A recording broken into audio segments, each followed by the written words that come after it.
Kathy Jones. In early 2021, I prematurely retired from my job on This Hour is 22 Minutes after 28 years due to work protocols and government mandates because of the COVID-19 pandemic. As difficult as it was for me to handle the protocols, which I found completely insane, many people didn't have the choice to walk away. They were in the middle of a 5, 10, 15, 25-year career and had a mortgage to pay, children to feed, children in school, and they didn't feel like they had a choice. And many of the choices they were forced to make had disastrous results. The fact that people's stories are not being listened to or told as they typically would, or even believed, adds an extra layer of stress. We lost our voice. We were censored. We were canceled. And what people had to say about their experience fell on deaf ears. That's why the National Citizens Inquiry is so important. Make sure you take the time to hear what Canadians have endured over the last 3 years. The National Citizens Inquiry, NCI, a cross-country initiative, wants to give those who are harmed or damaged by the government's response to the pandemic a voice and a safe space to share their experience, along with the support of expert witnesses who will share their insight and knowledge to the lawyer-led hearing of testimonies.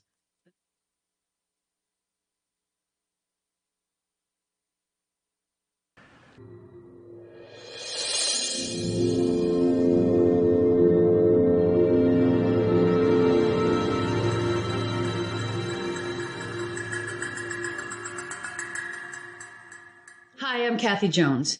In early 2021, I prematurely retired from my job on This Hour is 22 Minutes after 28 years due to work protocols and government mandates because of the COVID-19 pandemic. As difficult as it was for me to handle the protocols, which I found completely insane, many people didn't have the choice to walk away. They were in the middle of a 5, 10, 15, 25-year career and had a mortgage to pay, children to feed, children in school, and they didn't feel like they had a choice. And many of the choices they were forced to make had disastrous results. The fact that people's stories are not being listened to or told as they typically would, or even believed, adds an extra layer of stress.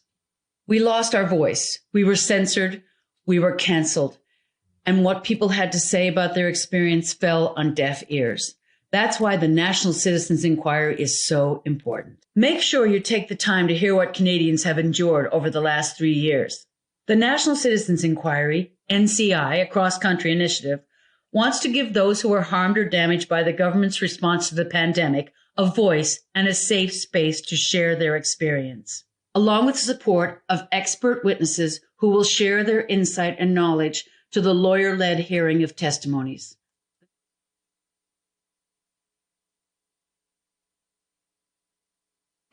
How it impacted our family directly, there was a couple different things, but I'd like to probably start with my kids first, because that was the biggest impact that my wife and I felt.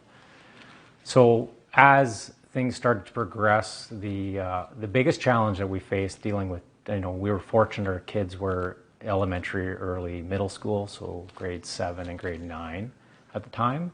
So they were a little bit more advanced than younger kids.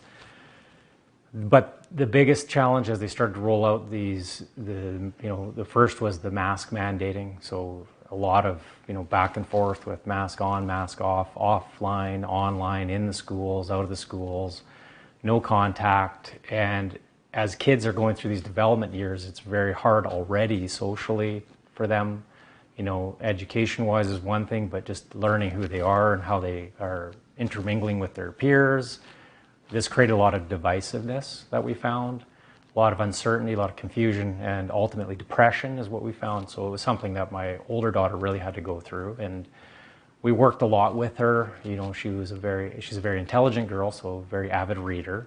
So one of the things that I helped to do was to get her to start thinking a little bit, because one of the personal issues I had was some of the messaging that was coming from some of the teachers.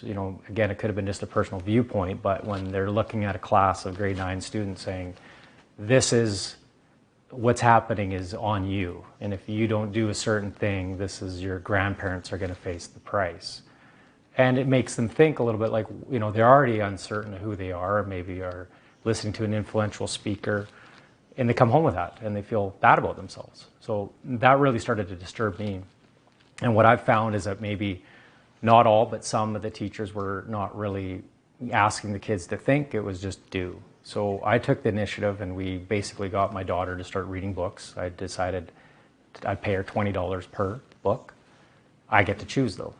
So we started with like the 7 habits of highly effective teens, and then Rich Dad Poor Dad, and then because she's such a intellect, we got all the way down to Man's Search for Meaning by Viktor Frankl.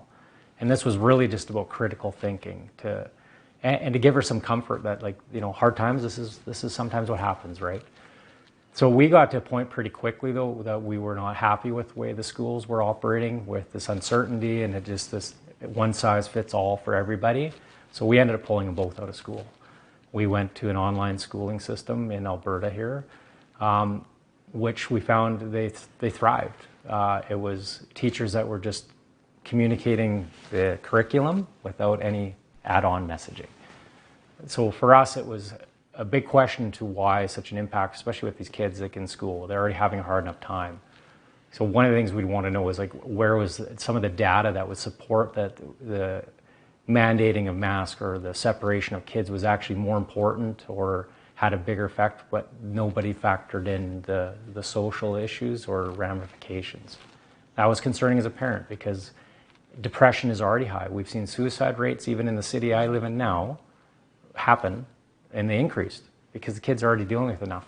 And then they added all this layer, but it almost seemed like that wasn't even part of the question.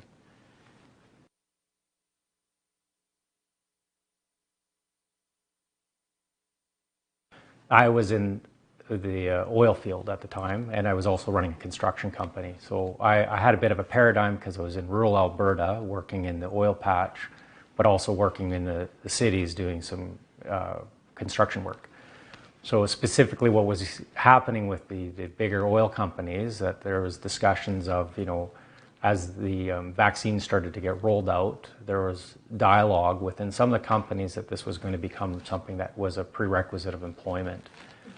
What really affected me personally was when those decisions started to get rolled out by some of the bigger major companies. And, you know, what point was there enough data to support that this was something that needed to be done to a workforce that literally is in the middle of nowhere? We had operations side that there was one person by themselves in a pickup truck all day. That's their job, to go look at wells and look at other opportunities. But this was so important that they had to make a decision based on employment. And I do know people that had to, and it has affected them because regardless of someone's decision if they wanted to or not take a vaccine, their livelihood was on the line. And if they had kids, well, what choice does a dad have to make, or a mother for that instance, like, or that fact? And that's something that was really impacting a lot of people. Is this was something that was communicated, this was life or limb, like you had to do it, but it wasn't necessarily, the stats weren't showing. And then again, these were people that are working independently by themselves.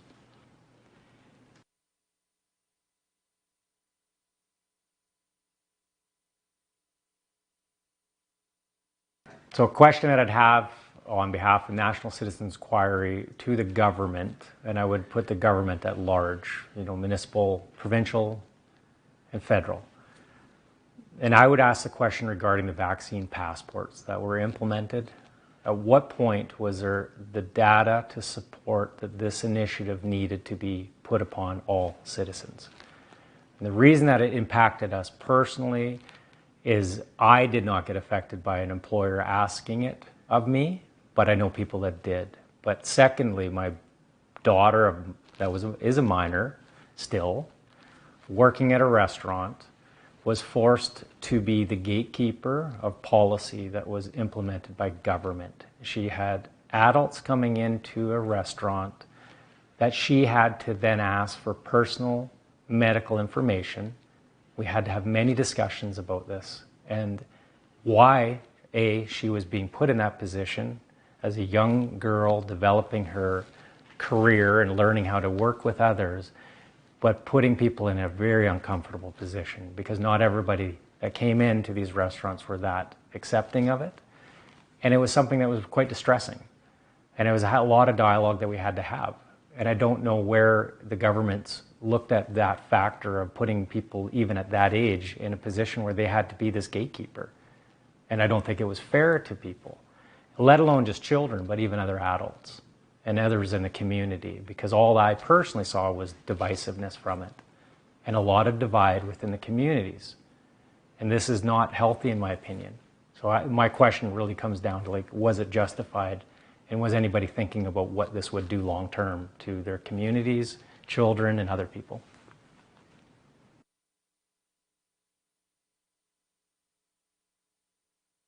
Me personally, it's one word: unity. As soon as we create divide, this is unhealthy. In families, we've seen divide. Personally, this all created a great deal of divide within our own family through ideology and other ideas that came through.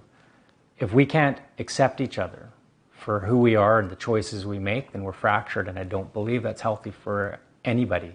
Families, community, cities, provinces, federal, the world. So as everybody talks about all this unity, well, this is the first step, is we have to get to the point where we accept people's choices. And I don't believe that there was many times where we accepted everybody's choice for what they were or factored in why they made that decision.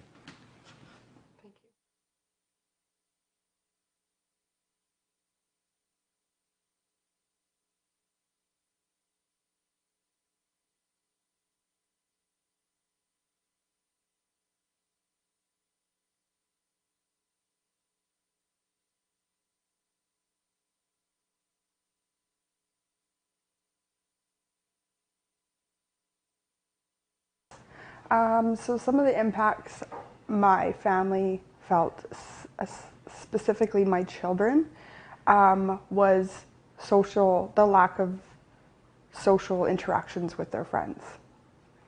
You know, working or being online, they weren't able to go out and enjoy their times with their friends.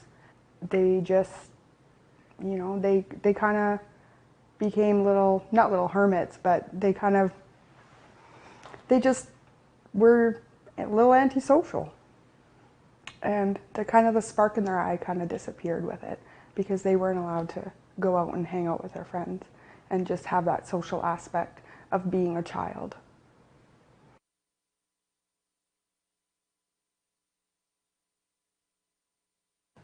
So with the grade 12s that graduated in 2020 and 2021, they were unable to write their grade 12 graduate diplomas. And I fear that when they go or decide to do post-secondary, they're going to have a harder time being able to do post-secondary school, because they were not able to write those diplomas. And having that aspect of writing a diploma, being in a crunch time of writing a diploma, and being able to study appropriately for that diploma, those skills are going to lack. And I think a lot of those grade 12s also, when they found out that they wouldn't have to write their diplomas, they were just like, well, what if I don't have to write it and I don't have to worry about it? Then why should I bother trying my hardest for the rest of the year? I can just kind of slack off and not put my full effort in, if they're just gonna say, hey, you can just graduate anyway.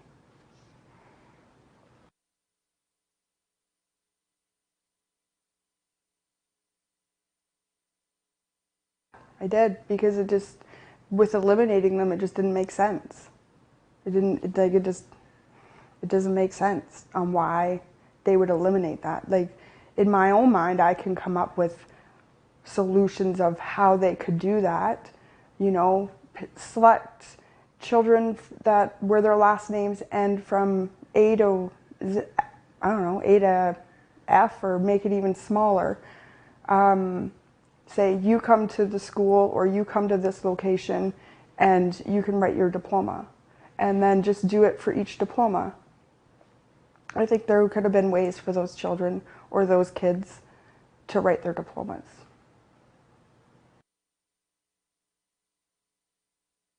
My kids now, I think they're doing okay.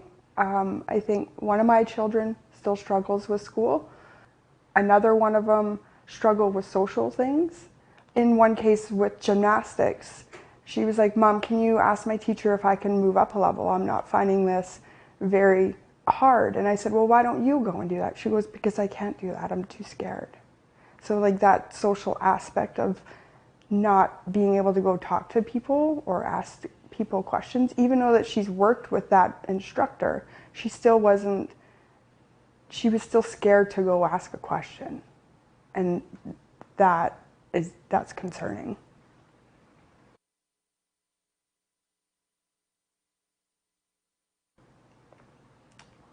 I I don't know. I think that's going to be a long battle. It's going to be a long process of them trying to recover from whatever they struggle with because of the lockdowns.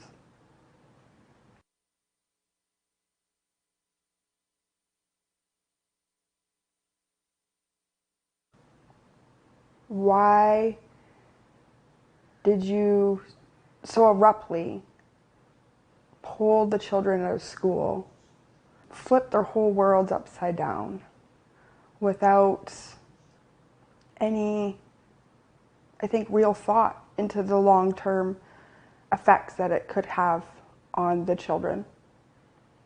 It's heartbreaking, really.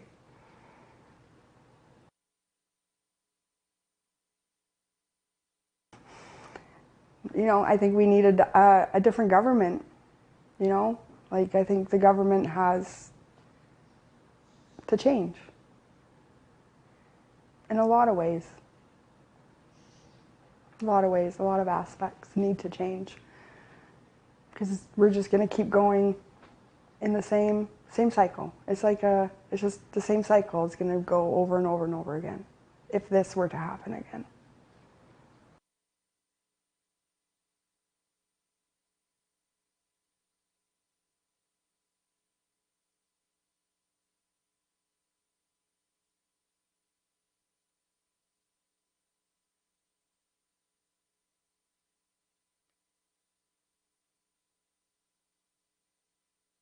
Hi, I'm Donna. I live in British Columbia. I'm a small business owner. Some of the effects COVID had, personally, it affected family members. It affected my business. We were forced to shut down for 3 months. And then we were open up to restrictions, and every time we turned around, the restrictions changed, and tried to keep on top of it and come up with plans that were acceptable. It affected my customers and how they were able to access my business. Family members got sick from shots. I've got grandkids that were affected by school and not being able to attend, not being able to access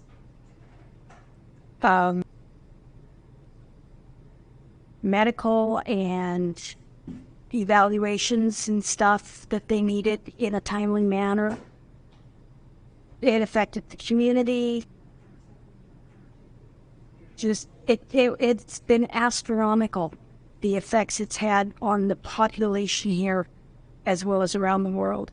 And we're still in recovery. I've probably lost 5 years of business that, just downturn and trying to turn it around and keep going and being able to find staff now. It's just mind-boggling. We're still struggling.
Hi, I'm Kathy Jones. In early 2021, I prematurely retired from my job on This Hour is 22 Minutes after 28 years due to work protocols and government mandates because of the COVID-19 pandemic.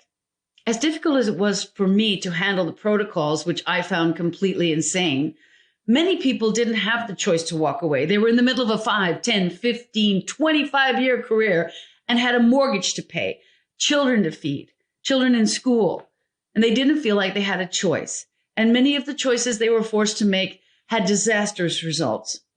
The fact that people's stories are not being listened to or told as they typically would, or even believed, adds an extra layer of stress. We lost our voice. We were censored. We were canceled. And what people had to say about their experience fell on deaf ears. That's why the National Citizens Inquiry is so important. Make sure you take the time to hear what Canadians have endured over the last 3 years. The National Citizens Inquiry, NCI, a cross-country initiative, wants to give those who were harmed or damaged by the government's response to the pandemic a voice and a safe space to share their experience, along with the support of expert witnesses who will share their insight and knowledge to the lawyer-led hearing of testimonies.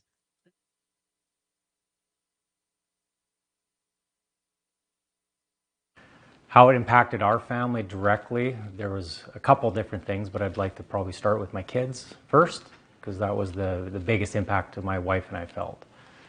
So as things started to progress, the biggest challenge that we faced dealing with, we were fortunate our kids were elementary, early middle school, so grade 7 and grade 9 at the time. So they were a little bit more advanced than younger kids. But the biggest challenge as they started to roll out the first was the mask mandating. So a lot of, back and forth with mask on, mask off, offline, online, in the schools, out of the schools, no contact. And as kids are going through these development years, it's very hard already socially for them. Education-wise is one thing, but just learning who they are and how they are intermingling with their peers.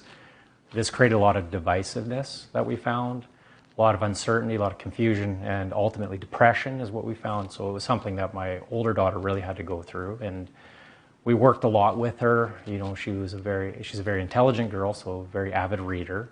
So one of the things that I helped to do was to get her to start thinking a little bit, because one of the personal issues I had was some of the messaging that was coming from some of the teachers. Again, it could have been just a personal viewpoint, but when they're looking at a class of grade 9 students saying, this is what's happening is on you, and if you don't do a certain thing, your grandparents are going to face the price. And it makes them think a little bit like, they're already uncertain of who they are, maybe are listening to an influential speaker, and they come home with that and they feel bad about themselves. So that really started to disturb me. And what I've found is that maybe not all, but some of the teachers were not really asking the kids to think, it was just do. So I took the initiative and we basically got my daughter to start reading books. I decided I'd pay her $20 per book. I get to choose though. So we started with the 7 Habits of Highly Effective Teens, and then Rich Dad, Poor Dad, and then because she's such an intellect, we got all the way down to Man's Search for Meaning by Viktor Frankl. And this was really just about critical thinking and to give her some comfort that hard times, this is sometimes what happens, right? So we got to a point pretty quickly though that we were not happy with the way the schools were operating with this uncertainty and this one size fits all for everybody. So we ended up pulling them both out of school. We went to an online schooling system in Alberta here, which we found they thrived. It was teachers that were just communicating the curriculum without any add-on messaging. So for us, it was a big question to why such an impact, especially with these kids in school. They're already having a hard enough time. So one of the things we'd want to know is where was some of the data that would support that the mandating of masks or the separation of kids was actually more important or had a bigger effect, but nobody factored in the social issues or ramifications. That was concerning as a parent because depression is already high. We've seen suicide rates, even in the city I live in now, happen, and they increased because the kids are already dealing with enough. And then they added all this layer, but it almost seemed like that wasn't even part of the question.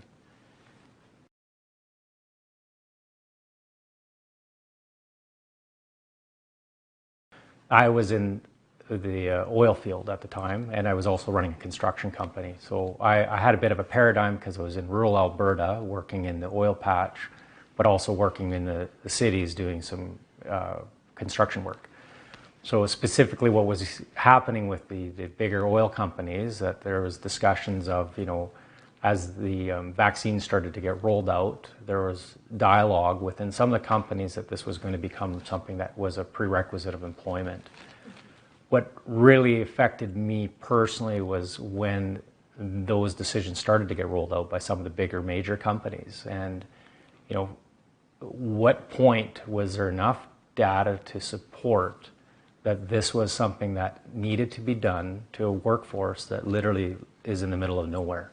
We had operations side that there was one person by themselves in a pickup truck all day. That's their job, to go look at wells and look at other opportunities.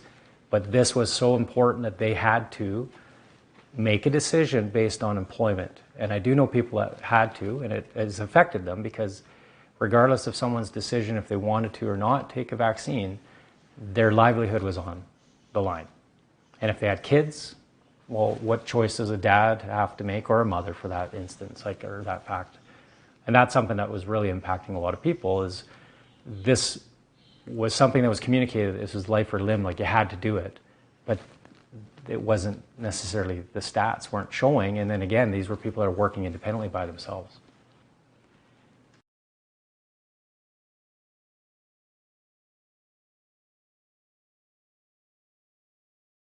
So a question that I'd have on behalf of National Citizens Inquiry to the government, and I would put the government at large, municipal, provincial, and federal.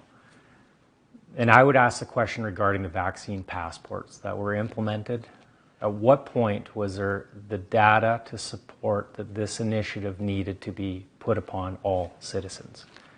And the reason that it impacted us personally is I did not get affected by an employer asking it of me, but I know people that did. But secondly, my daughter is a minor still, working at a restaurant, was forced to be the gatekeeper of policy that was implemented by government. She had adults coming into a restaurant that she had to then ask for personal medical information. We had to have many discussions about this and why, she was being put in that position as a young girl developing her career and learning how to work with others, but putting people in a very uncomfortable position, because not everybody that came into these restaurants were that accepting of it. And it was something that was quite distressing.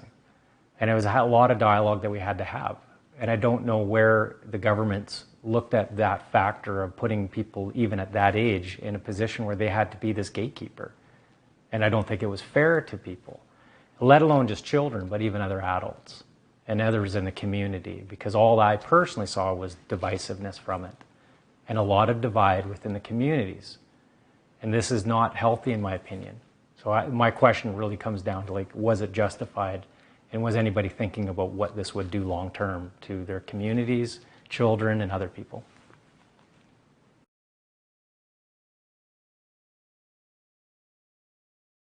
Me personally, it's one word: unity. As soon as we create divide, this is unhealthy.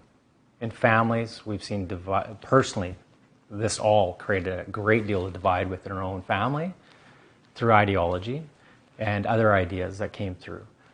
If we can't accept each other for who we are and the choices we make, then we're fractured, and I don't believe that's healthy for anybody. Families, community, cities, provinces, federal, the world. So as everybody talks about all this unity, well, this is the first step, is we have to get to the point where we accept people's choices. And I don't believe that there was many times where we accepted everybody's choice for what they were or factored in why they made that decision.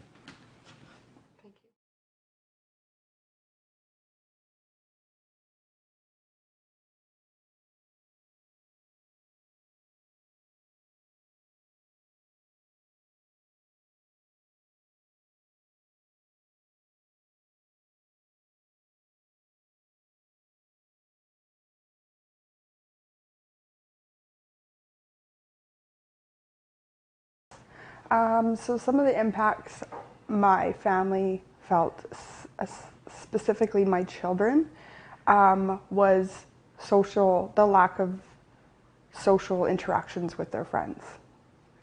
You know, working or being online, they weren't able to go out and enjoy their times with their friends. They just, you know, they kind of became not little hermits, but they just were a little antisocial. And the spark in their eye kind of disappeared with it, because they weren't allowed to go out and hang out with their friends and just have that social aspect of being a child.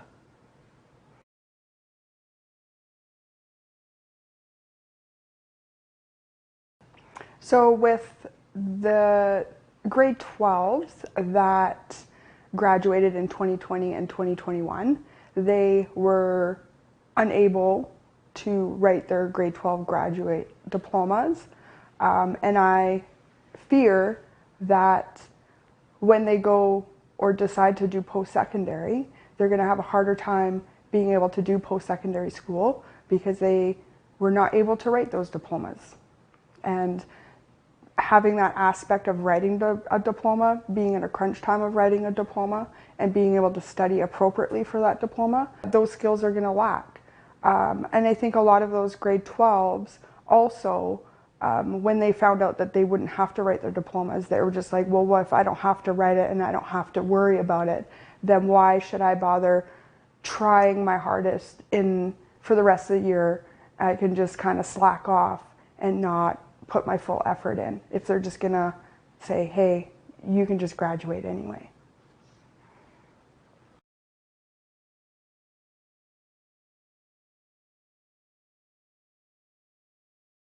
I did, because with eliminating them, it just didn't make sense. It doesn't make sense on why they would eliminate that. Like, in my own mind, I can come up with solutions of how they could do that. You know, select children where their last names end from A to A to F, or make it even smaller. Say you come to the school or you come to this location and you can write your diploma, and then just do it for each diploma. I think there could have been ways for those children or those kids to write their diplomas.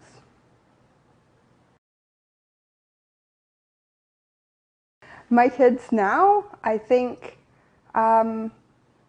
they're doing okay. I think one of my children still struggles with school. Another one of them struggled with social things. In one case with gymnastics, she was like, Mom, can you ask my teacher if I can move up a level? I'm not finding this very hard. And I said, well, why don't you go and do that? She goes, because I can't do that. I'm too scared. So like that social aspect of not being able to go talk to people or ask people questions, even though that she's worked with that instructor, she was still scared to go ask a question. And that's concerning.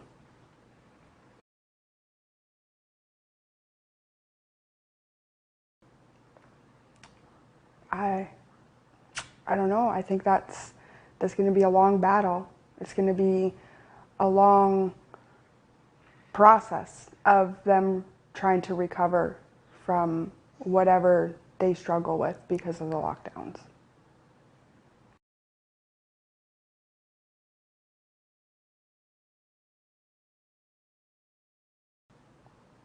Why did you so abruptly pull the children out of school, flip their whole worlds upside down without any, I think, real thought into the long-term effects that it could have on the children?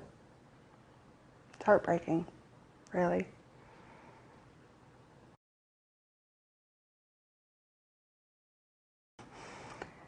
You know, I think we needed a different government, you know?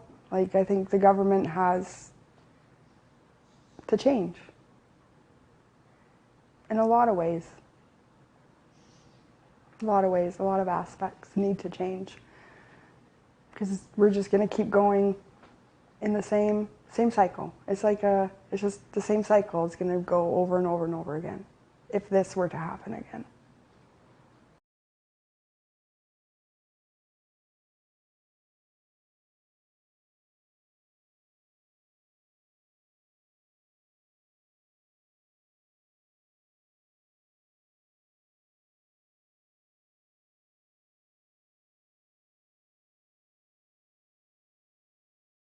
Hi, I'm Donna.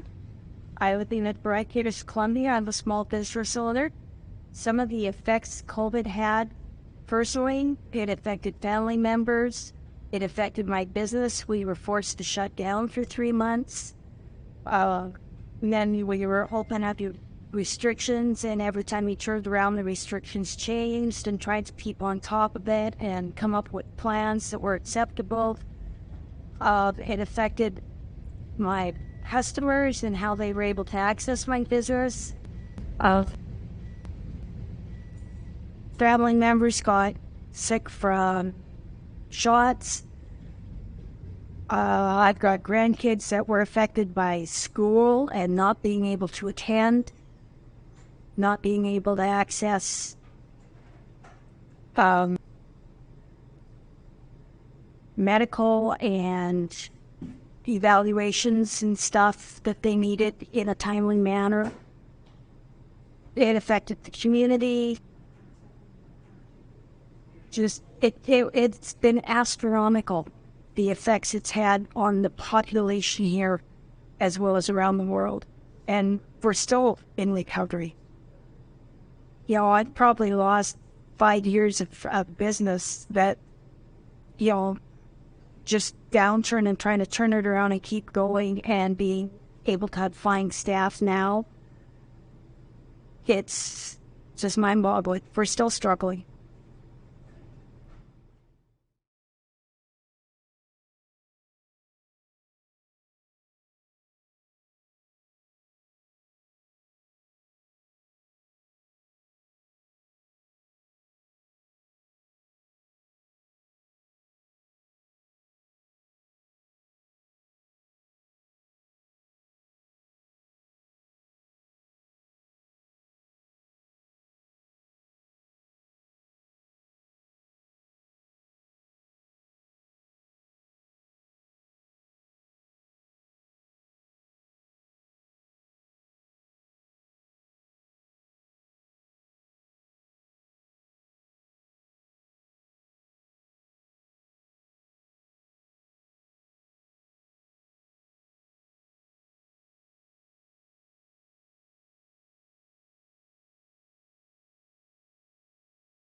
Hi, I'm Kathy Jones. In early 2021, I prematurely retired from my job on This Hour is 22 Minutes after 28 years due to work protocols and government mandates because of the COVID-19 pandemic. As difficult as it was for me to handle the protocols, which I found completely insane, many people didn't have the choice to walk away. They were in the middle of a 5, 10, 15, 25-year career and had a mortgage to pay, children to feed, children in school, and they didn't feel like they had a choice. And many of the choices they were forced to make had disastrous results. The fact that people's stories are not being listened to or told as they typically would, or even believed, adds an extra layer of stress. We lost our voice. We were censored. We were canceled. And what people had to say about their experience fell on deaf ears. That's why the National Citizens Inquiry is so important. Make sure you take the time to hear what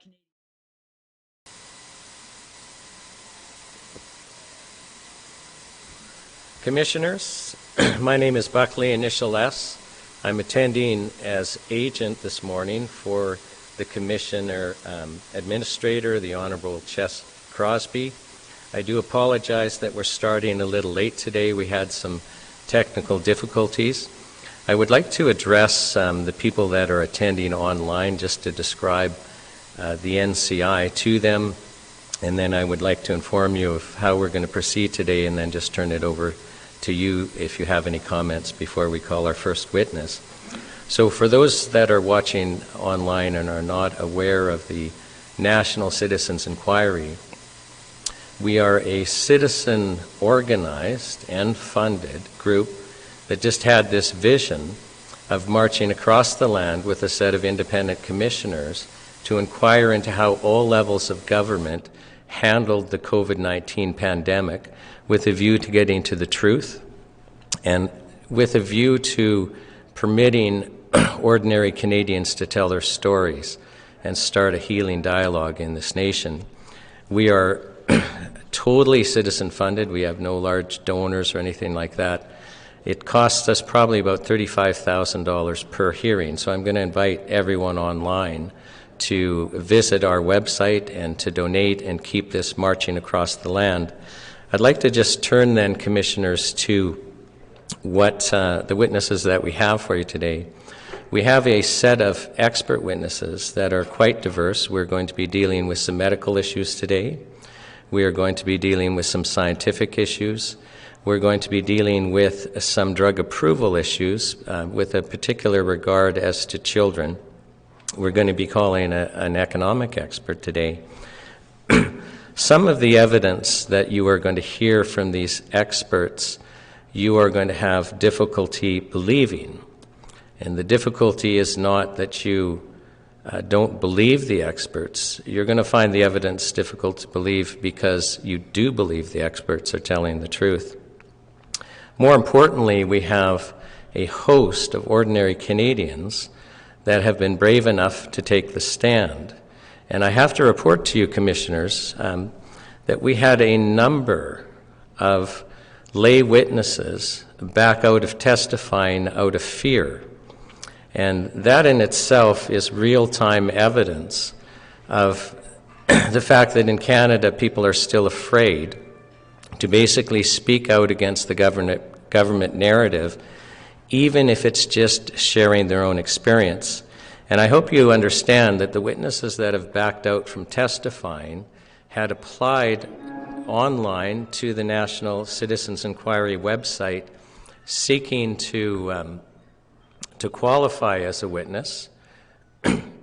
They got through, we get so many applications that only a handful get through our initial sorting process. They got through that process, and each one that backed out had been interviewed at least twice by two different interviewers.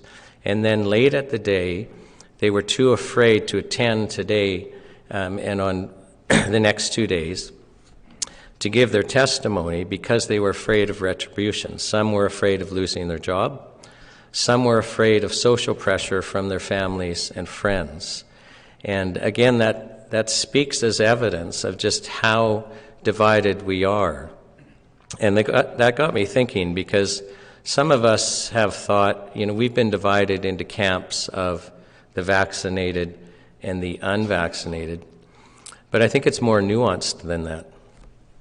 I think it's really a division between people that trust the government and trust the mainstream media that are supposed to be competing with each other, but surprisingly speak with one voice in echoing what the government's position is. And so we have a group of Canadians that trust the government narrative, and we have a group of Canadians that are skeptical of the government narrative. And what has flown from that is that those that trust the government narrative have tended to become vaccinated. And those that don't trust the government narrative have tended to avoid vaccination where they could. And so when we think of the camps of vaccinated and unvaccinated, again, I think it's more nuanced than that. And I came to a realization as I was preparing to call witnesses for these proceedings, because I was interviewing witnesses that were vaccinated, and I was interviewing witnesses that were unvaccinated. And the thing that struck me was how absolutely identical they were. And so I'm going to ask everyone watching to have an open mind, because actually having an open mind is a decision. And if you have ears to hear,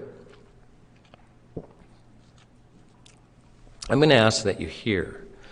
because I think it will help us heal going forward if we understand that we actually have all had the identical experience.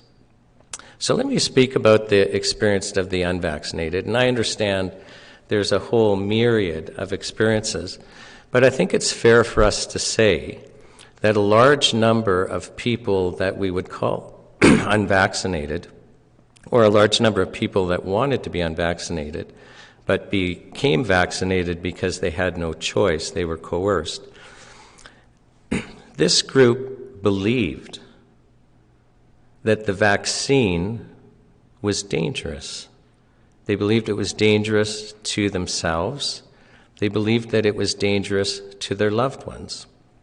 And when I say dangerous, I'm referring to literally an existential threat. I mean, these people believed that they might die or be seriously harmed, or their loved ones, like their children, might die or be seriously harmed if they took the vaccine.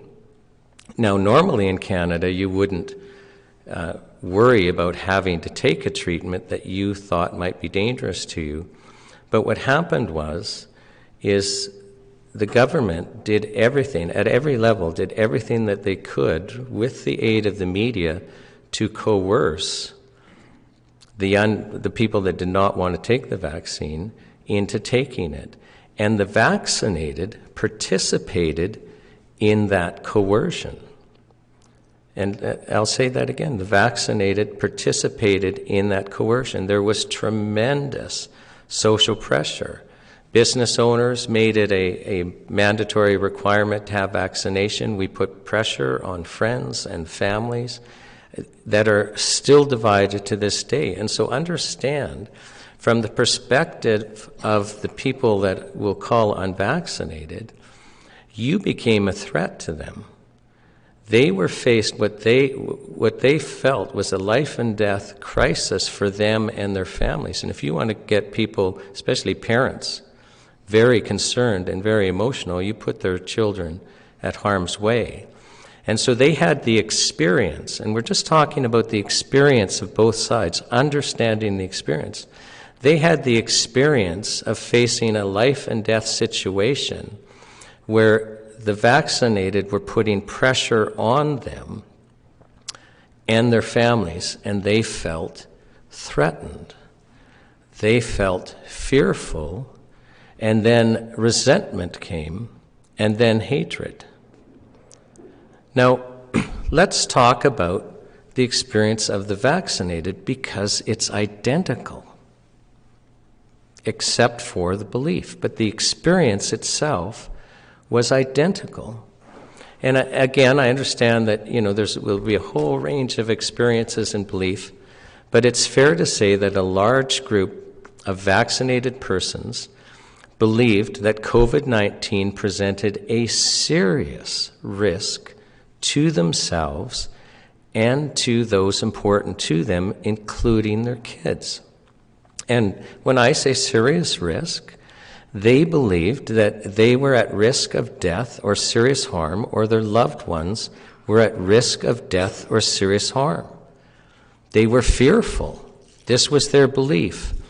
And then along comes the vaccine, literally like a Messiah. It was their salvation, and it was put forward as a salvation. We have this crisis. We have this threat of death and serious harm, but we have the solution. We have a vaccine. If only everyone would take it, we would be safe. But there was this group of people who we called unvaxxed, which in itself is a pejorative term. Our Prime Minister had some more colorful adjectives that I won't use. But we had this group, this tinfoil hat-wearing, selfish, conspiratorial group that would not play along. We would all be safe if we would get the vaccine, if we'd all do it, but this group wouldn't. And so this group, in the eyes of the vaccinated, posed a serious threat to their personal safety and the safety of those important to them, like their children. And they were fearful.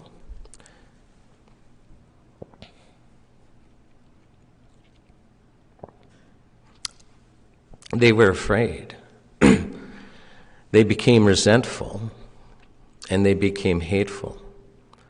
They had the exact same experience as the unvaccinated had, and I think it would bode us well to understand, as divided as we are, that we've all had the exact same experience, and we absolutely need to come together. And that's part of what this National Citizens Inquiry is intended to do. We've experienced with witnesses dropping out that this division in Canadian society, this need to follow the government narrative is still strong. Not long ago, we considered ourselves a country that cherished free speech. But there is an area of speech, because we still have free speech in a lot of areas, but where we don't have free speech, where your speech has a cost, is if you are now going to go against or participate in any activity that goes against the government narrative. And I think we need to understand that as long as we take that position, we're going to remain divided, because that's what's dividing us. So it's somewhat appropriate that our first witness this morning is a Mr. Rodney Palmer, who is a former journalist and is going to be speaking to us about matters of journalism.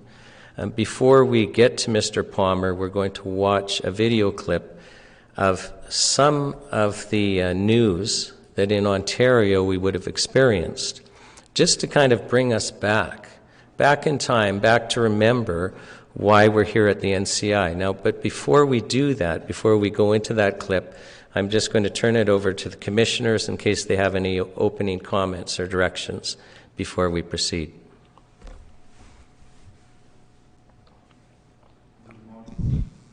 Good morning, everyone. My name is Bernard Messi, and I'm a scientist by training. As I mentioned at the thorough hearing, I decided to get involved in this exercise for a number of reasons. But if I want to summarize, the way I would frame it is that we human beings live in a narrative.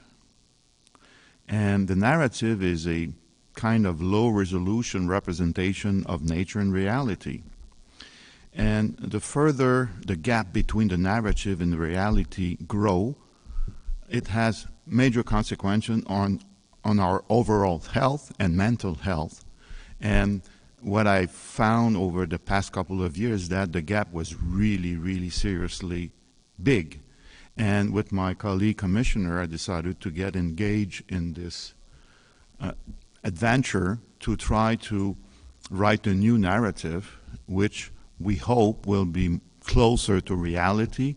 And from there, we can build a new reality, a shared understanding of the world we're living in, and live in a better, I would say, harmony with nature and our fellow citizens.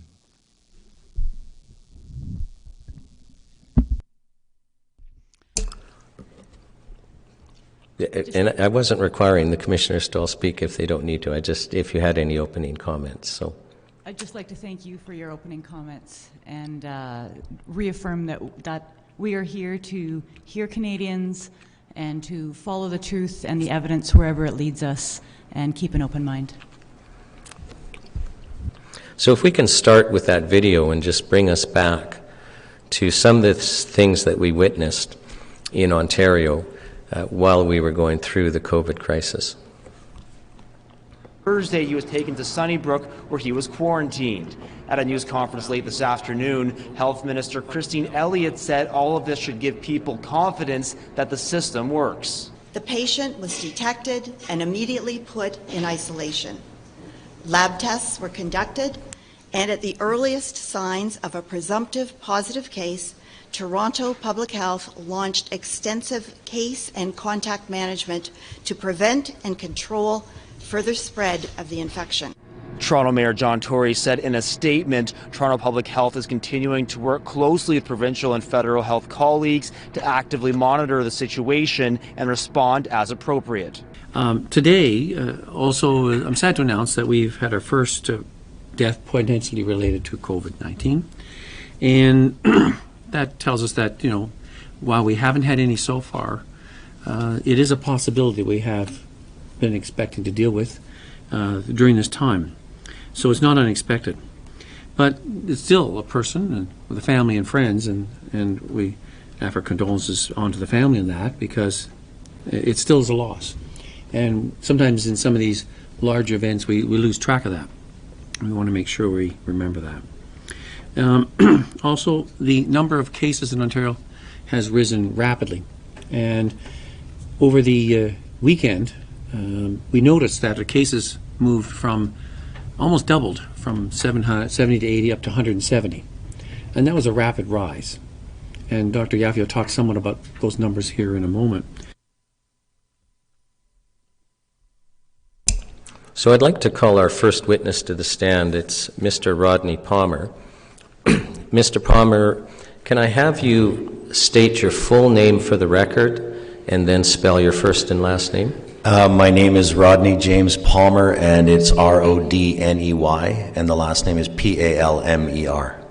And Mr. Palmer, do you promise to tell the truth, the whole truth, and nothing but the truth? I do. Now, my understanding is that you have worked as a journalist in Canada for 20 years. Yes, I've been retired for about as long, but yes, I did. I worked very intensely as a journalist here in the country for a number of media outlets. And that includes being a general assignment reporter for the Globe and Mail newspaper. Yes. And you worked as a daily news reporter at the Vancouver Sun. I did. You worked as a producer and investigative reporter at CBC Radio and Television. Yes. You were you worked at the foreign correspondent, and you were the foreign correspondent and bureau chief for CTV News, based in India, then Israel, and finally in China, based in Beijing. Yes. Can you tell us about your involvement in reporting on the SARS outbreak in China? Because my understanding is you were there at the time. I lived in Beijing and worked for CTV News every day, and that's when the SARS epidemic broke out. So I followed it extremely carefully. I went to weekly briefings with the World Health Organization. I went to weekly briefings with the China Foreign Ministry, and we attempted to cover the story as best we could from there. One of the significant stories that I worked on was the virus hunters. I thought this was a great phrase. What's a virus hunter? And this is a group of academic experts that come into a situation like SARS when it starts, and China allowed them to get as far as Beijing, but they wouldn't let them come to Guangzhou, where it was believed that was the patient one, and what they were trying to find was patient one. So I had a little bit of experience with epidemics, pandemics, when COVID started, and I started noticing that it was extremely different. I was watching it very carefully as the news was trickling out of China. It hadn't come to Canada yet, but when they shut down Wuhan, I knew that it was very, very different. This was something that had not occurred before. Now, and I'm going to skip over, unless we have time later on, about your involvement with reporting on biolabs in Canada. But you've been asked to testify about, the standard process of news gathering versus propaganda at the CBC, and I'm wondering if you can tell us about that this morning. So to begin my presentation? Yes, please. I started noticing that something very different was happening at the CBC because I'm familiar with the process. I wanted to talk today specifically about the CBC, although what I'm about to say goes for most media, news media in Canada. But the CBC is very different. If you're the Toronto Star or CTV News or any private entity, Global News, and you want to publish something that maybe isn't true, or you want to take the position of a pharmaceutical company, you can do that. If you want to trick your viewers into believing something that isn't true, there's really nothing to stop them from doing that. However, the CBC is a public entity. We pay for it. It broadcasts on the public airwaves, and we expect them to tell us the truth because they've done it for 50 or 60 years. So what I started noticing was something very different. About a week, maybe two at the most, into the emergency, there was a story on the National by Adrian Arsenault, one of the greatest broadcasters we have, a national treasure. Adrian has a particular ability to appear to be discovering the facts in the moment, even if it's take 20. She can do it every time. She's a genius at what she does. But she turned this ability against us. I saw a piece on the 4th of April where she opens up and she's looking at her phone and she says, what do you do if this happens? Somebody sends you a family text, say it's your father, and he thinks that the virus was manufactured by China. This is on April 4th, 2020. It says 2023 on the slide. That's incorrect. It was 2020.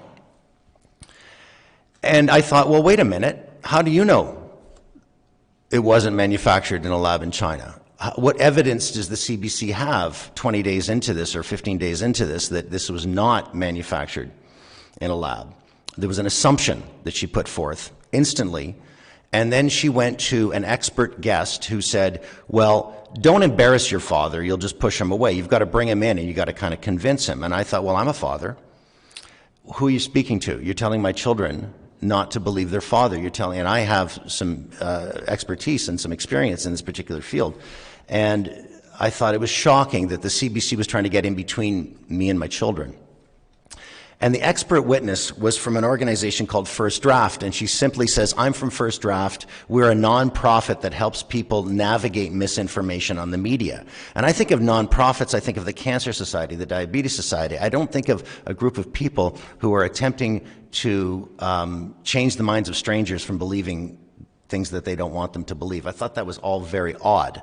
So I looked into First Draft, and I saw that this organization was developed and is developing new techniques and methodologies for investigating online spaces.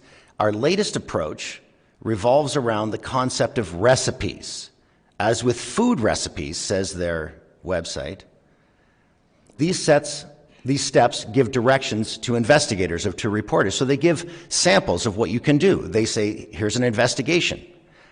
How anti-vaccination websites build audiences and monetize information. This is 2 weeks into the emergency. Here's the recipe. How are these anti-vaccination websites funded? Investigate the ad trackers with GEFI and DMI tracker tool. Now, these are tools that they provide to, apparently, the CBC. Now, there was a story that circulated later about anti-vaccination websites on Marketplace and how they make their money. So this First Draft group is now feeding the CBC their stories. A second example, pro-Russian networks are driving anti-Pfizer vaccine disinformation. Now, I don't know why the CBC has to get behind Pfizer, which has paid out the largest criminal settlement in the history of American justice, but this is what this organization is saying, don't be against Pfizer. The Russians are behind it. The recipe was track misinformation across platforms such as 4chan, 8kun, and Reddit. So they're even telling them how to go after them, where to go after them. They're directing the CBC. I was astonished that this organization was put forth as an expert on how to not believe your father, but not embarrass him at the same time. So this, to me, had nothing to do with news gathering.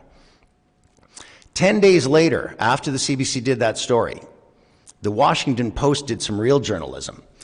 They pointed out that the State Department cables were sent from the U.S. Embassy in Beijing to Washington in 2018, warning about the Wuhan Institute of Virology, that it was unhygienic, and in particular, they said there was a serious shortage of appropriately trained technicians and investigators needed to safely operate the Wuhan Institute of Virology. This is January 2018. And there was 2 cables sent, and the reporter saw one of them. The first cable, which I obtained, he says, this is Josh Rogan from the Washington Post, warns that the lab's work on bat coronaviruses and their potential human transmission represented a risk of a new SARS-like pandemic. So not only at the moment when Adrian Arsenault was telling you don't believe your father if he thinks it came from a lab, it was not only probable that COVID came from the lab, but it had been predicted that it would happen 2 years prior by the U.S. government. So how does Adrian Arsenault say it wasn't and don't believe anyone, including your family? Flash forward a year, Vanity Fair magazine, which is known for its excellent investigative reporting, published an extremely long and exhaustive piece where all they did was go online and look at publicly available scientific papers going back about a decade. The first one in 2013 was by Xi Zhengli, who's the director of emerging infectious disease at the Wuhan Institute of Virology. She's known as the Bat Lady, and this is not a derogatory term. Actually, her scientist friends started calling her that because there was an outbreak of a SARS-like respiratory virus in a mine, and the miners died very, very quickly. And she is documented to having gone to that mine, scraped the bat guano off the mine, and brought it to Wuhan to examine. In 2014, she began publishing about the coronavirus from Chinese bats. In 2015, there was another paper that Vanity Fair found where Xi Zhengli discussed successfully inserting a protein from this Chinese horseshoe bat virus into the SARS virus of 2002, creating a brand new infectious pathogen. 2015, this scientific paper was published. Vanity Fair found it online. CBC could have found it, but they were too busy telling you don't trust anyone who believes this. In 2019, there was a paper actually published by one of the lab directors at Wuhan outlining the safety deficiencies in the Wuhan lab where he worked. And in 2019, right around the time that the U.S. government, the U.S. Embassy in Beijing was warning Washington about a potential SARS-like pandemic leaking out of this unhygienic lab, a number of the Wuhan lab scientists published a paper together describing genetically engineered rats that they had grown with humanized lungs and developed them in the Wuhan lab. So this is a pretty hot smoking gun coming out of the Wuhan lab. There are 3 labs in the world working on coronavirus, according to the Vanity Fair investigation. 2 of them are in the United States, 1 of them's in Wuhan. If this thing started at a wet market outside the Wuhan lab, it was because one of the staff members of the Wuhan lab walked into the wet market and brought it there. That is the most likely scenario. Now flash forward to this month, March 2023. U.S. FBI Chief Christopher Wray says the China lab leak was most likely. The quote is, the FBI has for quite some time now assessed that the origins of the pandemic are most likely a potential lab incident. So the CBC had no evidence that it wasn't. They wanted you to believe that it wasn't. There's a definition of news gathering, and you'll see, interestingly, that news gathering is one word in the English language. It's not 2 words as it appears that it should be. And that's because it's very specific. It's the process of doing research on news items, especially ones that will be broadcast on television or printed in a newspaper. Now, how much research was done by the CBC to determine 10 days after the emergency that it didn't happen in a lab? Another definition here is propaganda. Persuasive mass communication that filters and frames the issues of the day in a way that strongly favors particular interests, usually those of a government or a corporation. Also, the intentional manipulation of public opinion through lies and half-truths and the selective retelling of history. This is what was going on in that piece. That's why it felt so wrong to me, because there was no news involved. There was only propaganda. What the Washington Post did with its lab leak theory story 10 days after the CBC said it wasn't from the lab was news gathering. It was investigative reporting. What the CBC did when it said don't trust your family if they think it came from a lab, that's propaganda. That's the difference in the definition of those 2 things. The Vanity Fair piece, reviewing scientific publications for a decade and uncovering the fact that human lungs were engineered on rats in Wuhan lab in 2019, just before the outbreak, is news gathering. Exceptional news gathering. I'm jealous of how good that news gathering was. What the BBC did, reporting on the FBI, saying they've known for a long time that it came from the lab, was news gathering. That's kind of news of the day, daily news. They said it, we're telling you they said it. What the CBC did by warning Canadians not to trust their fathers about a lab leak theory was propaganda. March 4th, 2021, about a year after the emergency, the editor-in-chief of CBC News, Brodie Fenlon, wrote on his blog, a recent survey found that about half of Canadians think journalists are purposely trying to mislead them. Well, that's because we're on to you.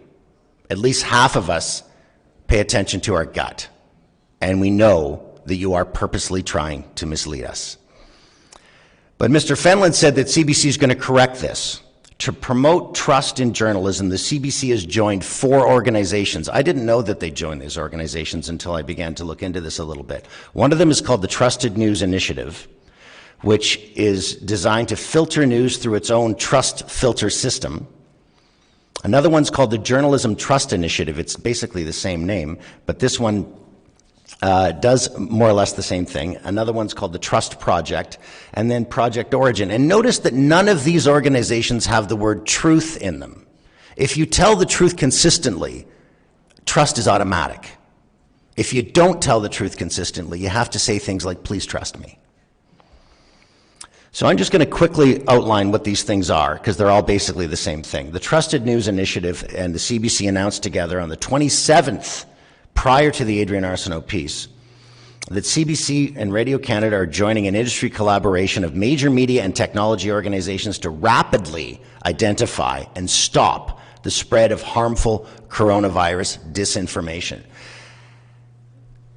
I think the pandemic really started in China about 4 months prior to this, and 4 months prior to an unknown virus killing so many people, there is no disinformation. The scientists among our commissioners will tell you there is only information, and all information is critical at the beginning, particularly at the beginning. So immediately they were in a position of pushing one side of the story. Stopping misinformation means censorship, pure and simple.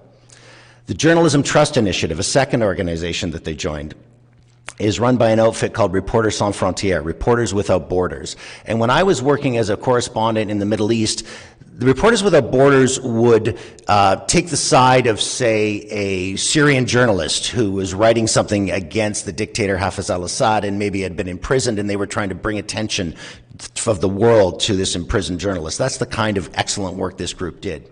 In 2020, it shifted completely to start something called the Journalism Trust Initiative, starting an algorithmic indexing based on their criteria to improve your revenues, meaning if you run your news organization through their filter, they'll make sure that it gets up to the top of the Google page, so you'll get more clicks and more money will improve your revenue. There was an incentive there. Project Origin is another one that is, it's a collaboration between the CBC, the BBC, the New York Times, and Microsoft.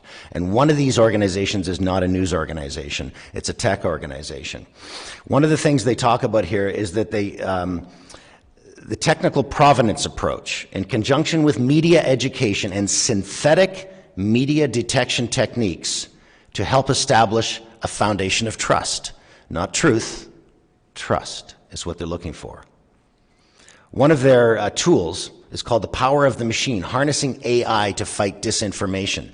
So I can only surmise from this that Microsoft is using AI to identify anybody speaking words that they want to identify as to be censored or call misinformation, label misinformation, so you will agree with their censorship. The next one is called the Trust Project. Now this one is largely tech. Craigslist, Google, Facebook, and Microsoft are involved. Again, helping tech support trustworthy news. Helping tech. What do we care about tech and truth and news? How are they together all of a sudden? We stand for integrity. They say, look for our 8 trust indicators. We built the trust indicators. So they have listed, all they have to do is tell the truth. They don't need no 8 trust indicators. And interestingly, Google, Facebook, and Bing all use the trust indicators in display and behind the scenes. So somehow they are censoring it before it gets to you. I'm going the wrong way.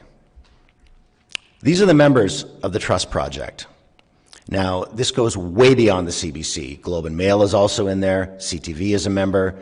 The Walrus magazine in Canada is supposed to be an independent thought magazine. They're part of this project. The Canadian Press. So I put this up there to let you know that it is not just the CBC. The reason they all sound the same is because they're all part of this trust campaign. But the CBC is also part of something else. It's something with just public broadcasters. It's called the Global Task Force for Public Media.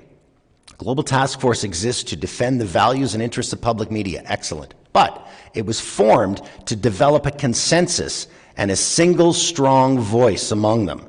And that's The CBC, BBC News, ABC Australia, Korean Broadcasting, they joined recently, France Television, Radio New Zealand, ZDF from Germany, and SVT from Sweden. Now, I can't imagine, having worked at the CBC for almost a decade and being told every day our job is to elevate the voices of Canadians on Canadian stories, to unite our vast country and make us all feel as one.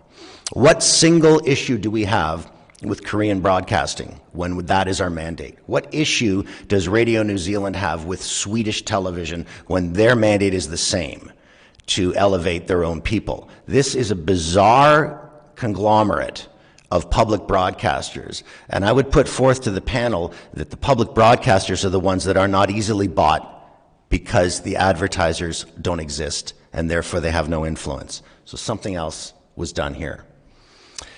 Now, the public task force is headed by our CBC president, Catherine Tate. She is the current president. 3 months ago, she gave a speech at Simon Fraser University. The first word out of her mouth was trust. Trust seems to be in short supply. The next phrase is disinformation, conspiracy theories, U2 rabbit hole. This is the Trusted News Initiative mantra. This is what she was talking about at Simon Fraser University. She goes around, makes speeches, and says, please trust us. So let's get to what they do. In addition to the first piece that I saw in the National that rubbed me the wrong way, I listened to a piece one day in my car by Matt Galloway. Again, a national treasure. I love this guy. When I first heard him on CBC Toronto, I thought, oh my God, there's a future. He might be the next Zosky. And then he turned on us. He did a story on March 29th, 2021, where he interviewed a guy from something called the Center for Countering Digital Hate. And I thought this was going to be about anti-Semitism or something, digital hate. Instead, the guy said, people who are recommending vitamin C intravenous and hydrogen peroxide nebulization are hate. And I thought, well, how is recommending health treatments? I mean, vitamin C intravenous has been going on for 50 years. It's used in cancer treatment. It's used in all kinds of treatment. Hydrogen peroxide nebulization is a simple drugstore hydrogen peroxide 3% mixed with water and vaporized into a mask so you clean out your nasal passage and stop viral replication, and it's common. You can buy them. So how are these things dangerous? How are they hateful? It was particularly interesting to me. But the expert guest went on to say that these people will kill.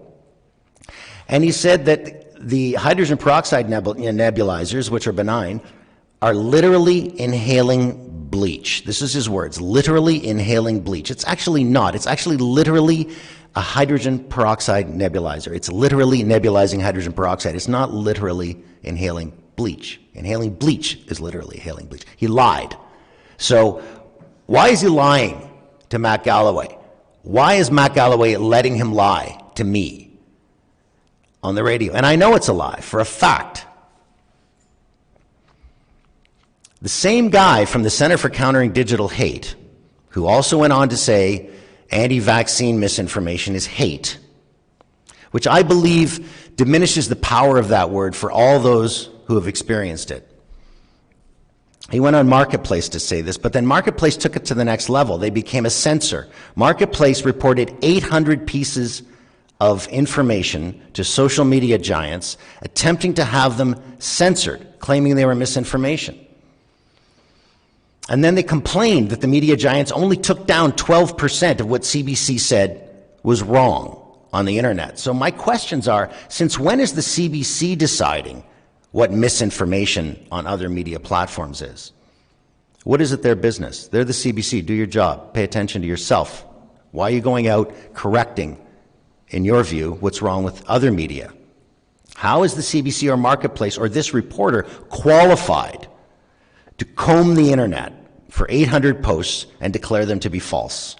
We never found out in the piece. And who at the CBC is the arbiter of truth and misinformation on the behalf of us Canadians who like to decide for ourselves? So I wrote a letter to the head of journalistic standards at CBC, Paul Hambleton, who has since left the position. I asked him to do 3 things for me, please. I told him who I was and that I'd worked there, and I named some people that we would know in common. And I said, please supply me with the policy at the CBC that describes the mandate to correct what you deem to be misinformation by other organizations. Please include the process by which information is deemed to be incorrect and therefore requires correction or censorship by the CBC. And I asked to please supply me with any other example outside of the COVID-19 story where CBC corrects what it deems to be misinformation on social media. Now, he did reply to me, but he didn't answer any of those questions. Another thing that the CBC has done very successfully is it's promoted a new identifiable group of Canadians and fomented hate against them, the anti-vaxxer. What is an anti-vaxxer? Who is an anti-vaxxer? Does someone whose partner had a severe reaction to the vaccine and was told they must get a second one if they want to keep their job, and then they had a worse reaction, and this happened, and I've talked to people, I know it exists. And then maybe they don't want their kid to get it. Are they an anti-vaxxer? Do they need to have mental correction, psychological retraining? What does an anti-vaxxer believe? We don't really know, other than it's bad and you should fear them, according to the CBC. There was an interview with a Conservative member of Parliament named Marilyn Gladu from Sarnia, Ontario, at a time when the House of Commons was about to reopen to parliamentarians. And a number of the Conservative MPs had a very serious concern about the mandate against them. There was anywhere between 15 and 30 of them. They were starting a mini caucus of, I suppose, the unvaccinated.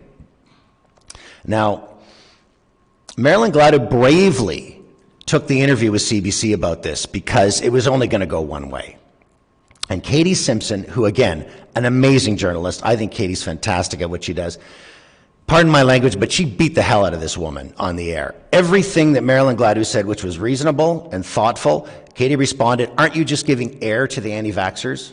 Isn't this giving support to the anti-vaxxers? The anti-vaxxer became the boogeyman in this story, and Marilyn Gladu held herself extremely well. And at one point, Katie said, are any of your unvaccinated colleagues going to try to get into the House of Commons? So I thought, wow, you've just framed them as like break-in artists or petty criminals here. And Marilyn Gladu answered, probably not. They need a passport to get in and they'll never get past the guard. And then she said, will you go to the Parliament? And Marilyn Gladu very quietly said, well, show up on the day and see if I come. And she stopped the interview and repeated the question and said, this is a matter of public safety. Are you going to come? So in that moment, she framed every unvaccinated person, including her guest on the show, as a danger to public safety. Katie Simpson had no evidence, and still has no evidence, that an unvaccinated person is any more likely to transmit COVID than a vaccinated person. And we now know that there's really no difference. And if anything, if you have natural immunity, you're less likely to get it or spread it. She had no scientific evidence. She had no basis of it. That's because this was not news gathering. She was practicing propaganda. An excellent example of CBC propaganda was a piece they had, Meet the Unvaccinated. Those people who are these strange people? Why some Canadians still haven't had the shot? The subheadline was, some suspect the science, some don't think they're vulnerable, and some just don't trust the government. There was no mention that the vaccines were not fully tested by the standards that vaccines have always been tested in Canada. No mention of that. People knew that, but there was no mention that that's maybe why they didn't want to do it. There was no mention of the adverse reactions that were already at this point being reported on government websites, including deaths from the COVID-19 vaccines. They eliminated that side of the story. They suppressed one side because it wasn't news gathering, it was propaganda. On January 15th, 2021, the CBC published a story where they talked about a scientific paper that was written by a number of esteemed Canadian scientists and academics that the COVID-19 booster shots didn't work. They were only 37% effective against Omicron. So the story was then updated. Somehow they shifted the data and it was a slight difference. So the CBC story was, the original study was seized on by anti-vaxxers, highlighting the dangers of early research in pandemics. In other words, don't trust the scientists. The anti-vaxxers will put their message out. So this study found that the boosters only worked 30%, they were only 37% effective. So the story goes on to say that the study was revised, but not before being spread widely on social media by anti-vaxxers, academics, and the Russians. So we got some boogeyman in there, the Russians, but they're saying anti-vaxxers, this group they're fomenting hate against, is equated with academics now. Now they're belittling the academics because they don't like what they're saying, not because what the academics are saying isn't true, but the CBC has a different message for us. So this is the most mind-blowing part of this particular story. Just bear with me here for a minute. When the findings were updated with additional data, they showed very different results, say the CBC. The researchers found that vaccine effectiveness was 36%, even less, against symptomatic Omicron, 7 to 59 days after 2 doses. So after your second dose, you got about a month, and then it's only 36% effective, with no protection after 6 months. So they were no good 6 months later. So by any measure of vaccine, they don't work. Or our expectations of a vaccine, they don't work. But after 6 months, or after the booster, it was 61% effective 1 week after the booster. Now notice, so that's the correction. Instead of 1 week after the booster being 37% effective, it was 61% effective. This is a marginal difference. This is not a dramatic difference. It's particularly because there's a qualifying language, and I'm trained to recognize qualifying language because it's redundant and it should always be removed before broadcast. So it used to be called not ready for air, but now it's broadcast regularly. So 61% effective 1 week after the booster. What about 2 weeks after the booster? They're not telling us. Maybe it went down to this 37. We don't know, because they are selectively telling. This is, and the definition of propaganda, this is a half-truth. It's not the whole truth. This is a collection of headlines that were between May 2021 and September 2021. And I'll take you back to, this is the big push for vaccine mandates. The university kids had to get vaccinated if they wanted to go to school. Government workers had to get vaccinated by around mid-September. I'll just read them quickly. A psychologist explains vaccine hesitancy. Experts weigh in on the possible factors behind hesitancy. Black Canadians are more hesitant about COVID-19, survey says. Vaccine hesitancy can make for awkward talks, like if you don't believe your father. Mediator says. These people were vaccine hesitant. Here's why they changed their mind, May 12th, 2021. CBC poll. Results give us an idea of who the vaccine hesitant in Alberta really are. Who are these strange people? University of Calgary Vaccine Hesitancy Guide gives doctors facts for struggling patients who are struggling with whether to take the vaccine. Now, none of these offer a second perspective about why people might be vaccine hesitant. They strongly favor one particular interest, and that is defined as propaganda, not news gathering. The next thing that the CBC did, or in conjunction, was the suppression of medicine. Ivermectin was shown worldwide to be effective, particularly in developing countries where they have it available because ivermectin is used there regularly.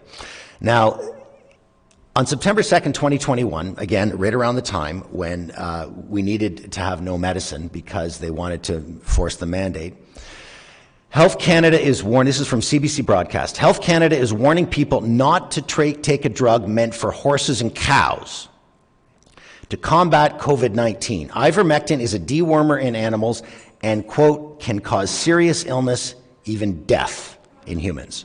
This is a lie that was told to Canada by the CBC on behalf of Health Canada. The fact is that ivermectin is human medicine. It's a miracle medicine, and its inventor was awarded the Nobel Prize in Medicine in 2015. It says, and this is from the Nobel Prize website, he cultured a bacteria which produce substances that inhibit the growth of other microorganisms. Maybe that's how it works. In 1978, he succeeded in culturing a strain called avermectin, which in a chemically modified form, ivermectin, proved effective against river blindness and elephantiasis. In fact, it eliminated river blindness virtually in South America through millions and millions of doses and nobody dying from it, like the CBC says you might. And this wasn't just the CBC. This was a global push to suppress ivermectin. An attorney general in the state of Nebraska decided to do a legal opinion and sign his name to it, in which he said, in the decade leading up to COVID-19 pandemic, studies began to show ivermectin's surprising versatility, which is why it's used for things other than river blindness. By 2017, ivermectin had demonstrated antiviral activity against several RNA viruses, including influenza, Zika, HIV, and dengue.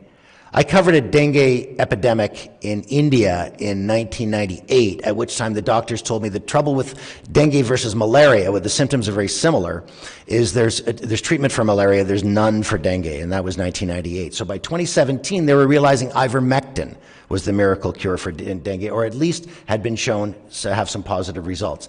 Another review, says this state attorney general in Nebraska, summarized, and a review, of course, is a look at multiple studies. They review multiple studies and they come up with a final conclusion. It summarized the antiviral effects of ivermectin demonstrated through studies over the past 50 years. It wasn't new, and it wasn't deadly. Mr. Palmer, I'll just let you know we're about 10 minutes, just to help time yourself. Okay. Thank you. So the Alberta Health Services on October 5th had published on their website that it is, ivermectin is FDA and Health Canada approved for people, not just cows and horses. It is used to treat parasitic infections, intestinal infections, and now even rosacea. The Indian Express wrote that the state of Uttar Pradesh, which has a population of about 250 million people, had dramatically reduced the COVID positivity rate, and eventually, 3 months after this published article, reduced the COVID death rate to 0 in Uttar Pradesh. So when a doctor named Daniel Nagase walked into an emergency room in Alberta and found 3 people dying of COVID. Their charts showed that they were getting worse every day. He decided, based on the Alberta Health Services, based on these stories out of Uttar Pradesh, to ask them if they wanted to try ivermectin. It was their choice. They all said yes, and they all got better. Then he was fired for doing that. He spoke out about that, and somebody recorded it and put it on a social media, and the CBC did this story. Doctor who says he gave ivermectin to rural Alberta COVID-19 patients prompts a warning from the health authority for spreading misinformation. In the same story, he says the drug worked quickly, allowing all 3 to leave the hospital. And I called Daniel Nagase, Dr. Nagase, I interviewed him, and he said one of them was 90. And he went back to his nursing home. They almost got completely better within 18 hours, but another Alberta Health Services medical director barred the patients from getting any more of the drug. Can you imagine if you can't breathe and somebody gives you a pill and you can breathe and another doctor comes in and says you're not getting any more? That happened. It's in this CBC News story. And they went after the guy who cured them. Dr. Nagase was removed from the hospital and relieved of his medical duties the following day. The story here is that a doctor cured COVID with a pill that cost a nickel that's already been working all around the world. We can all go back to our hockey rinks. We can all go back to our jobs. We don't need the experimental vaccine. There's a pill. All we have to do is put a good supply in every hospital in Canada, and if anybody gets sick enough that they can't breathe, they go into the hospital, they're administered ivermectin, and 18 to 36 hours later, they're breathing and they go home. End of pandemic. Dr. Nagase should be on a stamp. 20 years from now, there should be a little vignette about that moment when he decided, I'm going to try this drug and end COVID-19 in Canada. Instead, the CBC went after his throat because it's propaganda. It's not news gathering. This is the photograph on the slide here of the ivermectin from the CBC website, under which the cut line says ivermectin is used primarily to rid livestock of patients. I'll draw your attention to the box in the photograph's hands and the yellow on the right-hand corner where there is a picture of 3 human beings. So this is international and multilingual. There's an adult and an adolescent and a baby. And the baby has an X through it because you give babies ivermectin in a liquid suspension so they don't choke on the pill. This is human ivermectin, photograph on the CBC website, and they're saying it's for livestock. This is a lie, a half-truth, disinformation, propaganda brought to you by the CBC. What the Indian Express did by telling what the Chief Minister said about ivermectin's success was news gathering. What the CBC did, saying ivermectin is for horses and cows and can cause death, was a lie, and it was only propaganda. There's no other way to describe it. Quickly going, because I'm running out of time here, to the Freedom Convoy. I happened to be in Ottawa visiting friends. I had been doing some volunteer work with the Canadian COVID Care Alliance, which is an excellent group of scientists, and I encourage everyone to look at their website if they're looking for truth instead of trust. There's a photograph here of your witness standing in front of the Peace Tower in Ottawa, looking down on all the Canadian flags, the Quebec flags, the Freedom Convoy. These are the photographs I took.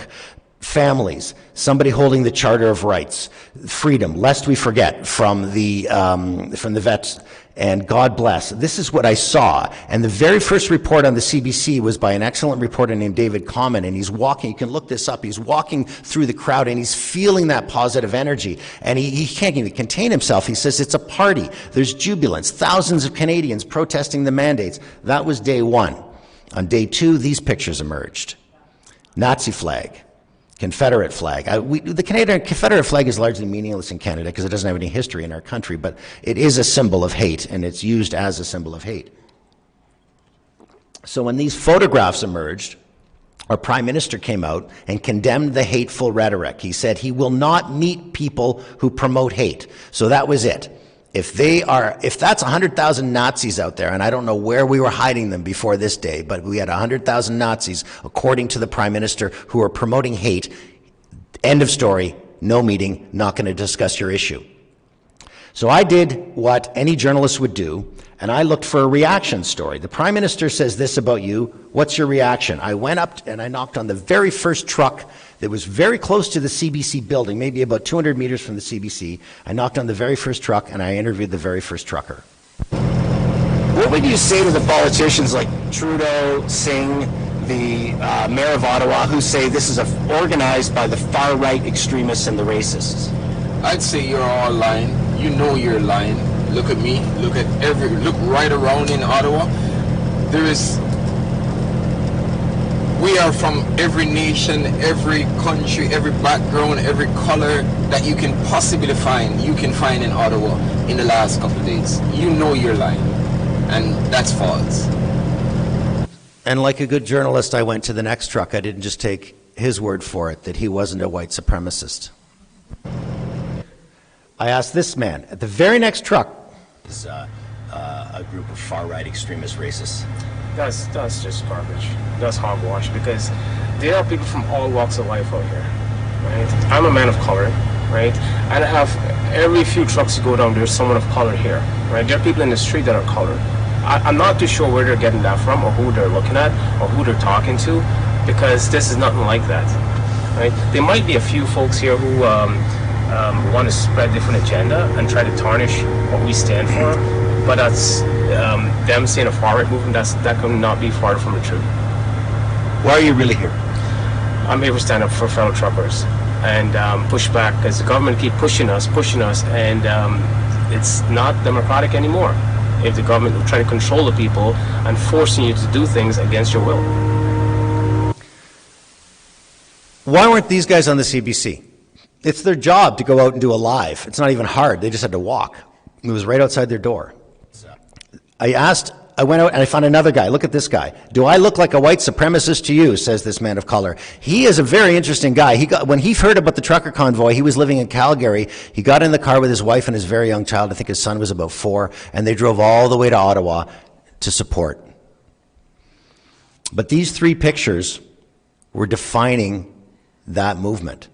The Nazi flags and the Confederate flags, and I thought, I didn't see them. I was there those first 5 days. I didn't see any of these flags. Rebel News, which is an alternative news, which was marginal because it's largely a conservative mouthpiece, I guess you would call it, trying to get rid of Trudeau and put a conservative government in. That's kind of their position. But during the last 3 years, there's been more truth on Rebel News than I've seen on any other media in all of Canada, and I say that as an experienced journalist. Their intrepid reporter, Alexa Lavoie, who I think is one of the greatest investigative reporters in Canada today, noticed that these 3 pictures were taken by 3 different people. One of them by David Chan, a longtime Liberal photographer. One of them by Andrew Mead, a known Trudeau photographer. And another by Randy Boswell, who's a reporter, a writer, I guess. But he writes a lot using about misinformation, anti-vaxxers, conspiracy theorists. This is his. So how did they all get in the exact same place? She noticed that the Peace Tower is in the same aspect ratio, the same distance, depth, as in all of the 3 pictures. All of 3 of these people were in the exact same spot when that guy unfurled that flag. She was curious about that. These 2 pictures were the only ones seen of the Nazi flag, and the reason there's still pictures is because it wasn't unfurled long enough for any of the 10,000 cameras in the place to see it and film it.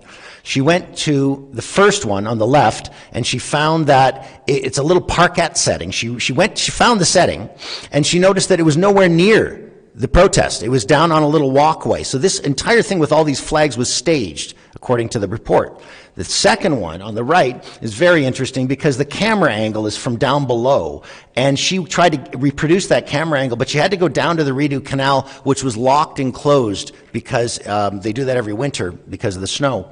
And it's for safety reasons. So she wondered, how did someone get down to that spot in a locked and closed area at the moment that that flag was unfurled? And she pointed out that it was on the west wall of the Chateau Laurier Hotel next to the Parliament buildings, and that angled staircase only exists in one spot, and as soon as he's up to the pillar, he's on Wellington Street, and nobody saw the flag on Wellington Street or filmed the flag on Wellington Street. So that was the moment that that flag was unfurled, and there was a photographer there at the moment to take the picture. So how did that get out so far? She discovered, Alexa Lavoie in Rebel News discovered that the first person to tweet that picture of that nasty flag, that nasty flag, it is a nasty flag, the Nazi flag, was Justin Ling, the CBC reporter. CBC website says Justin is an award-winning investigative journalist who specializes in stories that are misunderstood. Justin said he didn't want to reveal his source, who sent him that photo. I've seen several of Justin's pieces, and he almost never reveals his source. You have to trust and he believes it. Mr. Palmer, I'm going to have to cut you short and allow... Do you want me to stop now? Yeah, and allow the commissioners. They might have a couple of questions for you, and then we have to take a break. Okay.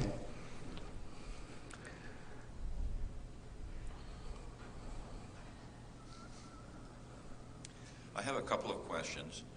And by the way, thank you for your testimony. I don't particularly understand how a newsroom works, particularly at the CBC, and you talked about a number of people. At the beginning, you talked about Adrienne Arsenault coming out with this particular piece. In your experience in a newsroom, would Adrienne Arsenault herself or any of those other people just come up with a story and go on air? Or was this directed? Every story at the CBC National is a collaboration by many people, and there's a hierarchy of decision making. But a journalist, if I was in Adrienne's position, the buck stops there. You want me to say this? Show me the evidence that it didn't come from a lab before I go on the air. I was in a situation a couple of times at CTV where I was asked to match a story by a competitor, and when I investigated it, I found it to be untrue by the people that were in that story. And I had to report back that I can't go on the air with this story tonight because it's untrue. And they said, well, the CBC or whoever put it on. I said, well, that's their error, not mine. And let's move on to the next thing. The reporter is responsible for the words they speak. Another question. You know, you showed us these organizations, whatever they were called, Trust Initiative, et and there was one slide that you had multiple different broadcasters on it. I don't know how many there were, but there are many, many of them. If I also understood what you were saying, a lot of these broadcasters worldwide were saying the same things at the same time.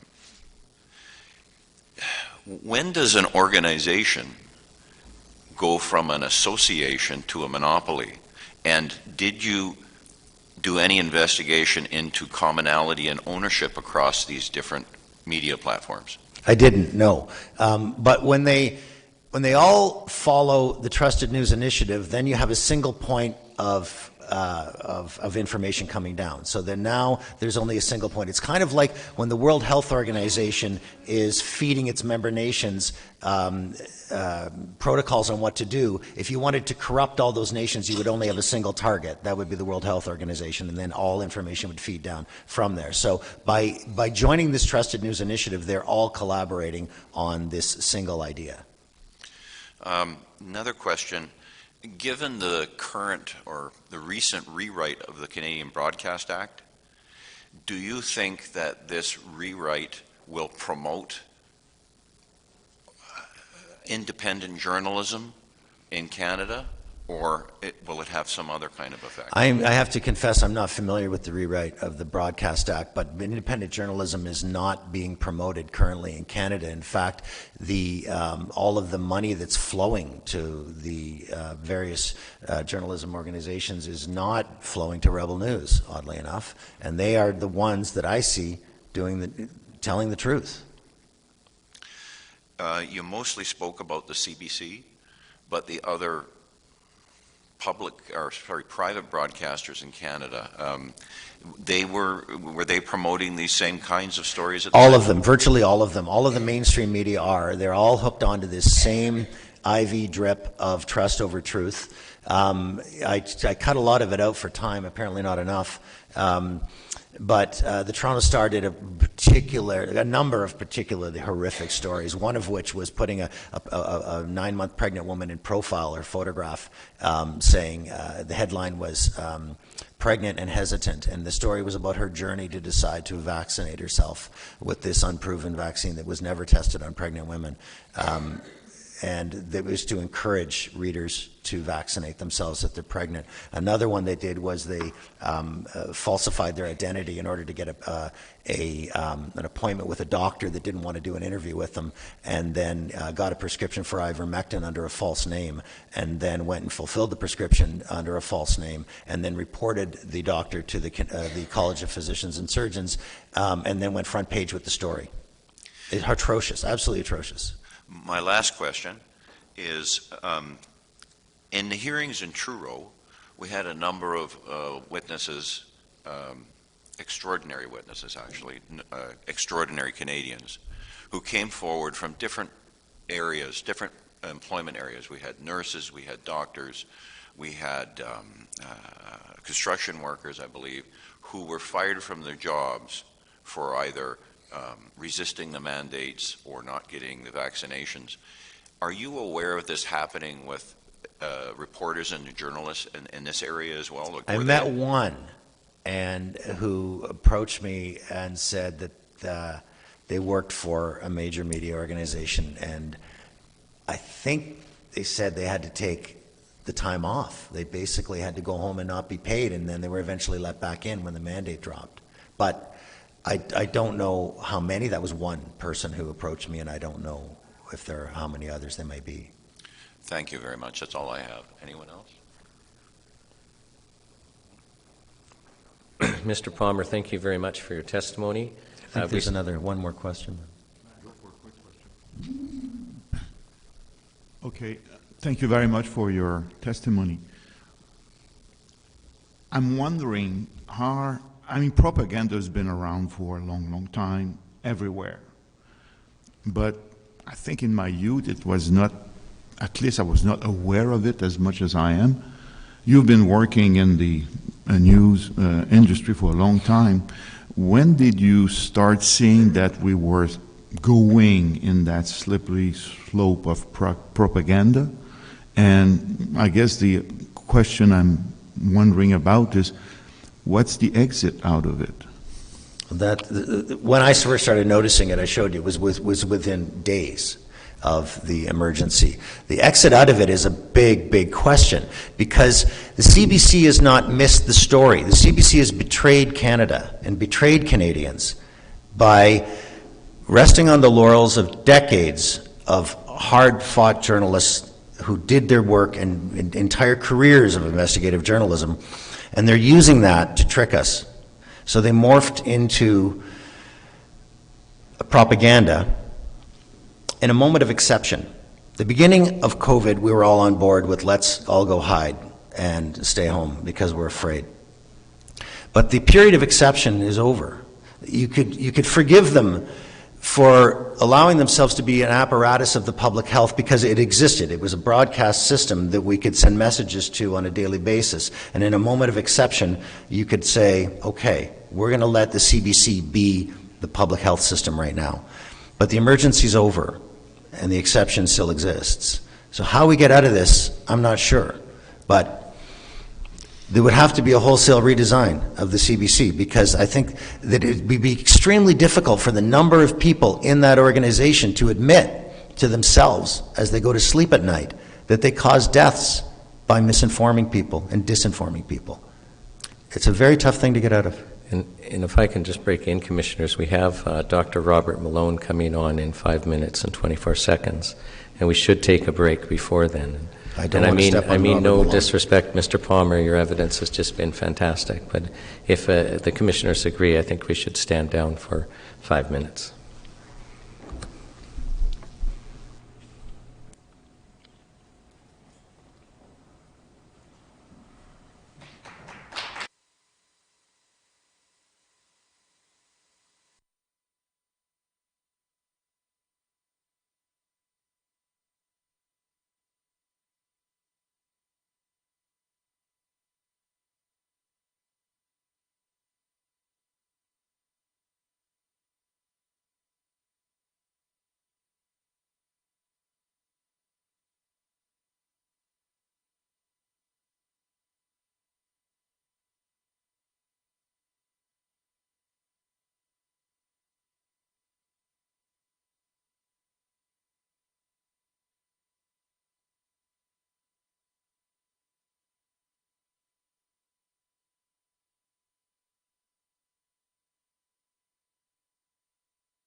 Welcome back to the National Citizens Inquiry. It's my pleasure to introduce our next witness who is attending virtually, Dr. Robert Malone. Welcome, Dr. Malone. And David, we don't have Dr. Malone on volume. Okay, we should be good to go. Can you just speak again for us, Dr. Malone? Test 1, 2, 3. We can hear you. So, Dr. Malone, can I ask you to, for the record, state your full name and then spell your first name and last name for the record? My full name is Robert Wallace Malone. ROBERT Malone. And Dr. Malone, do you promise to tell the truth, the whole truth, and nothing but the truth? I do so swear. And you had provided with me, to me earlier, a copy of your CV, which I've entered as an exhibit in this matter, TO-23. And can you confirm that the CV you provided is accurate? It is accurate to the best of my knowledge. And Dr. Malone, I'm going to ask you to just take a bit of time and share with the commissioners your involvement with the mRNA technology, your initial opinion about the mRNA vaccine, and whether or not you changed your mind about it. My involvement in the platform technology of the use of mRNA for a drug or for vaccine purposes begins in approximately 1987 at the Salk Institute Laboratories of Molecular Virology under Dr. Inder Verma, in which I was investigating the relationship of RNA sequence in structure to retroviral packaging. In order to do those studies, I needed to develop a system for producing large quantities of purified mRNA, which had the necessary genetic elements to ensure efficient translation. So I developed that system for manufacturing, purification, and demonstration of the sequences necessary, and then tested that material, that composition of matter, for delivery into a variety of cells using all known delivery methods, including liposomal delivery methods available at the time, none of which were sufficiently efficient to allow any studies of gene expression off of such a RNA and verify the functional aspect of the RNA in cells. And then had an opportunity to test a new technology that had been developed at Syntex Laboratories in Palo Alto, involving the use of positively charged fats, otherwise known as cationic lipids, and their formulations to form self-assembling particles. These are referred to as self-assembling nanoparticles and are not liposomes. They're very different in composition, but they do involve lipids. Once that suite of technologies were assembled, and even in anticipation of future studies in collaboration with Syntex, I filed patent disclosure for the use of mRNA as a drug and all of its applications from the Salk Institute. I believe that was 87 or 88. I have that document. And then it was countersigned appropriately by a postdoc in the lab, and then showed that this would be reduced to practice for purpose of expression in all cell types identified at the Salk Institute, including insect cells and human cells and a variety of other sources, and then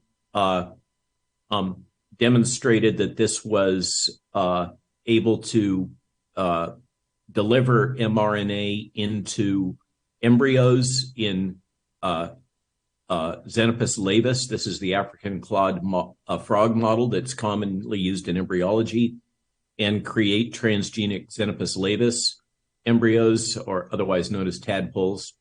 And then in chick embryos, there was an ensuing set of patent disputes between the Salk Institute and the University of California, San Diego, which I was a student at, and various professors asserting their primacy or involvement in the invention. I left the Salk Institute with a master's, having passed my PhD exams in lieu of a PhD after developing PTSD and a nervous breakdown in the midst of the battles over my invention. I then joined a company called Vical, which was initially located across the street from the Salk on Torrey Pines Road in San Diego, and there had a series of additional discoveries having to do with both the delivery into mammals in a mouse model, as well as the use of the technology for vaccination purposes and its reduction to practice to elicit immune responses against influenza and AIDS or HIV antigens. I then left Vical and went back and finished my MD, and then returned to UC Davis as an assistant professor, obtained about $1.5 million in grants to pursue that research, and carried on with development and testing of a variety of cationic liposome formulations, including in collaboration with Boehringer Mannheim and Promega. Some of those compounds ended up being marketed by Promega.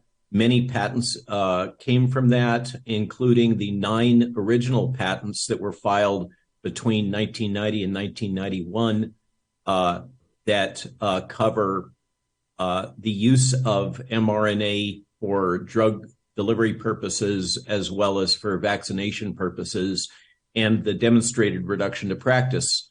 So I am, in fact, the original inventor and played a key role in the series of inventions, and am a named inventor on all patents relating to these initial discoveries.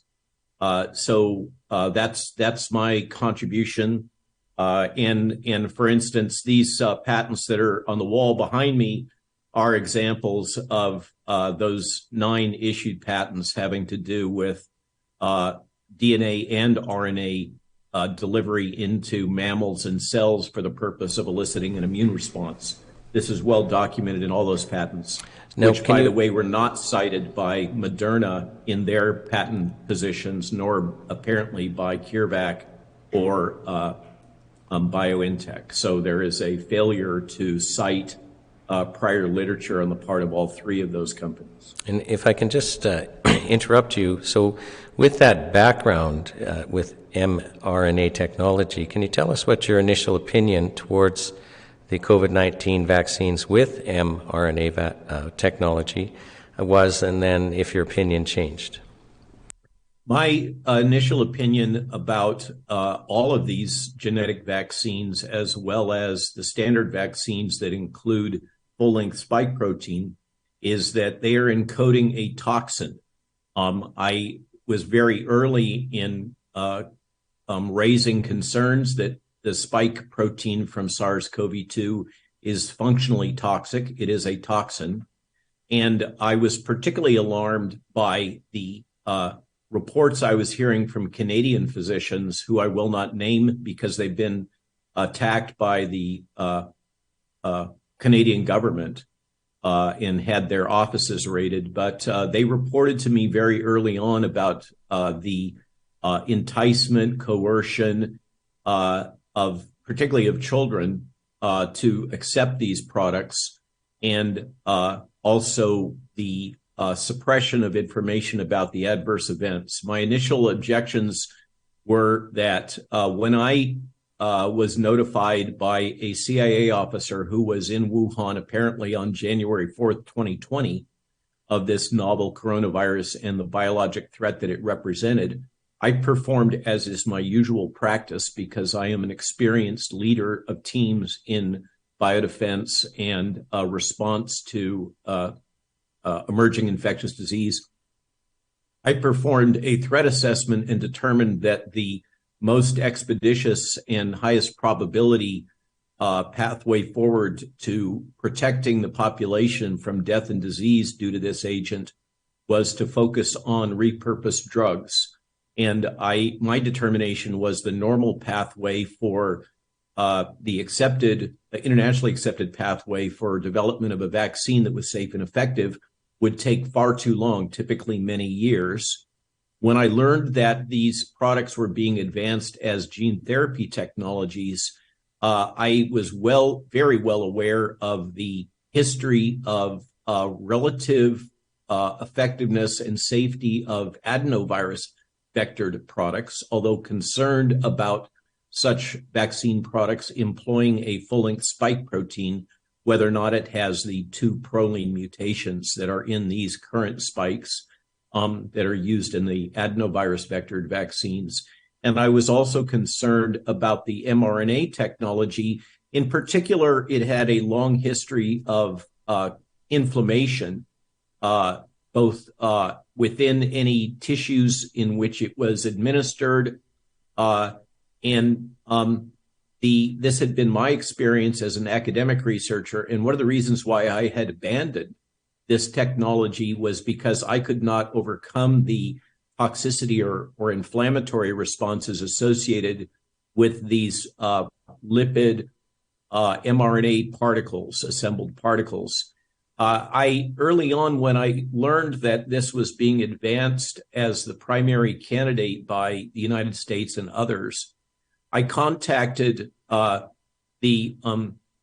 University of British Columbia investigator who is behind the most important advances associated with these newer formulations, which are an improvement for in vivo delivery on my original technology platforms, and inquired of him what was the full composition and nature and logic of the formulations that were being advanced clinically, and was reassured by him that the inflammatory problems that I had encountered had been resolved with these newer formulations, and that they had solved the problem of tissue targeting by identifying specific cationic lipid structures that would cause the formulations to remain localized in the draining lymph nodes from the tissues from whence at the site of injection. So I was reassured that this was the case. And then as this new information came out about as the vaccines began to be deployed, about the adverse events associated with them and the suppression of those adverse events in a systematic way by the Canadian National Health Service, that's when I really became more alarmed and wrote a key paper, I think perhaps the initial paper, concerning the bioethics of what was being done and the failure to provide informed consent and to require informed consent in deploying these products, as well as the coercion that was being deployed by the Canadian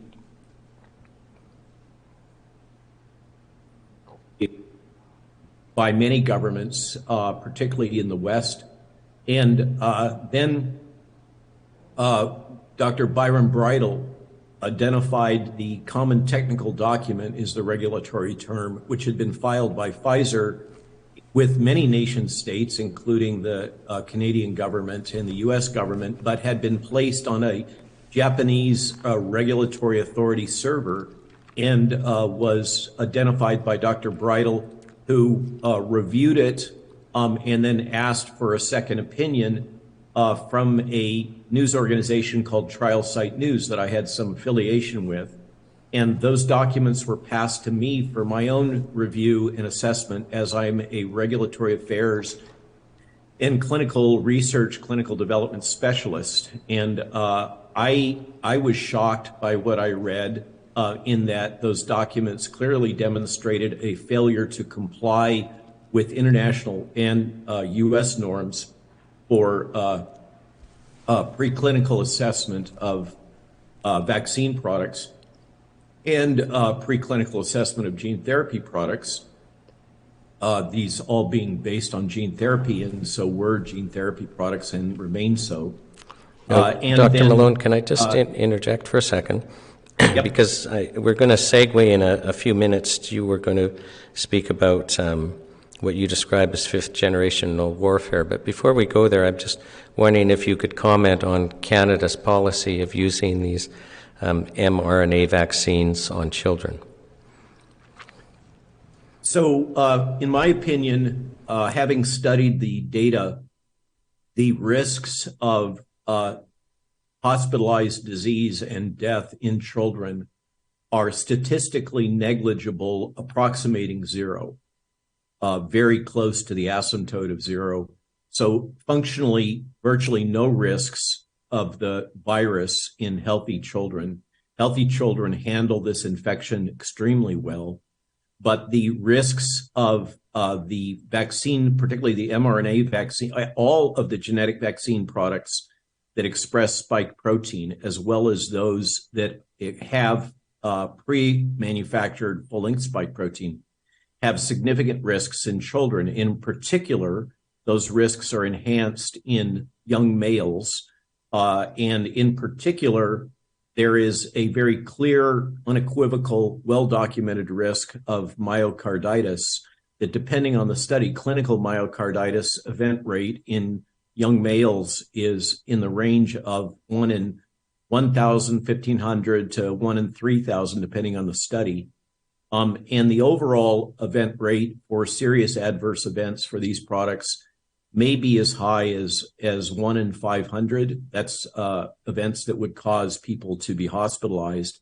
And clearly, given that there is no significant clinical risk in children associated with the virus itself, the risk-benefit ratio of these products to the risk of the virus itself absolutely does not justify vaccination in children. And the data indicate that children can be damaged in their brains, in their endocrine system, in their heart, in their reproductive system, and in their immune system responses. Particularly, there seems to be a dose-dependent effect of these toxicities in children and in adults. Over. Thank you. Can you share with us your recent conclusions and research into what you've termed as fifth generation warfare? Yeah, give me a moment to arrange the screen because I'm going to have to share the screen. One moment.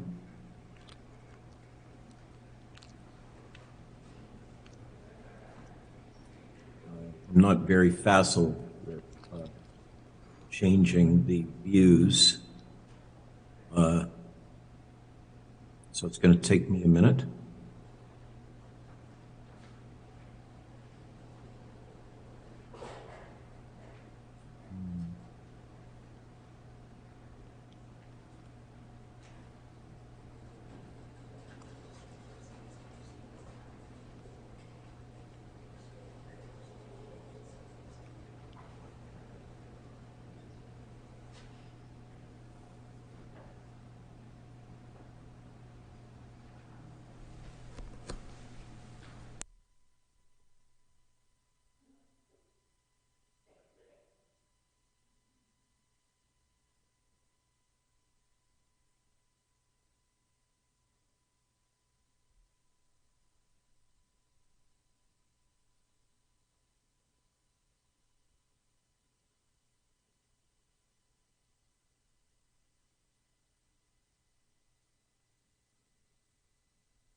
Oh, let's see. One moment. I usually have the organizers run the show.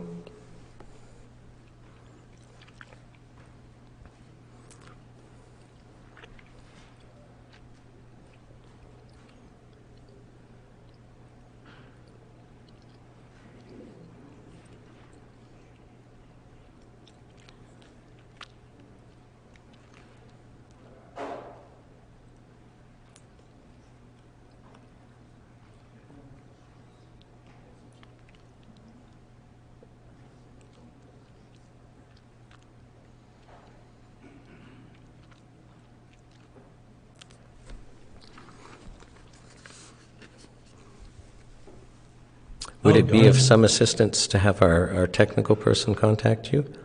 No, it's a very idiosyncratic thing having to do with where is my mouse, because I'm using multiple displays. There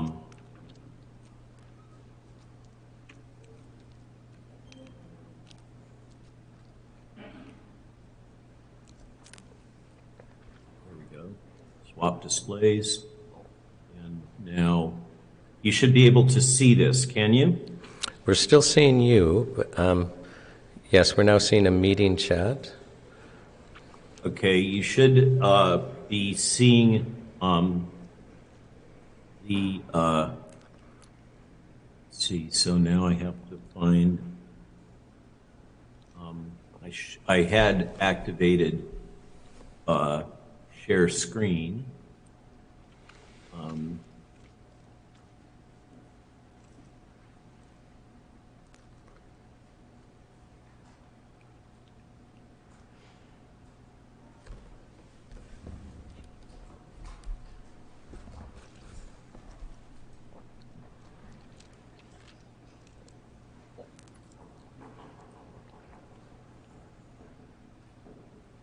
Yes, so let's see, Zoom.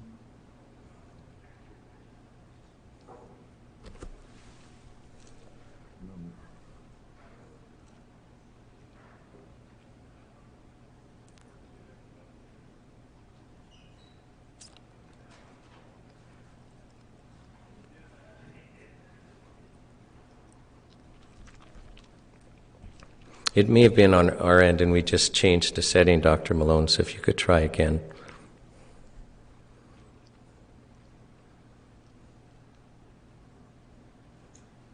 Okay, one moment.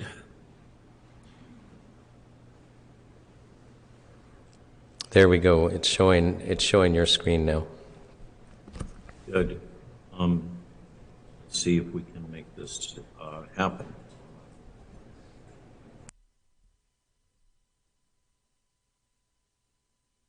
Okay. Are you seeing a splash screen that says Fifth Generation Warfare and Sovereignty? Yes, we are, and that's on the full screen. Okay, so proceeding with that then, so I'm going to speak now about basically the psychological operations that have been undertaken by particularly the Five Eyes nations of Great Britain, the United States, Canada, New Zealand, and Australia, and their intelligence communities and military. Referred in the industry to fifth generation warfare. And in the COVID crisis context over the last 3 years, we have had clearly documented, including in Canada, the deployment of military assets, ergo personnel, and their technologies on civilian populations under the logic that it has been necessary to coerce, compel, entice, and otherwise convince the civilian populations to accept these unlicensed medical products that are neither safe nor effective, that have been marketed as vaccines, but which do not perform as vaccines in the sense that they do not prevent infection, replication, distribution to third parties, disease or death associated with SARS-CoV-2 infection. And so in sum, what has been done to us in terms of the PSYOPs, and the general term or the technology deployed is fifth generation warfare. So I'm going to introduce the audience in this testimony to fifth generation warfare and its deployment during the COVID crisis. Fifth generation warfare is termed a war of information and perception. In order to understand it, you need to understand that fifth generation warfare is not a fight over, it's not used for conflict over territory, but rather it is designed for conflicts to influence thought, belief, and emotion. The first example of fifth generation warfare in the modern era that was deployed was Twitter and Facebook, having been deployed during Arab Spring in order to influence behavior of crowds during that social protest movement in the Middle East. It is not a perfect example of fifth generation warfare because in fifth generation warfare, the perpetrators, the opposition, is typically unclear. Fifth generation warfare seeks to mask the involvement of whoever it is that's waging that conflict, but absolutely fifth generation warfare was a component of Arab Spring, and during Arab Spring, a key fifth generation warfare device or weapon was deployed, and that is Twitter. Twitter is both a weapon and a battlefield in the new world of fifth generation warfare.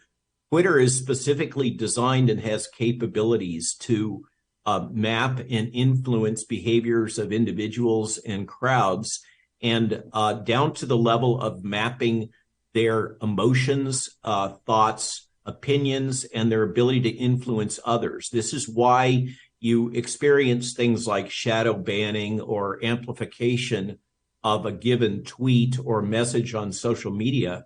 This is typically algorithmically based alterations in the distribution of information and its emotional content to those that are participating in social media platforms.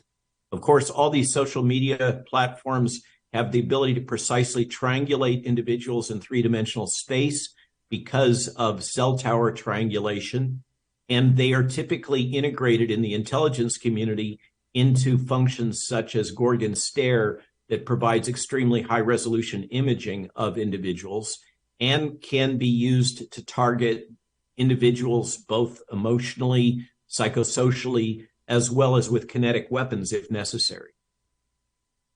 Over the last 3 years, Western governments, non-governmental organizations, transnational organizations, and the pharmaceutical industry, together with media and financial corporations, have cooperated via public-private partnerships such as the Trusted News Initiative to deploy a massive, globally harmonized psychological and propaganda operation, the largest in the history of the Western world.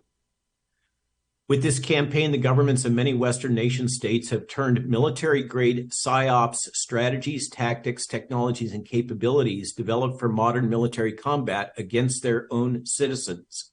This is well documented and was predicted in a series of classic texts and also discussed at length in my latest book, Lies My Government Told Me and the Better Future Coming.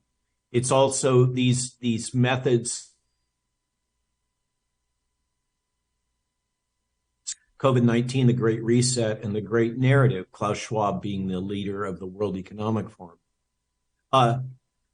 Before fourth and fifth generation warfare, modern warfare was a duel on a larger scale or a continuation of politics by other means, with core elements of rationality of the state, probability in military command, and rage of the population, according to Clausewitz in his classic text on war. Today, in the context of fifth generation warfare, there is no clear distinction between state, non-state combatants and civilians. And there is absolutely no boundaries in terms of ethics or rules of engagement. It is total unrestricted warfare. It is clear that Western nations, as I mentioned, particularly the Five Eyes nations, have deployed this military-grade PSYOPs technology on their civilians, in many cases through the operations of military operational groups that are trained in PSYOPs. This includes, for instance, the 77th Brigade in the United Kingdom. That's now public information. Many of this has come out through Freedom of Information and acts and Twitter file disclosures. It has really been a central feature of governmental efforts to manipulate populations and coerce them to accepting whatever the narrative is promoted by the government and the World Health Organization. Just to put a pin on it, The U.S. government, through Department of Homeland Security, has defined terms which are equated with domestic terrorism that relate to this, and those are misinformation. That means any information being spread in public which is different from the approved narrative from the regional health authority. So I guess that would be your NHS and the World Health Organization, or in the U.S., that would be our Health and Human Services. Any information which is different from that approved by those agencies is defined as misinformation. If it's spread benignly through ignorance or whatever, that's misinformation. If it's spread for a political intent, that is defined as disinformation. If it's information being shared which is true but causes concerns about government and government integrity, that is called malinformation. All three of those classifications in the United States are defined as domestic terrorism by the Department of Homeland Security. In general, thinking about these concepts of generations of warfare as discrete entities is really misleading. They're more like generations or gradients. First generation being, sticks and stones and swords and mounted combat with lances. Second generation you can think of as the First World War being a great example, and the American Civil War. Third generation employed the Blitzkrieg, which allowed the decentralization of command authority to the German army, which allowed them with even inferior technology to bypass, for instance, the Maginot Line in France. So third generation is mechanized warfare focused on speed and maneuverability. You can think of the Ukraine conflict as an example of third generation warfare in progress. Fourth generation warfare was designed for asymmetric warfare against large state actors. We can think of this as terrorism, or we can think of it as insurgency efforts, such as, for instance, the American Revolution against Great Britain is an example. But in the modern context, fourth generation warfare deploys both propaganda and battles over territory, including use of kinetic weapons by the likes of Al-Qaeda, the Taliban, various actors in Syria, and going back to the Viet Cong. I argue that the United States military has never won a fourth generation conflict. In order to try to overcome that problem of the advantages posed by internet and network effects and these insurgency strategies that are highly decentralized in terms of leadership, creating a situation where state actors face kind of a whack-a-mole problem, they've developed a fifth generation warfare, which is based on information and perception manipulation. It does not typically involve non-kinetic weapons, and it is not a battleground over territory, but rather a battleground over your mind and its perceptions and its availability of information. So these new tactics have created a totally new battlescape here, one that is very Salvador Dali-esque, in which it's very difficult to understand the nature of the conflict, who the combatants are, and typically the combatants that are propagating this information warfare into a population seek to become as obscure as possible and act with as little energy as possible. This is a very subtle manipulation of information. It is basically the modern epitome of psychological operations and the use of psychology to influence behavior of groups and populations. As I say, it's very, very difficult to really come to grips with fifth generation warfare as you begin to understand it. And in particular, because there are absolutely no boundaries in terms of truth, ethics, of manipulation of media, integrity of information, social organizations, etc. It is complete and total information warfare with absolutely no boundaries. This is what's been deployed against your population there in Canada. This type of warfare targets the cognitive biases of individuals and organizations in a very strategic fashion. So we're all familiar with trolls and bots, etc. But it's very different. It's concealed. It's impossible to attribute, and it focuses on the individual rather than on groups in many cases. It is truly a war of how you think. I argue that in the context of fifth generation warfare, when it is being deployed by governments against their own populations, the concept of sovereignty is irrelevant. It is obsolete. It's an anachronism. There is no sovereignty in an environment in which everything which you obtain in your information space, all of your emotions, everything is manipulated towards the end of whatever the goals are of the nation state. That is modern fifth generation warfare, information warfare, and that is what's been done in Canada. It's well documented. So these are key characteristics of fifth generation warfare. I mentioned Arab Spring. The Israeli-Palestinian conflict was another example.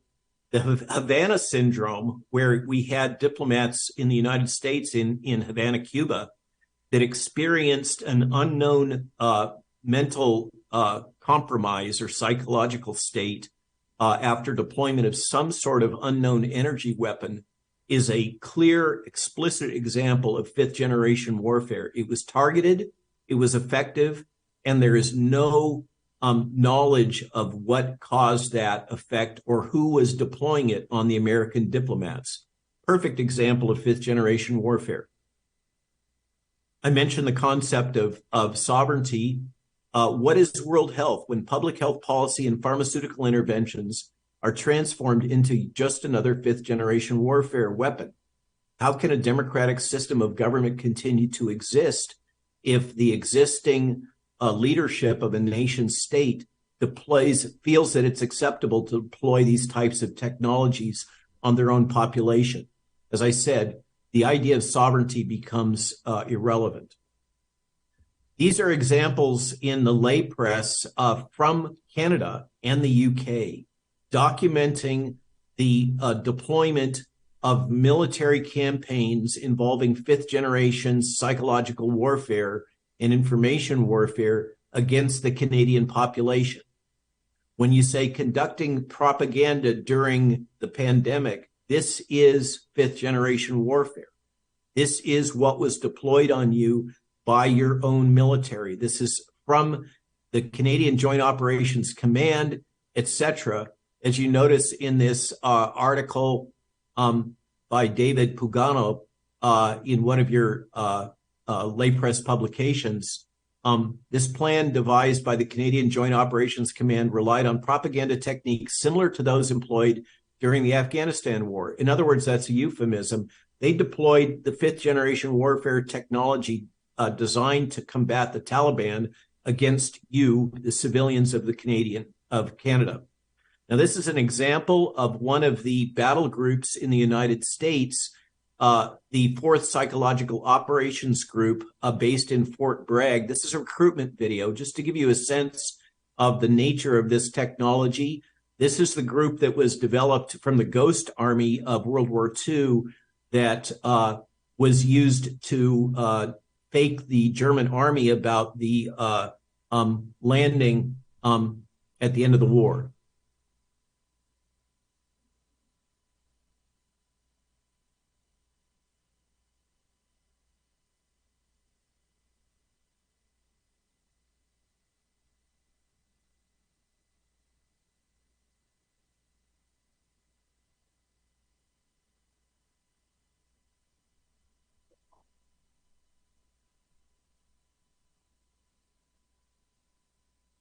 Mr. Gorbachev, tear down this.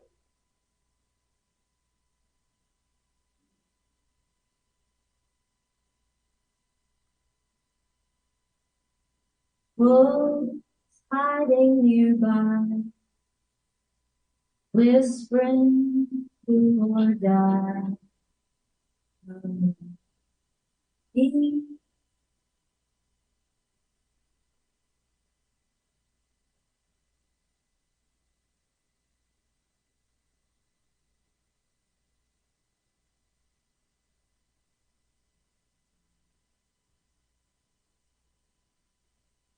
To save your children.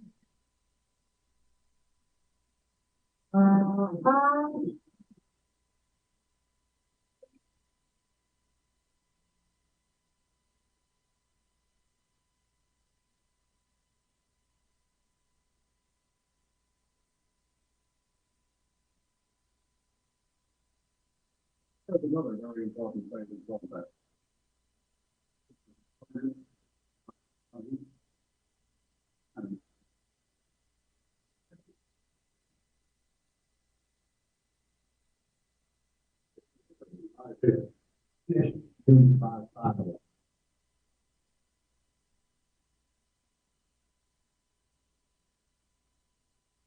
Its mission is to influence the thoughts of the enemy soldier. At the same time, it is expected and encouraged to study foreign languages and the social sciences such as history, economics, and sociology. He must have a broad and sympathetic understanding of all phases of human experience. Gripping at my skin, the walls of night closing. The use of this force as an integral part of combat has now taken on new form.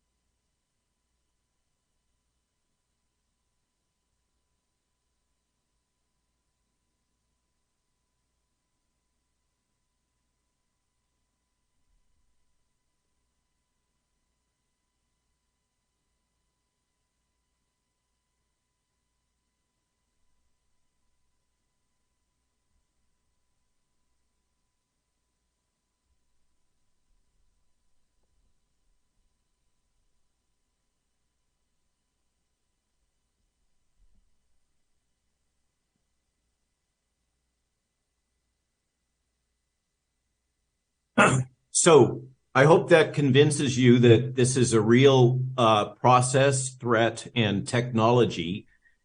As I mentioned, it's deployed in the United States, in Great Britain through the 77th Brigade. One of the members of the 77th Brigade is actually a member of Parliament. And obviously in Canada, as documented by your own press, and New Zealand and Australia, all part of the Five Eyes Alliance. There are a series of core technologies that are used. One of them is the OODA loop, which is also a core strategy, for instance, in fighter pilots currently, in which there are very rapid response cycles to new information. Another key technology and concept is the Milgram experiment, in which people were subjected to shock surreptitiously, not actually, and it demonstrated the willingness of individuals to deploy potentially life-threatening shocks if authority figures told them to.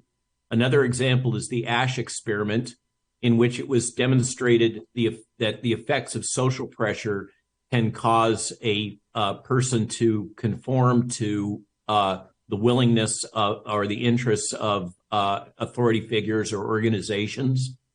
People are willing to ignore reality in order to conform to a group. This also relates to the work of Hannah Arendt, Joost Malors, and most recently Matthias Desmet, involving mass psychosis or mass formation or mass hypnosis, are all three equivalent words. Another example is the Operation Lockstep, the idea of using a pandemic to impose tighter top-down control, modeled after the Chinese social credit system, which has been foretold and evaluated in a variety of planning documents and analysis documents by the Rockefeller Foundation and the U.S. intelligence community. I've mentioned Five Eyes Alliance multiple times here. I don't think I need to cover it again. You're aware that Canada is part of the most powerful and longest standing intelligence organization in the history of the West. You may not understand that, for instance, Wikipedia is very actively edited by individuals who are tightly associated with MI5. What we have is reciprocal relationships between the Five Eyes Alliance countries in which, for instance, things that are prohibited from being performed by the Canadian Intelligence Service or the American Intelligence Service are performed as tasks by, say, Australian or United Kingdom intelligence services, which are not prohibited from taking those types of actions against civilian populations in other Five Eyes Alliance member states. Another key concept is the Overton window, which is the range of policies which are politically acceptable for discussion, known as the window of discourse. And fifth generation warfare methods seek to actively manipulate the Overton window for strategic and tactical advantage. So, for instance, when you experience the fact checkers, quote unquote, or the censorship, shadow banning, etc., on social media because you are communicating something like the slide deck from the Canadian COVID Care Alliance that technically accurately discussed the nature of the Pfizer clinical trials, that is a clear example of third-party actors constraining the Overton window, making it so that these things are not socially acceptable to be discussed. This is a key strategy and tactic in fifth generation warfare. Another one is the exploitation of cognitive biases associated and described as the Dunning-Kruger effect, the relationship between average performance and average actual performance on a college. So self-perceived performance. In other words, the difference between what people think they are able to perform and their intelligence levels and their true capabilities. People have a strong tendency to always overestimate their ability to assess information and their own intelligence. And this is actively exploited using fifth generation warfare technology. Another example is bad jacketing or snitch jacketing. This is this common strategy that we're seeing deployed and has been deployed for decades, for instance, by the FBI to create suspicion and division within organizations that are resistance group. And what's done is to seed the idea that members of the group are bad actors, that they in some way are actually acting on behalf of a third party, typically the state or the intelligence community. And so this is often referred to as controlled opposition. That's the typical strategy that's propagated into a population, is somebody who is being very effective as a leader within a protest group or organization, then rumors being spread about them that they are actually acting on behalf of the opponents, the state or whomever. And this is another video prepared by Mickey Willis that describes bad jacketing. It's called Our Birthright, and it's another example of the fifth generation warfare technologies that have been actively deployed, including in Canada during the trucker strike event. I've been a human rights activist for 20 years. As a documentary filmmaker, I've been on the front lines of many of our nation's biggest scandals and crimes. From that perspective, I've been an eyewitness to the rise and fall of numerous people-powered movements. Nearly every organized resistance I've been a part of has ended just inches from victory. Same critical mistake. Infighting. And members of the same group turn against each other. It often begins with whispers of the most prominent spokespeople of the times. These rumors typically sound like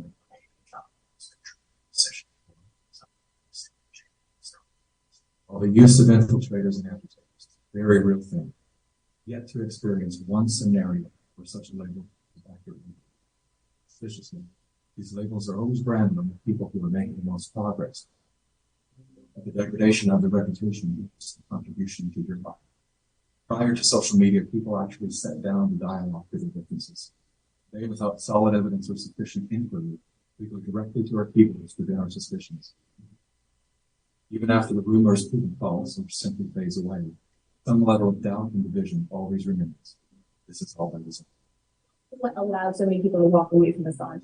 Some of the Me Too allegations had surfaced and that were ultimately discredited. It's stuck in people's minds. Voices of propaganda are mastered. They knowingly run a false story and retract it, knowing the lie will reach millions, but very few will see the correction. Religious faith is being called into question here. To the lawsuits, people of praise a group which the Law Center has labeled them a hate group. When I stated that people of praise had been deemed a hate group, I just got them mixed up with another group. I can play the okay, that happens, it's easy to do. Word to former CIA Director William Casey. We'll note our disinformation program is complete when everything the American public believes is false. The planting of divisive rumors is one of the most common tactics used in psychological warfare. As the lies bloom, like worker bees, well-intended citizens pollinate the masses with poisonous disinformation. What the gossiping bees fail to realize is that they themselves are doing the work of controlling the position. They are literally, unwittingly, working on behalf of the very forces they believe they are resisting. Again, all of this is by design. While we've all been distracted by the latest trends and tragedies, everything that has influence on our behavior has been infiltrated by an agenda to control our thoughts. Whether their goal is to make us purchase a product, vote for a political party, or submit to experimental inoculations, there are forces at work who understand the functionalities of your mind far better than we do. Their goal is total control. But because they are the few and we are the many, they can only achieve total control through the age-old tactic of divide and conquer. Never before have we been so divided. Divided by politics, religion, nation, state, race, class, gender, and now vaccine sales. You better understand how we got it. Consider these three quotes in The Art of War by Sun Tzu. The supreme art of war is to subdue the enemy without fighting. Victorious warriors win first and then control. The secret lies in confusing the enemy so that he cannot fathom or really think. Though Sun Tzu lived over 2,500 years ago, his work remains at the heart of our CIA as well as the Chinese Communist Party's strategy today. It's no coincidence that around the same era as Sun Tzu, the words "united we stand, divided we fall" were first recorded. It is unity that will save our community.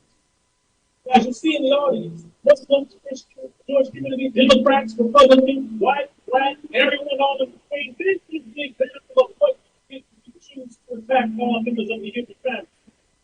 Greatest power is our numbers. Hence, the relentless effort shatter us into broken fragments. As their agendas are being exposed, the dividers will stop at nothing to cover their crimes against humanity. They have bunkers. All we have is each other. The good news is, that's all we need.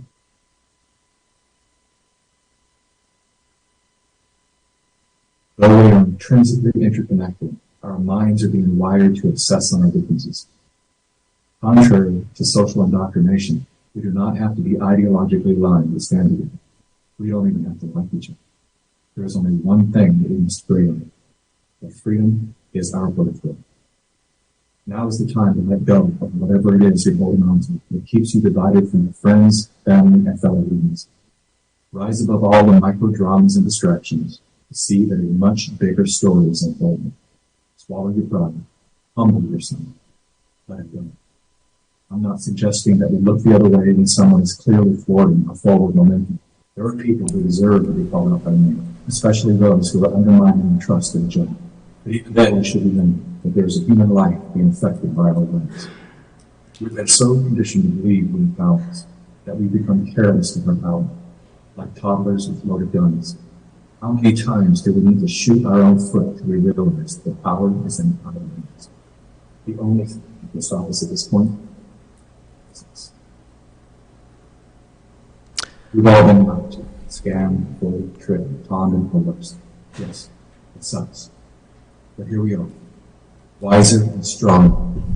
3 years ago. Dr. Malone, can we just let you know that we're having trouble hearing the sound on this presentation?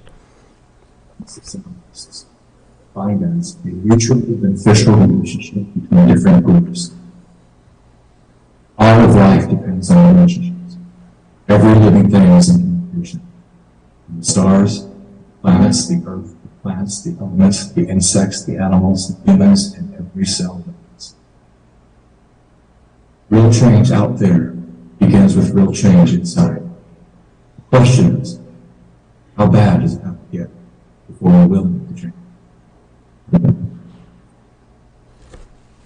So, sorry about that you didn't get adequate volume. Hope you could understand most of that. The point is that these are the technologies that have been deployed and continue to be deployed against us. There are third parties that have been clearly identified as disruptors who were involved in disruption of the Canadian trucker protests, as well as the American trucker protests. We do have infiltrators. They are using these technologies. They appear to be state actors that are working as subcontractors. How can we defend ourselves against this? We can basically learn the technologies, and when we do so, we become resistant to them, just like we're more resistant to modern marketing technology, which is very closely related. And as we master the technologies and understand them more deeply, we can begin to deploy them ourselves rather than just being victims. There are many offensive ways to use this, and there are many different offensive ways that they're used against us through chaos agents, generation of fake sock puppets, bot trolls, flash mobs, etc., and of course the aggressive deployment of censorship, gaslighting, and other technologies which are used particularly on social media and in corporate media, often with sponsorship from governments, including your own government, as I've mentioned. So I conclude this talk then about fifth generation warfare with the suggestion there that you seek out the variety of different sources of literature that provide more information about this. And of course, we've written about it extensively in our book, The Lies My Government Told Me, as well as in our Substack, rwmalonemd.substack.com, if you wish to understand more about fifth generation warfare, nudge technology, and the associated psyops that are deployed in Twitter and other social media platforms. With that, I thank you for your time. Let's see, I need to stop sharing. Yes, if you can return to view of you, I think our commissioners likely have a few questions for you. Trying to get there. There we go, we can see you. So we should be back. And thank you for your attention.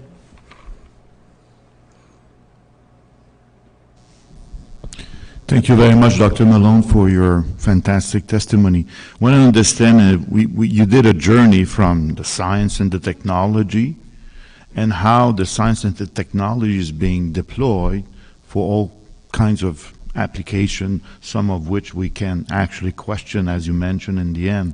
So if I can come back to science and technology, because I'm a scientist, I was working in gene therapy in the early 90s, and I've been following your work. If we can come back to, if we can explain to what extent the science, for example, of the mRNA technology has not been developed to the level that would justify its use in, I would say at this point, all kinds of application, including the COVID vaccine, but now they want to move it in many other type of application. It is my understanding, based on the latest result that has been published on the quality or lack thereof of the product produced at large scale under so-called GMP, which we can question the quality. Do you think, based on your expertise on the technology, that this product can actually be produced anytime soon under large scale and GMP quality, irrespective of what kind of vaccine you might be proposing? Okay, so your question is basically, to use regulatory terminology, you're speaking about adulteration, potency, purity, and identity of the medical product, the biological medical product, which has been marketed to us as a vaccine. Do I understand you correctly? Yeah, exactly. My question is, in your expert opinion, are we ready to produce these products under compliant GMP? And if not, what would it take to get there? So we have been told that the products are compliant with GMP, but it has not been disclosed to the general public the contents of the material and its composition, the manufacturing process, and I'm not aware of what the release criteria are. I do know that there have been multiple independent assessments, and let's park that for a minute. I want to come back to that. There have been multiple independent assessments that document, for instance, quite a significant concentration of contaminating plasmid DNA in these preparations, which suggests that the purification process to remove the plasmid DNA template for the manufacturing of the mRNA has been, the most gentle way I could put it would be inadequate. Contamination of DNA in vaccines has long been a problem, no matter what the source. For instance, live attenuated or purified subunit influenza vaccines also have problems with contaminating DNA from cell lines or from chick embryos, for example. So there is absolutely, based on the independent assessments, there's significant contamination of plasmid DNA, and it's been reported that that DNA in the case of the bivalent products includes full-length plasmid that includes simian virus 40 sequences, including promoter enhancers, and I'm not clear about replication origins. In addition, it's very clear from the analyses that the mRNA transcripts present in these preparations of gene therapy products used for vaccination are often truncated. It's basically impossible with T7 RNA polymerase to prevent the premature termination of the growing chain of mRNA. So one ends up with a composition of matter that has significant contamination with full-length transcripts, which may have their own biologic properties, and the proteins that they encode may have their own biologic properties. In terms of the overall formulations, clearly this technology developed at the University of British Columbia in large part is not as advertised. It does not remain at the site of injection. It does not remain in the draining lymph nodes. It is not targeted. In fact, it is generally distributed throughout the body and seems to have some particular affinity as a formulation of the product for a variety of tissues and organs that are associated with significant pathology. And this includes brain, heart, and most worrisome reproductive tissues, including ovaries.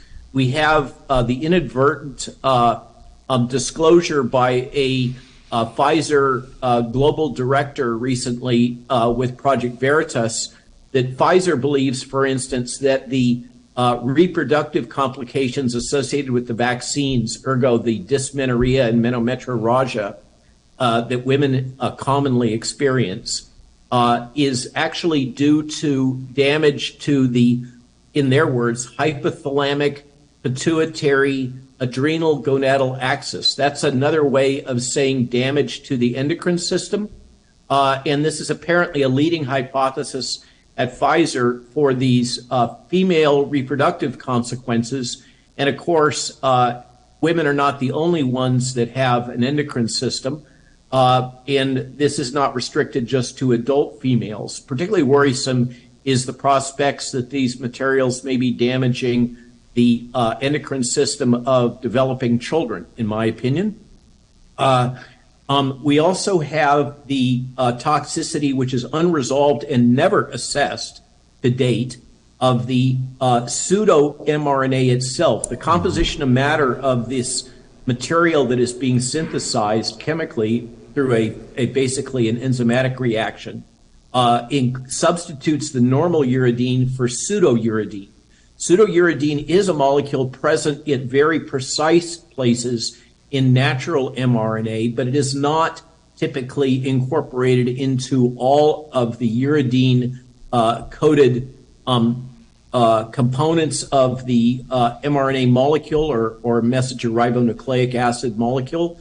Pseudouridine is typically very, very selectively modified in cells in our bodies rather than being incorporated wholesale throughout the RNA. This is the invention of Karikó and Weissman that's used in all of the marketed or distributed mRNA-based vaccine products. The reason why the pseudouridine was incorporated was because of the problem that I mentioned previously. These formulations are highly inflammatory. And the incorporation of pseudouridine into mRNA acts through various cellular signaling pathways to downregulate inflammation and immune response. Unfortunately, that has two aspects. Downregulating the inflammatory and immune response is good in the sense of reducing the effects of the formulation itself on inflammation, but bad in that it's nonspecific. So we do know that for whatever reason, these products, when administered, these biological medical products marketed as vaccines, are eliciting damage to immune responses, and we can observe that because one of the common adverse events is the reactivation of latent DNA viruses, such as Epstein-Barr virus, cytomegalovirus, and shingles, of course, which are common adverse events associated with the post-vaccination syndrome. So, in short, what we have is clear evidence of unresolved and inadequately characterized toxicity associated with the delivery formulation, with the mRNA itself, and with the encoded payload spike.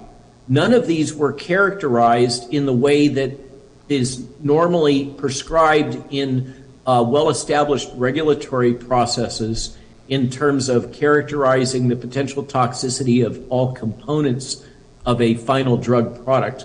And the presence of these contaminants of DNA and sub-transcript mRNAs are clear evidence of adulteration in the final product. Unfortunately, the contract clauses of Pfizer and Moderna have been such that there has been, in general, globally, a restriction on the ability of national health authorities to perform lot release testing and characterize these contaminants. And so governments throughout the world and their regulatory authorities have basically caved to pressure from the pharmaceutical industry to bypass their normal processes in ensuring purity, potency, and lack of contamination in the products that have been administered, often through mandates or other forms of coercion or compulsion. They have bypassed their own norms, and so we're not able to really verify in a rigorous way, in a way that would normally be performed, whether or not these products are adulterated. But the current evidence suggests that they are significantly adulterated, and the data are clear that they are neither safe nor effective. Over. And Dr. Malone, thank you. And does the commissioners have any other questions of Dr. Malone? Yes, there's another question. And Dr. Malone, we are very tight on time, so I'll ask if you can be very succinct in answering the questions. Thank you, Dr. Malone.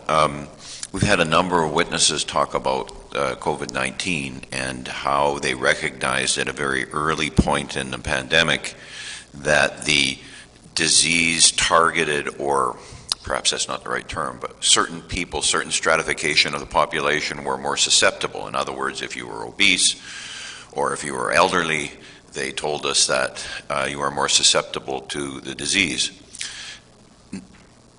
My question is really focused at the second part of your presentation, and that is, when you talk about these fifth generation techniques, are they stratified in the population? In other words, have you seen markers that show that it's more younger people or older people, higher population density portions of the country are more susceptible to this technique than others? Okay, I cannot. This is not my core competence. Psychology. This is not what I was trained in, or psychoanalysis. Others have had that training. I can tell you definitively that there was a study, a randomized clinical trial with a 6-month follow-up of approximately 600 subjects in 10 different groups performed by Yale University. The funding for that was not disclosed before the vaccines were ever available, that piloted various messaging strategies and tested whether they were effective at different populations in terms of the messaging regarding generating a willingness to accept these vaccine products and to influence other parties to accept these vaccine products. I've documented that both in Substack, it's a published peer-reviewed paper, and in my book. So there absolutely is evidence that these campaign tactics of, for instance, speaking about guilt, social obligations, risks to the elderly and grandparents, etc., were absolutely tested in a randomized clinical trial prospectively in order to generate the message content that was deployed throughout the Western world to convince, compel, and entice different populations to accept these products. And in particular, the logic that it was necessary to vaccinate children in order to protect the elders. Over. Thank you, Dr. Malone. I have nothing else. Anyone else? Dr. Malone, it's truly been an honor to have you join us today. And on behalf of the National Citizens Inquiry, we thank you so very much for attending and sharing with us. Thank you for the opportunity. I hope it was helpful, and I wish you the best of luck there in Canada. Thank you.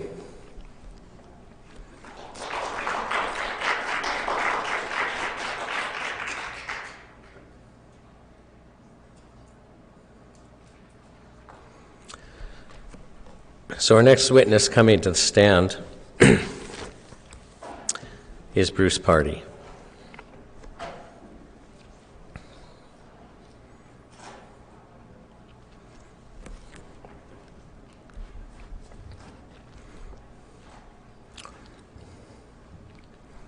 Ms. Pardy, I'll ask you if you can state your full name for the record, spelling your first and last name. My name is Bruce Richard Pardy. First name is spelled B-R-U-C-E. Pardy is spelled P-A-R-D-Y. And Bruce, do you promise to tell the truth, the whole truth, and nothing but the truth? I do. Now, you had sent me earlier a copy of your CV, which we've kind of pre-entered as Exhibit T0-6. Is it? Would you confirm that the CV you sent me was correct and accurate? It is correct, thanks. Now, you are a professor of law at Queen's University. Correct. And you are the executive director of Rights Probe, and that's a law and governance think tank and division of the Energy Probe Research Foundation. That's right. And then you're also currently a member of the Ontario Bar. Correct. Now, you've asked me to let the commissioners know, and this would be a lawyer thing, is that you are not opposed to questions being asked during your presentation because you're going to cover different subjects. And the commissioners might not be aware judges interrupt lawyers all the time in court, so it's kind of the common thing. Now, you've been called to explain how the legal system enabled governments and public health authorities to put COVID measures in place. And would you please share with us your thoughts on that? Yes, by all means. Thank you very much for having me. Is there a trick to starting the PowerPoint? Do I just click on it? Okay, very good. You have it. Great, great, great. Okay.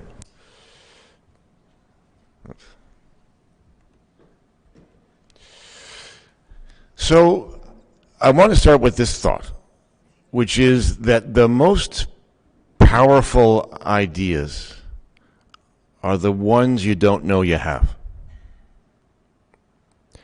And one of those ideas is the problem here. I want to try to answer this question for us today.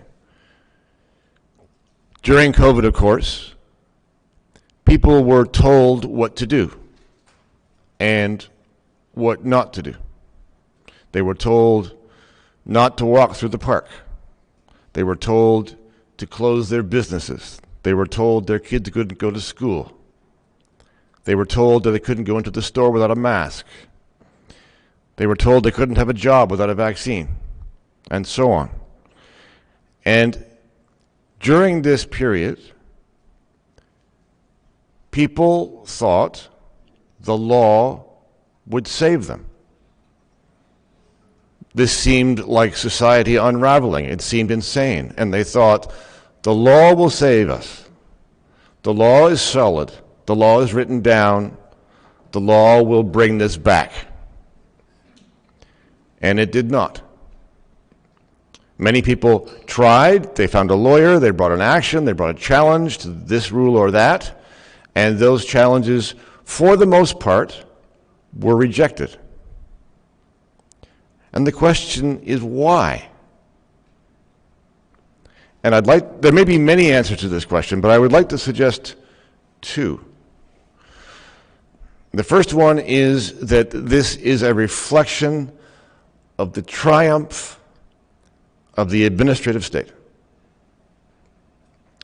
That system of governance is based upon an idea. And that's the idea that I want to talk to you about. This is the important idea that we don't know that we have. And the second reason is that the charter that a lot of people put a lot of faith in did nothing to push back against this idea. And in fact, in some ways, because of the way it is interpreted and applied now, the charter, instead of opposing that premise, that idea, in some ways now facilitates it. So, the premise, this idea that is the problem. Let's start with this. Our law is based upon ideas. Now, it might seem that the law consists of books, of words. You go off to the shelf or onto the internet, and you open it up, and you see what the words say. And that's the law. And that's true, of course, to an extent. But the legal system is also based upon a certain number of ideas. Here's one of the ideas, that the state is based upon three different branches: legislature, the administration, or the executive branch, as it's sometimes called, and the courts.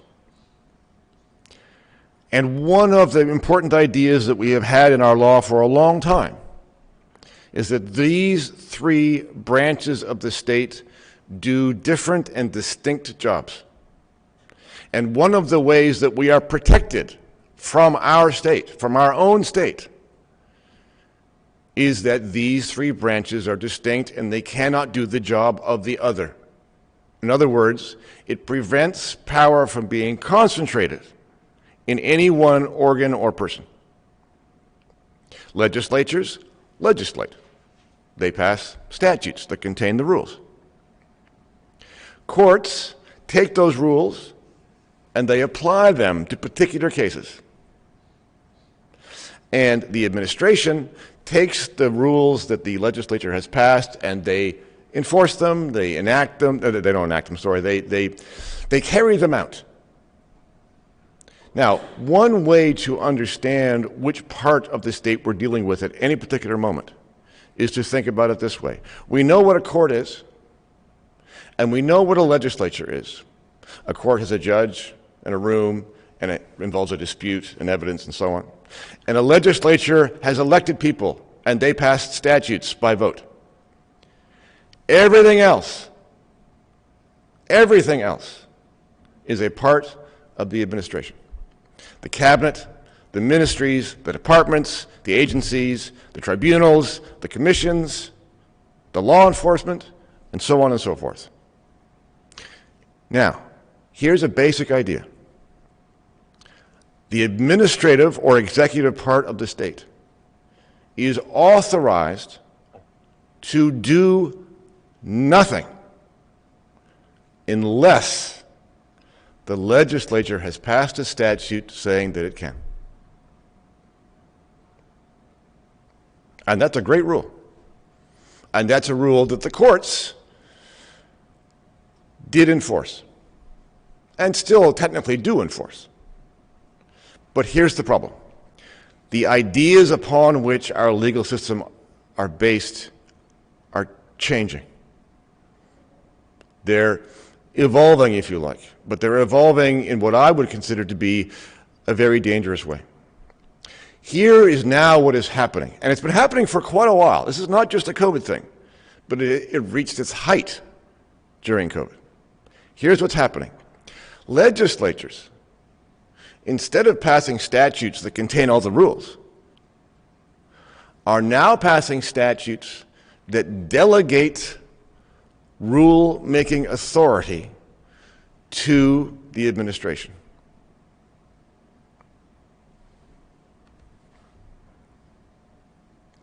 It doesn't mean, I'm not suggesting that there aren't statutes with rules in them. That wouldn't be correct at all. But more and more, our statutes include sections that say, and cabinet can make regulations about these things. Or the minister can decide this list of things. Or this public health official can do these things. Or this commission can do that. And the actual rules that apply to us day to day, more and more, are not in the statute. They are in the rules made by the administration. Now you'd think, well, hold on, wait a minute. Surely the courts would prevent this from happening, because now you're concentrating power. Now the executive branch is doing the job of the legislature. But the courts have long said, no, it's okay. Legislatures can delegate their rule-making authority to the administration, and when they do so, and when the administration makes these rules and does its stuff, what courts should do is to defer. We should give room to the administration, to the officials, to the public health officers, and so on, to do their thing. We shouldn't look too closely at it, because after all, they are the ones with expertise and we in the court are not. So here's what we get. You get delegation from the legislative branch, and you get deference from the courts, and what you end up with is an administration that has the following mandate. It has the discretion to decide the public good. And that is the idea that has triumphed. And that is the idea that triumphed during COVID, on steroids. If you like, this is the holy trinity of the administrative state.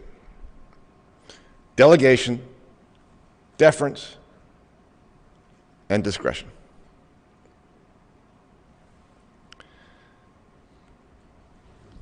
The discretion to decide the public good is the premise of the administrative state. And here's the implication. When we talk about data, when we talk about medicine, when we talk about whether masking works, talk about whether the vaccines are safe and effective, we are arguing about what is in the public good. That does not challenge the premise of the system that is in place. Here's what this premise means in a little bit longer detail. That individual autonomy must yield to the expertise and authority of officials acting in the name of public welfare and progressive causes.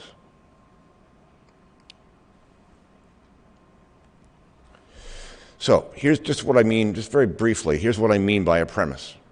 This is just a very short thing about deductive reasoning, right? You start with a proposition. Cats have tails. That's a premise. You plug in a bit of evidence. Sometimes it's called a minor premise, but a piece of evidence. You're trying to connect two things. The premise with a piece of information, and you get a conclusion. Simple enough. Here's the way the premise in this situation works. Here's the premise. Officials have discretion to decide the public good. Here's the evidence. Officials mandated a vaccine. Now note the nature of this evidence. This evidence is not about the vaccine. It's not about its safety. It's not about its efficacy. It's not about whether it's in the public good. It's the evidence about what the officials with the authority did. And if you put that premise together with that fact, what you get is the conclusion. The conclusion is, therefore, vaccine mandates are in the public good. That's what follows from the premise. And you cannot attack that conclusion without attacking the premise. And attacking that premise, for the most part, has not been done. Why is that? Because the premise is very deep. We have lived with an administrative state for decades. People think that's what government is. If you went up to people on the street and you said, we shouldn't have officials with the ability to decide the public good, they would look at you like you were from a different place. Like, what are you talking about? I don't understand what you mean. That's what government does. And I'm here to tell you that is not necessarily what government does. It is what it does now, but it is not the only way to design your government. And the fact that we have designed our government in this way has led to this problem. And there is no way to avoid the problem, again, the next time, unless the premise is challenged.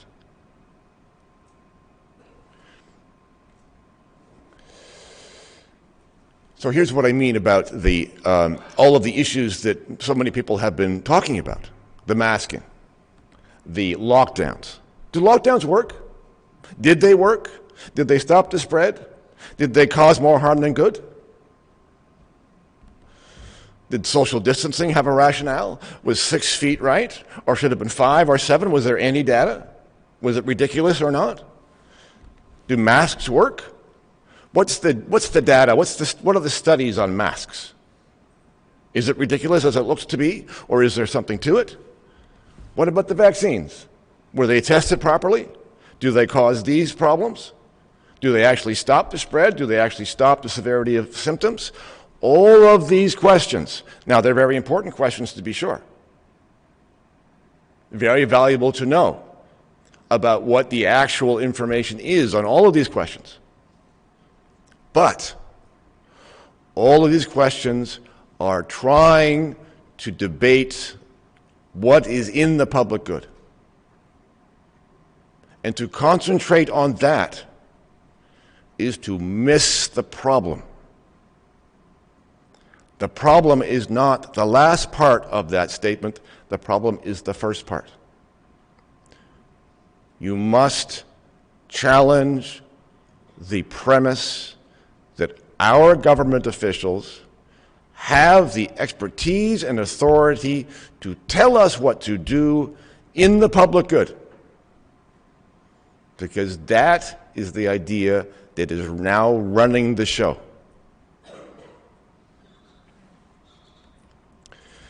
In other words, it would be a mistake to think of this COVID debacle as a matter of a collection of bad policies. Now, they were, in my opinion, for sure. But that's not the real problem. The real problem is that the officials inside the state were able to produce a set of bad policies.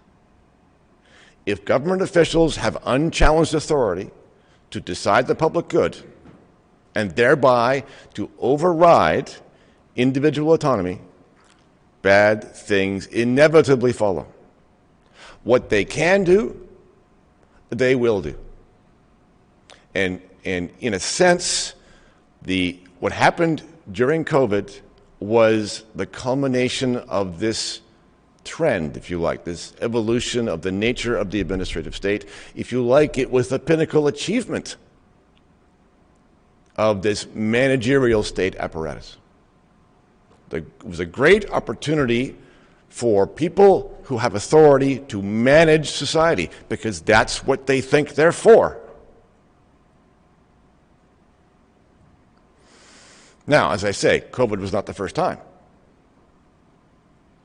These things have been in development for decades. Over a long period of time, these things have come forward. But COVID may have been the most extreme example, certainly in living memory. So, that's part one. That is the problem about the premise. That is the idea that's leading the charge. The idea that must be challenged.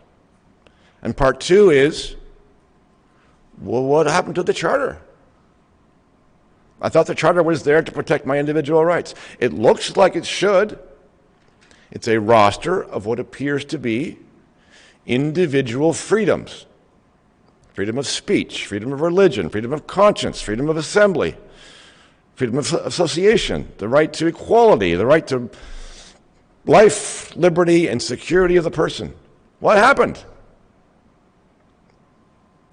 Well, the way our Charter reads, combined with the way over a long period of time the courts have interpreted those words, means that the Charter does not now prevent the administrative state from overriding individual autonomy in the name of public good. Now, occasionally it will.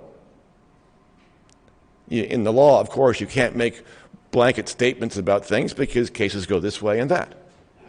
But if you look at the trend over time, the Charter now is as much a legitimizer of the administrative state as it is an opposer of it. And note this administrative state I keep referring to, this managerial governance mechanism or collection of agencies and departments and people who manage society, is explicitly provided for in the Constitution nowhere. Our Constitution does not say we shall have an administrative state. It doesn't prohibit it. It doesn't prevent it. But it doesn't prescribe it either. It is just grown up over time.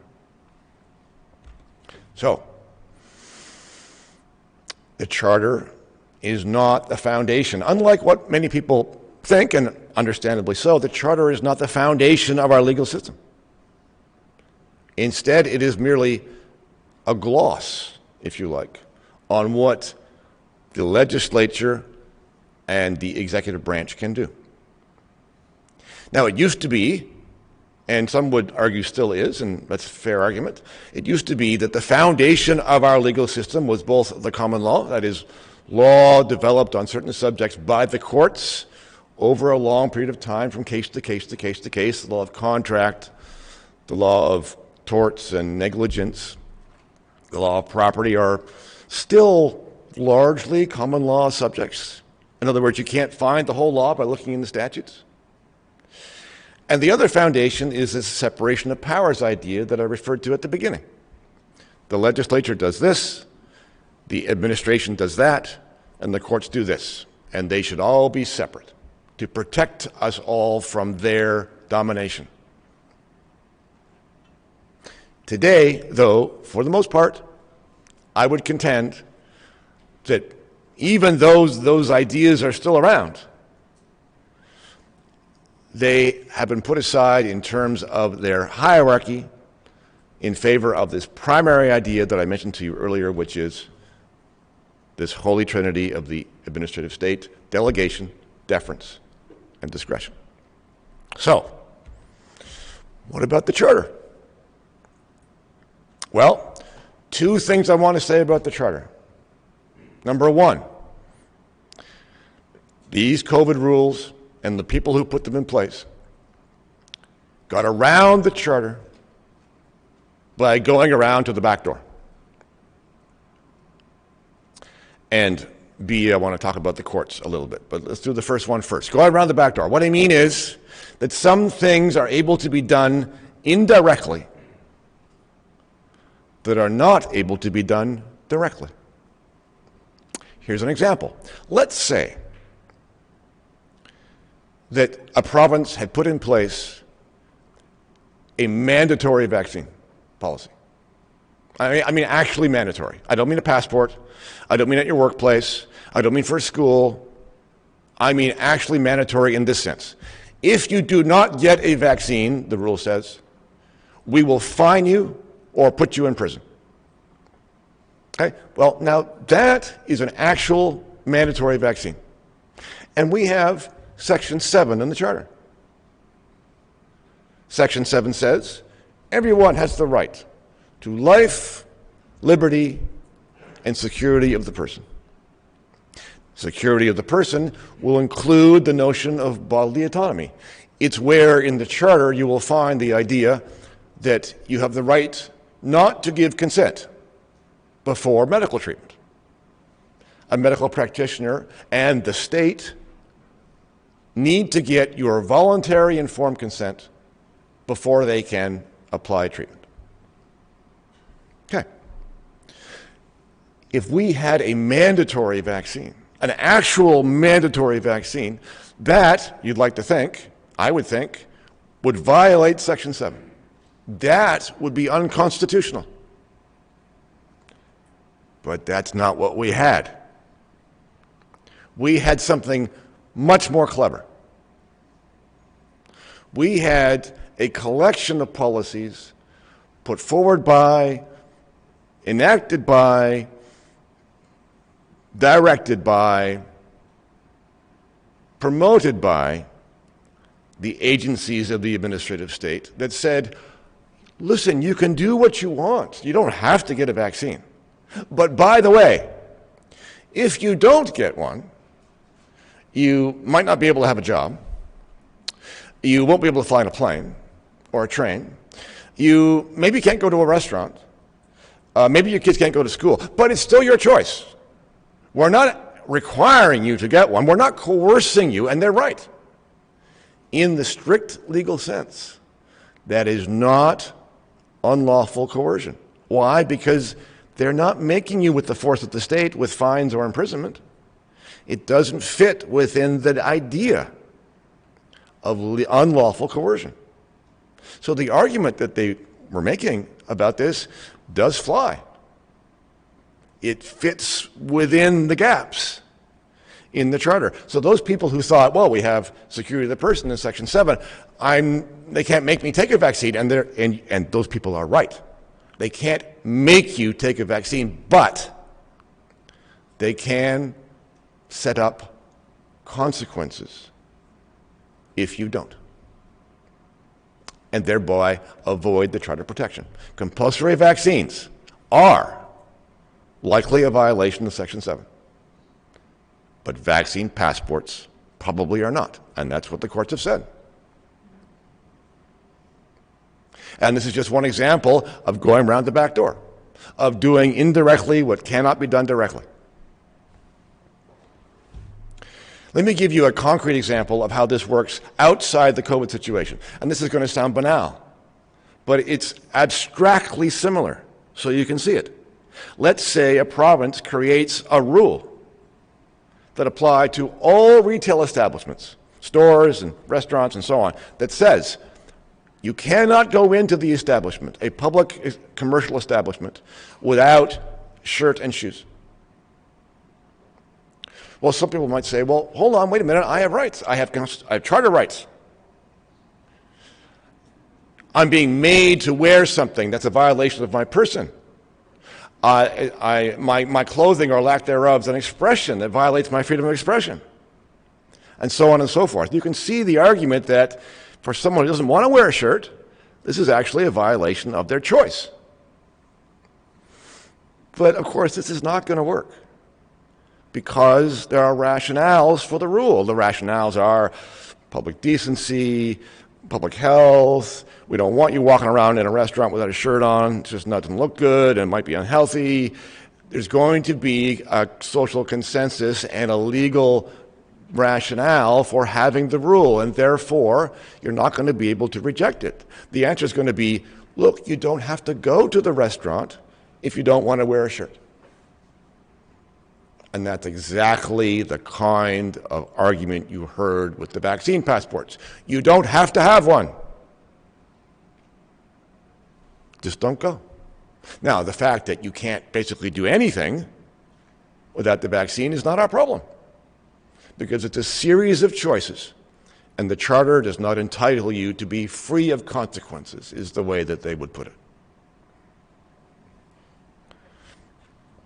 So here are the other kinds of rights in the Charter that have been tried as arguments against various COVID rules: freedom of assembly and speech, conscience and religion, mobility rights in Section 6 for the refusal to take the unvaccinated on planes and trains, freedom from arbitrary detention, the mandatory quarantine hotels that they ran for a while. For the most part, these didn't work. And of course, even if they had worked, and sometimes they worked, sometimes you had a rule that so plainly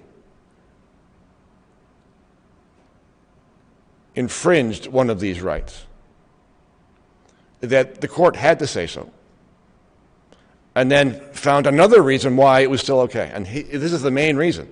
This is the famous Section 1 of our Charter. This is the reasonable limits exception. These rights and freedoms guaranteed in the Charter are subject only to such reasonable limits prescribed by law as can be demonstrably justified in a free and democratic society. Now, that's wide enough to drive a truck through, if you want to. And some courts used that exception to say that even though this rule, for example, there were rules prohibiting gathering for church services at the same time that some stores were open. Because gathering in stores is one thing that the state approves of, and gathering in churches was another thing that they didn't want to happen. And those rules clearly infringed your right of assembly, perhaps your freedom of religion, and so on.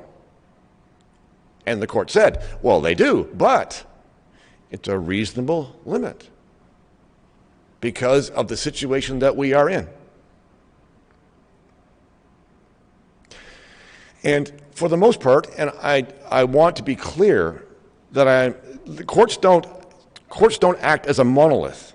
No one sends a memo from on high to all the judges and all the courts saying, here's the attitude you should take about this.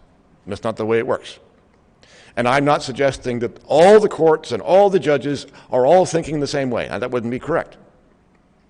But if you look at the pattern, for the most part, I would argue that courts largely embraced not only the premise of the administrative state, but embraced the government COVID narrative. And you can see that if you take a wander through the various cases that have been tried over the past 2 or 3 years, you'll see that in their decisions, in black and white, they have said things that have suggested that they are totally on side with the danger that has been portrayed, that the virus poses, and the efficacy of the various rules that have been tried and put in place. Here are just a couple of, I'll just take you through some examples. I mean, this is just to give you a flavor of the approach that many courts have taken. Here's a case from Manitoba. The factual underpinnings for managing a pandemic are essentially scientific and fall outside the institutional expertise of courts. We don't know how to do this, and we don't want to do it. It is not an abdication of the court's responsibility to afford public health officials an appropriate measure of deference. There's the deference the deference I was speaking of. There's the deference that makes the administrative state powerful. Courts don't want to deal with this. The judges don't have the expertise in these subject areas, and the officials do. That's the rationale. Here's another one. Like times of war, pandemics call for sacrifices. This court is equating COVID with being at war. And during times of war, governments are entitled to expect sacrifice from their citizens. In other words, you will do as you are told, because we're in a crisis here, and we are not going to tell the government not to do what it wants to do. That is a reflection of the premise of the administrative state. And note this, necessity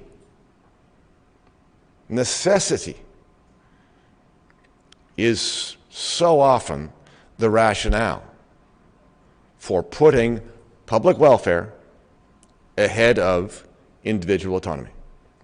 You can find necessity pretty much anywhere you look if you want to find it. If some are unwilling to make such sacrifices, the Constitution will not prevent the state from performing its essential function of protecting its citizens from that risk. And note the end there. It is not a given that the job of government is to protect citizens from risk. That is the job of the administrative state, but it is not the job necessarily of any government organization, of any conception of what government's supposed to be. There is the big idea that we don't know that we have. The idea that government has the job of protecting its citizens from risk. That is part of the premise that must be challenged. I would say, in my opinion, that the role of government is not to protect citizens from risk, and that function is the citizens' job to do on their own. But if you accept that premise, then you get the COVID regime. Another example. This is a case from Nova Scotia dealing with protests outside against lockdowns. Protesters are uninformed or willfully blind to the scientific and medical evidence that support those measures. Now, of course, we have a pretty good idea now that actually that's not true. And in fact, it might be actually the reverse, that the protesters actually had it exactly right. But that was not acceptable then. Why? Because of the premise. Because officials had said, we're going to have lockdowns. And officials have the authority, expertise, and discretion to decide the public good. There's your logic. If the officials have said so, then that's the conclusion. Therefore, the protesters must be wrong. This is not based upon evidence from the court, or adduced in the court. I mean, there was evidence. But the evidence, as there is in any case, you'd hope to have conflicting evidence. That's the purpose of experts coming into a courtroom. I think this, I think that. Those two things conflict. The job of the court is to resolve that conflict and decide whose makes more sense. But in so many of these COVID cases, the court would be inclined to dismiss the evidence of those who were challenging the rules and to embrace those producing evidence on the part of the government. So, the protesters show a callous and shameful disregard for the health and safety of their fellow citizens. Just two more, and then I'm basically done, and if there are any questions, I'd be happy to take them. I'm able to take judicial notice. Now, here's a very interesting thing. In a number of cases, especially family law cases, a number of courts took judicial notice. Judicial notice means a judicial conclusion of facts not based upon evidence. Judicial notice is a thing. It's designed to allow a court to assume certain facts as true, even though there's no evidence, because those facts are so notorious that nobody would spend time debating them. The sky is blue. I mean, a court can take judicial notice of the fact that the sky is blue. Who would say otherwise? But the efficacy and safety of the vaccine was, at least in part, the issue in the case. And yet, in these cases, at least a handful of them, courts took judicial notice of the safety and efficacy of the vaccine precisely because they did not want to delve into the evidence. And finally, here's a really neat one. This is from an Ontario court. The COVID measures that are being challenged in this case, the COVID measures themselves, the ones that say, can't do this, can't do that, must do this. These COVID measures protected the constitutional rights of those individuals to life and security of the person. You see now how the Charter is being exactly turned around. Instead of protecting you from the tyranny of the state, the Charter in this paragraph is now being used as a rationale and justification for why the state must come down and tell you what to do in order to protect your neighbors. Okay, so maybe I'll stop there and.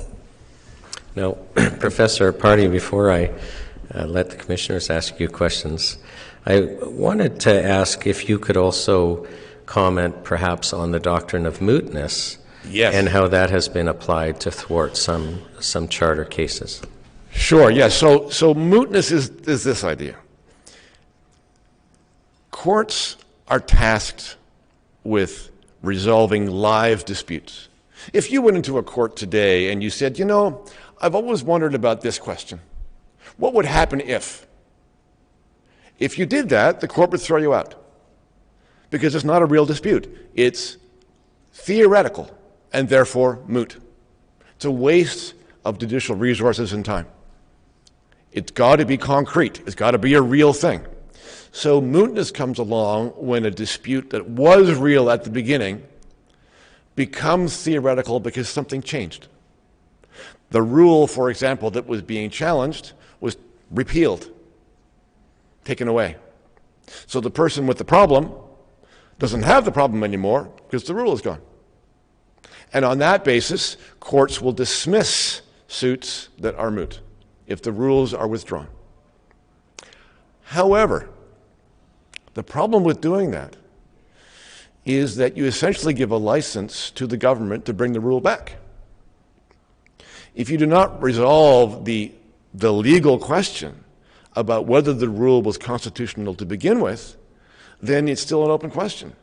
And a few months or a few years down the road, the government could say, well, we didn't get into trouble the first time. Let's do it again. Or even more, in an even more sinister way, if you wanted to go this far, if you were the government, you could think, well, you know what? If we just keep playing this mootness game, we can put on the rule for as long as it takes the case to get to court. Before we get to trial, we'll just take the thing away. It'll therefore be moot. The thing will be dismissed for mootness, and therefore we can put the rule back on. Sort of a cat and mouse game. Okay? That's the kind of reason why courts have the discretion to hear a case which is technically moot. And they often do. But in this COVID era, some courts have declined to do that for the reason I would posit, that they don't want to. They don't want to be the ones to decide the COVID question, and understandably so. Here's one of the mistakes that people who have opposed COVID rules have made in terms of their thinking. They thought, this is crazy. This is something strange has happened to society. I'm going to take this mess to the court to have them sort it out and put things back together again. You are essentially asking the courts to serve a political function. Courts don't want to do that. They don't like to get involved in politics to that extent. And predictably, the situations in which they've been tried to be given that mandate, they've backed away from it, and I quite understand that. But I think that's the story on the mootness. Thank you, Professor Party. I'll allow the commissioners to ask you questions, but when you conclude, if you can give your thoughts of perhaps how this could be changed to prevent the administrative state. But we'll let the commissioners ask you questions first. Thank you, Mr. Party, for your testimony today. I wrote down 100 questions, but wanted to hear your presentation throughout before I tried to put them in some order that will help us to take this, what you've told us today, and develop it into some recommendations in our final report. And so that's kind of how I'm framing the way I'm going to ask these questions. In trying to pinpoint where the problems are that we can address or provide recommendations to address, I heard you talk about an issue with the role of delegation from the elected legislature to the unelected administrative regime, let's say. I heard an issue with the courts providing deference to the administrative state. I think I heard you talk about potentially the charter being too weak to have protected rights robustly, and that it could be overcome indirectly. And so I'm just trying to think about on each one of those levels what we could recommend. And if I start with the delegation problem, do you think that what's needed is a different standard, maybe legislated standards as to when and how delegation can be given from the elected legislature to the unelected administrative state? The short answer is yes, and thank you for the question. In a way, this is the question. There is, at least theoretically, a doctrine, a non-delegation doctrine, which we don't have in this country. The Americans do have a form of a non-delegation doctrine. In some places, it's not robust, but it does exist. In this country, we have essentially had the rule that a legislature can delegate its powers any way it likes, as long as it maintains the right to take them back. A better rule, in my view, would be a non-delegation doctrine that said the following thing. And this work, by the way, has been done by a fellow named James Johnson, a very thorough legal scholar and researcher. He's made this case in an article, amongst other places, in the UBC Law Journal. But he says this: legislatures should have the job of articulating the substance of the rule. In other words, our MPs and MPPs are elected to make policy decisions. That's legitimate. And as long as they make those judgment calls, that's fine. Those judgment calls between this and that, about where the line should be drawn, what the considerations are, what values or virtues are going to be reflected in the rule, that's a legitimate thing for elected officials to do because they're elected. They have democratic legitimacy. But the job of making that call, making that difficult political call about where to draw the line, the substance of the rule, should be made in the legislature. So if the people don't like it, number one, they can see it being made, and number two, they can kick the bums out next time if they don't like it. What should not happen is that the statute should avoid having to make the hard call and send it off to some dark room in the back where you can't see the rule being made. Sometimes you don't even know what the effective rule is. Okay? That's the essence of the non-delegation doctrine. It should be sunlight. It should be democratic. It's not that the governments can't make policy choices. It's that they're not being made by the right body. And that's the essence of a non-delegation doctrine. Thank you. So then moving on to the issues we've seen with the courts throughout the pandemic. You identified, I think, quite rightly that there's been a lot of deference given by the courts to the decisions that have been made.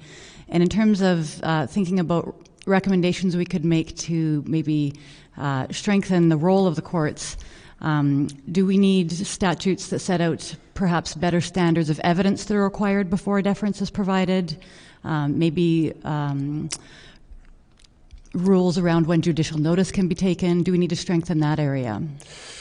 Yes and no. So certainly rules of evidence are within the realm of the legislature to act upon.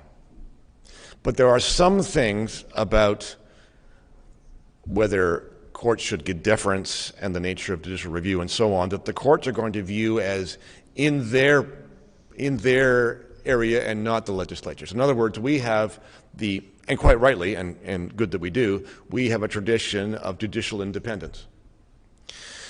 And the courts as an institution, again quite rightly, are going to look askew a little bit at legislative attempts to curb what it is that they can do when they review the very legislation that they are asked to do. In a sense, it's a constitutional dilemma. You want these three separate branches to do their job, and you want them to do it properly. We see a problem about how they're doing that job independently, and yet when one branch comes along to try and tell the other branch to do their job properly, that's interference with that branch by the first branch. So I don't have a simple answer to your question. It's a very good question. It's worth looking at the degrees to which legislatures could stipulate the legal rules about evidence to be applied in a court. On the other hand, the rule of judicial review, the constitutional standards for assessing when deference is going to be given and so on, is largely common law in the sense it's developed by courts. And we should probably be careful about treading on that territory. Thank you. Lastly, I'd just like to ask you about your views on the Charter. And I think I heard you essentially say that a lot of the rules that were put in place did not violate the Charter. I think that could probably be argued both ways by many lawyers. Sure. But if let's accept that perhaps that is the conclusion that the courts will reach, is it then your opinion that our Charter needs to be changed or revised? Oh, I think our Charter needs to be revised, yes, definitely. I think it has proven to be inadequate to the task that people expect of it. I think the prospects for revising it are very, very poor. And I would even be reluctant to go down that road because once you open it up, you are also subject to the forces that might want the Charter to be more what it's becoming instead of less. In other words, a Charter looks like a roster of individual rights and freedoms. Over time, it is probably less of that and more of a progressive blueprint for common interventions. For example, the way that the Supreme Court over a period of decades has interpreted Section 15.1, which is the equality provision, from one that I read as providing in Section 15.1 a requirement for equal treatment in the law. The Supreme Court has basically said that 15.1 and 2 together requires substantive equality. Now that is a real conflict in vision. If we opened up the Charter, I would be concerned that we would go further down that road instead of back to the one that I would like to see. All right, thank you. I'm going to stop my questions there.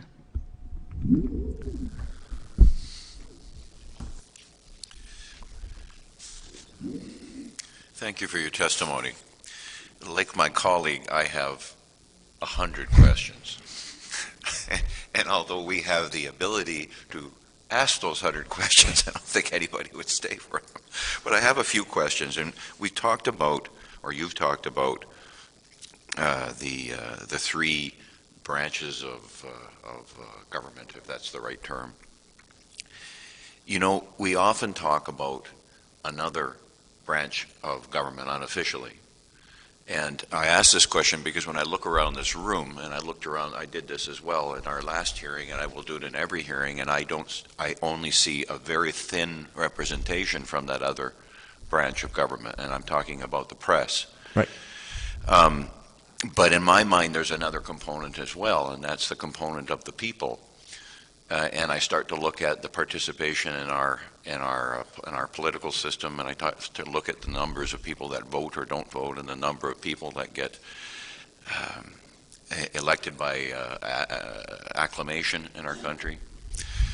And I also look at the incredible power of the leader, of each of the leaders of the 2 or 3 political parties we have. In other words, the candidate doesn't even get to run unless they're vetted by that. So having said that giant mouthful, how do we re-engage the public? How do we re-engage the press in an honest and open way?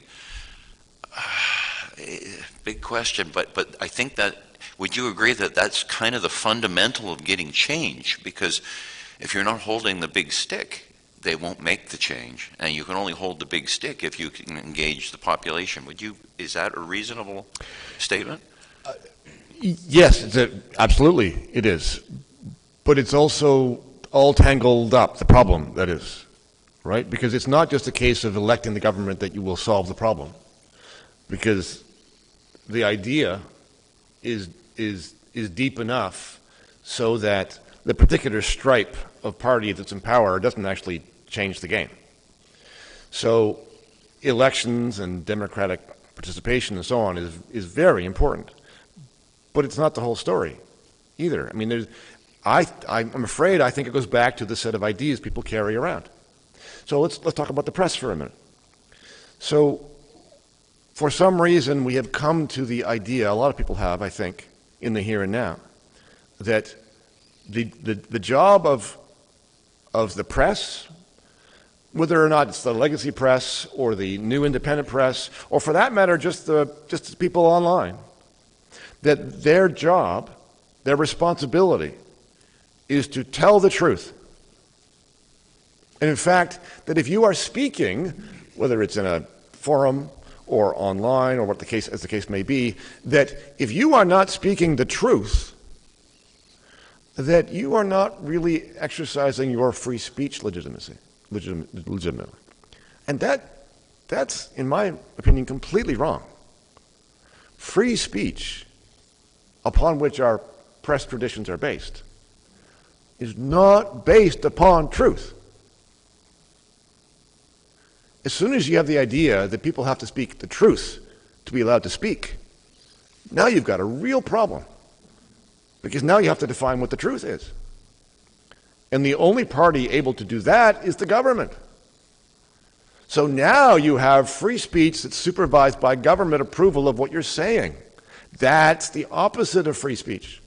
You're allowed to say what you think, not because it's true, but because it's what you think. And that's got to apply to the press too. And the job of a free citizen in a democratic country is to take all the things that they hear from everywhere and to understand that it might not be true and decide for themselves what is. And, that's just one of the many ideas we have to get embedded into our people again.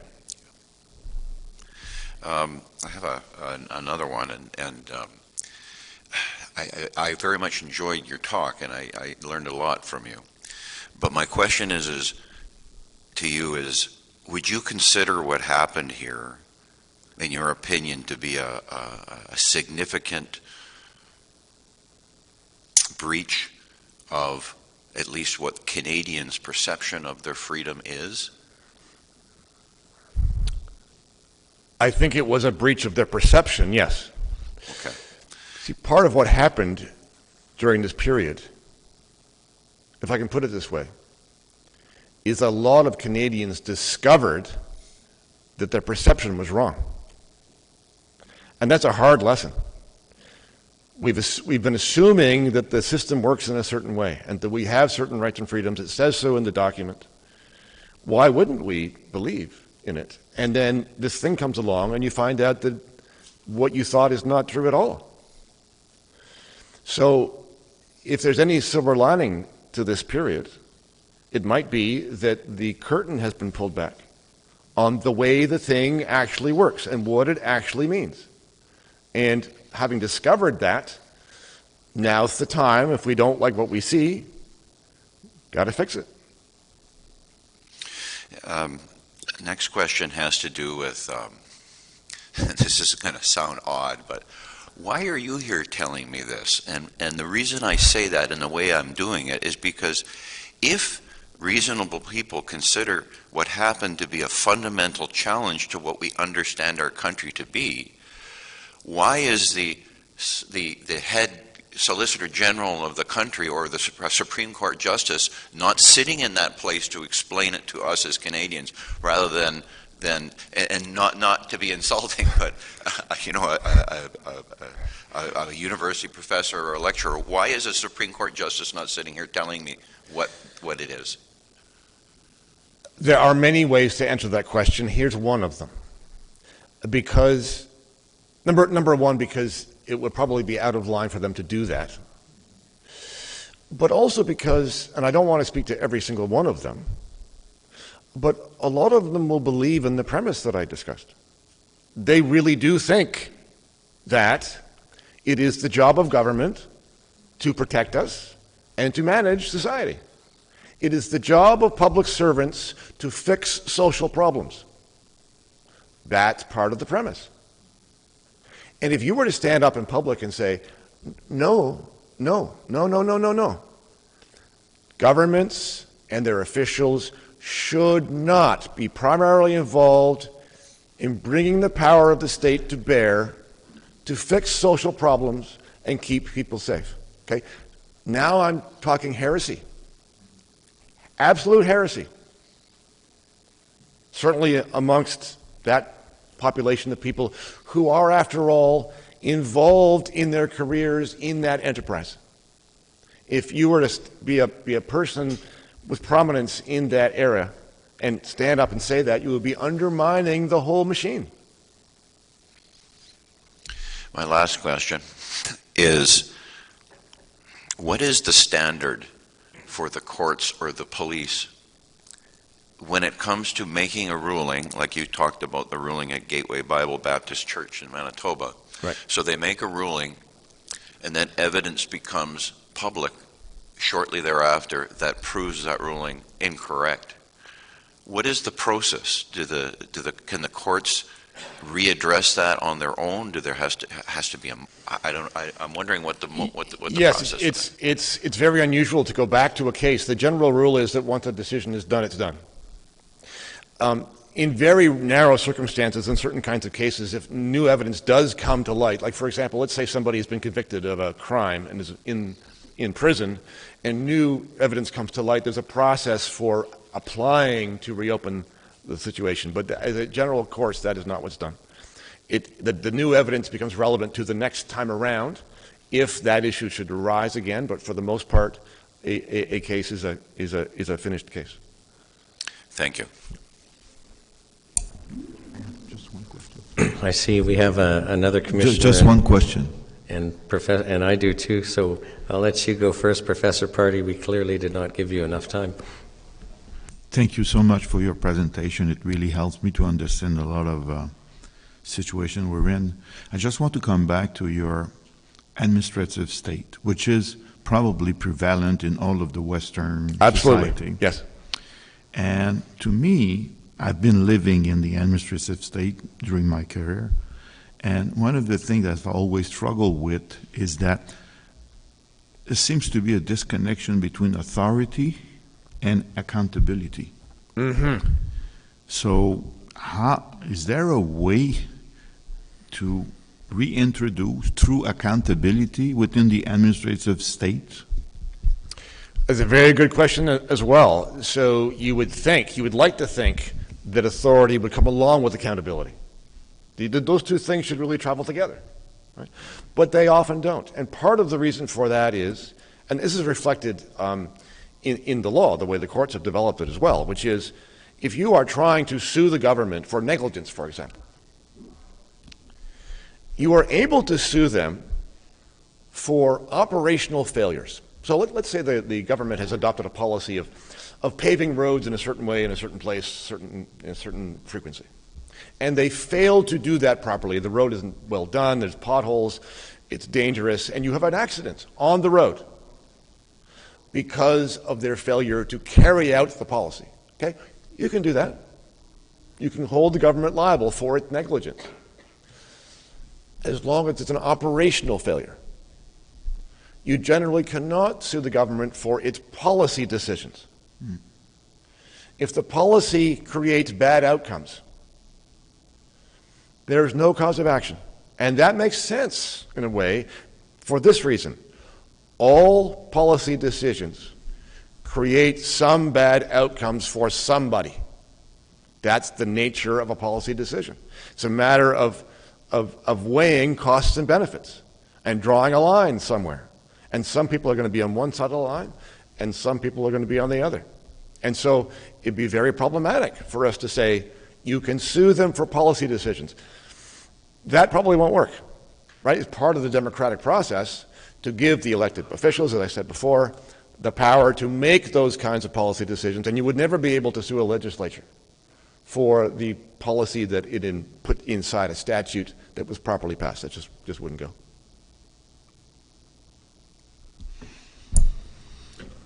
Because of time, I'm going to defer on my question. We must take a lunch break.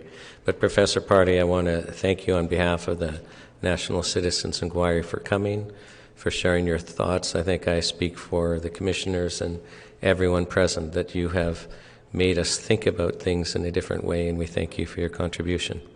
Thanks for having me.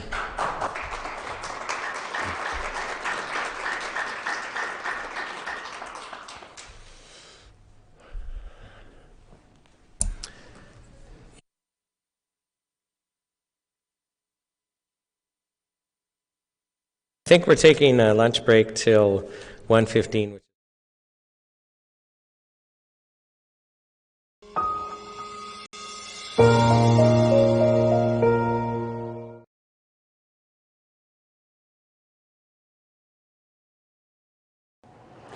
As a result of the government's mandates, I was affected on many levels. Financially, I lost 2 streams of income immediately. I'm a musician, a performing musician, and that went away immediately. I would perform in seniors' homes that closed down. I would perform in public places that ended abruptly. And I'm also a yoga teacher. And once the mandates hit, I was unable to enter the studio to continue to teach. So those are immediate impacts that I felt financially. Personally, emotionally, it was devastating. From the beginning of the pandemic, it was devastating for all of us. Once the narrative began about vaccinated versus unvaccinated, then it got really dark for me because I chose to remain unvaccinated. And from September of 2021, when the mandates came down that the vaccine passports, all those requirements, it became suddenly a very dark time for me. I was ostracized at work. I was shamed and blamed by colleagues, by family, by friends. And there was a point in my darkest days, I actually considered taking my own life. I was in so much personal pain. It was the most difficult pain I'd ever endured. I had been through a divorce, but I suddenly felt like I was being divorced from my family. My siblings, 3 out of 4 of them would have nothing more to do with me. They called me names. They called me selfish. They told me I most definitely had made people sick and I probably killed people. And I was in a very, very dark place. And it was so exacerbated going out to see those signs on cafes and stores, food fairs and malls, where suddenly we were the damned. We were vilified, and it was just never clearly explained. And it was devastating how many people totally just believed that. And my family, my friends, my colleagues would just step away when they would see me.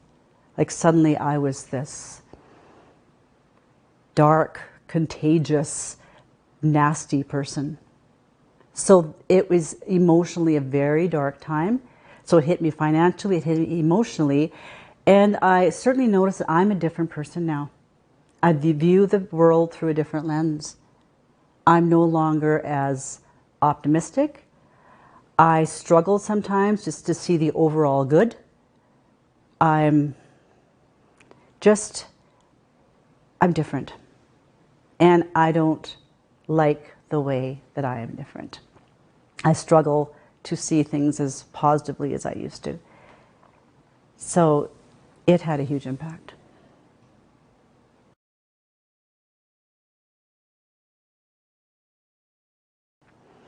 I don't believe the government gave us any options health-wise. It was A or B. Well, it was really A, get vaccinated. As a person who's always been very focused on health and wellness, I struggled with the fact that there was no instruction or information about how do we build our immune system? How do we become resistant? How do we become a healthier society? What can we do? How can we eat better? How can we become stronger and more resistant as a society against this situation and others? How can we lessen the burden on our healthcare system? There were never any options or any other information offered. It was get vaccinated, period, or suffer the consequences.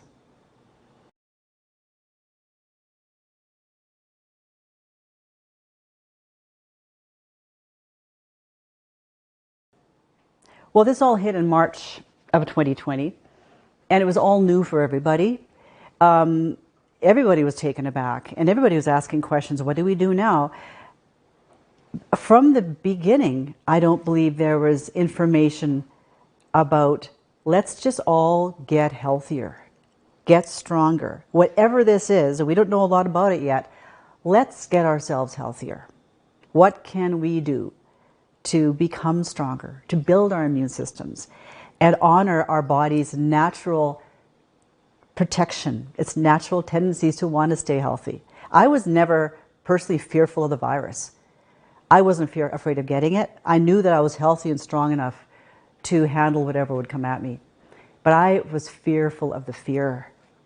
It was the fear that was breaking down immune systems and making people less healthy. Fear will do that.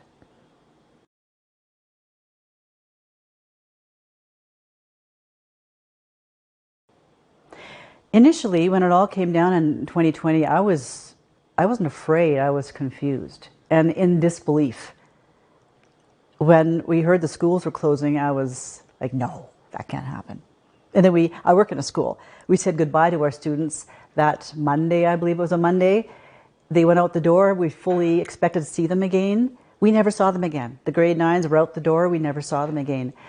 And I was never scared. I was just so confused and baffled. And as time went by, when I saw how things were being handled, how it almost turned into like living in a police state. It was dystopian. It was like a dystopian novel that sits on the shelves of our library at school. It was unbelievable. And then the measures that were taken as it all progressed into the fall of 2021 and even into the spring of 2022, it was horrifying. And that was frightening. I was never frightened of the virus. I was frightened of the behaviors that I was seeing around me, frightened of the government's actions, frightened of the police state, frightened of what we had become as a society and where we might be going.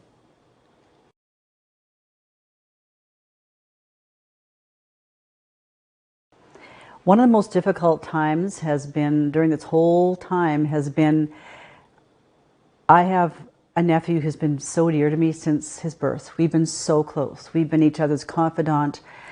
And last spring, he wrote me an email basically just again saying that I had certainly made people sick. I'd probably kill people. And he wouldn't cut me off entirely because of his mother. However, I have not heard from him since. His father won't speak to me.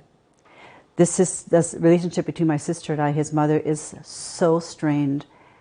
And the barbs that have been just shot at me, they're still in the air and it's still not healed. So it is just always just a stone in my heart that this relationship has it ended? I hope not, but it's certainly on hold, and I don't know how to heal it until they are willing to look at things through a different lens and perhaps consider that there are maybe different layers of truth here. And because I made a decision doesn't mean that I'm a bad person. And as opposed to what Prime Minister Trudeau said, I'm not a racist, I'm not a woman hater, and I'm not one of those people. But that's the narrative that was presented, and sadly some of the people dearest to me believe that. And seemingly they still do. That's very painful and continues to be painful.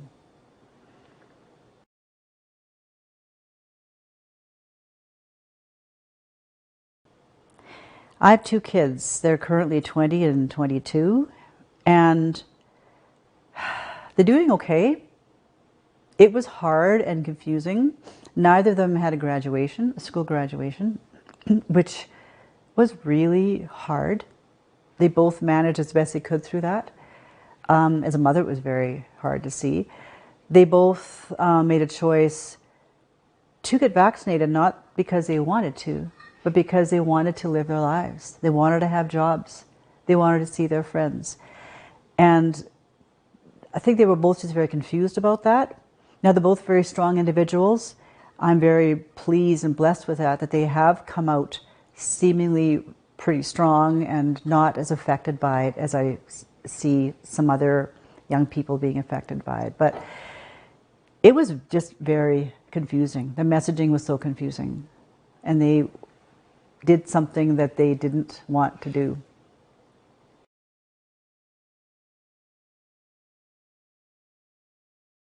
Healing. How are we going to heal as a society?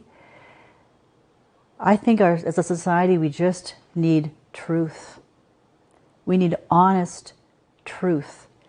And the government admitting that, hey, mistakes were made, decisions were made without perhaps a lot of thought or research or data or evidence. Healing happens when people say they're sorry, when people admit that maybe they made mistakes, when they ask for forgiveness. And I think as a society, within families, with our government, if we can just be honest and have open hearts, ask for truth, ask for forgiveness, not being afraid of having a fierce conversation, asking hard questions, and being open to whatever the answers might be.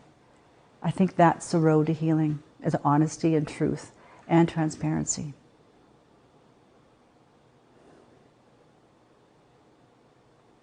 Maybe some tears. That has been really hard.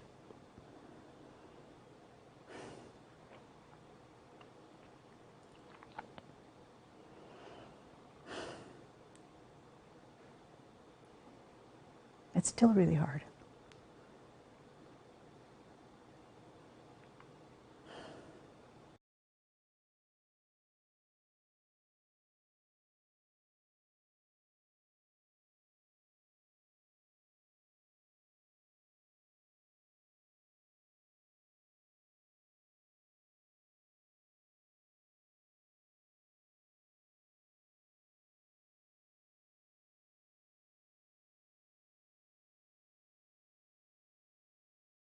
Censorship before 2020, I kind of thought it was to keep everyone safe and to sort of have guidelines as to, for social media and for television and things like that, that people wouldn't become super offended by things.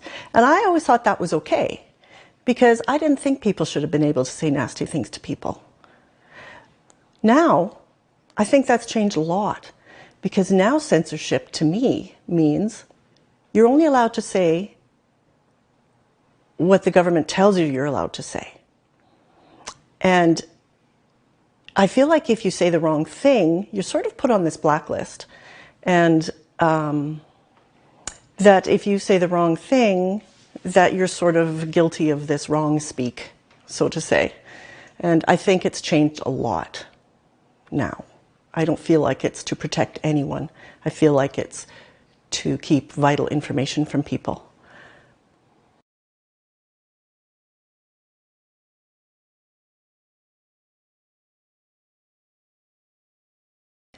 The impact the government's decisions about COVID-19 response really impacted me and my family quite a bit. It affected my work, my mental health, the mental health of my children, and my husband's ability to do his job properly. So for me, with my mental health at work, I was kind of bullied. They made me feel, the staff at work made me feel like I was a bad person, I didn't care about anyone, that I would be murdering people by not being vaccinated. And at school, I heard teachers teach the children that if parents weren't vaccinated, they should have their children taken from their families. It was really hard at work. I ended up having to take 4 months off, because I just couldn't live in that environment. I couldn't work in that environment. I know I'm a good person, but when the entire community of staff makes you feel like you're an evil person, it's really hard to work in that environment. Now for my children, I have a 20-year-old son and a 22-year-old son. The 20-year-old was just finished high school and he was ready to hit the world. He's mask exempt because he has some issues where he can't wear a mask. And he couldn't go out and face the world. He couldn't go out with his friends. He couldn't get a job. He couldn't be hired anywhere. So this is a vibrant boy who was stuck at home in his bed for 2 years. And he really lost all hope for the future and for himself. He's been wanting to take his life for a while.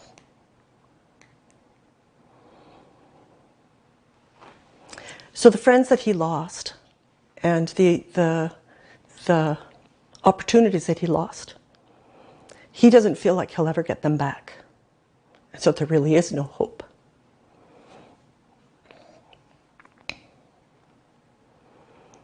Now my 22-year-old autistic son, he graduated high school and was ready to learn to make friends and learn to get out in the community and do things, and maybe become more independent. Well, the exact opposite happened. He's been stuck in the house.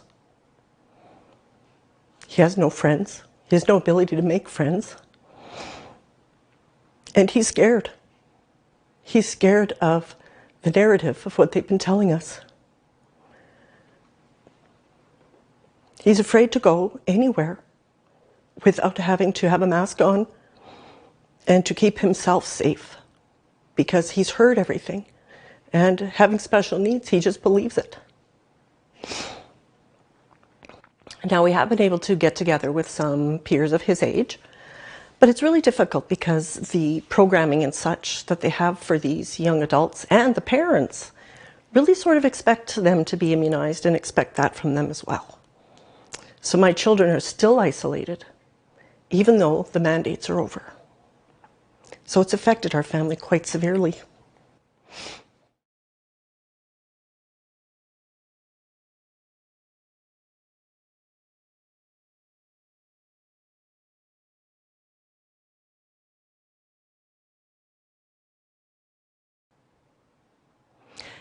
So I think if the mainstream media and the government allowed the statistics to come out in a more accurate way, like I know the statistics were showing that people had passed of COVID, which is fine, but also in the statistics that they had put people who died with COVID when they didn't die of COVID.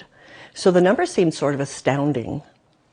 And I think it put a lot of fear in people, including my son, that all these people were dying. And it's scary. You know, you go outside, they were saying that the germs were everywhere and you couldn't breathe on people and you had to wash constantly. And although it is good to wash, they made it sound like if you went out, you were going to get sick. And so that still strikes a fear in my son, although he's trying to be brave and he's trying to do things more normally now, and he wants to get out there more now. I do wish there was a better balance in media that allowed people to see the true numbers and the true picture.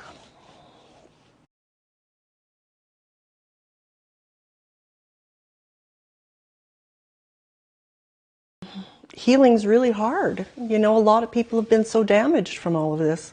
I think if it comes to light, what really happened, the numbers are real. Censorship is not as strict, and they allow people to hear the truth. I think that's one way to heal, so people can know the truth and decide what's their truth instead of only having one stream of information. I feel like apologies need to be made, and I feel like people just need to come together and just support one another and let each other know that we're going to be okay, and just to be there for one another so we can just move forward.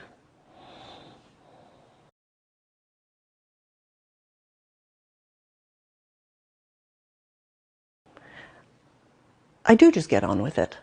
I get on with it in my way. I get on with it in supporting people. I get on with it in trying to show people the truth. I get on with it by just continuing to advocate for people the way I have been in the last few years. And that's all I can do. I can just try being who I am, just keep doing that, and keep being a role model for people.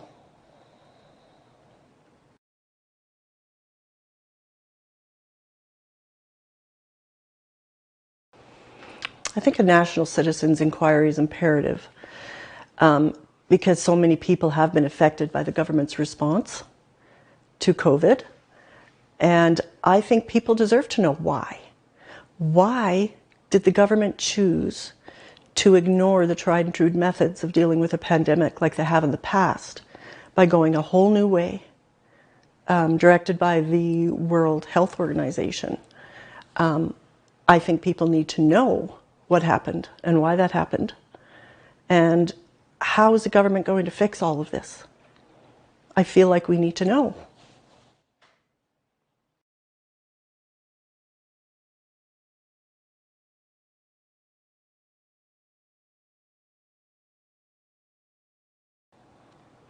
I would ask the government why they didn't deal with the pandemic in a way that would benefit the majority. Encourage the people who were most likely to get COVID and to be severely affected by it. Perhaps encourage them to maybe get immunized, to maybe isolate for a certain amount of time, let the healthy people continue their lives as they did with every other pandemic. The way they dealt with it, to me, has affected the young people so badly. I think my boys would want to know how they're going to fix this. How is the government going to fix the damage they've done?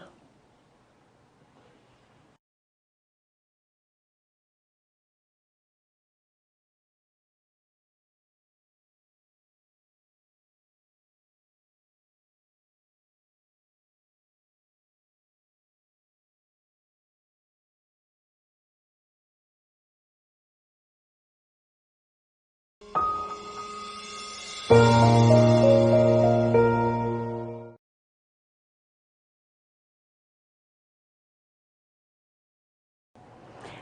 a result of the government's mandates, I was affected on many levels. Financially, I lost 2 streams of income immediately.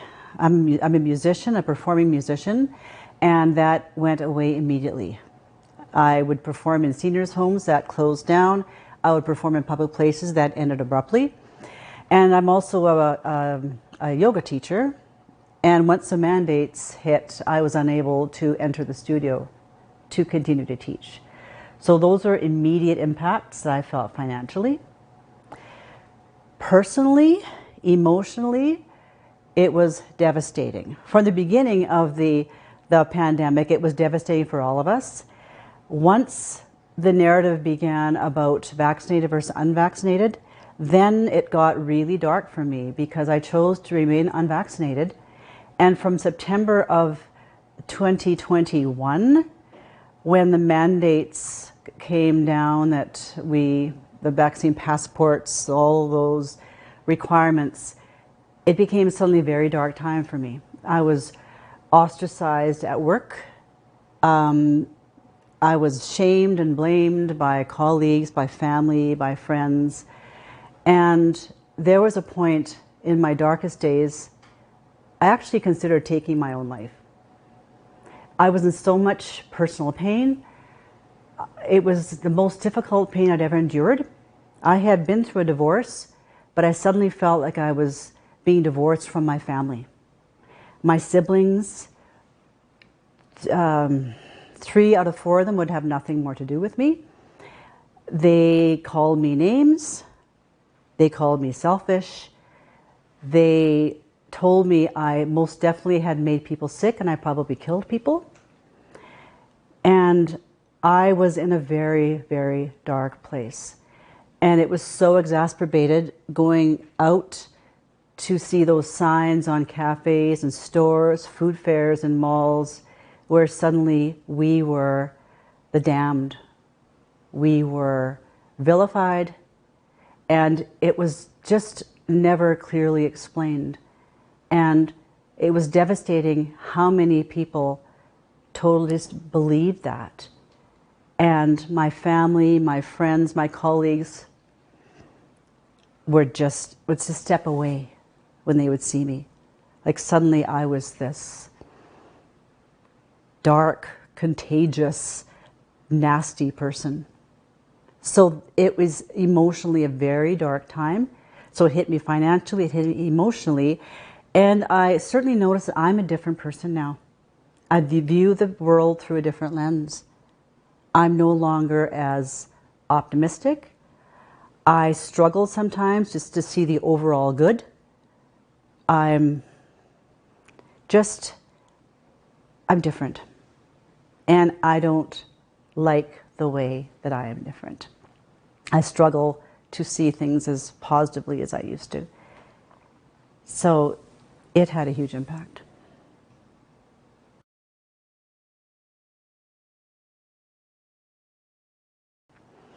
I don't believe the government gave us any options health-wise. It was A or B. Well, it was really A, get vaccinated.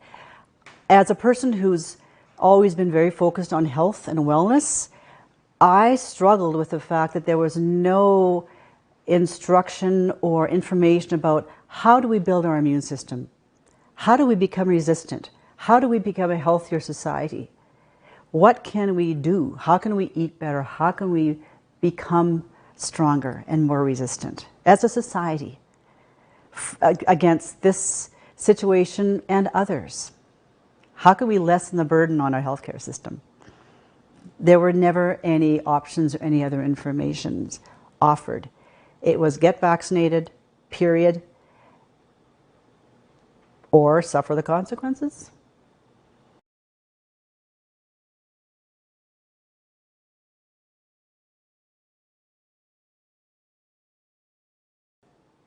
Well, this all hit in March of 2020, and it was all new for everybody. Everybody was taken aback, and everybody was asking questions, what do we do now? from the beginning, I don't believe there was information about let's just all get healthier, get stronger. Whatever this is, and we don't know a lot about it yet, let's get ourselves healthier. What can we do to become stronger, to build our immune systems, and honor our body's natural protection, its natural tendencies to want to stay healthy? I was never personally fearful of the virus. I wasn't afraid of getting it. I knew that I was healthy and strong enough to handle whatever would come at me. But I was fearful of the fear. It was the fear that was breaking down immune systems and making people less healthy. Fear will do that.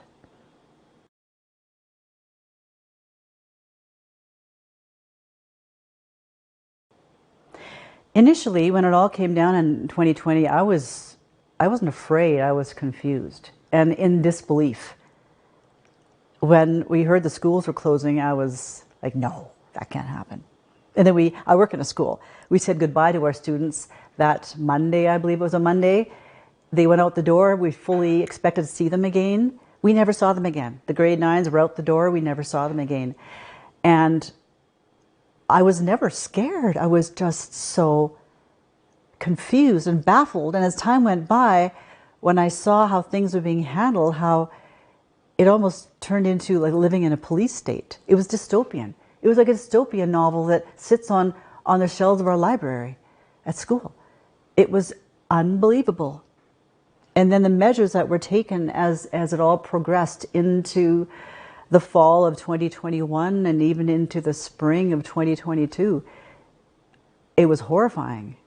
And that was frightening. I was never frightened of the virus. I was frightened of the behaviors that I was seeing around me, frightened of the government's actions, frightened of the police state, frightened of what we had become as a society and where we might be going.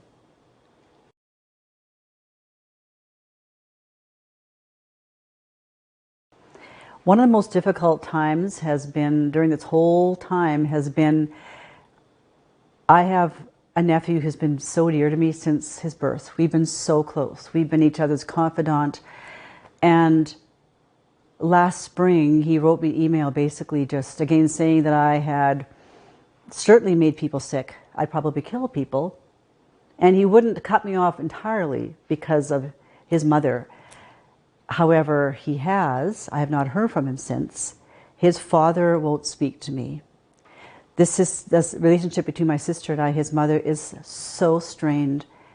And the barbs that have been just shot at me, they're still in the air and it's still not healed. So it is just always just a stone in my heart that this relationship has it ended? I hope not, but it's certainly on hold and I don't know how to heal it until they are willing to look at things through a different lens and perhaps consider that there are maybe different layers of truth here.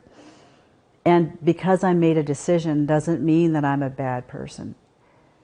And as opposed to what Prime Minister Trudeau said, I'm not a racist, I'm not a woman hater, and I'm not one of those people.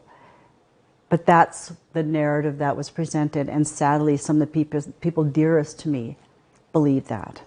And seemingly they still do. That's very painful and continues to be painful.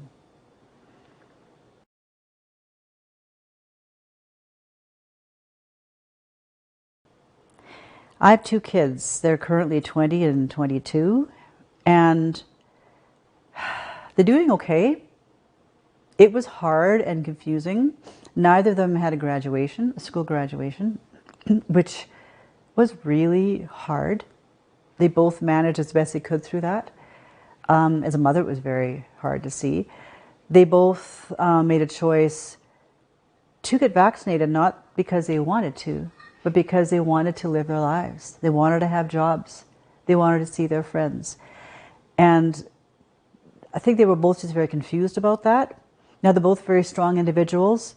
I'm very pleased and blessed with that they have come out seemingly pretty strong and not as affected by it as I see some other young people being affected by it. But it was just very confusing. The messaging was so confusing. And they did something that they didn't want to do.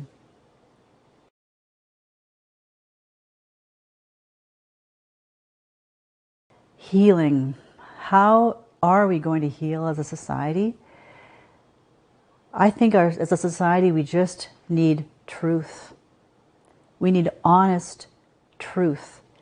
And the government admitting that, hey, mistakes were made, decisions were made without perhaps a lot of thought or research or data or evidence. Healing happens when people say they're sorry, when people admit that maybe they made mistakes, when they ask for forgiveness. And I think as a society, within families, with our government, if we can just be honest and have open hearts, ask for truth, ask for forgiveness, not being afraid of having a fierce conversation, asking hard questions, and being open to whatever the answers might be. I think that's the road to healing, is honesty and truth and transparency.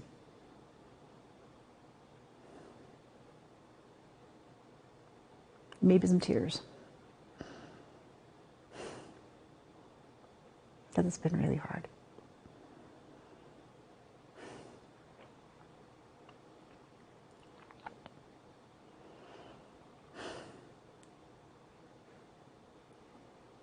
It's still really hard.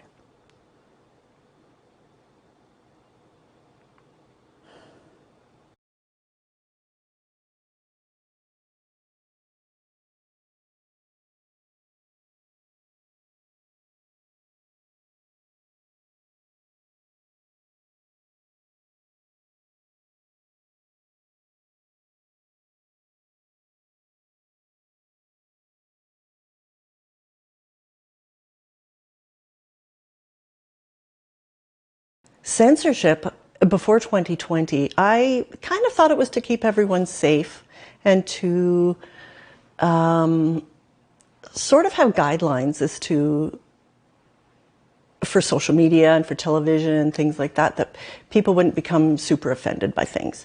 And I always thought that was okay, because I didn't think people should have been able to say nasty things to people. Now, I think that's changed a lot. Because now censorship, to me, means you're only allowed to say what the government tells you you're allowed to say. And I feel like if you say the wrong thing, you're sort of put on this blacklist. And that if you say the wrong thing, that you're sort of guilty of this wrong speak, so to say. And I think it's changed a lot now. I don't feel like it's to protect anyone. I feel like it's to keep vital information from people.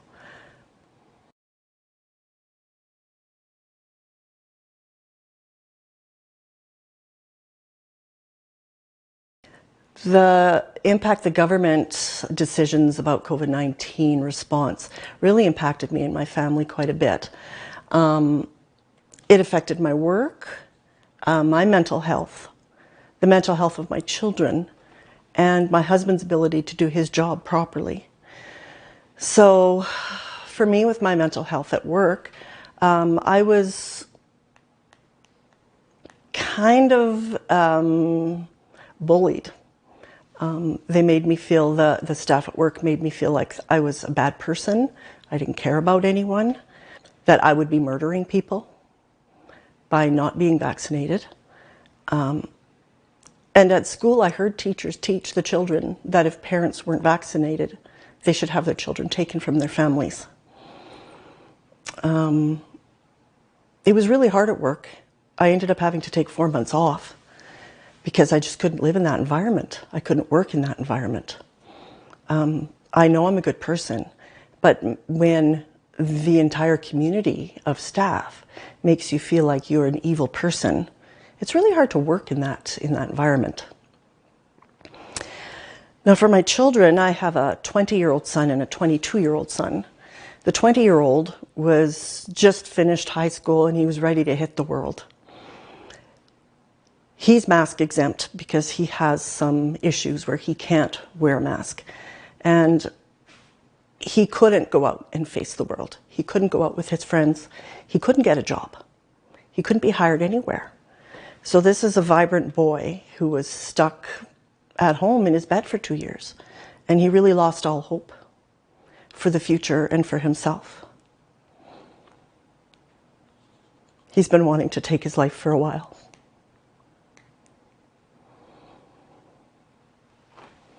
So the friends that he lost and the opportunities that he lost, he doesn't feel like he'll ever get them back.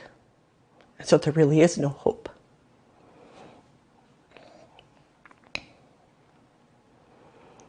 Now my 22-year-old autistic son, he graduated high school and was ready to learn to make friends and learn to get out in the community and do things and maybe become more independent.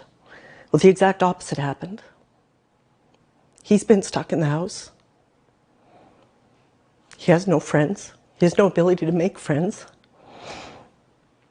And he's scared. He's scared of the narrative of what they've been telling us. He's afraid to go anywhere without having to have a mask on and to keep himself safe because he's heard everything. And having special needs, he just believes it. Now, we have been able to get together with some peers of his age, but it's really difficult because the programming and such that they have for these young adults and the parents really sort of expect them to be immunized and expect that from them as well. So my children are still isolated, even though the mandates are over. So it's affected our family quite severely.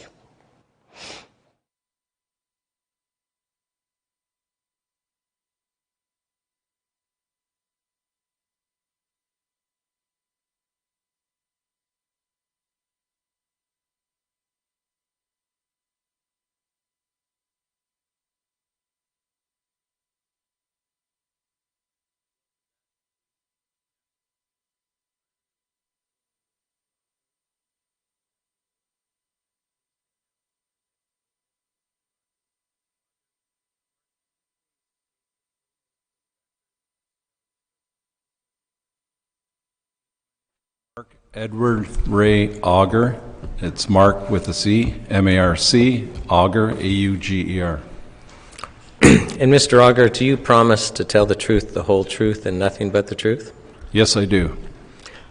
Now, you were a professional firefighter for 30 years. Yes. And I want to say you had the good fortune of retiring just as COVID was hitting, but you retired just before COVID hit. Yes, I did not have to deal with any of that. Right. But you had to deal with your father, Pierre. Can you please share with us what your experience was with him and the different COVID policies? Yes, my father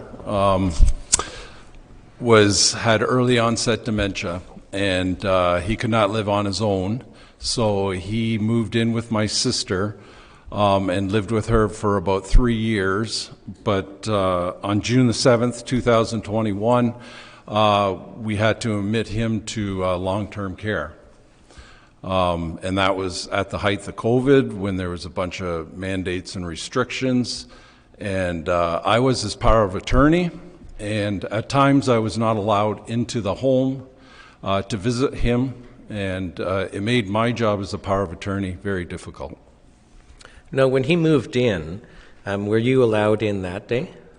The day he was admitted to the long-term care, yes, I had to go in to fill out a bunch of forms. Okay, so you were allowed in that day, but then you weren't allowed in after that?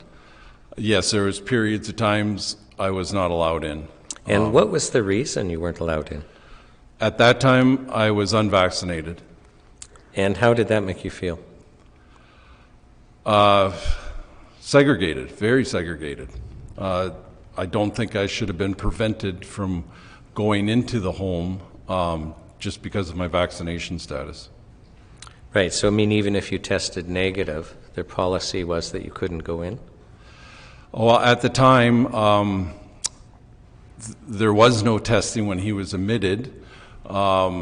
Later on, they did bring in rapid testing, and since I was a primary caregiver, I was allowed to get back in and see him on November the 23rd. And the frustrating thing for me is, to this day, when I go visit him in long-term care, I still have to rapid test. Everyone rapid tests before they can go in and visit. So you mean in March 2023? Yes, I was there last week, and everyone who goes to visit in a long-term care home has to rapid test. So he went into long-term care on June 7th of 2021. You weren't allowed back till November 23rd, 2021. Did you notice a difference in your father when you were allowed back? Yes, I did notice when I was in to visit him, his dementia declined, and I'm convinced that the decline was due to him being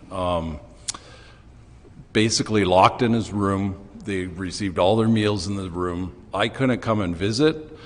My sister could visit because she was vaccinated, and she had to try to explain to my father why I could not come in and visit him. Now, after you started being able to visit him, did you notice a change? So you were able to start visiting again in November, and you'd noticed a decline. Yes. Did anything happen after you started visiting him? After I could go in and visit, the very first time I saw him, he didn't even recognize me. And then after a few visits, he could recognize me. But it was like every time I went, there was different rules. So sometimes we'd have to meet outside. They'd have a table set outside, and he would be in his wheelchair on one side, and I'd be on the other side of the table, masked, sitting outside, trying to carry on a conversation with someone with dementia. It was very frustrating. Now, I want to change subjects, and you went to the hospital back in October of 2021. Yes. And so can you tell us about that experience? I ended up showing up at a hospital on a Friday night with severe abdominal pains. And after a bunch of tests, I was diagnosed with appendicitis, and I needed emergency surgery to remove my appendix. So I was admitted to the hospital at that time, and I was laying on a bed, a stretcher in the hallway, and as they were doing the admitting to the hospital, the nursing team was doing all the paperwork, and they said part of being admitted to the hospital and needing surgery is we have to do a COVID test. But they weren't concerned because they knew I was fully vaccinated. And once I informed them that I was not vaccinated, the whole demeanor changed. The nurse left the bedside, came back and said, we have now found a room for you. Originally, they told me I'd have to spend the night in the hallway on a stretcher because there was no rooms. So I just break in? So what you're telling us is you're told you got to basically spend the night in the hallway on a stretcher. Waiting for surgery. When they think you're vaccinated. But the minute they find out you're unvaccinated, they found a room immediately. Yes, I was rolled in on the stretcher into a single room, glassed-in room, and that's where I spent the night, in this glassed-in room on the stretcher. They didn't even transfer me onto a hospital bed. I spent the night on the stretcher. Now, were you tested for COVID during your stay? Yes, they did the test. Once they knew they were admitting me, they did a test, and the test did come back negative. So the hospital knows that you do not have COVID? Yes. So did the treatment improve when the test came back? I felt very segregated. I was in a room by myself, had to wear a mask the whole time I was in this room. And one of the most disturbing parts of it is through the night I had to get up and go to the bathroom, and there wasn't a bathroom in the room. So I got up off my bed, went down the hallway to the bathroom. When I came back, I noticed there was a yellow Post-it note stuck on the glass sliding door, and it had one word written on it: unvaccinated. And how did that make you feel? Not very good. And it just sort of, I was on my own, you know. My wife could come in and see me. She went home for the night, but she was in the morning again. But she was the only one that was allowed in. Did you get much nursing attention that night? I only recall a couple times the nurse came into the room to check on me. Now, you're waiting for surgery. Yes, I had surgery the next day. And this is emergency surgery? Yes, they had to call in a surgeon and an anesthesiologist and 2 surgical nurses to do my surgery, and I was the only surgery done that Saturday. And am I correct in suggesting to you that this was a life and death situation? That I cannot answer, but I was in a lot of pain, and they told me that they had to come out. So that's why they did it the next day. Right. Now, you were telling us that at the hospital you were treated differently once they found out you were unvaccinated. Has your status changed, your vaccination status? Yes, I did get vaccinated. I 100% regret that decision I made. I was not anti-vax, I was vaccine hesitant. And the reason I was vaccine hesitant is I have had 2 bouts of pericarditis in my lifetime. Once as a teenager in high school, and once in my 20s as a firefighter. And both times it was very painful, and I required medication to get over the pericarditis. And I started doing research at the very beginning of COVID, and what I could find out, it seemed like it was very hard to get information, but I did find out that the mRNA vaccines and the AstraZeneca vaccines both had possible side effects of heart inflammation, and I wasn't willing to take the risk. So I researched Johnson & Johnson, and at the time Johnson & Johnson was purchased by the Canadian government, but they did not release it to the provinces. So I basically waited until it was available in Ontario before I considered taking it. Sorry, I turned my mic off. Did you feel that you were perfectly free to take the vaccine or not take the vaccine? No, I to this day I feel like I was 100% coerced into that decision.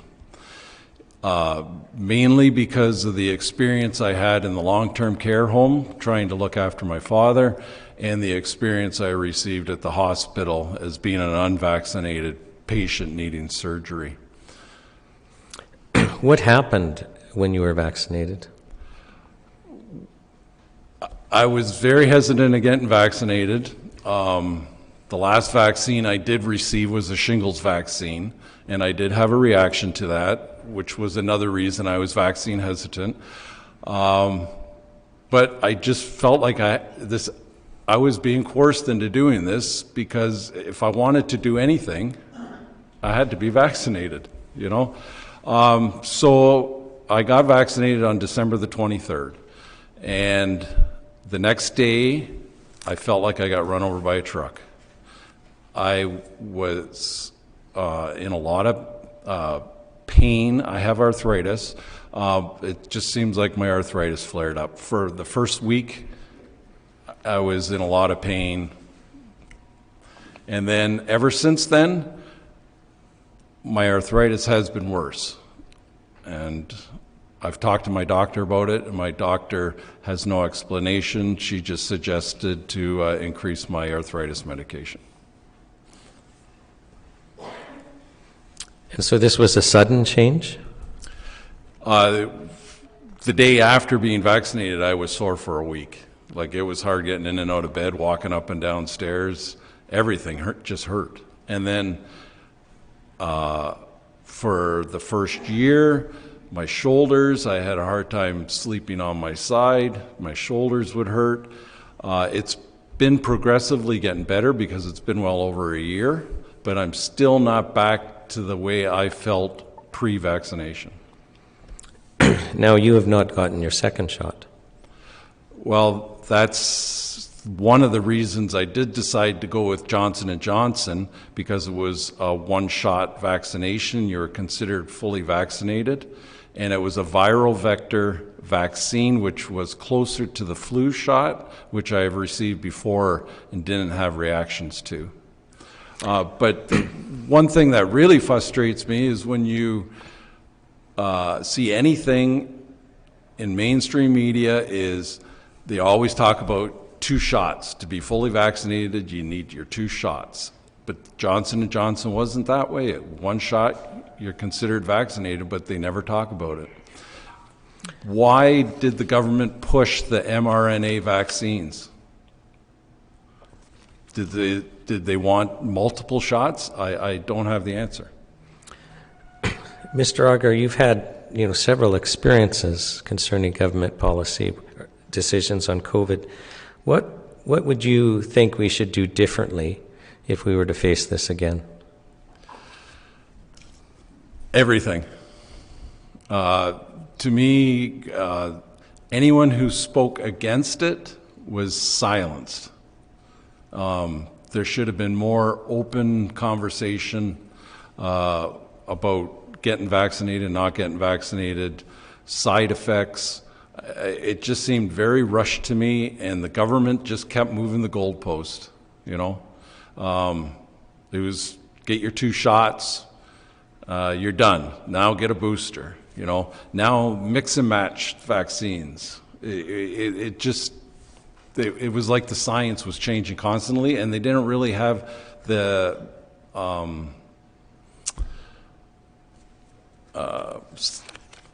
science to back it up. It just kept changing. It just happened too quickly.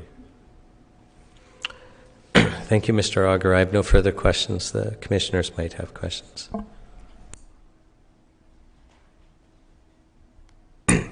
So we're good. Thank you so much for your testimony. Thank you for the opportunity.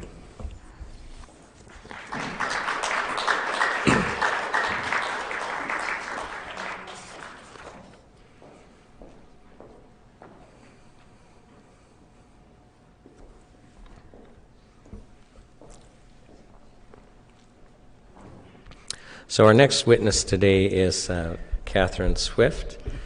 And Catherine, can I get you to state your full name for the record and spell your first and last name for the record? Catherine Susan Swift, Cathgrine, Swift, like Taylor. And thank you. And Catherine, do you promise to tell the truth, the whole truth, and nothing but the truth? I do. Thank you. And I'll say it's nice to finally meet you in person. We've spoken several times on the phone. Now, you are currently president of the Coalition of Concerned Manufacturers and Businesses of Canada. And I need you to speak, not nod, because we're being recorded. Yes, I am. Can you just briefly, just give us a brief idea of what the CCMBC does? We're basically an advocacy organization for businesses. We started off being exclusively representing manufacturers, but in the last couple of years we've branched out to other sectors of the economy.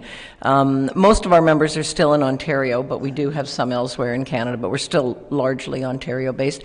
And basically we just advocate on the issues that are most important to business at any given time: taxation, regulation, red tape, energy. Energy issues have been huge lately, as manufacturers in particular consume quite a bit of electricity, for example, and other energy sources. So, but there's a whole range of different issues that we end up getting involved with, and we're quite independent relative to other business organizations. Most business organizations are somewhat financed by government, and it ends up that they are often end up more as a representative of government than they actually end up as a representative of business. So we very deliberately don't do that. And you used to be at the Canadian Federation of Independent Businesses. Yes, I was the president and CEO of the Canadian Federation of Independent Business for almost, well, I was president for 20 years, and I was chief economist there and some other positions for another 7, so I was there almost 30 years. Right, and prior to that, you were in government and banking. You have a long history as an economist and then running basically business organizations. Now, you have surveyed a number of the CCMBC members to get their feedback on how government COVID policies affected them. Is that correct? Yes, that's correct, yeah. And we've invited you here today to share with us what businesses are reporting back to you. So please do share with us what you've discovered. Yeah, I sort of divided the responses I got. I surveyed about 23 businesses total, and I divided the responses into the really common ones that virtually everyone had, and some of the more anecdotal stories that might have been unique to one business or two businesses. In terms of the common issues, the three most common issues, and I would have to say the number one issue was issues with employees. Now, there was quite a diverse range of issues with employees, and that's not surprising. And in these types of businesses, I might add that most of our members are probably small to medium-sized businesses, so the business owner typically has a lot more interaction with the employees than you'd find in a big corporation where people don't even meet the CEO in their entire careers and whatnot.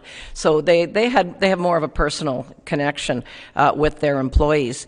And the number one issue was employees, the government assistance discouraging employees from working. And despite how many measures the employer may have put in place and people were scared, let's face it, there's no question about that. But no matter, the employers tried to do their best to have their employees realize they were running a very clean, a very safe workplace in all kinds of different ways. But the fact that the government assistance, and also not just the magnitude, but also the duration of the government assistance, because it went on and on and on long after really there was a big concern about COVID. And also the fact that there was very little, and we know this from other sources, very little qualification for these monies. They were basically, it was basically distributed very freely. And we know a lot of 16-year-olds that never worked in their life, God serve, and whatnot. But that was frustrating for employers. Most of these businesses, in fact, almost all of them stayed operating. They were all designated as essential, so they weren't closed. Of course, the closed businesses had a whole different set of issues. But those employee issues were very extensive, and we found naturally there were a lot of cost increases that businesses had to comply, putting partitioning in, changing the spacing of employees in their workplace. Some of the employers had vaccination within their workplace if that was possible. Others facilitated employees getting to vaccination if they wanted it.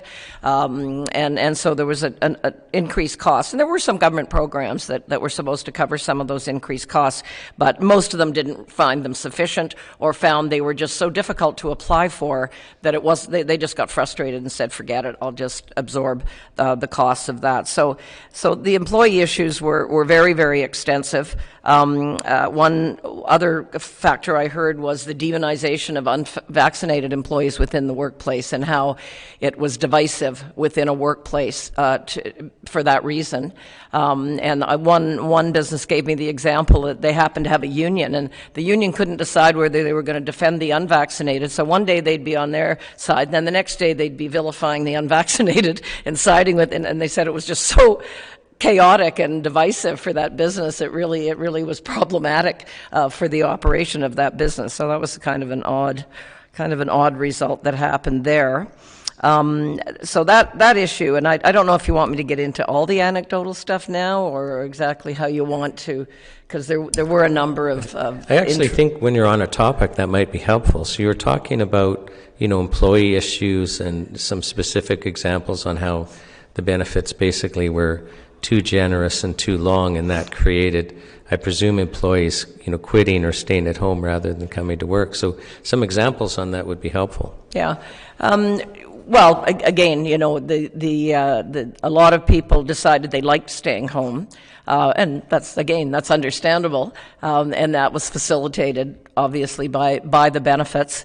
And so just the difficulties in operating were problematic. There was also the case that when the money was sloshing around so very liberally, literally and figuratively, that people found they would know in their neighborhood, say, that somebody was getting benefits, and everybody was sort of aware and almost competitively comparing what was going on, because some businesses, if they could afford it, actually shut down for periods of time, and that would naturally mean that our members' businesses were looked upon as problematic because they kept operating. And so there was a number of really interesting, I guess, impacts there.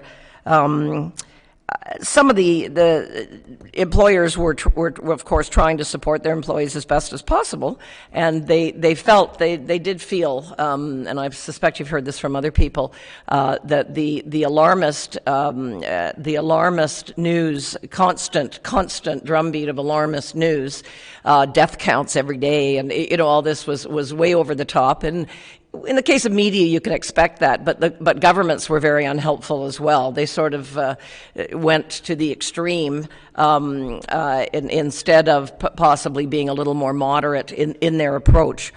Something also with the CERB benefits that was commented on, and partly the notion of them going on longer than they really needed to. They seemed to be very politicized as well. A lot of employers felt they were more a tool for the government to try to gather votes than to actually be necessary and actually, and of course a lot of money was spent as well. A lot of tax dollars was spent. So they almost weren't even pandemic related anymore. They were more, they became a political tool to encourage people to vote liberal. In terms of can I just stop you there? Sorry. I just want to make sure that we understand what you're saying. So can you share with us maybe a conversation or two? You don't have to disclose the person or persons, but I just want to make sure we understand, because I believe you're saying that business owners are reporting back to you that at some point having to take these measures, it felt more like a political exercise than a public health exercise. And I think that's an important point for us to understand. Yeah. Well, it was just that they lasted much longer than, they were renewed. And then, of course, we did have a federal election in 2021. So the linkage with that federal election seemed to be pretty direct. So that was the sense that a lot of businesses had. I just want to mention the other two of the big three, so to speak. Naturally, supply chain. Everybody knew there was massive supply chain problems. Costs increased dramatically, tripling, quadrupling costs for materials, and if you could get it at all, things like lumber, steel, and so on. Also, naturally, personal protective equipment, PPE, sanitizer, all of those kinds of things were difficult, and everybody, I think, faced that. One of the almost funny stories was that a number of businesses found toilet paper was being stolen out of their business washrooms. So they had a terrible time trying to keep toilet paper in the washrooms. And one business in particular said he just decided he would give employees so much toilet paper every week, and they were responsible for keeping, because it was just getting crazy that he couldn't keep toilet paper in the washroom. So I thought that was a totally unexpected outcome, at least in my view. So yes, the supply chain problems were extremely problematic, and interesting enough, a lot of them are just starting to be resolved fairly recently. So even though we think the pandemic's probably been the worst part largely over for a year or so, the problems continued with things like supply chain. Can you give us an example of that? Lumber quadrupled, for example. So it was mostly, a lot of the manufacturers naturally use a lot lot of those types of materials as inputs. So it was massive price increases or just unavailability, period. So naturally that meant they had to either slow down their operations or temporarily postpone and so on. So that really affected people a great deal and increased their costs, and they couldn't necessarily increase their prices to accommodate that. And the other big issue was transportation related, and this was very much a policy-driven problem because, for example, a lot of these businesses do business in the U.S., and U.S. truck drivers were about 50% vaccinated. So when they imposed those constraints at the border, that truck drivers sitting in their cab alone all day, not probably seeing hardly anybody, needed to be vaccinated, that immediately took a whole pile of these truckers right out of the equation. And I heard of many businesses that did business in the U.S. that couldn't get somebody to ship to the border from the U.S. because they would mostly be American, truck drivers. Now, can I interrupt you? So at the time, we never imposed a requirement on Canadian truck drivers driving within Canada to vaccinate, did we? Not domestically, but to cross the U.S. border we did. And another interesting observation one business made was he believes the government overstated the extent to which Canadian truck drivers were vaccinated. You might recall there was talk of 90% or so that the government said, this policy won't be horribly damaging because most, the vast majority. He felt it was probably more like 60%. So that was actually true about. And we never really saw any reputable data on that. So there was no one to sort of challenge it one way or the other. But naturally, the fact that Canadian truck drivers all of a sudden also needed, supposedly to be vaccinated across the border caused an awful lot of problems in addition to the U.S. situation. And again, we saw one example I actually heard quite frequently was costs for, say, a load, like one tractor trailer went from about $1,500 to about $8,000. So it was quite a significant, very significant increase. And it was just shortages. There were just shortages of drivers was the problem there, and that was 100% policy created. That didn't have to happen. So and those I think were certainly the big three issues that virtually all businesses faced in one way or another.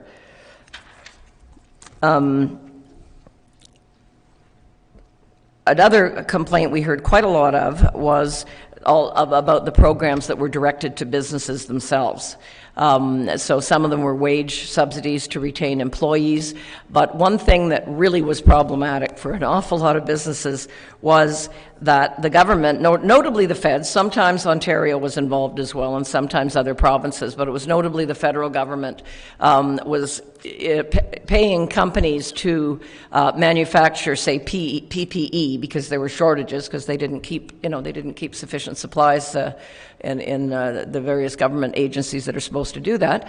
And I heard a number of examples of, there was one particular example that 3M was given, was $40-odd million, big chunk of money, split between Ontario. This one was split between Ontario and the federal government. There were all kinds of smaller firms that easily could have done that. 3M, it was to make N95 masks, and 3M doesn't, they built a whole new facility to do this when existing Canadian companies were well capable of doing it, but they weren't liberal enough. They didn't have that partisan connection. They didn't donate to the party.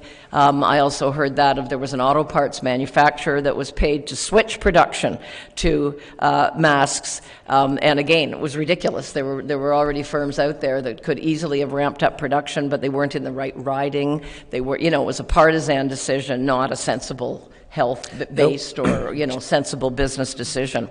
So that was a very common issue I heard as well. And also just eligibility, and we know this because we've seen some case studies about how businesses didn't need the money, but nevertheless was still giving out bonuses, was still still highly profitable, but they were accepting government money. So there was such little oversight on the part of government to the individuals and and businesses that they were shelling out money to, that much more got spent. And this had obviously had competitive implications for businesses as well. So sometimes their competitor would get some contract which made utterly no sense, and it would damage someone's business as a result. Something we did as an organization actually was we shared a lot of information among members. Sometimes some particular commodity that was in demand, one happened to have a stockpile of and could help others, and so on. So, we also attempted to deal with the Ontario government in particular in terms of trying to suggest some best practices, because a lot of these policies made zero sense from a business standpoint. They didn't consult business. They just put in some top-down kind of policy obviously without thinking about it very much, and it caused all kinds of problems. This 3M example of the fact that they built this new factory, a neighboring business actually had to shut down twice at a very inconvenient time, and they wouldn't change it to permit this new plant to be connected to the electricity grid. So that's just, again, a particular example, but they weren't listening to business at all. They were just, applying these policies willy-nilly, over the top, and often in a kind of way that made people even more worried than they had to be. Business is also another red tape related issue. Some businesses were required to do daily assessments, temperature taking, and that kind of thing, and actually filling out paper. And some of the businesses said, "Where did all this paper go?" I can't believe anybody actually looked at it because it was just so voluminous, and so it just seemed like a stupid policy to be doing, as they felt that it wasn't even getting used by government once it was done. And the inconsistency as well. This is something for the future. Every government in Canada was doing different stuff, and there was no commonality. Businesses that operate in more than one jurisdiction had different rules applied to them, and it was absurd to try to implement all these different kinds of rules. So that was another, in future, businesses should get their act together and coordinate policies and have consistent policies instead of, making businesses jump through all these hoops that are different depending on where you're located. So that was another factor. We had a number of comments on the healthcare system in general, because if one business actually had an employee that was ill, couldn't get treatment in the hospital, and passed away when normally that particular health issue should have been treatable, and so this business owner very much felt that they lost, obviously the person lost their life, and they felt it should, if times had been normal and the hospitals hadn't been so inefficient, then they would have been saved. And another gave the example of one of their senior employees whose mother ended up having to go into hospital for some reason, caught COVID when she was in hospital, and passed away. And the woman was so worried because this had happened to her mother that she retired much earlier than she was planning to do, and the business lost a senior valued person as a result. So the problems in the healthcare system obviously had a pretty big effect on businesses, as well as it did on all of us. What haven't I touched on here? Some of the other anecdotal issues that I can mention. I had the complaint frequently that the federal government in particular, but some of the provinces as well, and much of the media reporting created almost a hysteria, and was you would think a government role would actually be to calm people down, but no, it seemed to be quite the contrary, and because none of them looked like they had any clue what they were doing, even though they all have departments that are supposedly tasked to deal with this, created more problems than it solved. One business mentioned that they happened to have an engineer employee, but he became so absolutely paranoid that he poisoned the entire workplace for this particular business, and created an awful lot of problems, and that was just one person. Another story that was, again, a little bit strange was that people were so worried about coming to work, but then they'd encounter each other in the local Walmart, because they didn't know what to do with their time, so they'd go out shopping or something like that. So that was interesting, and the fact that a number of them said some of their suppliers were small firms, and even though they weren't at-risk businesses, they were nevertheless shut down, and it infuriated them to see the Walmarts and the Costcos and the big Home Depots and so on remaining open when some of their smaller suppliers that they dealt with for ages were closed, and there was were shut down, and there was absolutely no reason that should have happened. So that was another problem that arose. One business mentioned that he said, the old adage is 20% of the people do 80% of the work, and he said during the pandemic it became more like 10% of the people did 90% of the work because of all the changes. And a lot of businesses were still looking to hire, during the pandemic, because they were losing some employees to various things, but they were competing with government that was basically paying people to stay home.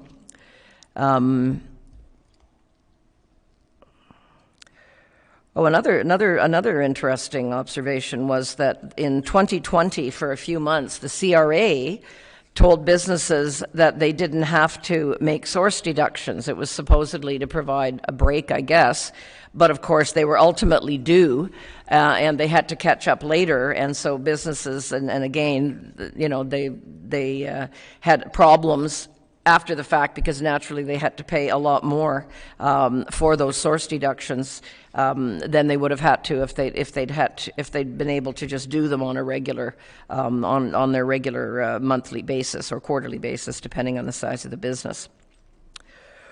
I think those are most of the main points that I found with my interviews of these different businesses. So perhaps there are some other questions that you might have. I'll open you up to the commissioners, but I did want to ask, because you're well positioned to answer the question, but what do you think government should have done or could have done differently to make things more reasonable for these businesses? And I get the impression from your evidence that there was a lot of frustration that things didn't seem fair or thought through. I mean, even just small suppliers being closed, and yet bigger suppliers where you think people would be more at risk being left open. So I'm just curious what your thoughts would be. Yeah, I think there's a few things that governments could do better. A lot of them, again, consulting with business to see what would work for them. Not that that would be a perfect solution, but they virtually did no consultation with business. And in our particular case, we were providing government with information as to best practices, what we thought would be better ways to do it. They did none of it. There was clearly no responsiveness to that. So that was obviously a problem because I think they could have had a lot better policies if they'd listened to business. The consistency issue. Why couldn't governments get together and do things comparably in different parts of the country, municipal, federal, and provincial? So they didn't impose different rules all the time, much of which didn't seem to make any sense at all. The partisan element of it was definitely came into play, and granted, to be fair, of course, we didn't. None of us, even you had scientists disagreeing with each other, you had doctors disagreeing with each other, and the so-called science on it was not settled, I guess you could say, but often political considerations seem to override the science that they did know about. So that would be something that in future try to justify these things, not just sort of throw everything at the wall and see what sticks. But most of it is really consulting, and instead of a top-down approach. Just talking to people and seeing what, and being responsive, of course, because that one person that just asked them to delay the closure of his plant by a week, and they couldn't do that. You know, that just why not? You know, that kind of thing to me just seemed utterly ridiculous. So they put a major cost on his business because of having to shut down at a very, very bad time for that particular business. So those are certainly, I guess, some of the main things that could and should be done better next time. It's funny too, because when you think, you know, what we initially heard in the pandemic was it was no big deal, and we've dealt with SARS. We dealt with SARS back in 2004, so we're all equipped. But there's departments in every single government whose full-time job is to deal with this, and clearly none of them were doing their job. None of them were doing their job. So going forward, one would hope there's better oversight of that, and that people will actually have sufficient PPE, for example, in storage, and, you know, be prepared, be much better prepared for these kinds of issues. Thank you. I'll open it up to the commissioners for questions.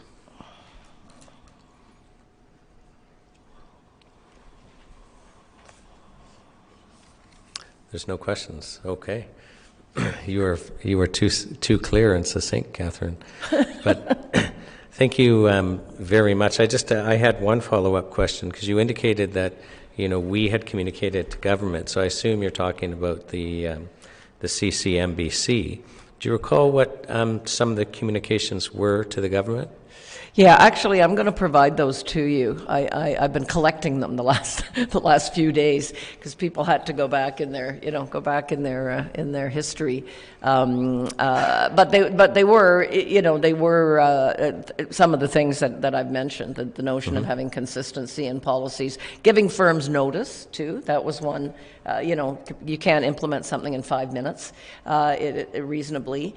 So giving firms notice if there was significant changes, which there were, throughout the entire, having much simpler. There were some programs that intended to compensate businesses for things like having to put in partitions. I know one firm said they put in automatic doors, so nobody had to touch anything. The accommodations like that make those programs simpler, because they were so convoluted to deal with. An awful lot of businesses just said, forget it, I'll just spend the money, because this is so ridiculously bureaucratic to have to deal with it. So simplifying that would be a good example. But I'm going to be able to send you some stuff once I sift through all these emails that I've gotten from people. Super. So we'll add that then as exhibits when you collect those. Well, Catherine, thank you very much for attending. My On behalf pleasure. of the National Citizens Inquiry, we thank you very much for your input. Great. Thank you.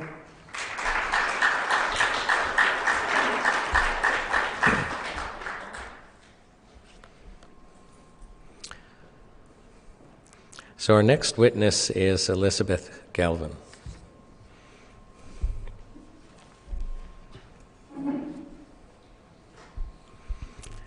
Elizabeth, I'll ask you to start by stating your full name and spelling your first and last name for the record. My name's Elizabeth Galvin, and it's Elizabeth, and Galvin is Galvin. And I'll also ask you to move the microphone a little closer, because you have a soft voice. And usually. I'll ask if you promise to tell the truth, the whole truth, and nothing but the truth today. I will. Now, you're here to share actually a very sad story about 3 different young ladies. And so can you share with the commissioners what I'm referring to? My daughter Danielle died by suicide in January 2022, a day after her 20th birthday. The week before that, another second-year student at the University of Guelph died by suicide. They didn't know each other. At the time, the University of Guelph administration had closed their campus to in-person learning, campus activities, even though the university had mandated students be fully vaccinated before starting school that year. Their decision followed Doug Ford's decision. So I'm going to just ask you not to read. And sorry. You were going to tell us about three young people. Yep. That same week, a 20-year-old young woman in Mississauga named Surrey She also died by suicide, alone in her apartment, because at the time our province was locked down again for Doug Ford's administration said 2 weeks, and then maybe 3 weeks, maybe longer. So that was the atmosphere when these 3 young women died by suicide. Now, just so that the audience and the commissioners understand, these 3 young women basically would have been of the same cohort graduating from high school at the same time? Yes, so in March 2020, when it all started, these girls were all in their last year of high school. Now Grace, who was in second year university at the same time that my daughter was, she was from the US, but Surrey was from Ontario, from Mississauga, and so they were, the high schools, if you remember back to March 2020, all the schools were closed, just slammed shut one day. And the these grade 12s finished the last 3.5 months of their school year learning virtually. But after a couple of months, they had almost no instruction. So what the teachers did was they used their marks to date up to March 2020 to figure out their final marks. These were the kids that were preparing to go to post-secondary school in the fall.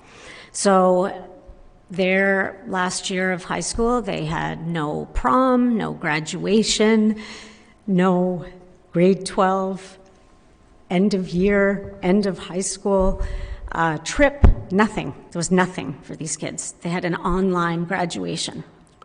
So we tried to make it as fun as possible, but...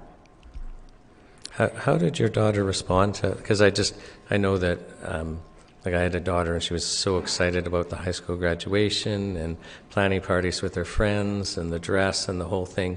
How did Danielle respond to basically losing out on something that most young ladies look forward to for years? Well, she was sad about it. It was isolating. We were all very isolated at the time, if you remember. And so we just had a family, event. We watched it it was a virtual graduation. The school did a video and they streamed it and we watched that. But she was thinking ahead to the fall, and we all thought that by September things would be back to normal, so we just tried to concentrate on looking ahead. So in March, when they're closing down the high schools, Danielle had to be making a decision right around then about the following year, didn't she? Yeah, I think February 1st is the deadline to apply for post-secondary. Going into the summer, though, there were not a lot of jobs for these kids because so many businesses were shut down, as Catherine talked about. She was actually looking forward to working at Ford, where her late father had worked for 20-something years, and that would have helped her to save money for post-secondary, but they weren't hiring students that year, so she had 2 minimum wage jobs, but one of them was at a dry cleaners and it closed down. So she only had a 1 minimum wage job. But June 1st is an important date. That's when she had to make a decision. So June 1st is the deadline for grade 12s, was that year, for the grade 12s to accept offers from universities. So at that time, the universities had announced their intentions for September, what it was going to look like, whether it would be virtual learning or in-person learning, and more importantly, whether their residences would be open. So residence is such an important part of going away to school, to spread your wings and meet other people and, mature. So McMaster announced they wouldn't open their residences. Queen's announced that they would open their residences, but only to single rooms. So those first-year kids knew that they may or may not get a room at Queen's. Western University and Guelph University announced that they would open their residences fully. So on June 1st, by midnight, we had to make a decision. Danielle and her sister and I sat there going back and forth. Danielle's older sister was going into 4th year at Western, so Danielle couldn't decide between Western and Guelph, but a really important part of that decision was residence. And she decided on Guelph. So that was that. 2 days later, Guelph University came back and said, nope, we're not opening our residences. So what happens when you accept an offer through the Central Application Center is all the other offers are rescinded. So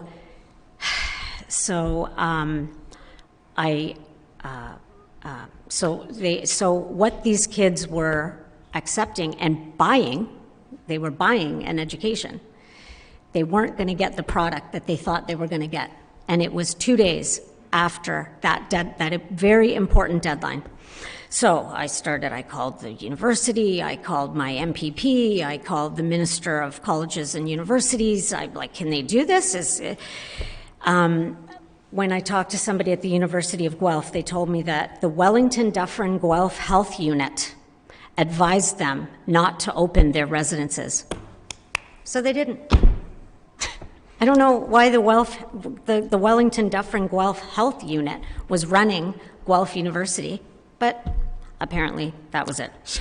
And the Minister of Colleges and Universities went to my MPP, Effie Trantafilopoulos, and she talked to the minister on my behalf, Raymond Romano, and we were told... I'm going to ask you not to read, please. Sorry. That the ministry does not usually interfere with the operations of colleges and universities. So, no standard. So, basically it was a bait and switch for Danielle. So she chose Guelph because they were representing that the residences would be open and she could have that experience. Yep. She chooses, as soon as you choose, that's it. You're pulled out of the system. She couldn't choose to go to Western after that. And then 2 days later, after her choice, they basically say they're closing the residence. Yeah. Now, you fought and fought and fought and got her into residence, but it wasn't normal residence, was it? I got a group of parents together, and we, lobbied the university and got a meeting with one of the vice provosts, lovely woman, and some of the kids in that group of families that we were talking with each other, some of them just said they're not going to go to first year. They're going to postpone it a year. Some students tried to get into other schools. Some of them were successful, Right. some of them Now, weren't. Liz, it's just, I'm looking at the clock and we have 6 minutes, so I want you to focus on Danielle's experience when she went Okay, so in September of 2020. first year university was like this. No Frosh Week, no clubs or sports, no in-person classes, it was virtual, no varsity sports, but no discount on any of the fees. They paid their full fees to go. Residence itself, they had 2 kids she was in Lennox Addington, 2 kids at this end of the hall, 2 kids way at the other end of the hall. It was like the Shining Hotel, long, dimly lit hallway with closed, locked, unmarked doors, only 2 kids to a bathroom. The cafeteria in theirs were closed, in that residence was closed. But education delivery was even worse. 4 out of 5 of my daughter's professors did not deliver a virtual lecture. They basically sent them emails, told them what to read, told them what book to buy and read, and the test is on Thursday. Good luck. So she was forced to do a lot of self-learning. No discount on tuition. I'm not sure if I mentioned that. By comparison, Western University, where my other daughter was going, that school mandated that their professors provide a virtual lecture to their students. All the profs had to do that, and they did. And it was much better. And their residences were fully functional, and everybody was fine. Liz, what happened in November 2020? In November 2020, while Danielle was living in this bleak residence, it was so Tedsville. She attempted suicide. She left a message to a friend who found her, anyways, was rushed to Guelph Hospital. I get a call, my other daughter and I, because she was learning virtually as well, so she was at home, we went running up there, and the hospital wouldn't let me in because of COVID. They wouldn't let me in. My 18-year-old daughter is in a life or death situation, and they wouldn't let me in. And they would barely talk to me. They couldn't talk to me and tell me what was going on because she was 18.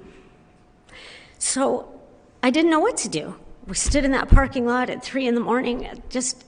Anyways, eventually we went home, but nobody would talk to me about and tell me what to do and give me some guidance. So they released her in less than 72 hours. I've since obtained the file from the hospital. Every time they could check it off, it said danger to herself, danger to herself, danger to herself. Yet they released her.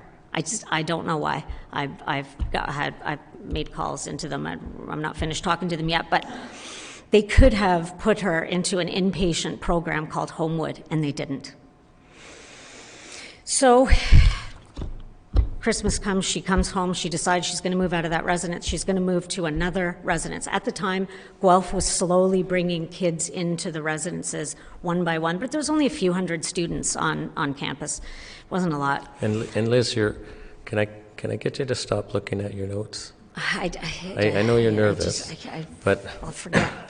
So she moved into East Residence, which are townhouses that can house 4 kids, but it was just her and one other student in this residence at the time. The campus is still really quiet and sort of dead. And the campus police were given the authority to give out tickets to students who were out of line. At the time, there were various rules, if you remember. All the different regions had different rules of gatherings. You could have 5, you could have 10, you could be inside, you could be outside. So it was very confusing. She turned 19 in January and celebrated her 19th birthday with one other kid. So 2 weeks later, one of the rules changed. It did in our area. We could have 5 people. So they had a get-together, a party, as people do, with 5 students. The campus police gave them all COVID fines of $880 each. Very stressful. They didn't know how they were going to pay this, so that was very, very stressful. First year ends, they come home for the summer. She comes home for the summer. Same situation, same job situation. So many things were closed. She couldn't get a very good job. She's working, a minimum wage job again. And then the kids have to look for someone to room with in second year. So the difficulty was, over 4,000 kids are learning virtually. So it's hard to meet other people. So most of these kids just had to answer an online ad, roll the dice, and move in with somebody in September. Her friend that she was supposed to move in with hated University of Guelph so much that she quit and transferred to Windsor, and where she could live at home because it was just so depressing there. And all the while, the media is bombarding us all with this, all these cases, everyone's sick, and just causing all this fear and stress and anxiety, and it did not help her mental health or the other 2 girls. So. September, second year. I'm almost done. So September, what happens there? So she moves in with somebody. So in second year, she moves into a house with a family friend whose son was off campus. He needed a room. He moves in there, and then 2 more people move in who are strangers. So not ideal. And then.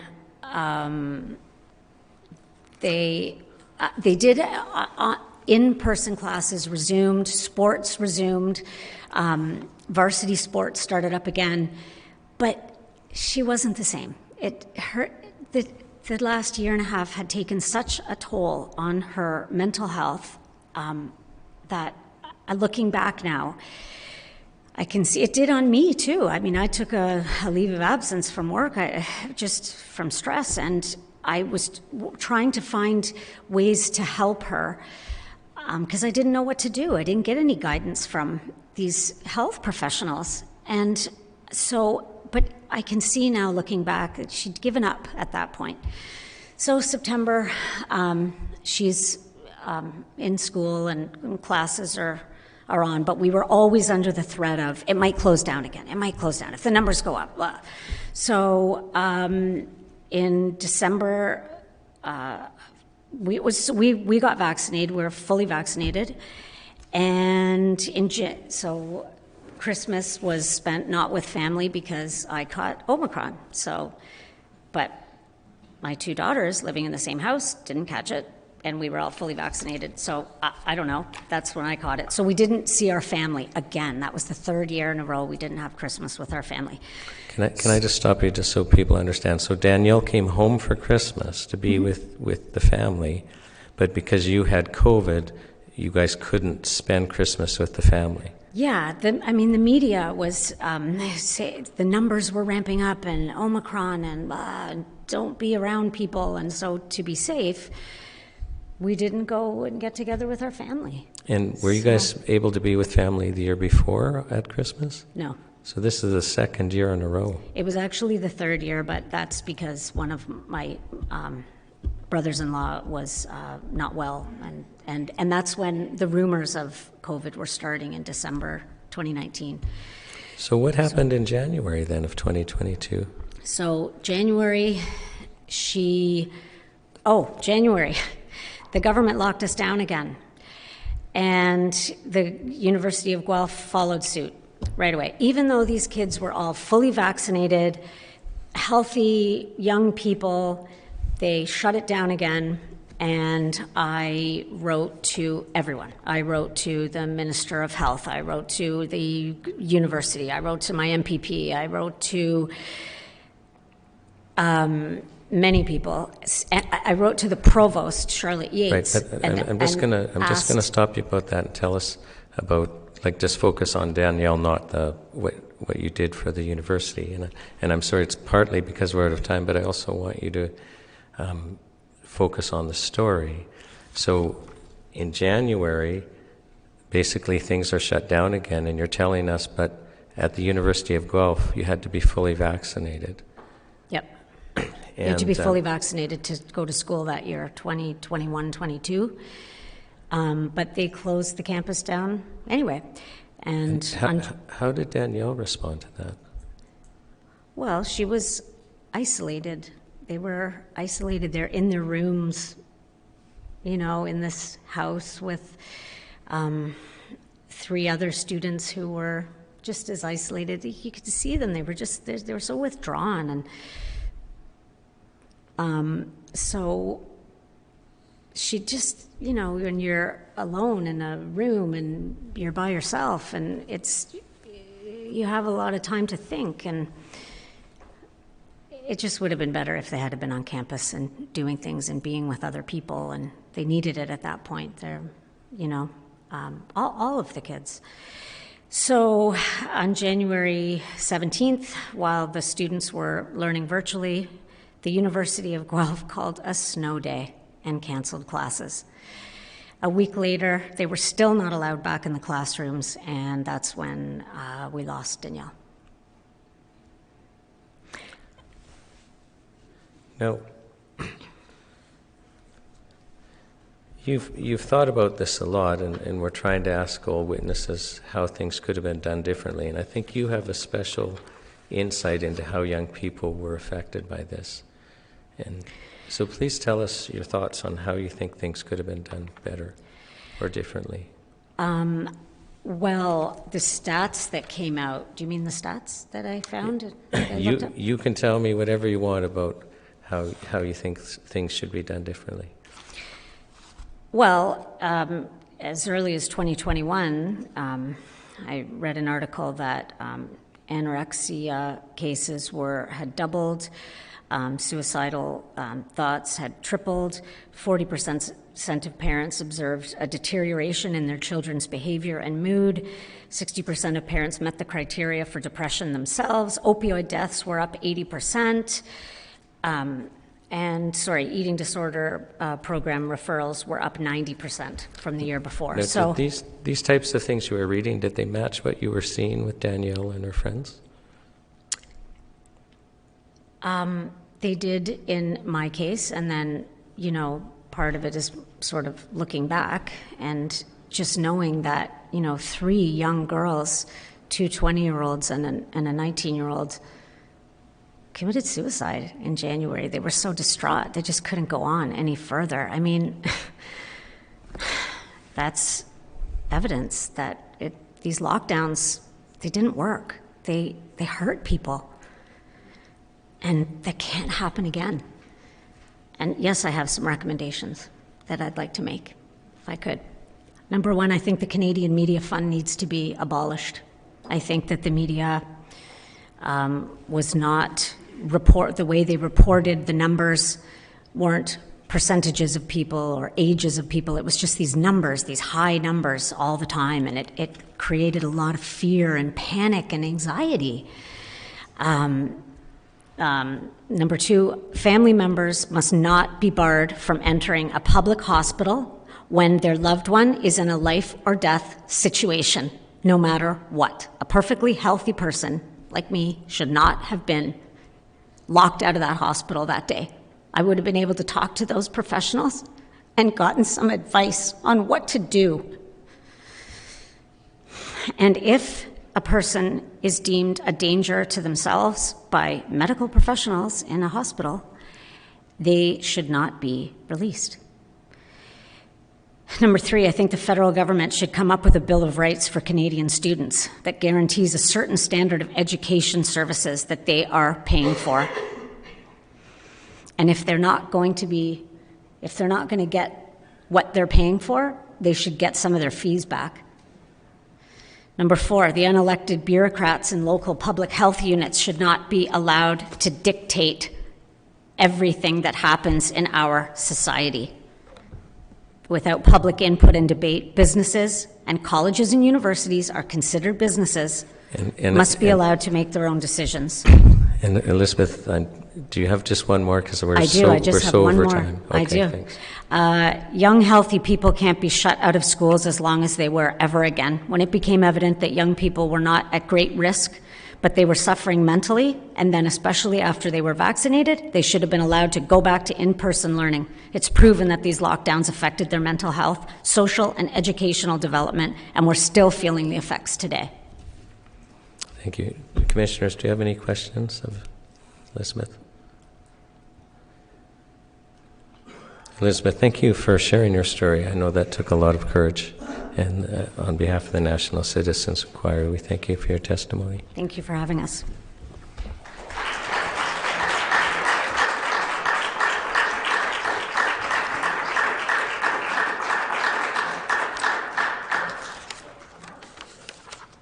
So our next witness is Mr. Oliver Kennedy.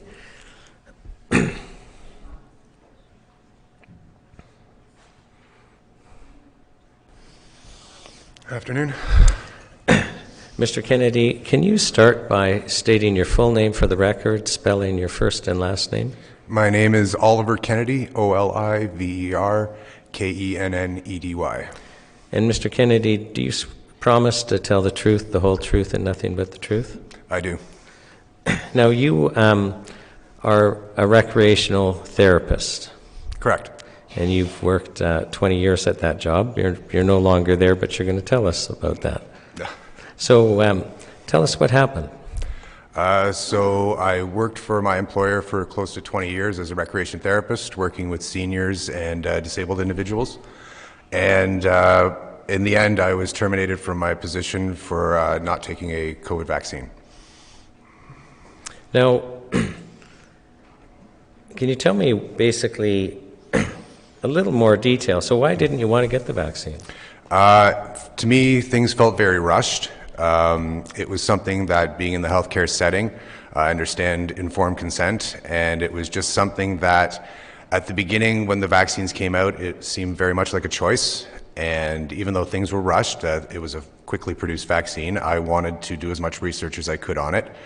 And it just seemed that a lot of the data I was looking for was just not available, either publicly or from my employer when I asked for it.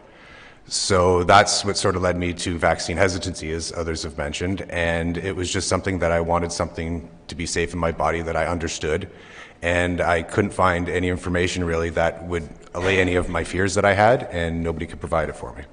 Now, before it became a mandate at your place of employment, did the culture change? Did people start interacting with you basically about whether or not you should be getting the vaccine? Yeah, so I had managers who at first said that there would be no coercion, no bullying in the workplace, and that they'd see to it that people would get fired if they were bullying people into getting vaccines. But by the end of it, she was coercing me by yelling at me to get a vaccine.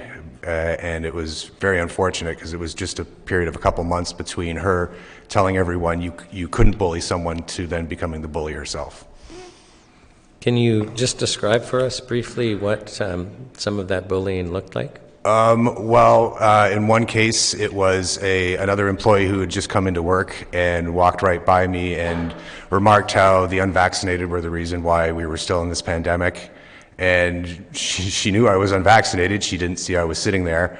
But at the same time, there were lots of people who would make those small comments and just sort of decide themselves that you were the bad person for not doing this, whereas you were just sort of, as I said, waiting for more information to make an informed decision when you could. But that never really happened. Did you have an incident with your immediate supervisor where basically she shouted something out for all the staff to hear? Okay, I didn't know if we were going to go there, but yeah, she just said, go get a fucking vaccine, Ollie. And I was shocked by this because she had an open door policy. It was at a nursing station. And as I left her office, everybody who was in that nursing station was looking right at me and had heard exactly what had been said. And they were shocked. I was shocked myself because, again, after being told nobody will be bullied into getting a vaccine, the very same person who did that was the one telling me to get a fucking vaccine. Now, the person who said they wouldn't bully you. Sorry? That's the same person who said no one would get bullied. Correct. Okay. So now my understanding is it was October of 2021 when your employer made it mandatory to be vaccinated. Correct. And then, so you were suspended for a period of time. Yes. Yes. And how long were you suspended before you were terminated? December 3rd, I believe, was the day I was suspended from work. And then that continued up until, I believe, early February when I was terminated over a Zoom call. Over a Zoom call. And what was the reason given for your termination after 20 years? For willful misconduct for not getting a COVID vaccine. Now, is there a consequence to being fired for willful misconduct when somebody like you might go to employment insurance for benefits? Well, that's what I did. I held off thinking that they would bring me back to work between December and February, but once they did terminate, that's when I did go and apply for employment insurance, and it has been an uphill battle completely doing that. From being told that I'm not looking for work and I'm not looking for qualifying work because I chose not to vaccinate, that was very difficult because while I was out looking for work as hard as I could, and then to be told that I was limiting my work because I was not getting vaccinated to go find those jobs, it was really difficult to hear an employee from the Government of Canada telling me I was being denied benefits for that reason. And in my initial refusal of benefits, I then did appeal the decision. And at this point, I was then again denied benefits, to which I again appealed the decision. And recently in March, I've just had my Social Security Tribunal, and I'm currently waiting on the decision for that. Okay. Now, did your decision not to get vaccinated affect you in any way socially? I have very few friends now. Out of all my friends, I'd say about 95% of them have decided that I'm not a good person anymore. A lot of the folks that I used to work with and hang out as well won't return my calls, and I'm considered persona non grata. My family for a while did turn their backs on me, and that really hurt, because you think you've got someone who's going to be in your corner all the time. The only person who's been in my corner the whole time has been my wife. And it's it's difficult losing all your friends that way, especially when you're still in chat groups with people where they're calling you all kinds of bad things while they're listening to a narrative and thinking that they're better than you because they're simply following what someone else told them to do. Right. Now, you also had an experience concerning seeking a surrogate for getting a child. You don't have to talk about that, but do you want to talk about that? So my wife and I, we were looking to start a family, and just the way biology goes, we couldn't conceive together, so we were looking for a surrogate. And that, I'll tell anybody, is an expensive and heart-wrenching process, but I wouldn't discourage anyone if that's the route you decide to go. But to find a surrogate can be a very, very difficult endeavor. You're competing with lots of other people in your same situation. There are no regulations, and sometimes it's the Wild West involving money, commitments, and whatnot. And to find and come to an agreement with a surrogate can be a very arduous process. And for my wife and I, over the period of COVID happening, because COVID started just as we were finally getting to the point of finding a surrogate, it's been very difficult. We lost 3 surrogates total because of COVID. One was at the beginning, and she was worried about the health ramifications of coming from Alberta to Toronto, and that's understandable. This is someone who is was going to do us a very nice, an amazing solid, a service. And because of that, the reason she decided not to help us is acceptable. She had her own family to think about. However, after taking more time to match with other surrogates, we did lose 2 surrogates after that, because when the topic of vaccination came up, one, it was in the first week where the person simply stopped returning our calls after having matched and started doing legal work, which is very expensive to redo. And it was something that my wife and I thought that we should make sure that this person understood that that's where we were. And while we were wonderful people up until that point, all of a sudden we were no longer and weren't getting any communication. And then that did happen again with a second match where, again, we look at each other saying we're not terrible people, but this is the way people, I guess, think we are because of the way the narrative's been painting us. Now, you had an encounter with your doctor. You were trying to get an exemption. Can you tell us about that conversation? Yes. So I contracted COVID in December after being suspended. And it was around Christmas time, and my wife and I both had COVID, and we both recovered by New Year's. So while being on suspension, I spoke to my doctor, and I said, well, okay, I've got antibodies now.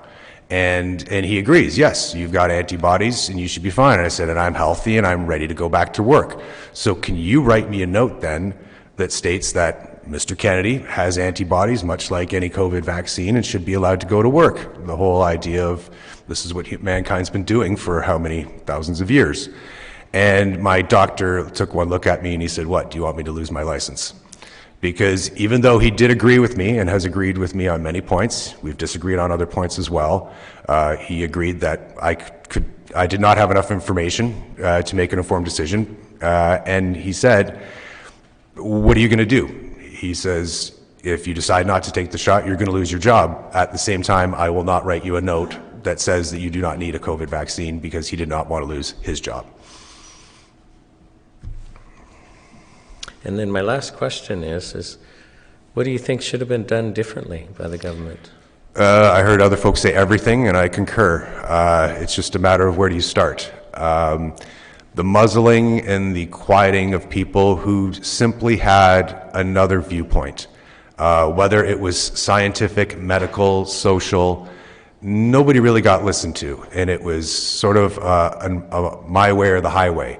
And it seemed that that was dictated at so many different levels. The question was, whose way still is it, and which highway are we going on? Because between the different directives from provincial, municipal, federal, public health, nobody really knew what was going on. The left hand didn't seem that know what the right was doing, and that was still very apparent even when I was working.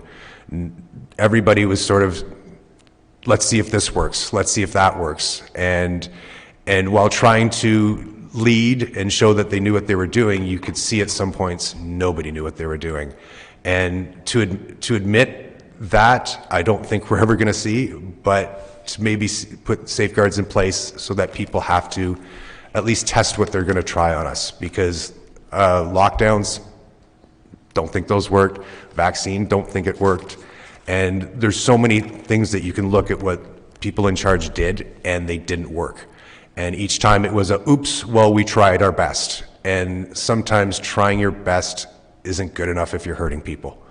And there was a lot of hurt done to people, and I'm not the worst done by, but at the same time, I've been hurt, and I think that if nothing does change, people will keep getting hurt. And so, yeah, I'm not quite sure what more to say, because they've done wrong, they didn't get it right, but they still seem to have their head in the sand thinking that if we keep doing the same thing, we'll get it right.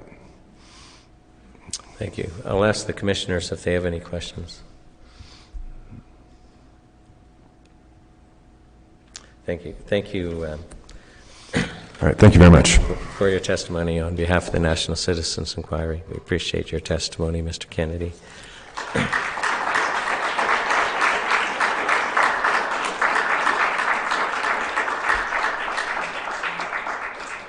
So I'm in the Commissioner's hands. We're running schedule-wise about half an hour late, and this would be the time for a 20-minute break. Would the Commission agree to a 10-minute break instead of a 20-minute break? So then I'd propose that we adjourn for 10 minutes.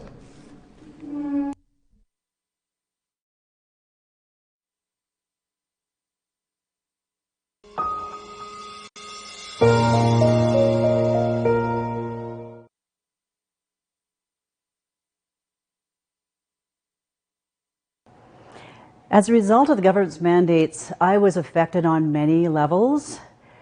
Financially, I lost 2 streams of income immediately. I'm a musician, a performing musician, and that went away immediately. I would perform in seniors' homes that closed down. I would perform in public places that ended abruptly. And I'm also a yoga teacher. And once the mandates hit, I was unable to enter the studio to continue to teach. So those are immediate impacts that I felt financially. Personally, emotionally, it was devastating. From the beginning of the pandemic, it was devastating for all of us. Once the narrative began about vaccinated versus unvaccinated, then it got really dark for me because I chose to remain unvaccinated. And from September of 2021, when the mandates came down that the vaccine passports, all those requirements, it became suddenly a very dark time for me. I was ostracized at work. I was shamed and blamed by colleagues, by family, by friends. And there was a point in my darkest days, I actually considered taking my own life. I was in so much personal pain. It was the most difficult pain I'd ever endured. I had been through a divorce, but I suddenly felt like I was being divorced from my family. My siblings, 3 out of 4 of them would have nothing more to do with me. They called me names. They called me selfish. They told me I most definitely had made people sick and I probably killed people. And I was in a very, very dark place. And it was so exacerbated going out to see those signs on cafes and stores, food fairs and malls, where suddenly we were the damned. We were vilified, and it was just never clearly explained.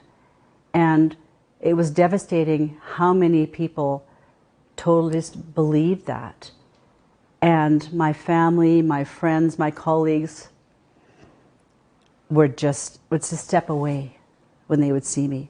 Like suddenly I was this dark, contagious, nasty person. So it was emotionally a very dark time. So it hit me financially, it hit me emotionally. And I certainly noticed that I'm a different person now. I view the world through a different lens. I'm no longer as optimistic. I struggle sometimes just to see the overall good. I'm just I'm different. And I don't like the way that I am different. I struggle to see things as positively as I used to. So it had a huge impact.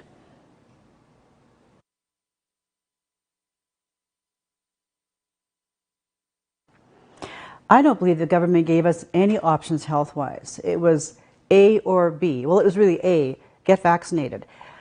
As a person who's always been very focused on health and wellness, I struggled with the fact that there was no instruction or information about how do we build our immune system? How do we become resistant? How do we become a healthier society? What can we do? How can we eat better? How can we become stronger and more resistant as a society against this situation and others? How can we lessen the burden on our healthcare system? There were never any options or any other information offered. It was get vaccinated, period, or suffer the consequences.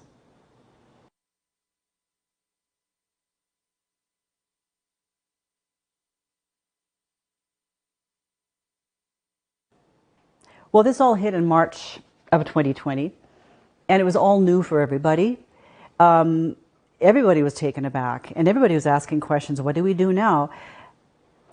From the beginning, I don't believe there was information about let's just all get healthier, get stronger. Whatever this is, and we don't know a lot about it yet, let's get ourselves healthier. What can we do to become stronger, to build our immune systems, and honor our body's natural protection, its natural tendencies to want to stay healthy? I was never personally fearful of the virus. I wasn't afraid of getting it. I knew that I was healthy and strong enough to handle whatever would come at me. But I was fearful of the fear. It was the fear that was breaking down immune systems and making people less healthy. Fear will do that.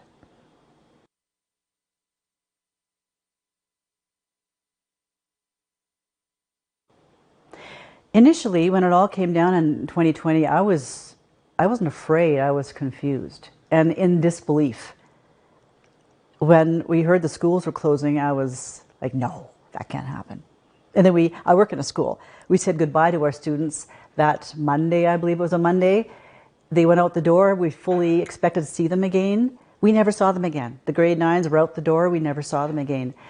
And I was never scared. I was just so confused and baffled. And as time went by, when I saw how things were being handled, how it almost turned into like living in a police state. It was dystopian. It was like a dystopian novel that sits on the shelves of our library at school.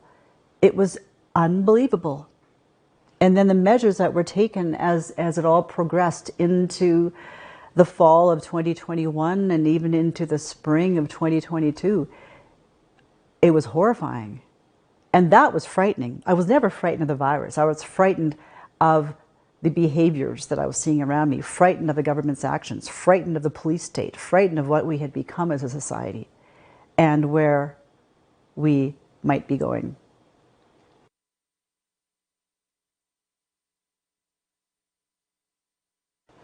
One of the most difficult times has been, during this whole time, has been, I have a nephew who's been so dear to me since his birth. We've been so close. We've been each other's confidant.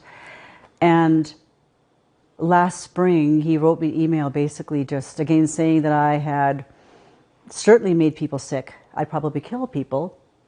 And he wouldn't cut me off entirely because of his mother. However, I have not heard from him since. His father won't speak to me. This relationship between my sister and I, his mother, is so strained. And the barbs that have been just shot at me, they're still in the air and it's still not healed. So it is just always just a stone in my heart that this relationship has it ended? I hope not, but it's certainly on hold and I don't know how to heal it until they are willing to look at things through a different lens and perhaps consider that there are maybe different layers of truth here. And because I made a decision doesn't mean that I'm a bad person. And as opposed to what Prime Minister Trudeau said, I'm not a racist, I'm not a woman hater, and I'm not one of those people.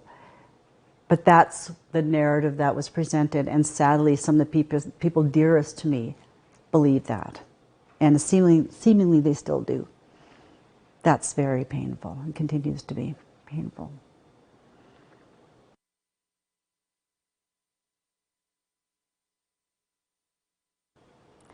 I have 2 kids. They're currently 20 and 22, and they're doing okay. It was hard and confusing. Neither of them had a school graduation, which was really hard. They both managed as best they could through that. As a mother, it was very hard to see. They both made a choice to get vaccinated, not because they wanted to, but because they wanted to live their lives. They wanted to have jobs. They wanted to see their friends. And I think they were both just very confused about that. Now, they're both very strong individuals. I'm very pleased and blessed with that they have come out seemingly pretty strong and not as affected by it as I see some other young people being affected by it. But it was just very confusing. The messaging was so confusing. And they did something that they didn't want to do.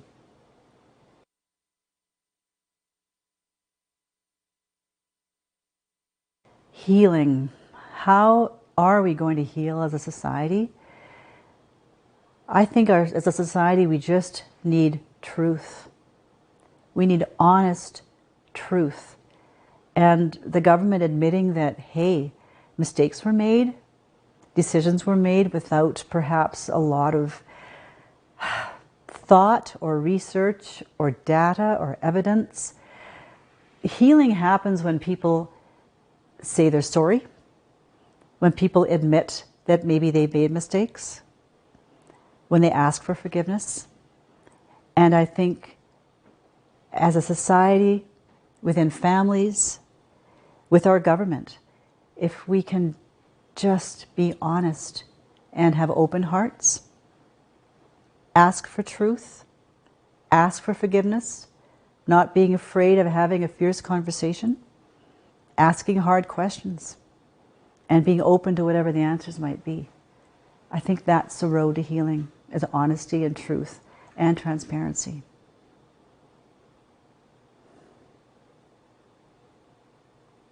Maybe some tears. Because it's been really hard.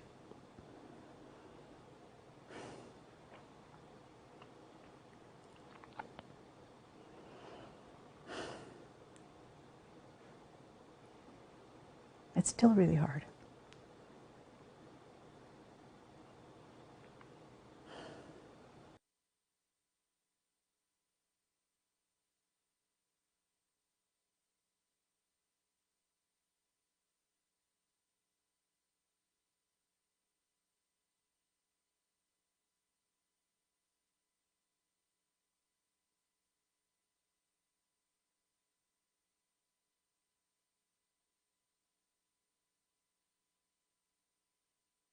Censorship before 2020, I kind of thought it was to keep everyone safe and to sort of have guidelines as to, for social media and for television and things like that, that people wouldn't become super offended by things. And I always thought that was okay, because I didn't think people should have been able to say nasty things to people. Now, I think that's changed a lot. Because now censorship, to me, means you're only allowed to say what the government tells you you're allowed to say. And I feel like if you say the wrong thing, you're sort of put on this blacklist.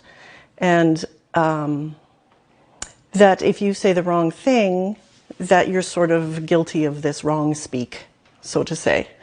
And I think it's changed a lot now. I don't feel like it's to protect anyone. I feel like it's to keep vital information from people.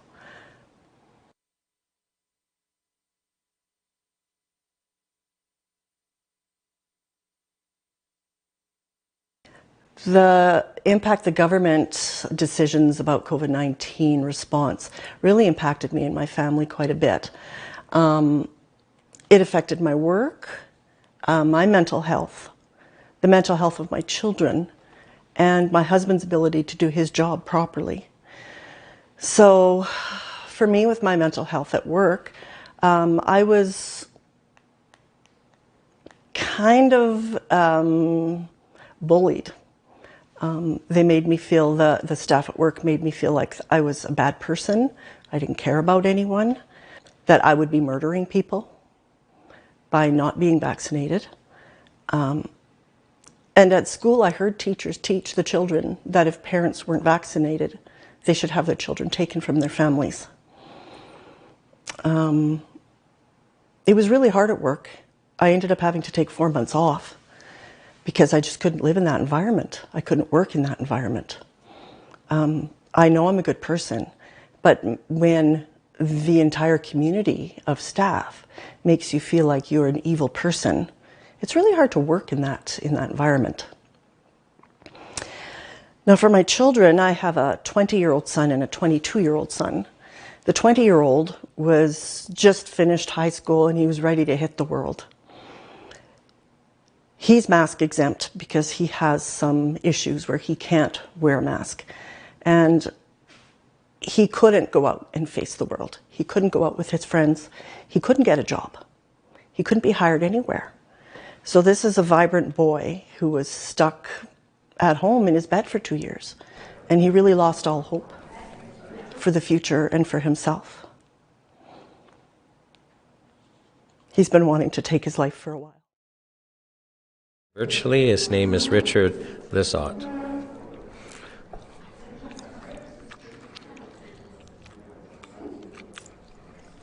Welcome, Richard. Good day. And I'll ask if you can speak very loudly because you're sounding quiet. Okay, how about now? That's a little better. And I'll ask if you would be kind enough to give us your full name for the record, spelling your first and last name. Sure. My full name is Richard Lizotte, Richard Lizotte. And Mr. Lizotte, do you promise to tell the truth, the whole truth, and nothing but the truth? In the name of my Lord and Savior Jesus Christ, I affirm to tell the truth. Thank you. Now, you worked for your whole career as a paramedic, and now you're retired. That's true. And you're here to tell us the story about your older brother, Jerry.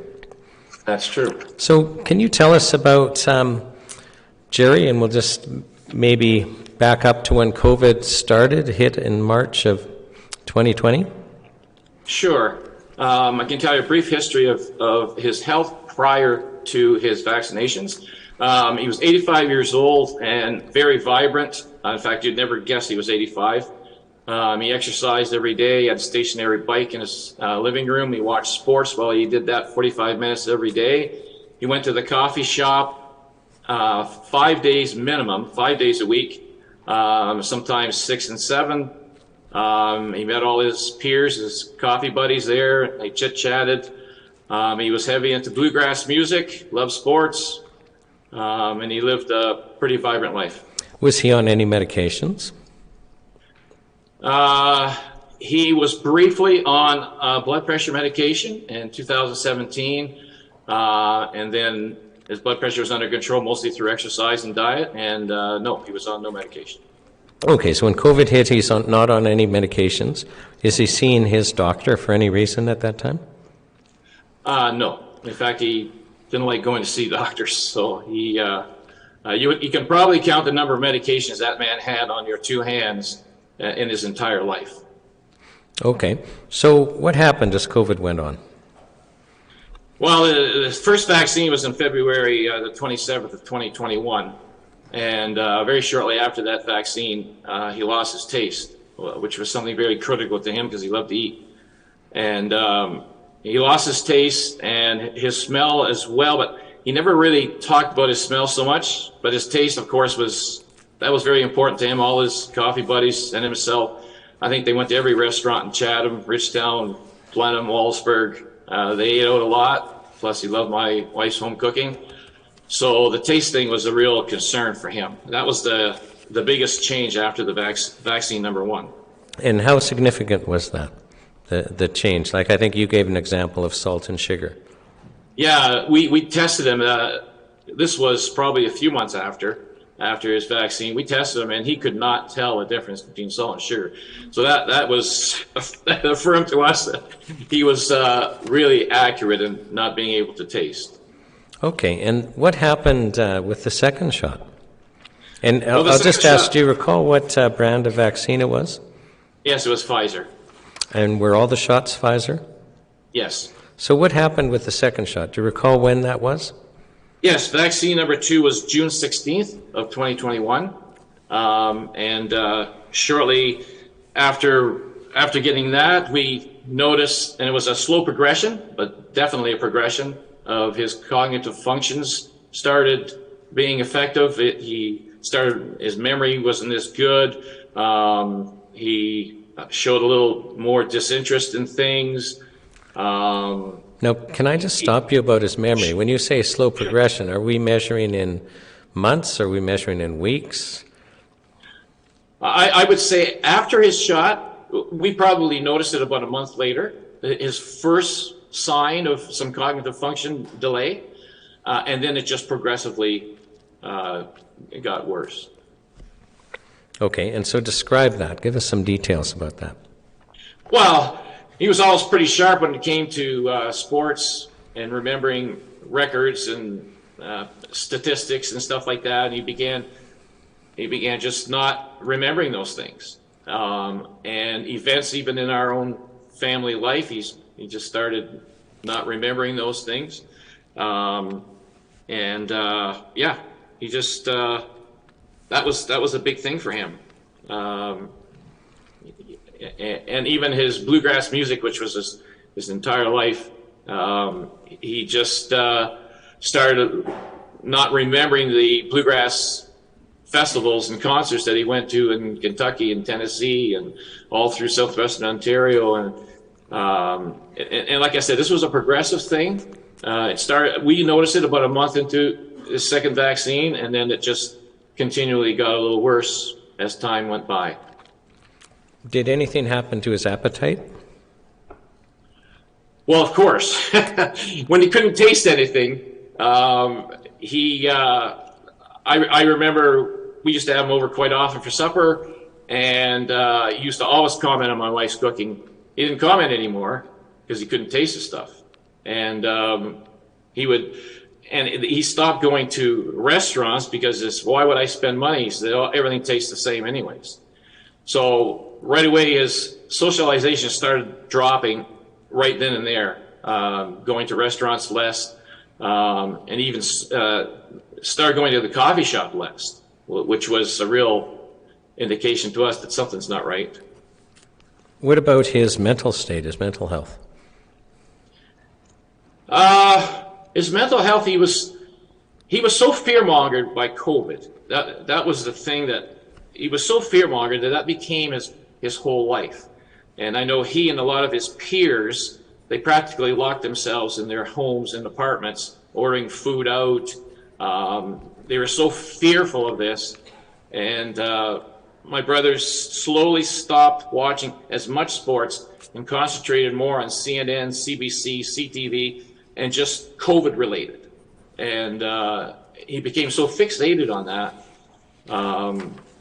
And, constantly washing his hands, and he just wore a mask even to leave his apartment to go to down the hall to put his garbage away. He put his mask on, nobody around. So he was really fearful of COVID. Now, do you remember when he had his third shot? Yes, his third shot was December 1st of 2021. And what happened after that? There was a sharp decline in his health after that. We noticed that his legs started swelling, total apathy. He was energyless.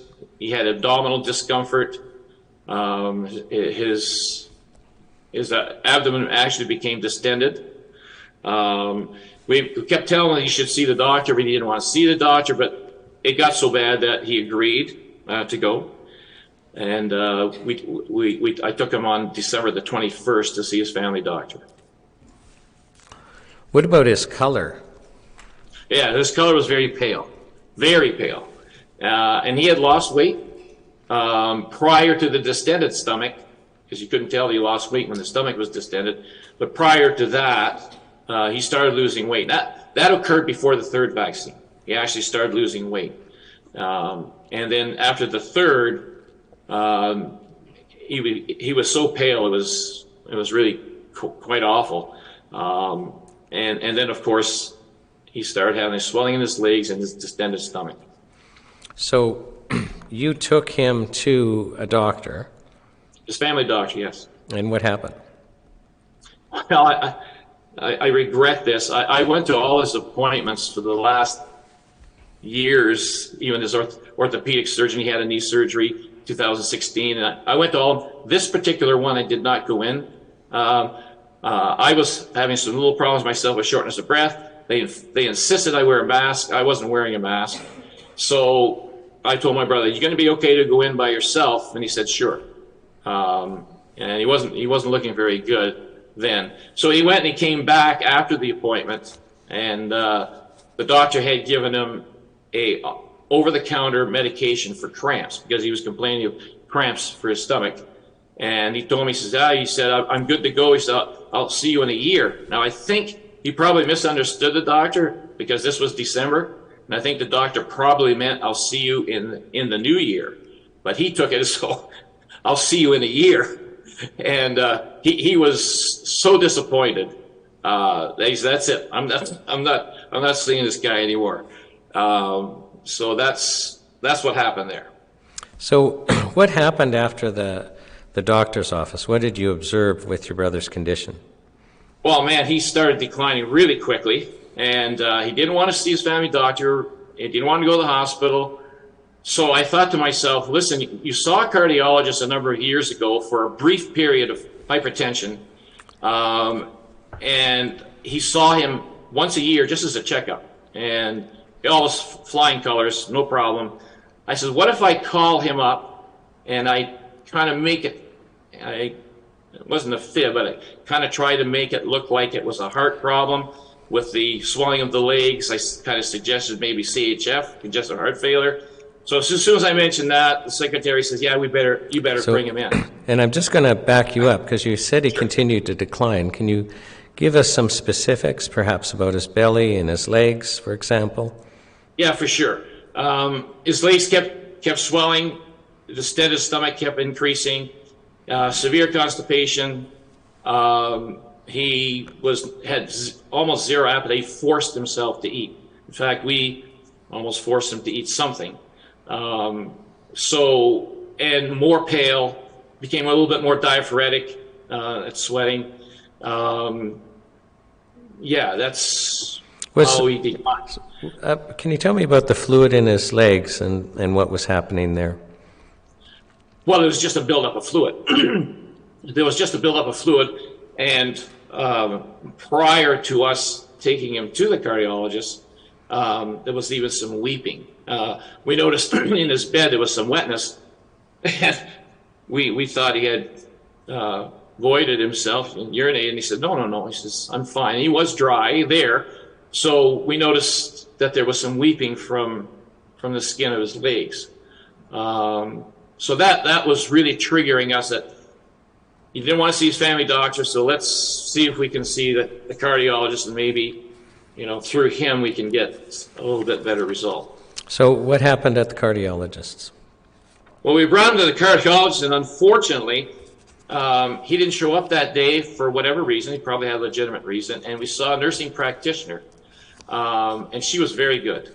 She took one look at my brother and said, "Oh, he's in big trouble."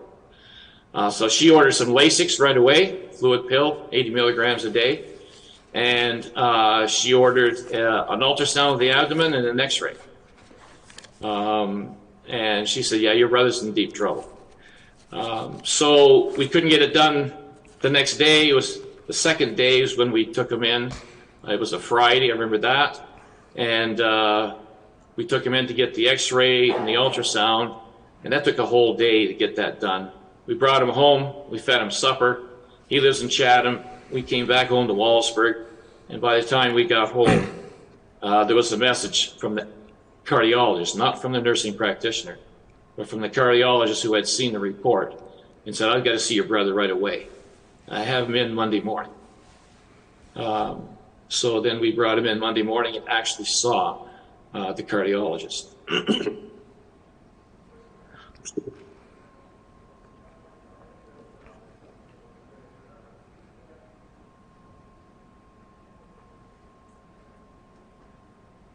So you want to know what happened then? Yeah, and you can take your time. I appreciate this is difficult. Okay, no problem. So on that Monday morning, we brought him in. It was January the 17th, and the cardiologist was quite shocked because he hadn't seen her for a while, how bad he really was. By that time, we had brought in a wheeled walker, and so he brought that in, and the doctor told him he had multiple lesions on the liver and probably some kidney involvement. So my brother then asked him, is it cancer? And the doctor kind of hesitated, kind of shrugged his shoulder a bit. He says, what kind of? And so my brother took that as he's got cancer. And so I remember telling the cardiologist why it's happened so fast.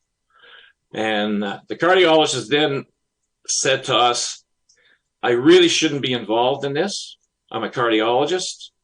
I shouldn't be really doing this, that perhaps this would be better done through your family doctor. However, he says, I've seen Jerry for a number of years, and I just can't believe the change in him.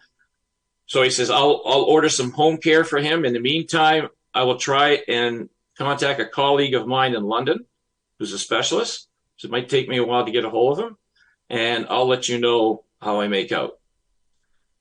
So we left. We brought him home.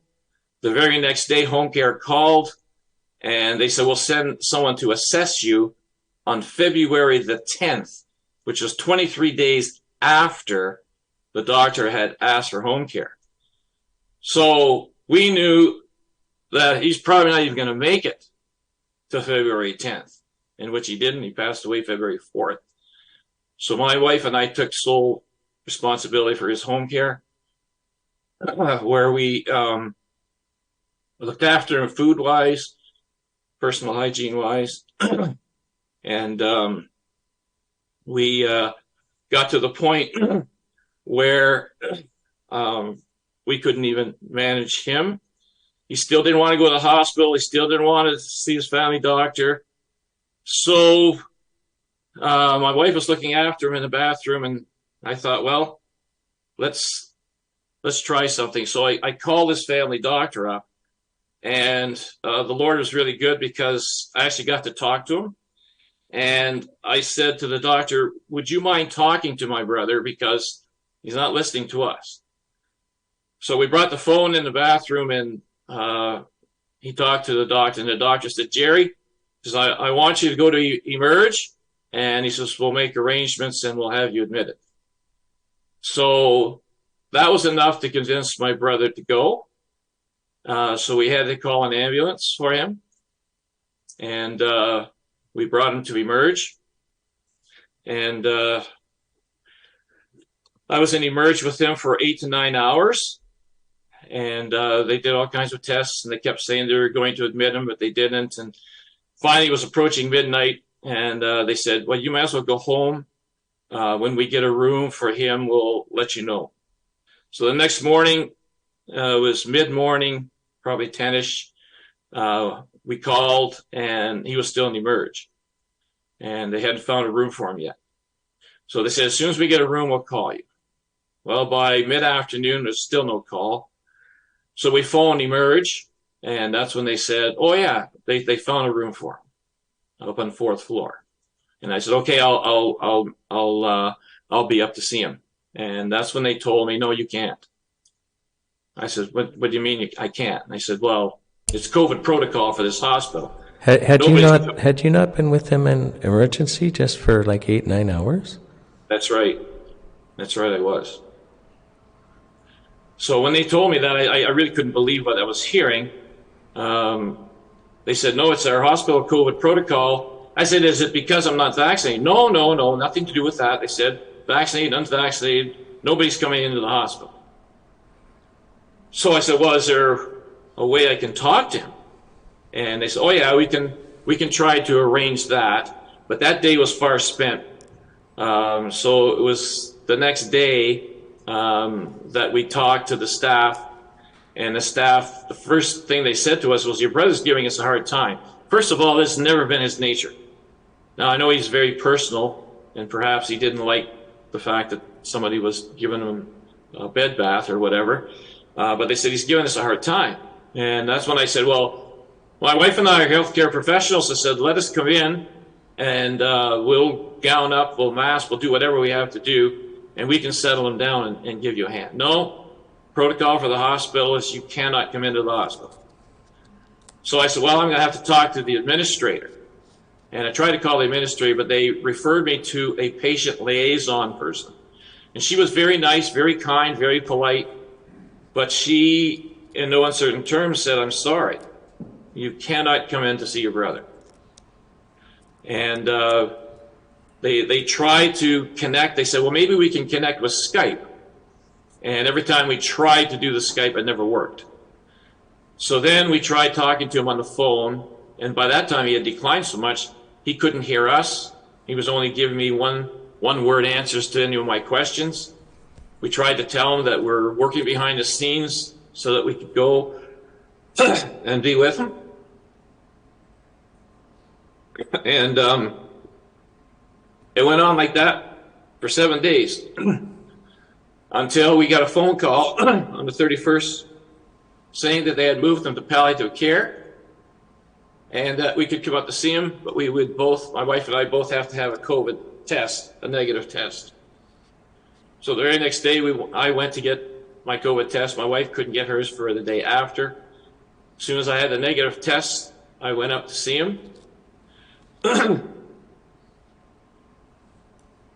was quite shocked that he was completely unresponsive. And he never spoke another syllable till his death.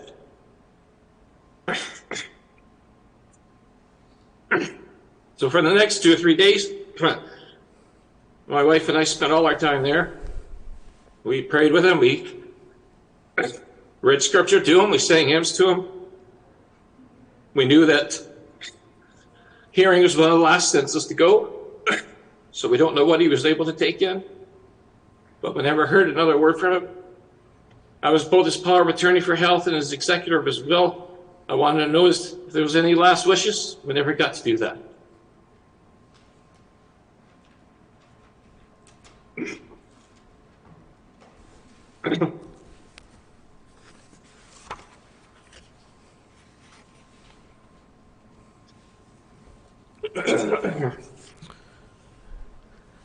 Mr. Lozada, we thank you for sharing that story, and I'll just ask if the commissioners have any questions of you.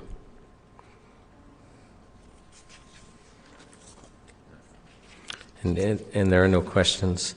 Is there any last thing that you'd like to share with us?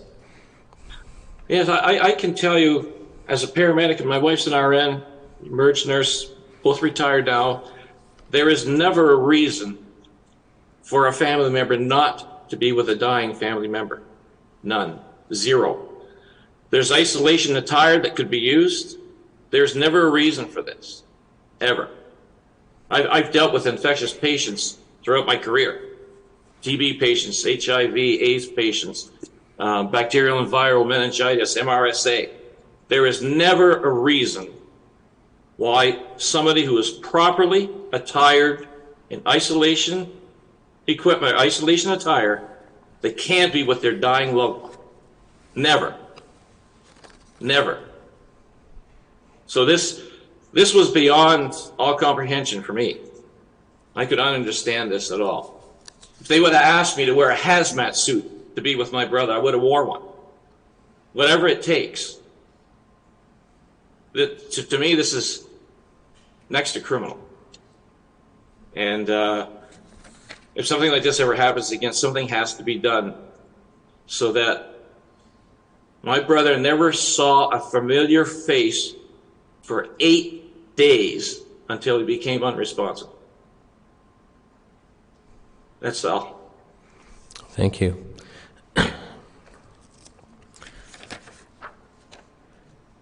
On behalf of Citizens Inquiry, I'd like to thank you for sharing your testimony, and I'm sorry that it was difficult, but we definitely appreciate you sharing your brother's story.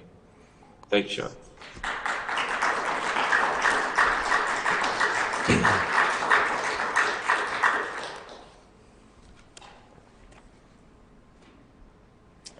And the next witness is Vicki McGuire, who will also be attending virtually.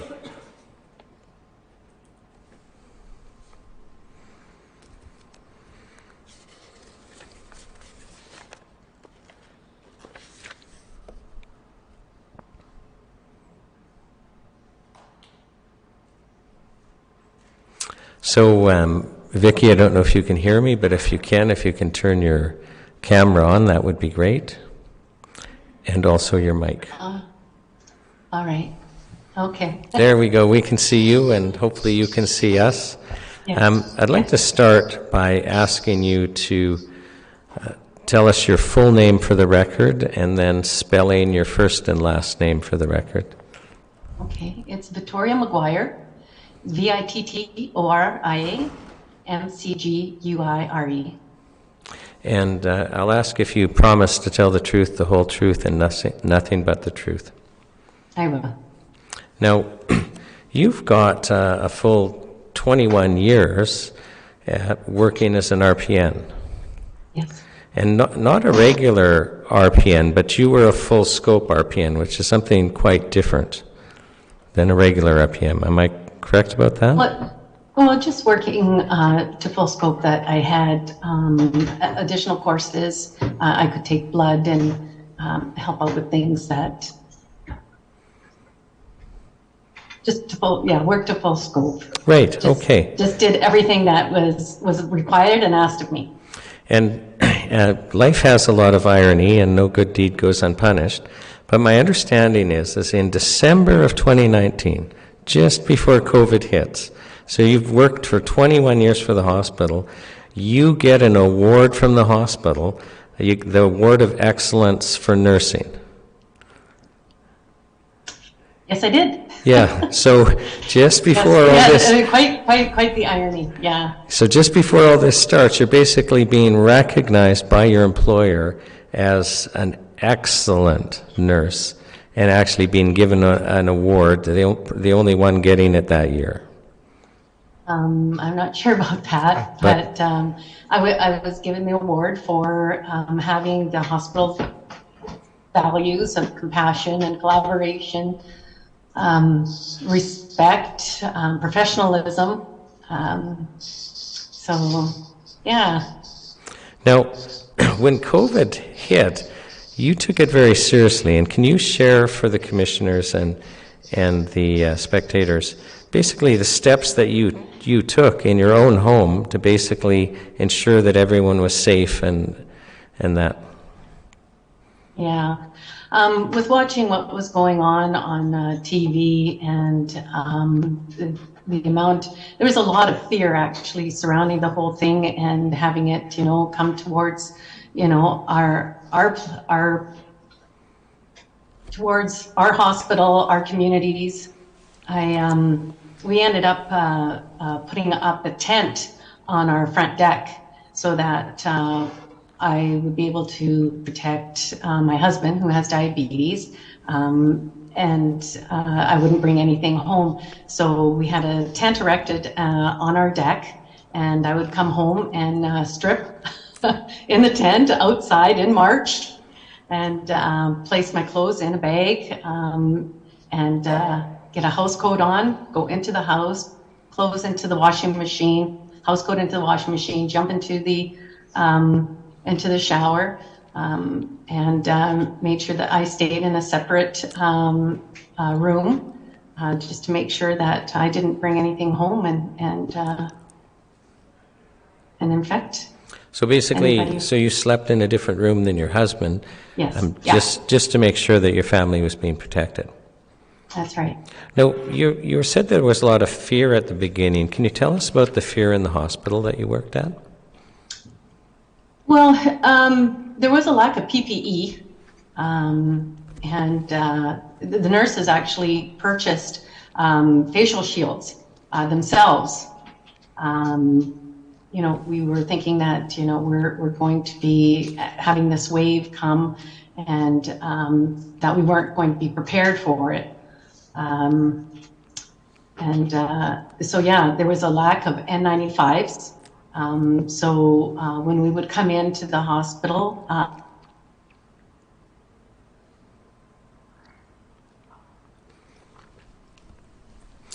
And we're just waiting a second. You froze, and we're just waiting for you to unfreeze.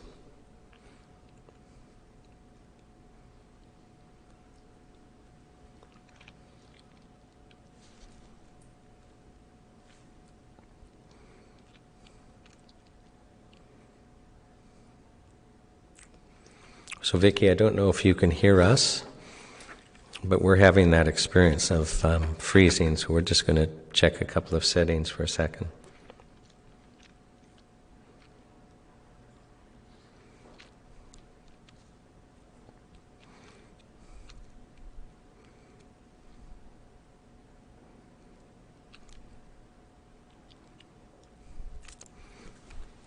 So perhaps what we'll do is we have another witness here who is in person, Mr.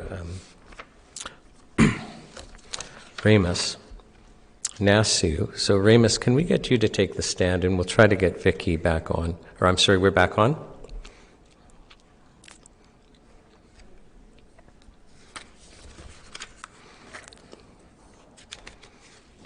So okay, does that work? yeah, sorry, I don't know what happened there. You just froze. But you were basically talking about the culture in the hospital, that nurses had purchased their own face shields, and then you froze. So if you can kind of just pick it up from there, and then where I want you to go next is tell us what you were thinking at the beginning, and then whether your opinion changed. Because you're taking big steps at the beginning. You're changing in a tent. You're sleeping in a different room. You're telling us about fear in the hospital. So, if you can carry on. Yeah, the lockdowns happened, so there wasn't really many people in the hospital, like visitors and whatnot. So the hospital became quite quiet, so there was a lot of downtime, and what we were expecting to happen didn't seem to come to fruition. We had seen other places, that the pandemic, the waves were coming in, and people, they were so busy, and time was passing, and didn't really see it happening. Okay, so just so that I understand it, is because I think most of us are watching the news, and we're being told that the hospitals are being run. Are you telling us that wasn't the experience you were having? No, not at the beginning. Like I said, in the lockdowns, the hospital was quite quiet. We were receiving a lot of accolades. We had, people were supporting us, a great deal with pots and pans banging. We had emergency vehicle parades, come by the hospital. We had people donating food, and it was wonderful feeling, like such a hero. Like I said, and we were just waiting, on pins and needles for this thing to hit. Okay, and then basically the vaccine mandates came. Yeah, it was slowly coming into, I mean, we worked for a year and a half without anything, like with concerns to vaccines. We worked together side by side for a year and a half, and it was fine. It wasn't anything out of the ordinary that we were really experiencing. And then I would say the government came up with the mandates pushing the vaccine. I guess it was in September that the mandates came out, but the hospital was already starting to prepare people for taking the vaccine. It seemed to be that was the route that we were going to take. And I remember seeing a CPR course that was available in-house, and that was in the spring. And to attend it, you had to be vaccinated. So actually that was before it was mandatory, and so I was seeing the direction that was being taken, that it wanted to get the vaccine into everyone. At that point, I remember talking to a union representative, and I had said to them that, are you going to represent me if I decide not to take this? And she actually kind of laughed at me. She said, because I had said if I get fired for not taking this, and she had actually started laughing, and she said, "Oh, it's not going to get to that." And yeah, sure enough, it ended up that direction. Did the hospital try to communicate with you by email and social media and things like that about the mandate or the vaccine? We were getting a lot of emails. I remember that there was also like an early bird. If you got vaccinated early, you could get into it was an early bird prize. So they had furniture and cash prizes if you had gotten your vaccination early. Just wait, I just want to make sure that I heard you correctly. So are you saying that your employer, who is a hospital, had an early bird draw for staff so that if you got vaccinated early, you were put in a draw to win prizes such as furniture or cash? That's right. Okay. Were there other things that the hospital did to try and encourage you to get vaccinated? There was emails that came regularly saying that was the best route to go. Did you see anything at the hospital that would suggest that vaccinated and unvaccinated people were being treated the same or differently? Not with coworkers. Like I said, we worked side by side for about a year and a half with no issues. But it wasn't until I started seeing, like I said earlier, about having to take a course and, that to participate, you had to be vaccinated. So that's when I started to see that. What about with patients that were vaccinated and unvaccinated? There was only, I know that there was some incidences where patients had asked for a vaccinated nurse. Only one that I know that was close to me, it was a co-worker, and she just, she had said to the patient that she didn't reveal her status, and she just said to the patient that we're not going to play this game, and shut it down. Now, eventually you got suspended. Can you tell us about that? That would have been October 12th, when the hospital became 100% vaccinated for staff.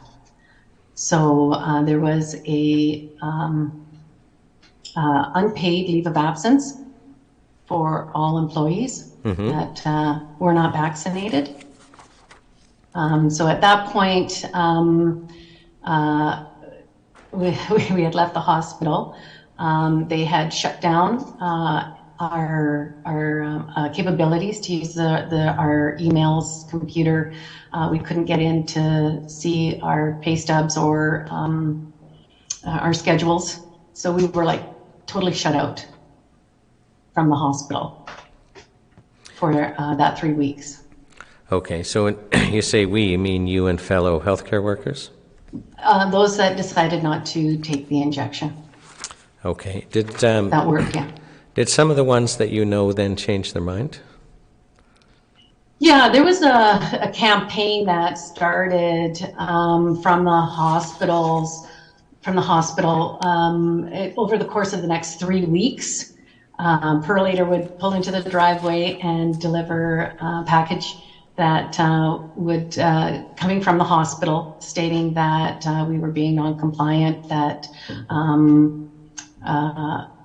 that this was continued disciplinary actions, that if we didn't show proof of vaccine, that we would be terminated, that our actions were on our personal files. And yeah, that we had a certain date, I believe it was in November sometime, that we had to come up or that termination would occur. And so yeah, a lot of people did end up going back to the hospital after that period of time. Okay. And you didn't, and then you were terminated. Yes. Were you able to get EI? No, actually, everyone that was terminated tried, and everyone was refused. Everyone was refused. So there was no safety net for the people terminated, even though we paid into the system for many years. That safety net was not available to the people who refused taking the injection. Now, once you were terminated and you couldn't get EI, did you experience any stigma for being what I call an anti-vaxxer?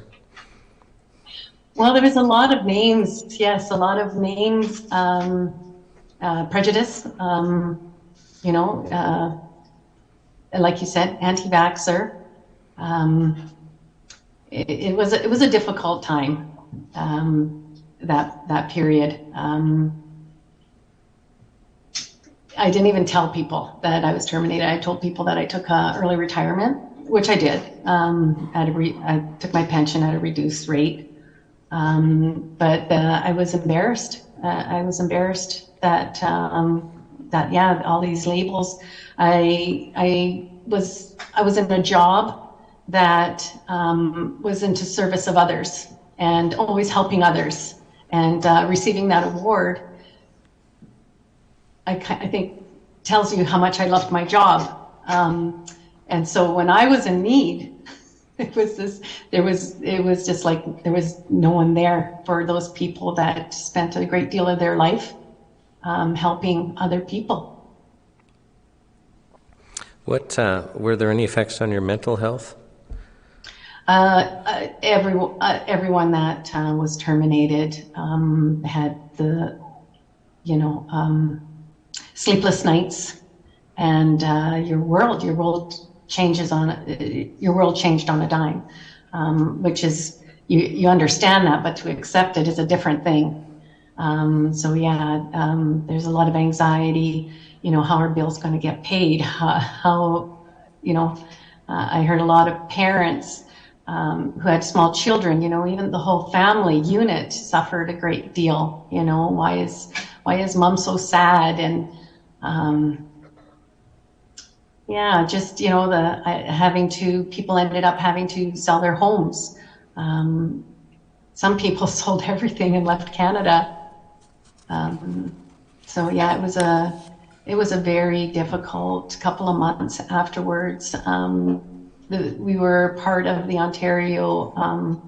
Oh my goodness, I can't even think of the acronym right now. United Ontario Healthcare Workers.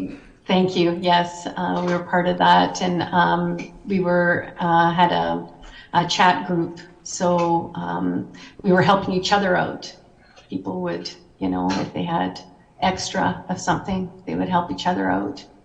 So, and it was a good place for people to help voice some of their, anxiety. So.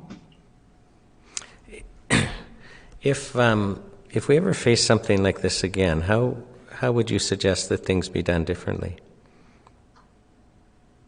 Well, most definitely, decisions were made. A lot of decisions were based on fear. And I think that was the worst part of it. Decisions, healthy, good, smart decisions never come from that place.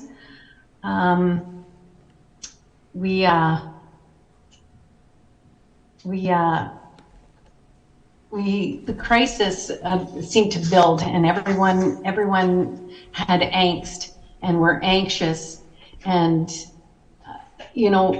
decisions were made because they felt pressured.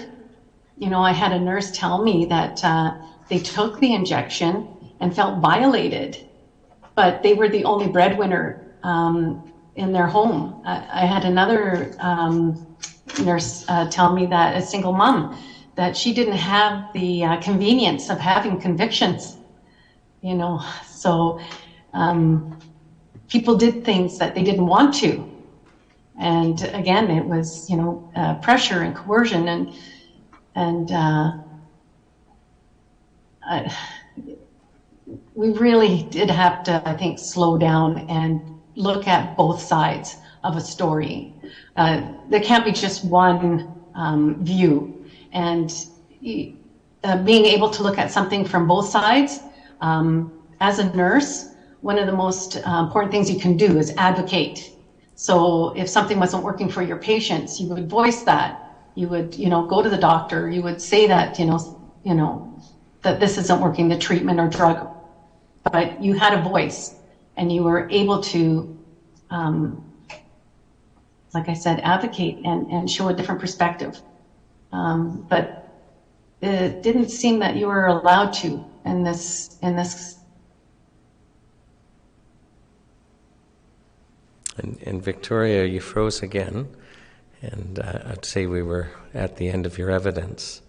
So if you can hear us, I thank you on behalf of the National Citizens Inquiry for attending, and I can say that your evidence was very helpful.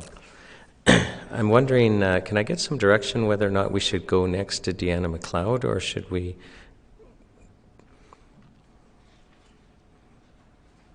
Okay, so Deanna McLeod will also be attending virtually.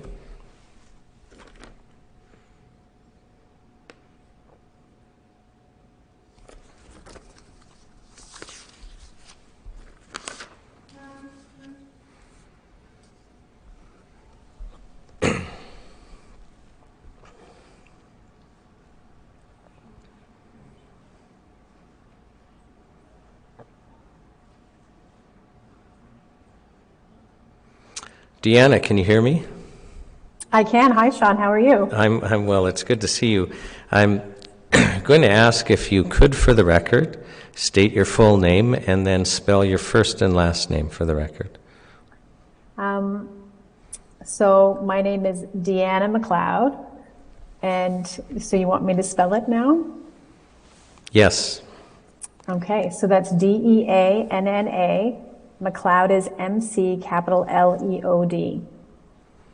And I'll ask, do you promise to tell the truth, the whole truth, and nothing but the truth?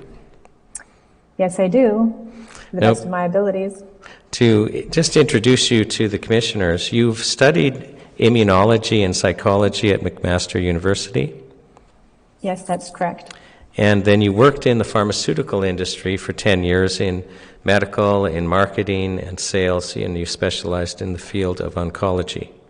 That's correct. You became concerned with the tendency towards biased reporting by some pharmaceutical companies. That's correct. And then you actually founded an independent medical research firm in the year 2000 to assist clinicians in preparing objective, evidence-based guidelines. That's correct. And your company is called Kaleidoscope Strategic. So it's an independent medical research firm. That's right. And since March of 2020, you became very interested in COVID science. And my understanding is that your team has spent more than 3,000 hours conducting COVID-related research. At the very least, yes. Okay, yeah, you smile, so it's been more. And we've asked you to come here today to share your research concerning children and vaccinations. And my understanding is you have a presentation to do for us. Yes, that's correct. So if I think screen share is enabled, and if you would like to. Okay, let me just see. Let me know when you can see my screen here. And we can see your screen, and we've got it on full screen with a slide that says it's time to stop the shots. Fantastic. So let me know when you'd like me to start. Oh, you can start right away. Okay. Well, thank you very much for having me. It's a real privilege to be testifying at this inquiry. And what I'd like to do today is walk through some of the data related to use of the COVID-19 vaccine specifically in children, and that will be defined as children children will be defined as anyone less than 18 years of age. And presently, I'm just going to summarize really quickly some of the NCI recommendations. So children 16 years and older were lumped in with adults. And the vaccines were rolled out right at the beginning in early 2021. And then subsequently, the Health Canada approved the vaccines for children 12 to 15 years old, followed by children 5 to 11 years old, and finally, most recently, children 6 months to 4 years old. So that's referring to the primary series, which is the initial 2 doses for everybody above 5 years. And for those less than 5 years, it's 3 doses. And so NACI, which is the immunization, the group that basically creates the guidelines for immunization in Canada, also recommends boosters in children 5 years and older, preferably the Omicron booster. And most recently, their guidance specified that a spring booster might be necessary for those who are immunocompromised. So basically, our health authorities in Canada are recommending not only the primary series for most children, but a series of boosters as well, depending on how old they are, and especially use of this Omicron booster. So what I'd like to do today is to walk through the clinical data that supports those recommendations. So our firm specializes in analyzing clinical trials. And what we do is we see if the data, the rigor of the data supports the recommendation. So we'd like to walk the group through this type of analysis today. So when we're looking at children, one of the things that we really need to remember is that they have a number of quality life years ahead. And so when we're thinking about use of an agent, what we really want to do is we want to make sure that it's been rigorously tested for safety. Because if there is something that is unsafe, it has the potential for injuring a child, and they would lose a lot of quality life years. That would be more quality life years lost than, for instance, somebody who has 1 year to live who's injured by a vaccine.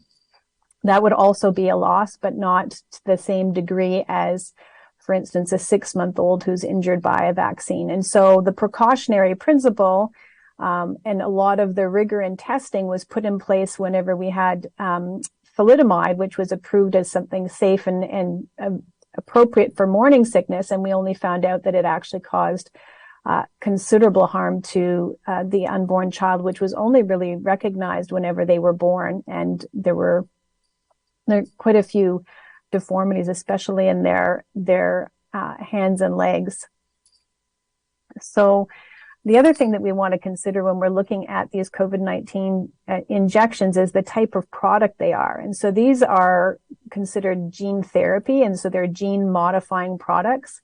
And if you look at the FDA, what they'll do is they'll say that for gene therapy, and this qualifies because it teaches our cells to produce a protein via mRNA. that the types of side effects that could happen with gene therapy as a class are broad and difficult to predict. And therefore, 15 years of safety testing is recommended for gene therapy products. And so what we're going to be looking at is, are the trial designs that were proposed for these vaccines rigorous enough to identify all of the different safety issues that could arise from using gene therapy. And finally, at the time when these vaccines were being approved for children, we knew that there were rare side effects, one of which, and the most concerning of which, was myocarditis. And so because you can detect myocarditis at a preclinical or a subclinical level by measuring troponin, we'd want to see rigor in testing, both clinical in the sense of symptoms, but also a lot of lab testing in order to see if there's any type of side effects that are occurring that aren't quite clear from a clinical perspective. And so we'd want to see rigor in testing in terms of a lot of subclinical testing, i.e. tests of, troponin levels, inflammatory markers, all sorts of different things, because we know that we're dealing with gene therapy, and we also know that we can expect certain types of side effects. When you're conducting a clinical evaluation, basically the first question that you answer is, do they need them? And so when we're talking about kids, if we realize by looking at the data that they aren't needed, then that would be the very first reason why we would not proceed, because you should never give something that isn't needed. That would be applying the principle of minimal intervention. The second thing that we'd want to look at is, do they work? If they don't work, then again, you don't give them to anybody. And finally, we'd want to make sure that they're safe. And again, safety being particularly important in this particular context, because children have so many quality of life years ahead of them, and we definitely don't want to be injuring anybody. So let's ask the first question, do they need them? So this is basically a plot that was taken from the Canadian COVID-19 Immunity Task Force. And in this plot, it basically shows that at this point in the pandemic, we're 3 years in now, and Omicron, which is a highly contagious variant, has been circulating widely for quite some time, that they found that if you did antibody testing or seroprevalence testing, that 80% of children in Canada now have antibodies, which basically confirms that they've contracted and recovered from a COVID-19 infection.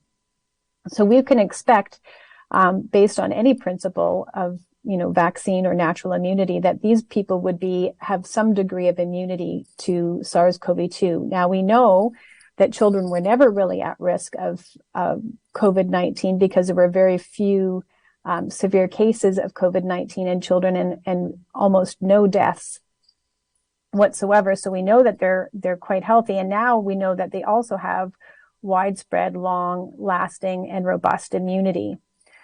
So how robust is their immunity? So this is a study, and I'll just walk you through this one table. And this is a publication that was published by the Lancet Microbe, and it was a study, a retrospective study from Qatar.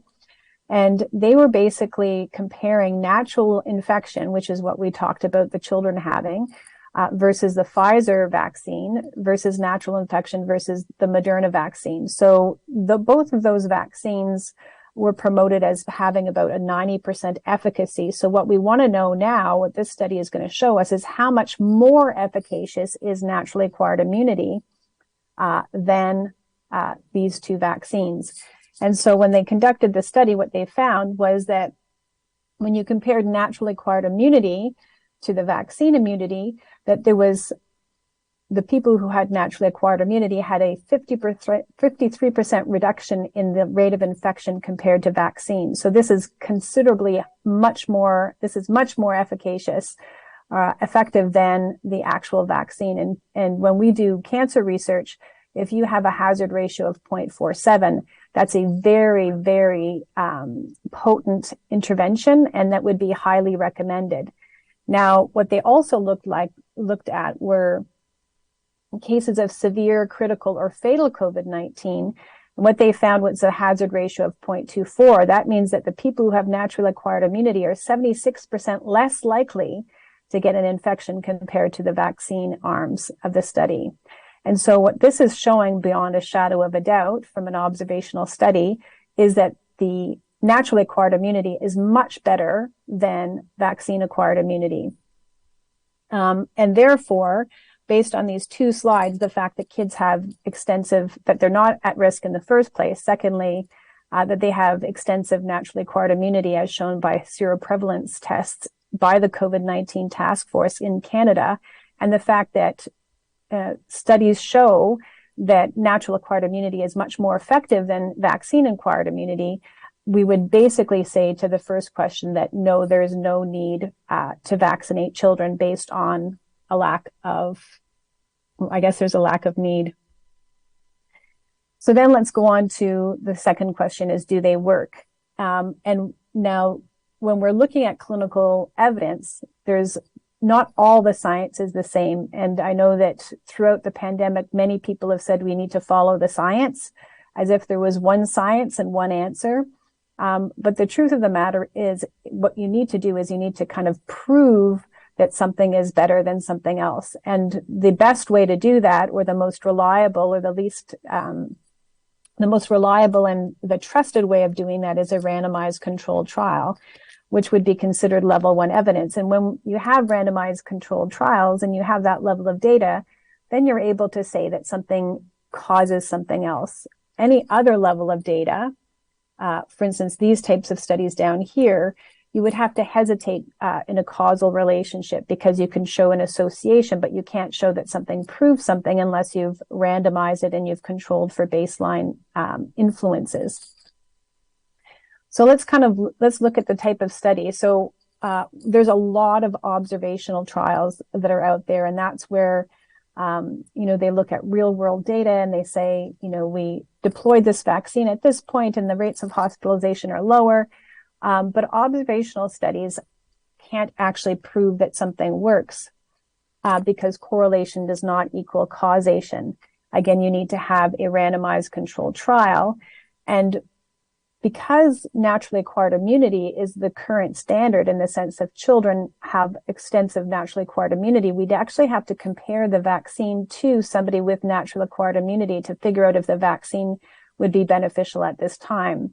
And because children are not, the only risk that they have is hospitalization, we'd want that to be the main endpoint. And we'd want to make sure that it would address hospitalization in a post-Omicron era. And so we basically need to show a study that compared the vaccine to naturally acquired immunity, looking at hospitalization as the main endpoint at a time when Omicron is circulating widely. And if you provide descriptive statistics, which is basically you might randomize something, but you can't statistically prove that something is better than the other, then that isn't sufficient proof to prove efficacy. So here is what I think, or our team thinks, would be the ideal trial to prove that COVID-19 vaccines are beneficial for children in Canada at this time when Omicron is circulating widely. You basically want to look at children who are at risk of severe COVID-19 only, because healthy children are not at risk of severe COVID-19. You want to do it during the time when Omicron is circulating widely. Because it is a gene therapy, you'd want to make sure that the population size was enormous, 80,000. The original trial was probably about 40,000. That it was randomized, that you compared the gene therapy to natural acquired immunity, and that you looked at hospitalization. And that you followed this for 15 years as per the gene therapy guidelines from the FDA.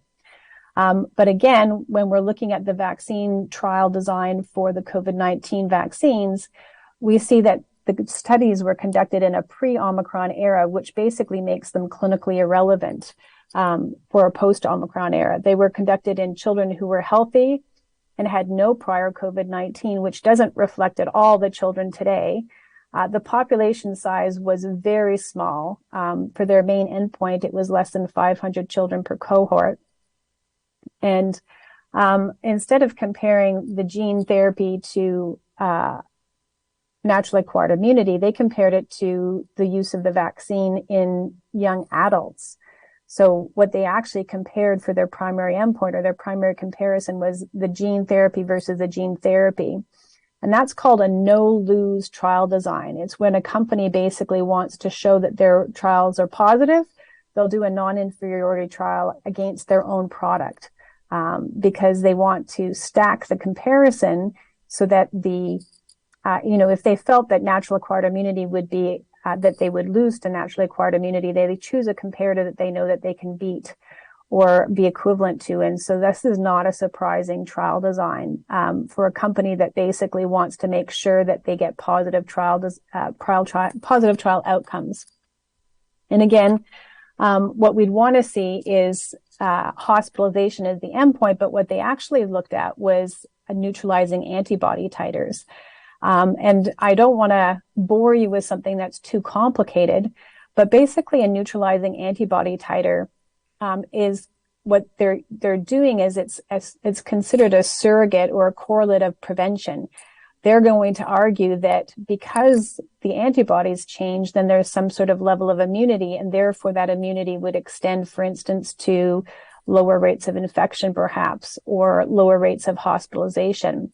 But according to the New England Journal of Medicine, a recent article published there, they've argued that in the post-Omicron era, antibody levels are not a surrogate or a correlate of prevention for hospitalization, and so it should not be used.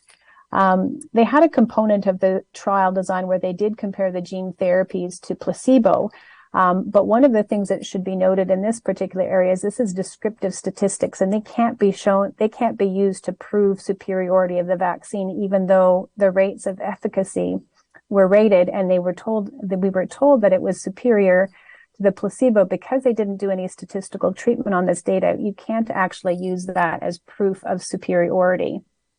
Again, so at this time, there is no trial that's in existence that shows us that this COVID-19 vaccine is superior to naturally acquired immunity, the current standard, and that it is able to reduce hospitalizations or severe COVID-19 in a post-Omicron era.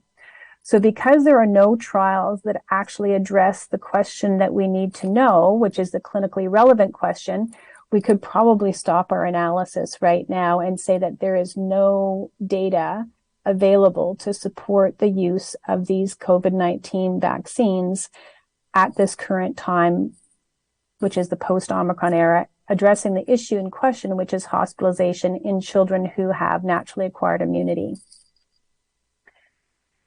However, we will go and look at the results of the trial. We're going to be looking at descriptive statistics. So this is what the regulators and health officials use to support the recommendations for use. Right now, we're going to be looking at 12 to 15-year-olds and 5 to 11-year-olds. And basically what we see is that the COVID-19 vaccines have little to no clinical benefit. So although there was many that argued that the vaccine was 100% effective, that was a relative risk reduction, comparing 0 episodes of symptomatic COVID in the Pfizer injection arm versus the placebo arm. The absolute benefit made available to children was 2%. So only 2% of the children who actually received the vaccine benefited from it, whereas the rest of them did not benefit from it. So when you see an absolute risk reduction that's that low, you have to question whether it's really worth pursuing. And again, we know that children don't have severe disease. This is just a runny nose or a fever.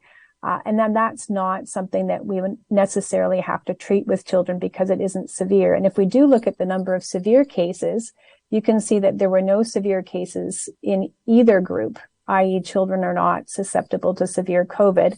And that applied for the 5 to 11-year-olds and the 12 to 15-year-olds. So here we have no benefit in terms of severe disease and only a minimal absolute benefit in terms of mild disease.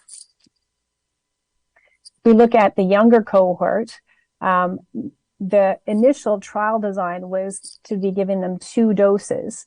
And whenever they completed the protocol specified 2 doses, the relative risk reductions were 14.5% and 33.6% for the 2 cohorts, which basically means that the vaccines didn't work. And so what they did was they did what we would call a fishing expedition, where they changed the protocol so that it could be adjusted to be positive. And so they added a 3rd dose.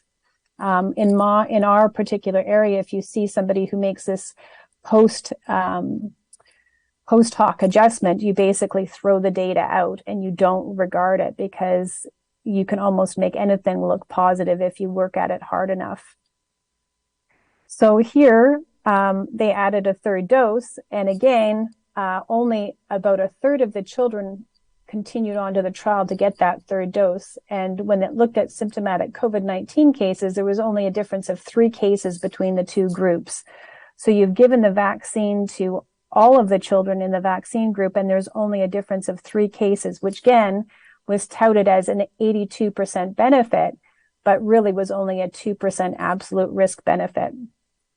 And again here, in the 6 months to 2-year-olds with the 3rd dose, there was only a difference of 1 infection between the 2 of them, and they called that a 76% relative risk reduction, or called it efficacious, but there was only a difference of about 1% between the 2 groups. In terms of severe cases, I would argue that there probably were no severe cases, although there might have been one that was considered a severe case in the placebo arm, although it wasn't confirmed. So again, you have less than 2% benefit for treating all of the children. So again, if you were thinking about the principle of minimal intervention, you would say, is it warranted to give a vaccine or a treatment to all the children when it really only benefits a very small amount? At that point, what we would probably suggest is that you would treat the children who have difficulty or who might be more susceptible, or treat them, period, and you would probably opt out of a preventative approach in this particular case. I'm just going to zip through this slide here. One of the things that is also really important is they did a point-in-time comparison. So they only really ever measured the antibodies about a month afterwards, and they measured the symptoms about 7 days after the 2nd dose. But what they failed to do is watch how the benefit changed over time. And so here is probably one of the better studies. It's a New England Journal of Medicine publication that's looking at the 6-month follow-up after a 4th Pfizer vaccine dose in adults. We're going to argue that the efficacy of these things is going to be similar. You're probably going to see similar waning in the children as you do in the adults. In this particular study, what they saw was that the benefit peaked at 4 weeks. So remember, they've only identified the benefit at 7 days. And so 3 weeks later, they basically see that the benefit has peaked. It's at its height. And then it wanes slowly afterwards. So by 13 weeks, it's basically gone completely.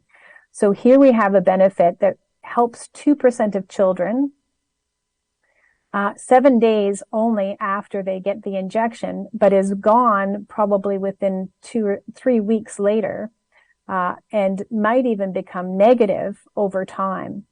And so again, I don't think that we have sufficient efficacy data to show long-term benefit for these particular vaccines.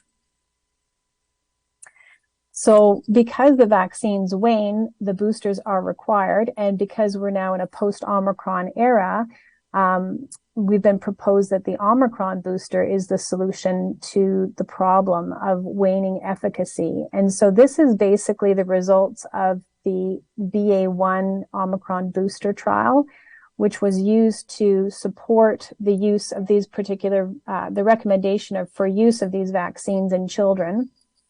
This particular vaccine being the Omicron booster.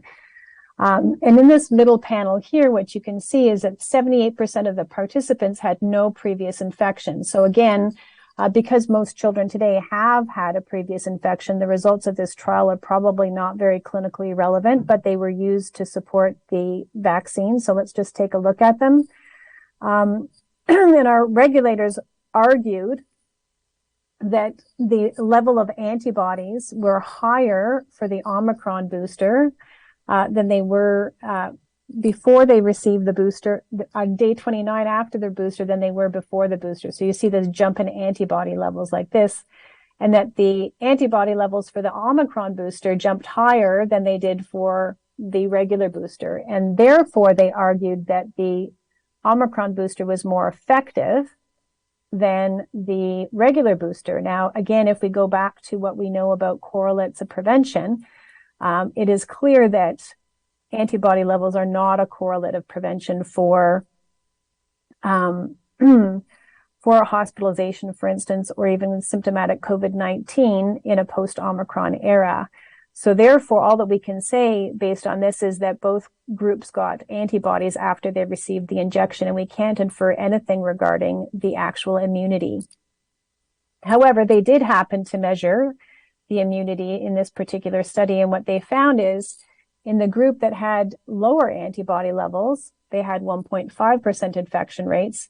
And in the Omicron booster arm, they had higher rates of infection following those antibodies. So this goes to prove that antibody levels are not a correlate of prevention, and that there were higher rates of infection on the arm that was the Omicron booster arm. And regardless of the results of these trials, this trial, i.e. showing higher rates of infection and not being a correlate of prevention, our health authorities went ahead and approved this particular thing for children without any specific testing in children. This actual study was run in adults.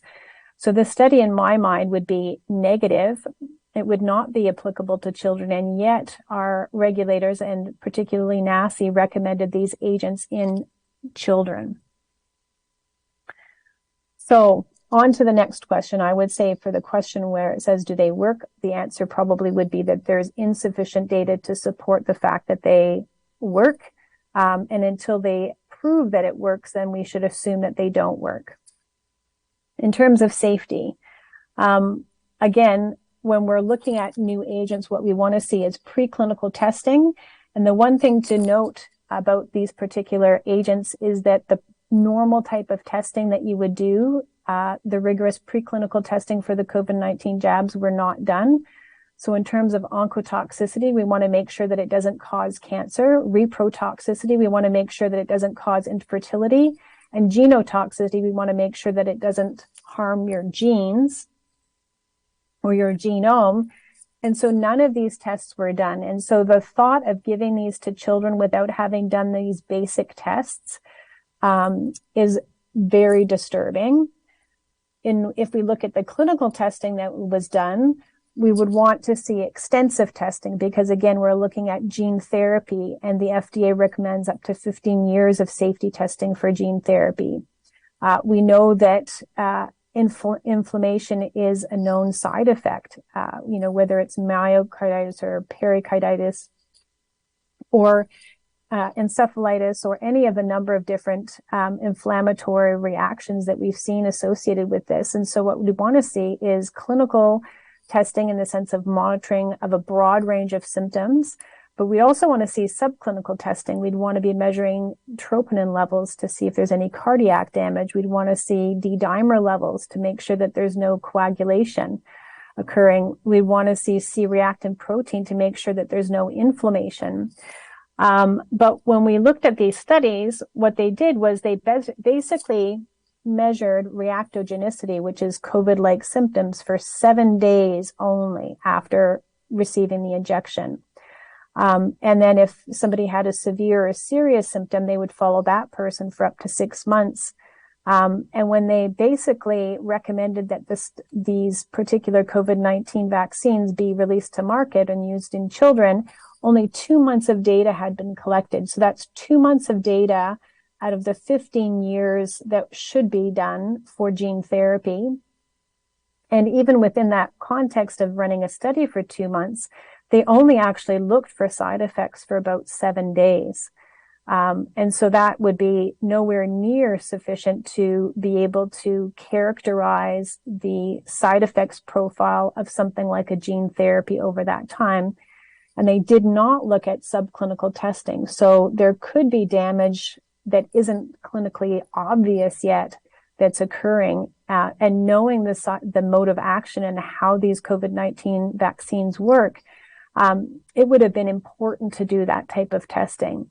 And I'm just going to pause right now and say that if I see this type of negligence in terms of safety testing, I would probably assume that there's a entity that is benefiting from promoting these particular vaccines, and that has an alternative agenda that isn't the benefit of children in mind. And that would be something where you would tend to see minimal safety testing or misreporting of safety testing, and an enhanced, you'd see the benefits exaggerated and the safety issues minimized in this particular scenario. And I would probably say that what I'm seeing here fits that particular profile of somebody minimizing safety issues and maximizing efficacy beyond what's actually true. So again, when we were talking about what they monitored very closely, so then they looked at COVID-like symptoms for 7 days following the shots. In the left-hand panel, they looked at pain at the injection site. And on the right-hand panel, they looked at systemic events. So those are those flu-like symptoms that you'd expect when you get COVID-19. Now, I just want you to remark that after these injections, after the second injection, and these types of side effects occurred both at the first injection and the second injection, what you see is almost 80% of the kids having pain in their arm where the injection occurred. Probably about 30% of them having significant pain in their arm, and probably about 1.5% of them, and 1.5 in kids, 1.5 in 100 children's arms were so sore that they actually couldn't use them the next day. And so now if we think back to the fact that only 2% of the children are actually getting running, they had a runny nose for the only benefit for the vaccines that was shown is that 2% of them had less of a runny nose than the other ones. Here we are giving children, 1.5% of the children, almost the same amount of children, a sore arm to the point where they couldn't use it or they can't use it. If you look at fever, another 2% of them had a fever greater than 40%, which is actually very serious. In terms of fatigue, another 2% were so tired they couldn't get out of bed and couldn't carry on their daily activities. They may have required medical care or a visit to the ER or the hospital because of it. And again, 2% of them had very severe headaches and 2% of them had chills. So for a 2% benefit in reducing COVID-19, which is what an ARR of 2% is, you also caused 2% increases in severe outcomes for these children. And now it's difficult to say whether this was all the same child or different children, but it could be that they are 2% of different children. So the net could be as high as 8% severe outcomes in different children for a 2% benefit. Again, if we were to consider that right now, just the clinical benefit ratio, considering the risks over the benefits, you would probably say that at this point it's negative already. However, it's important to look at the overall. Remember that they were following severe and serious adverse events for a month to 6 months. And at the 2-month follow-up for this particular trial, we noted that the severe adverse events for children who received the Pfizer jab versus the placebo were higher. So there were 7 severe adverse events in the COVID vaccine arm versus 2 in the placebo arm. So that's a relative risk increase of 249%.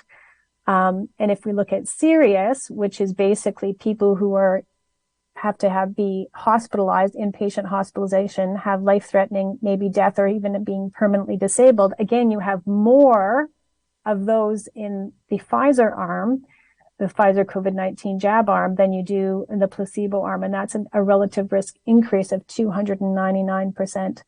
So again, coming back to our original focus is you have children who are not at risk of severe COVID-19. You can see that they didn't have any COVID-19 severe cases in the actual trial, but here you can see that those who were vaccinated, who were 12 to 15 years old, actually had more severe and serious events occur to them than they did from COVID-19 at all. So what I would argue here is that the vaccine is less safe than not having it at all, or that natural acquired immunity, letting children handle it on their own.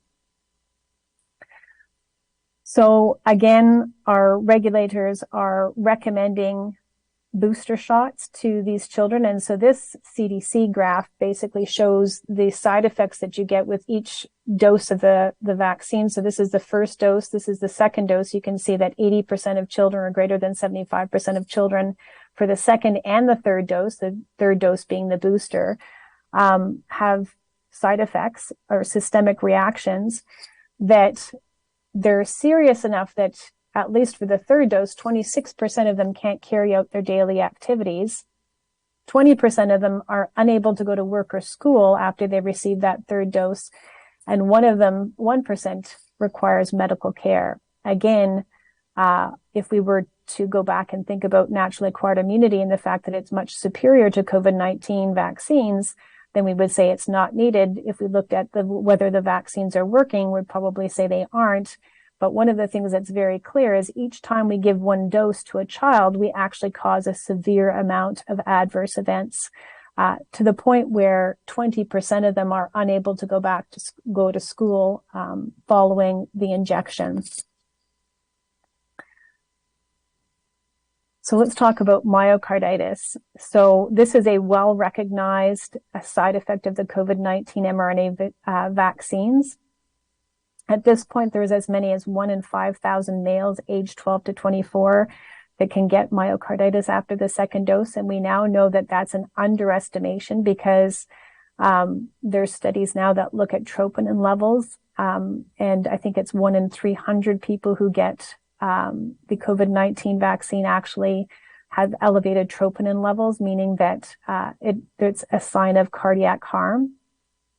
And we do know that severe myocarditis weakens your heart, and that your heart muscle can't regenerate, and it could infect the transduction of the heart and therefore result in severe outcomes, especially with exercise or exertion.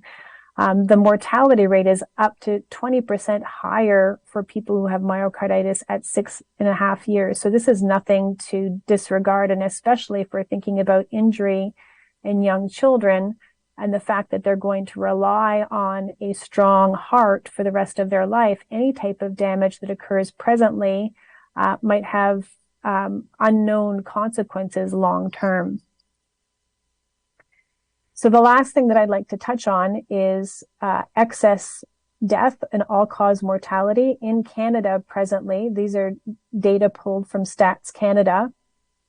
What we can see is leading up to the pandemic or the COVID-19 crisis, there was no excess death. So that's this looking down here. And then with lockdowns, when lockdowns were initiated in the age group of 0 to 44 years, there was an increase in excess death that was timed after the lockdowns. And here we can see that the first dose of the COVID-19 vaccine was administered to people, generally speaking, so that would not have included children.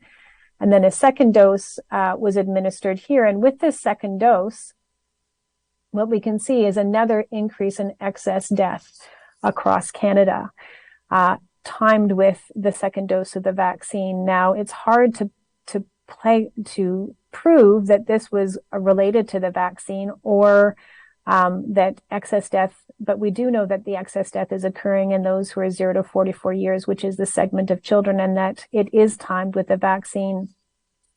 So if we looked at the number of COVID-19 deaths in that age group, you can see that the deaths are minimal compared to the excess deaths during that time. And so what we would do is we would look at that and would say that that's a concerning signal.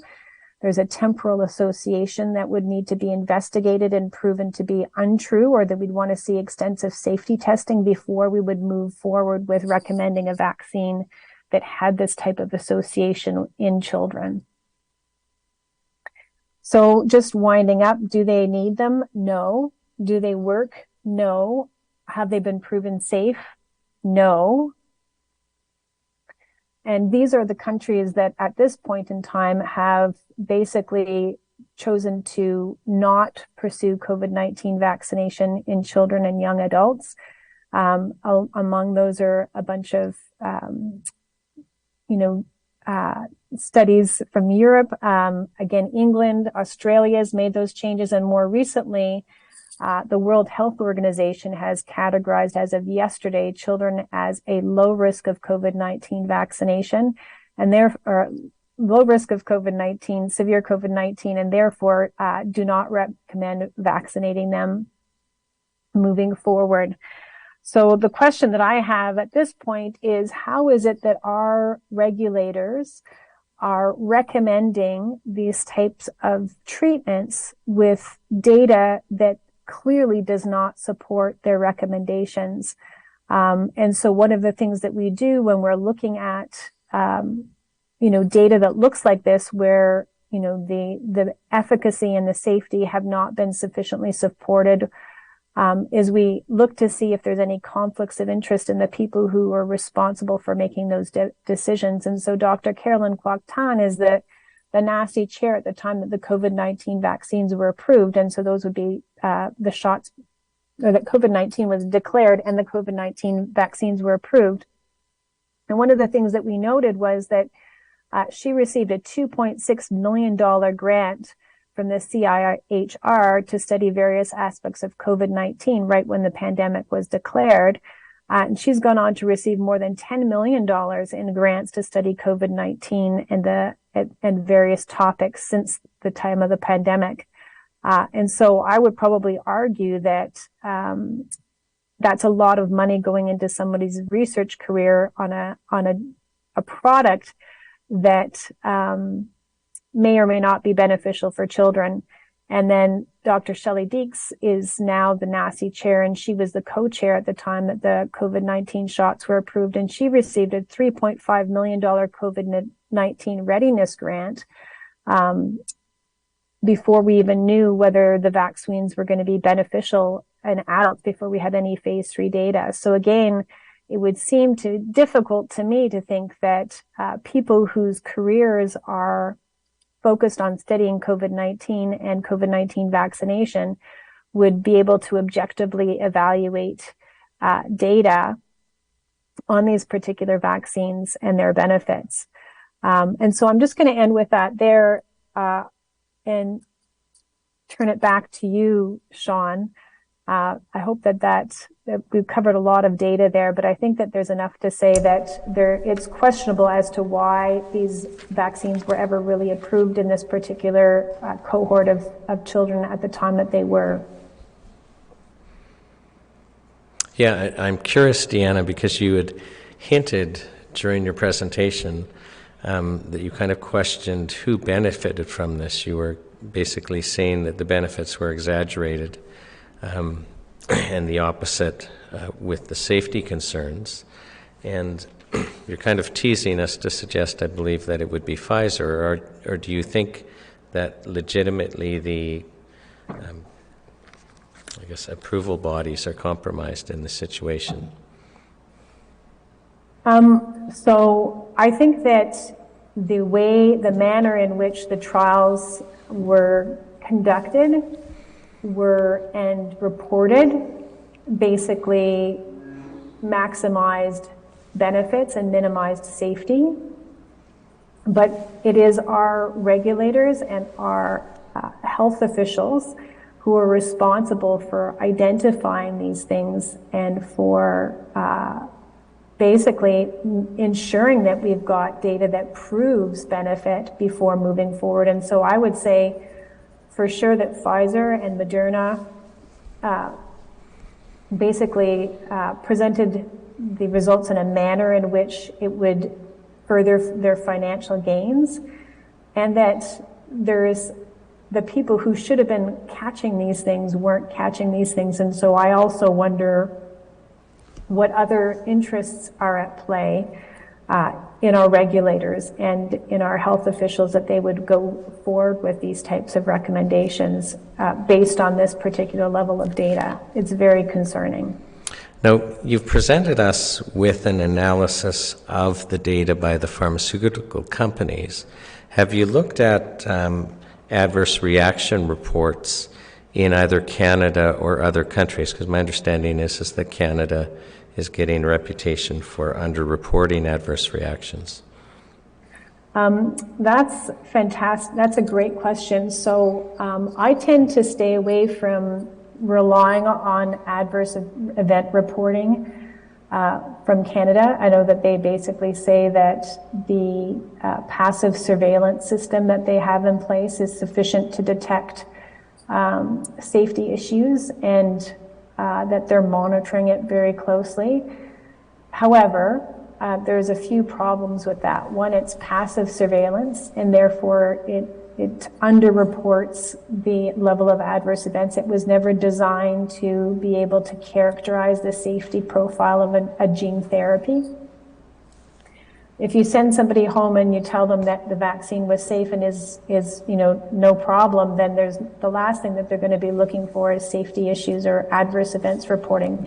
What should have been done is you should have been under clinical supervision, carefully monitoring people for any type of adverse events and a broad spectrum of adverse events, because we know that we're dealing with gene therapy, which causes inflammation and spreads throughout, and that the lipid nanoparticles bring the mRNA material all through your body, and that the mRNA produces a spike protein which produces inflammation. So we should be expecting to see inflammation throughout the whole body. And so you should have a safety protocol that is rigorously and actively monitoring that type of thing. And so to think that a passive surveillance system would be adequate for that purpose is laughable. If we did look at the VAERS system, the adverse events reported in and around the COVID-19 vaccines compared to all other vaccines for the last 30 years is not even comparable. There's been so many adverse events reported through these types of systems that it's almost shocking. Does that still apply for children, or are you referring just to adult numbers? I haven't teased it out for children specifically, but you can expect that if you see the same drug being used in adults as in children, that you would see a similar profile. Although the dosing is slightly different for children, I don't think that the actual profile of the vaccine would look very much different. So would it be fair to say that as far as Canadian statistics go, that we have in no way a reliable reporting system for vaccine injuries outside of the clinical trial data? That's correct. In fact, our firm compared the rates of adverse events reported through CFIS to the actual clinical trials, and whereas the clinical trials were catching 70% adverse event reporting, CFIS captured about 0.1%. So that's like not even 1% of the actual side effects were being captured by that system. So is there a country that you would think has the most robust adverse reaction reporting system for children? And if you have an opinion on that, can you share with us what that country's data is showing? Yeah, again, I stick to what you can prove, which is stuff that you would see in a randomized controlled trial. And so I haven't spent too much time looking at passive reporting systems because they're very difficult to interpret, and that's difficult to use them to prove anything. However, I would go back to saying that the UK yellow card system is probably one of the better ones. and that you do see the same spectrum of adverse events as you would with adults, but with a particular emphasis, or not emphasis, but a heightened adverse event reporting in and around myocarditis and pericarditis, especially after the second dose in young men, and especially when you mix doses, particularly when you give Pfizer and then Moderna, or Moderna then Pfizer. Right. I'm going to ask the commissioners if they have any questions for you. And there are questions for you. Thanks, Diana, for your very well crafted presentation. I have a couple of questions. The first one is about I understand the challenge to demonstrate efficacy of vaccine, because unless you have a very good animal model that would be fairly representative of what would happen in human, you cannot purposefully infect people to see whether the vaccine works. So you have to rely on surrogate marker. And in this case, it seems that there's been a lot of emphasis put on antibody titer. And if I'm not mistaken, when you look on the FDA side, it is spelled out specifically that the antibody is not a good surrogate marker for protection against infection. So why is it that we keep seeing that in all of the presentation from the company? That's an excellent question, and I'll answer it from a research development and an accelerated approval scenario. So in cancer, which is where I work, again, people look for surrogate markers, and because you know, again, as you mentioned, you want to be able to identify benefit early and have it point to the ultimate benefit that you want. So, for instance, you know, response rate might be considered a surrogate for survival in cancer. But in order to establish a surrogate, you need to clinically validate it, and you need to make sure that it's the case, you know, across different settings. And in this particular scenario, across, you know, various variants as well. And so, although, you know, there was quite a bit of testing done for in the original trials, where they felt that it was valid in the sense that the antibodies could predict symptomatic COVID-19 in the pre-Omicron era, and I would probably argue that that's not the case. In the post-Omicron era, they now acknowledge that it isn't a correlate of prevention, which is the proper terminology for it in the vaccine world.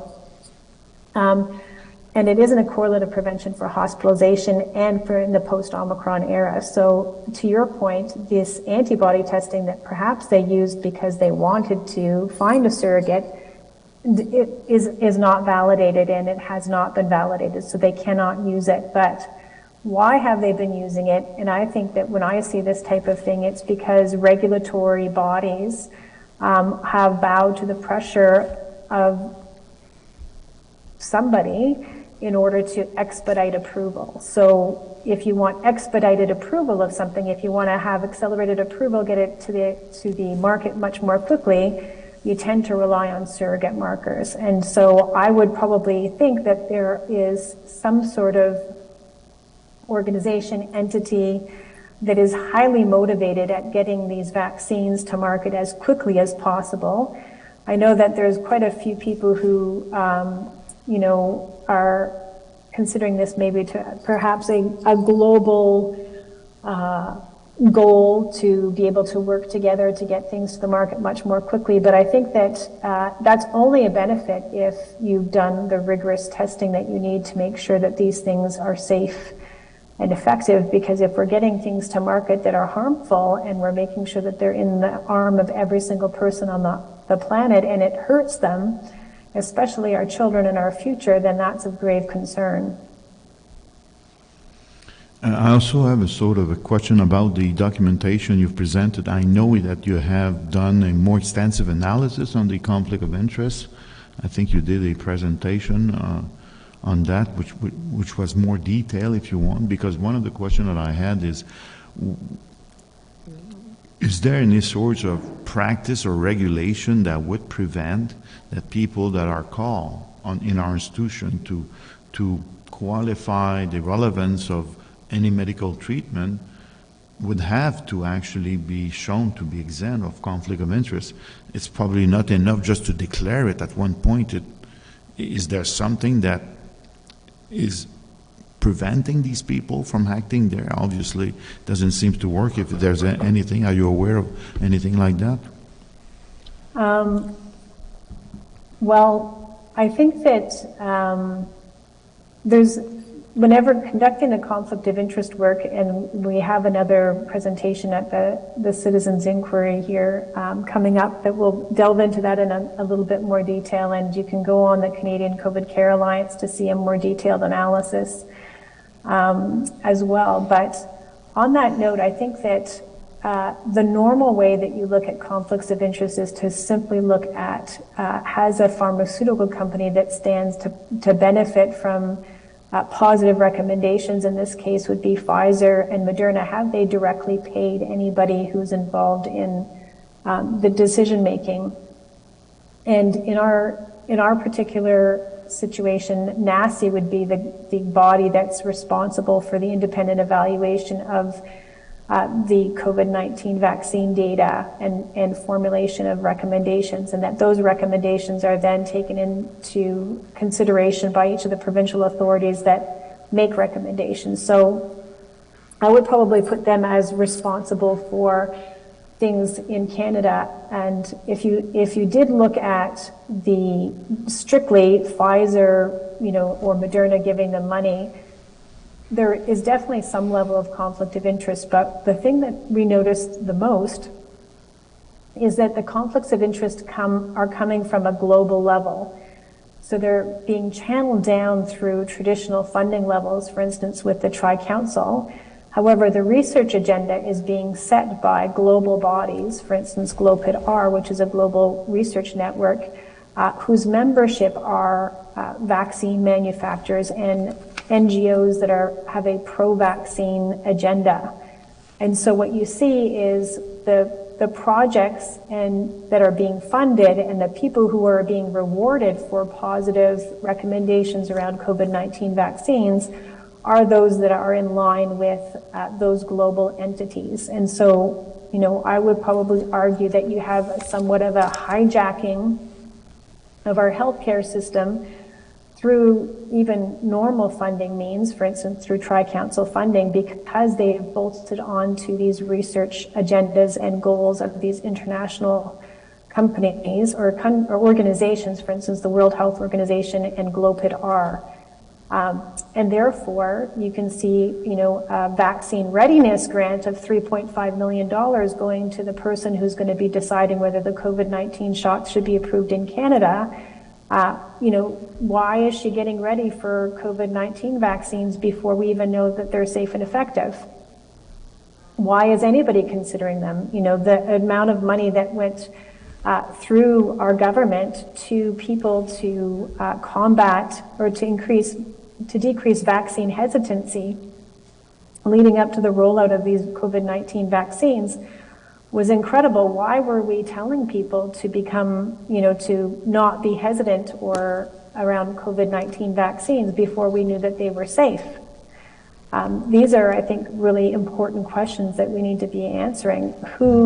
Why were we having such a pro-vaccine stance, and why were the studies designed to make the vaccines look so favorable, and why didn't our regulators stop these vaccines because they didn't have the sufficient level of safety and efficacy data needed, especially in children?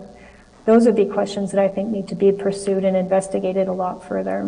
So, Deanna, if I might just add to what you're saying is, as you're aware, the regular drug approval test in C.08.002 of the drug regulations was abandoned for COVID-19 drugs. And the interim order that substituted the regular objective test of safety and efficacy and produced a subjective test did something also interesting, is it exempted the government and COVID-19 drugs from several provisions of the Food and Drug Act and regulations. And one of the regulations prevents the importation of a drug if there isn't a drug approval. And that was exempted. So Her Majesty purchased a large amount of these vaccines and was permitted to import them and distribute them to the provinces while waiting for herself to approve the vaccines. So it was kind of a classic conflict of interest where the minister was allowed to purchase and import and distribute while she waited for her servants to approve them. So there's just so many interesting things about this rabbit hole. Mm-hmm. And I think that, I'm very hopeful that this inquiry will serve the purpose of evaluating all of these things, because one of the things that we need to really be mindful of is if a pharmaceutical company sees that this tactic has been successful, I will guarantee you that this is not going to be the last time we see it. And so the onus is upon us to identify how it happened and to stop it from happening in the future, or we're going to have, once the fence has been breached or once the wall has been breached, you can expect the hordes to enter. So I think we need to repair the wall, or this won't be good. This won't be good for our children or anybody else moving forward. And I'll ask commissioners to have some more questions. Would you make your document available so we can actually review them in more detail? Yes. Absolutely, yes, no problem. Thank you. So Deanna, if you can forward them to me, I'll just have them entered as an exhibit so that the commissioners can review your slides. Okay, well, thank you very much. And there doesn't appear to be any more questions, so on behalf of the National Citizens Inquiry, we thank you for your presentation. Okay, thanks very much for having me. Have a great day. You too.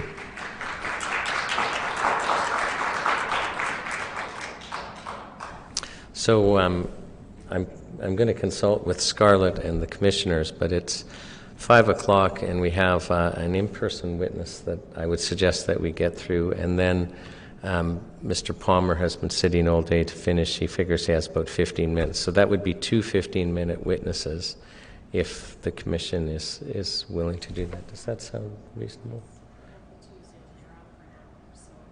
Oh, I'm sorry.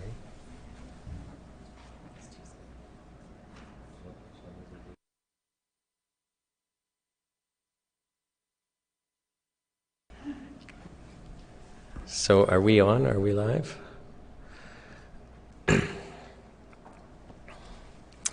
So we'll start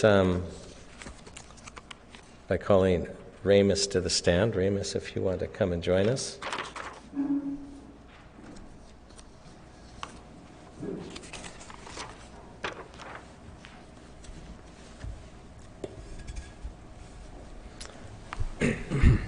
And Ramus, we're sorry that we're running a little behind today. I'd ask if you could state your full name for the record and then spell your first and last name for the record.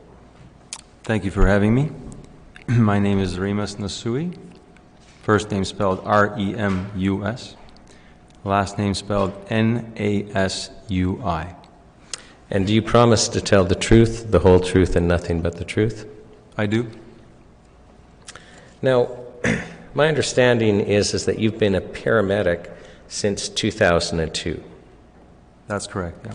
And but you were working for a district that at the end of the day did not require vaccination. They did not force us. They gave us the option to test. Right, okay. So you haven't lost your job. I did not, know. But you did come down with COVID, and now you have natural immunity. That's correct, yeah. Now, but despite the fact that you didn't lose your job, there was a difference in how you were treated, and I'm wondering if you can share with this inquiry the difference in how you were treated. Of course, yes. We were given the opportunity to continue employment as long as initially during the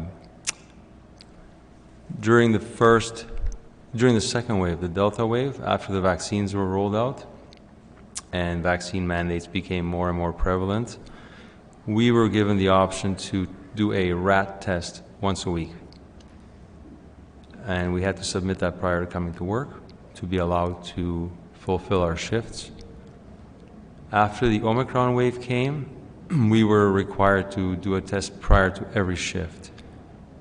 And these tests only applied to unvaccinated paramedics, despite knowing that people who took the vaccines could still get infected and transmit the disease to others. Now, did you find there was a difference? So you're at work, you're in your paramedic's uniform, and you were able to basically, I assume, go wherever you want. That's correct. During work, I was able to attend any venue, or I could get on a plane or a train. I could go into an arena, a restaurant, gym, if I was required to provide care. And then as soon as I finished my shift and went home, I was basically treated like a leper. I was unable to enter any venue because I did not have a vaccine pass. So you kind of experienced two worlds whenever you were on shift as a paramedic. That's correct, yeah. Can you give us some examples of how it affected you not having a vax pass? Well, it prevented me from traveling abroad to visit my father when he got sick. My family got kicked out of the recreation center that we attended for about 2 years prior because we were not vaccinated. So I'll just flesh that out a bit. So your father was sick. Am I correct that you're an only child? That's correct. I'm the only child, yeah. And it was somewhat serious. It was a blood clot, and he. That's right. So how did that affect you, not being able to go and care for your father? It was tough. And then you spoke about this club. So you're not allowed to go. Are other family members that are not vaccinated allowed to go to this club? My son was under 12 years old at the time, and he was part of the tennis team, the elite tennis club there. So while me, my wife, and my daughter were kicked out, my son was allowed to continue attending the club. Same household. So Absolutely. One member of your household could go and attend. That's right, yeah. And then come home, but Yep. no one else from the household could attend. That's correct, yeah.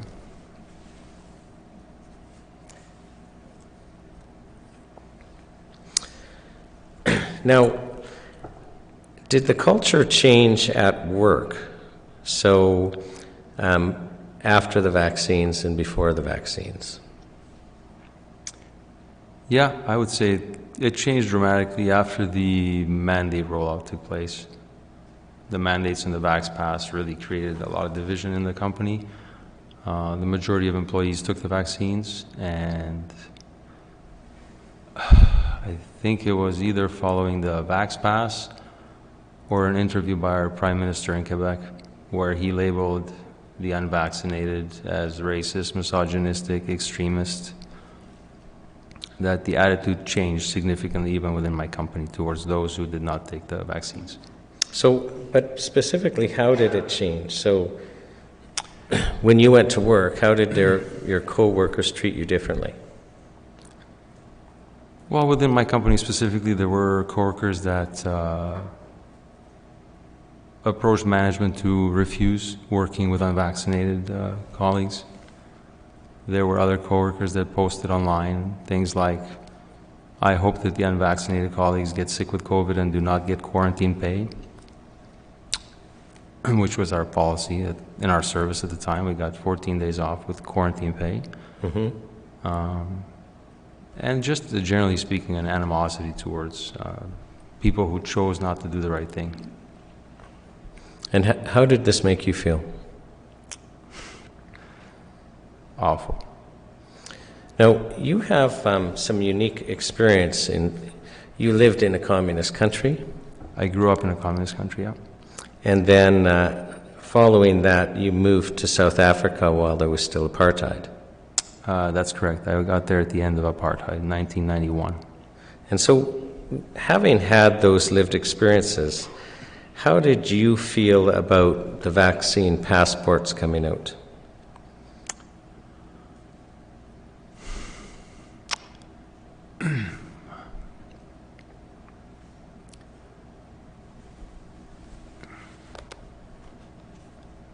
To give you an example, when I lived in South Africa at the end of apartheid, before the transition took place, black people who lived or worked for white households were bussed in at the beginning of the week, and they would spend the next 2 weeks in the household there with their employer-master, basically, relationship.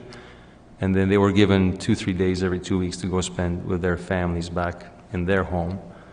But while they lived on site in the white household, they were allowed to go and pick up items if the household needed them in the stores in the city. But in order to be allowed to do that without fear of arrest, they had to get a permit from their household owner that allowed them to leave the household and go into the city to purchase items. So they had to get basically a pass. Now, seeing that experience and knowing that that's wrong, because it's a discriminatory experience based on race, and we know it's not right to discriminate based on race, religion, political ideology, gender. I think it's really wrong to discriminate against people based on their medical choice. And it kind of reminded me of that. Because without a vax pass, here, you were not allowed to enter a variety of places. In fact, you were really unwanted. Now, in your job as a paramedic, my understanding is that after the vaccines were rolled out in, I guess that would be 2021, you noticed a change in both the number of calls and the type of calls. Is that fair to say? Yeah, I would say that the change started in probably towards October, November of 2021, and then it accelerated in 2022. And what was the change? I noticed a significant increase in calls for palpitations, chest pains, an increase in in cardiac arrests, first-time seizures, a lot more calls than I was previously used to, yeah. So when you say first-time seizures, what do you mean? I mean a person that's had a seizure for the first time in their life, despite living 30, 40, 50, 60, 70 years of their life without any seizures prior. No seizure disorder. Is that uncommon? In my experience, yes. And when you were talking about cardiac issues, can you kind of give us a feel for how much of an increase you experienced? Well, prior to 2021, I would probably come across a cardiac arrest once a week to once a month. And during 2022, when the booster rolled out, it became almost a daily occurrence for a while. So you went from once a month or once a week to basically a daily occurrence. That's correct. Some days more than one.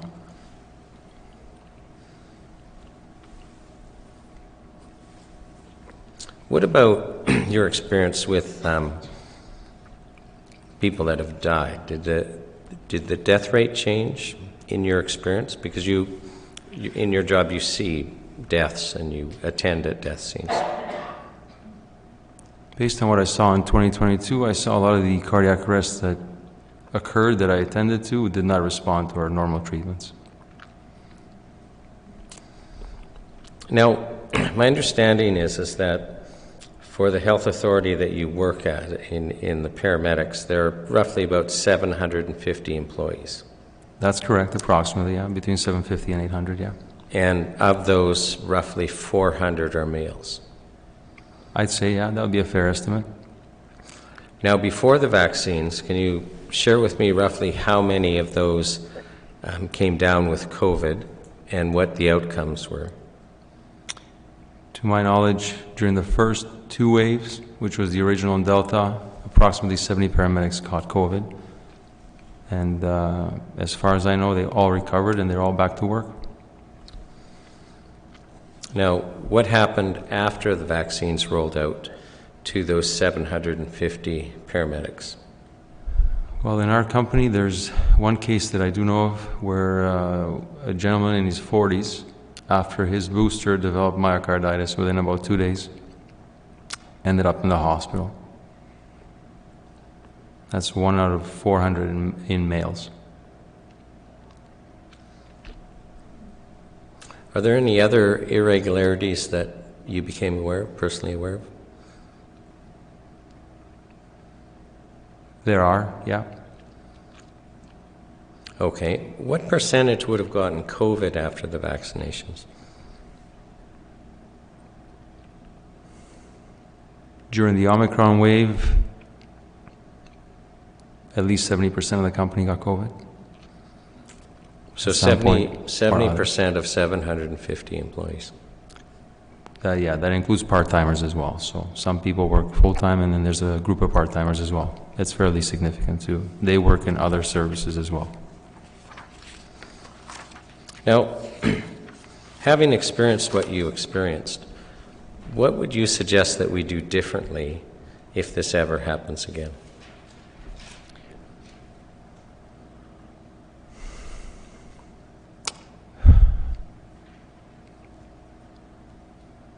I would like to see bodily autonomy respected.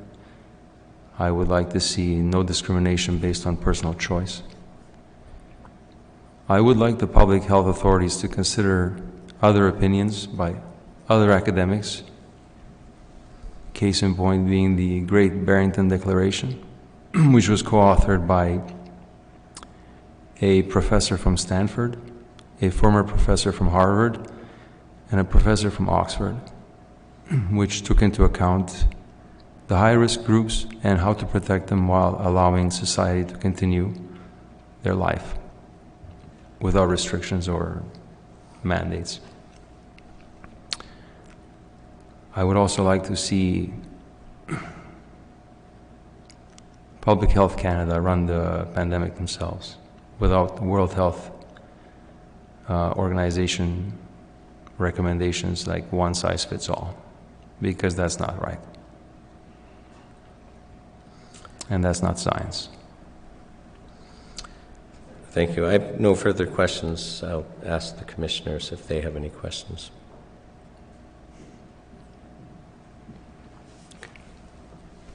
No questions. So, thank you. Ramus, on behalf of the National Citizens Inquiry, we thank you so much for coming today and testifying. Thank you.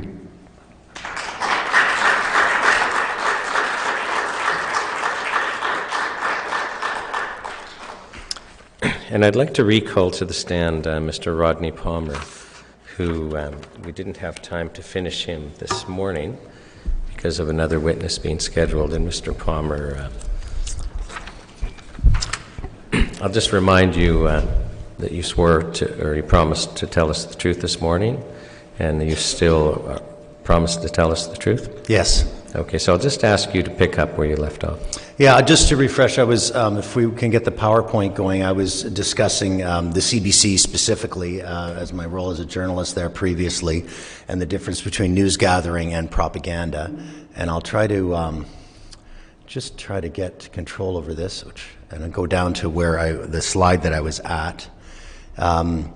Which was talking about the truckers' convoy and the nature of the photographs, these 3 photographs that had offensive racist flags, and those were the basis on which the Prime Minister said he would not speak to anyone at the truckers' convoy protest. And Rebel News had done an investigation showing that the flags were there very briefly, if not for split seconds, and they were taken by photographers that had associations with the Prime Minister's office. And we got to the point where the Rebel News reporter identified that the first tweet of the Nazi flag was by a man named Justin Ling, who works for the CBC. And the second tweet was by Amneet Singh, who works with Jagmeet Singh. And this was very curious because the source of who took that photograph was never given. And so Rebel News had done this amazing report, and I encourage anyone to look at it. It's about 17 minutes long, and it's by an excellent reporter named Alexa Lavoie. And they plausibly connected these racist flag photos to Justin Trudeau, Jagmeet Singh, and a CBC reporter who's known for broadcasting propaganda against people who question the government's COVID response. So where's the CBC on this story? Why aren't they telling this story? And I would say that they're too busy practicing propaganda, while the Rebel News conducted the most important investigative journalism in Canada. I have not seen a piece that's better than this in the last 3 years. And the reason this is important is because this was the Prime Minister's founding myth on which he declared the truckers' convoy to be racist. And this is what people across Canada heard.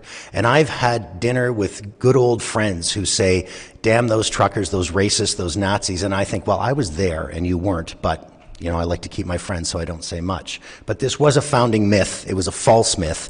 And it set the tone going forward for the Prime Minister to refuse to listen, to speak, to hear what those thousands of people wanted to say, and instead to invoke the Emergency Measures Act and have them cleared out violently.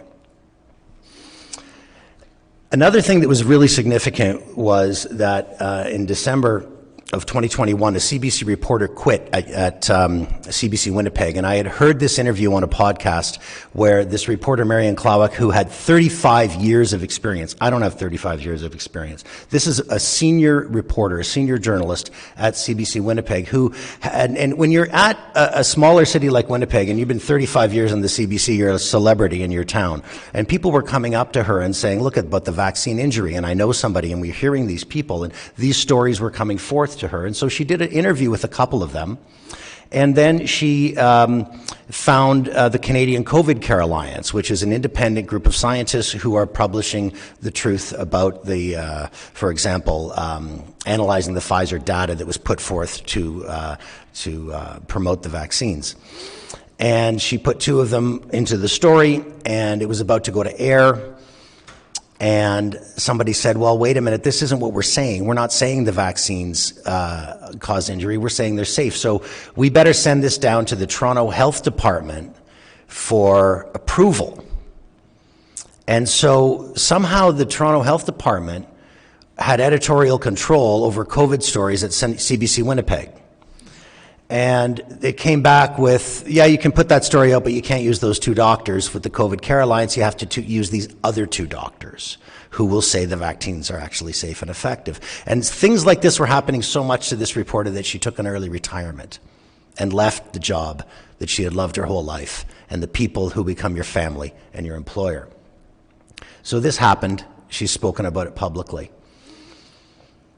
At the same period, CBC Manitoba published a story that said any claims that COVID-19 vaccines may have long-term side effects are completely untrue.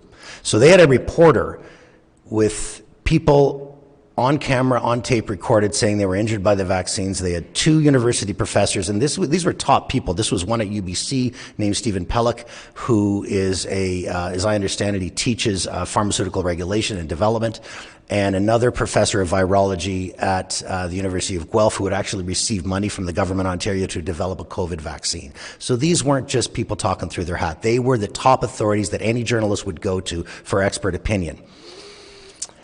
And at the same time, CBC Manitoba says that it's completely untrue. That's what they put on air. This is a lie, this is disinformation, and this is propaganda by the CBC.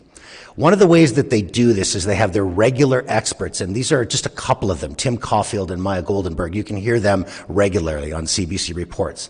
Tim Caulfield isn't even a scientist. He's a law professor at the University of Calgary. In April 2020, just when the emergency had been declared, he received $381,000 in federal and provincial grants to combat COVID misinformation. $381,000, and he gets to be interviewed on the CBC a lot. A year later, in April 2021, he received $1.75 million from the federal health minister directly to counter COVID vaccine misinformation. And I've seen public conferences that are sponsored and led by him about how do you trust the media, who do you trust in COVID, and it's all this propaganda about vaccine hesitancy, pushing vaccines. And the other one, for example, Maya Goldenberg, is a vaccine hesitancy expert. Who knew there was a psychological condition called vaccine hesitancy? I didn't know this. And in April 2022, she received Government of Canada funding to study the politics of health and the root causes of medical distrust.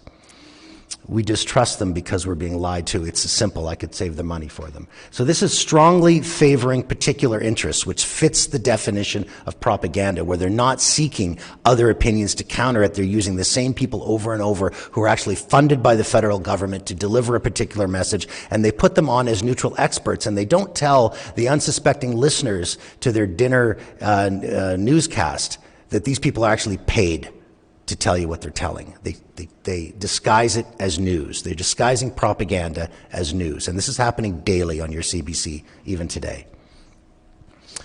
By some miracle, at the end of January, 3 months ago, the CBC published a story that said that New Brunswickers of all provinces have reported more than 1,000 adverse reactions to COVID-19 vaccines. 300 of them were serious. In the same story, this is called burying your lead, by the way, in journalism. In the same story, across Canada, 10,565 adverse events were considered serious in nature.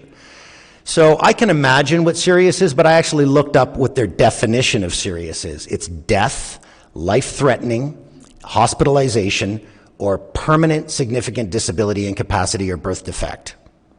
10,565 Canadians. About a month later, 200 of them went to the CBC building in Toronto and plastered the front of that building with their pictures of their faces, their names, and what went wrong because of the vaccine. This is an act of mild vandalism, where these people are saying, enough, CBC, here we are, we exist, we're Canadians, we're injured, and all along you're saying it's safe and effective, and we're suffering because of it. 10 days later, they still didn't publish a single story about all those people who went and plastered their faces on the front of the building. On March 10th, I heard a very prominent show on a Saturday on CBC Radio called Day 6 by, again, one of the most excellent broadcasters we have in Canada, Brent Bambury. So Brent was doing a story on Saturday morning about a documentary called Died Suddenly. And this is by an independent journalist who's actually trying to figure out all of these sudden adult death syndrome, what's going on, and linking it to the vaccines.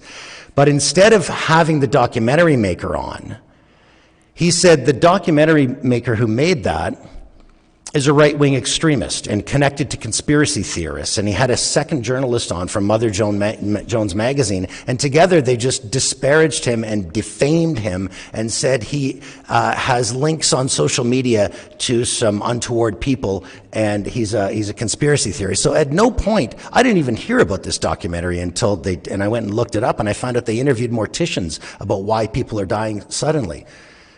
So at this same time, on March 3rd, so 7 days before, Canadian government updated its info base to point out that a total of 427 reports with an outcome of death have been reported in Canada following vaccination. This is from a Canadian government website. So while the Canadian government is reporting 427 dead Canadians, instead, and as somebody did a documentary about this, instead of having the documentary maker on, Brent Bambury simply ignored that there's 427 dead Canadians from COVID vaccine and called this guy a conspiracy theorist. That was his item. It was ridiculous. It wasn't journalism. It was intentional manipulation of public opinion, which is propaganda.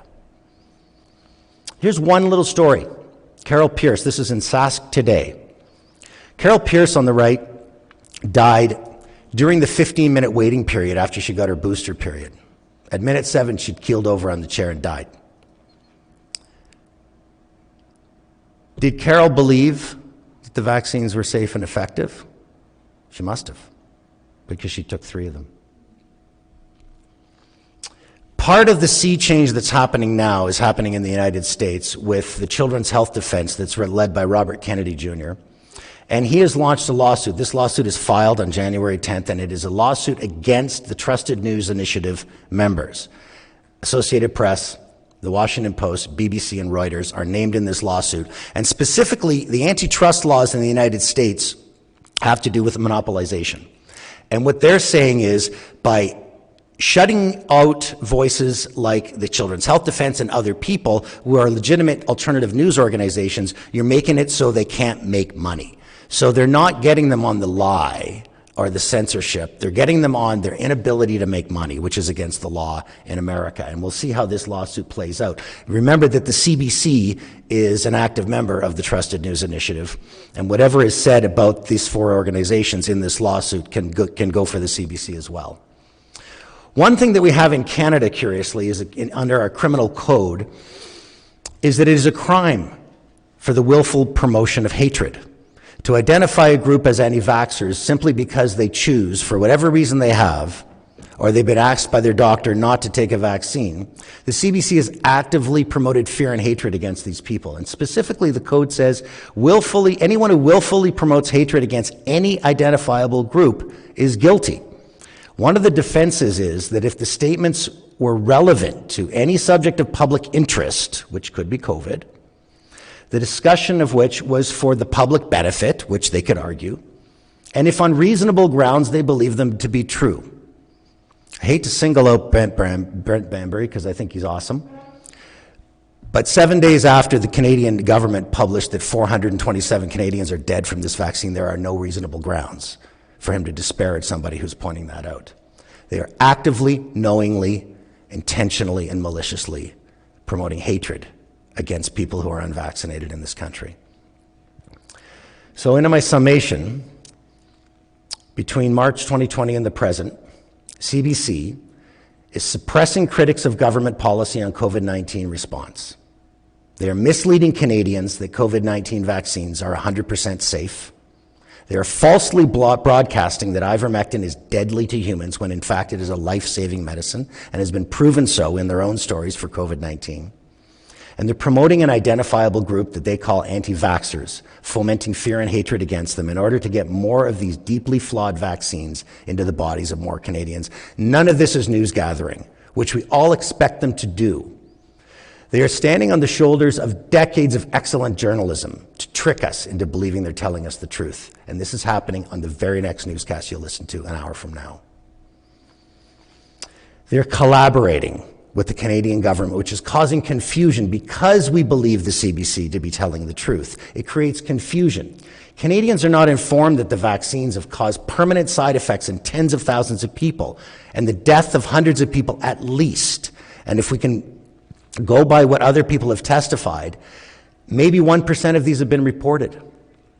And the government is admitting to 427 dead Canadians. They don't say that at the beginning. The vaccines are safe and effective, although the government does report that 427 Canadians have died. What if they said that? What if they said, every newscast, the government admits that 427 Canadians have died of COVID, and it's on their website?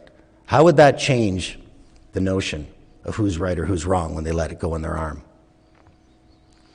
And I would put forth that this confusion was made possible because of the CBC. In fact, the government rollout of the vaccines was impossible without the collaboration of the CBC. They took an exceptional moment to decide that they would not be journalists, that they would instead be public health messengers.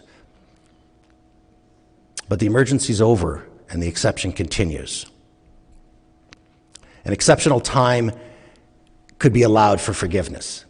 But the temporary suspension of journalism at the CBC starting in March 2020 and the adoption of its new position of government public health messenger has failed to expire with the end of the emergency. And the result is that Canada's national broadcaster has morphed into a state broadcaster. And I worked in countries where there were state broadcasters: China, Syria, Malawi, North Korea. It's promoting government policy without question, while censoring, belittling, and shaming learned Canadians who dare to object and attempt to inform us of the truth. Bad journalism is incompetence, but propaganda is a betrayal. And that's what CBC has done. It's betrayed us all. Thank you.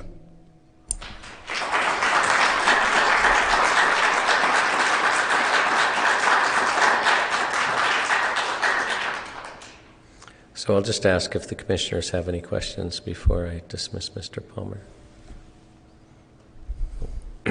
Mr. Palmer, thank you so much for coming, and both times, both this morning and this afternoon.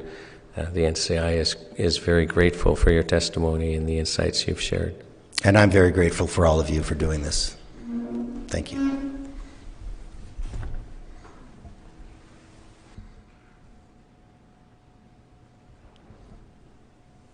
So we just need to make a decision about whether we're calling a couple of virtual witnesses that have been waiting patiently for about an hour.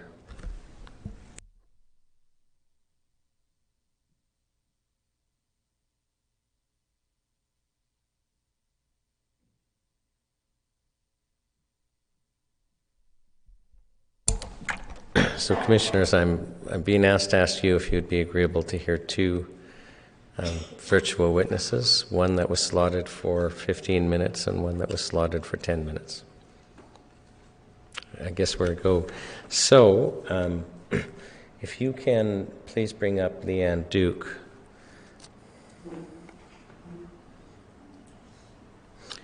Who should be on Zoom. Leanne, can you hear us? Can you give us your camera? There you are. And give us a sound test. Hi, can you hear me? We can hear you. I'm wondering if you can adjust your camera. That's a little better. And we apologize that we've kept you waiting. These things are sometimes hard to time. I'd like to start by asking if you could state your full name for the record and then spell for the record your first and last name. My name is Leanne Duke, Leanne Duke. And Leanne, do you promise to tell the truth, the whole truth, and nothing but the truth? Yes. Now, my understanding is that you are an office manager. You deal with financial reporting and accounting and payroll and human resources and health and safety. Yes. So you've got quite a mixed bag. And my understanding is you're here today to tell what happened with your father, Wayne Duke, when the COVID pandemic arrived and we started having restrictions on us. So can you basically start with explaining that you were his primary caregiver and what that means? Yes, so I was my dad's primary caregiver. He had advanced Parkinson's disease and advanced dementia. So he was living in a retirement home at the beginning of the pandemic. Okay. And what type of care did you give to your father? When he first went to the home, they were supposed to take his care over, but there was a lot of problems with that. So I would go in every single morning, Monday to Sunday, and I would provide his medical care. He had a pump that was hooked up to his, he had a tube that went in his stomach.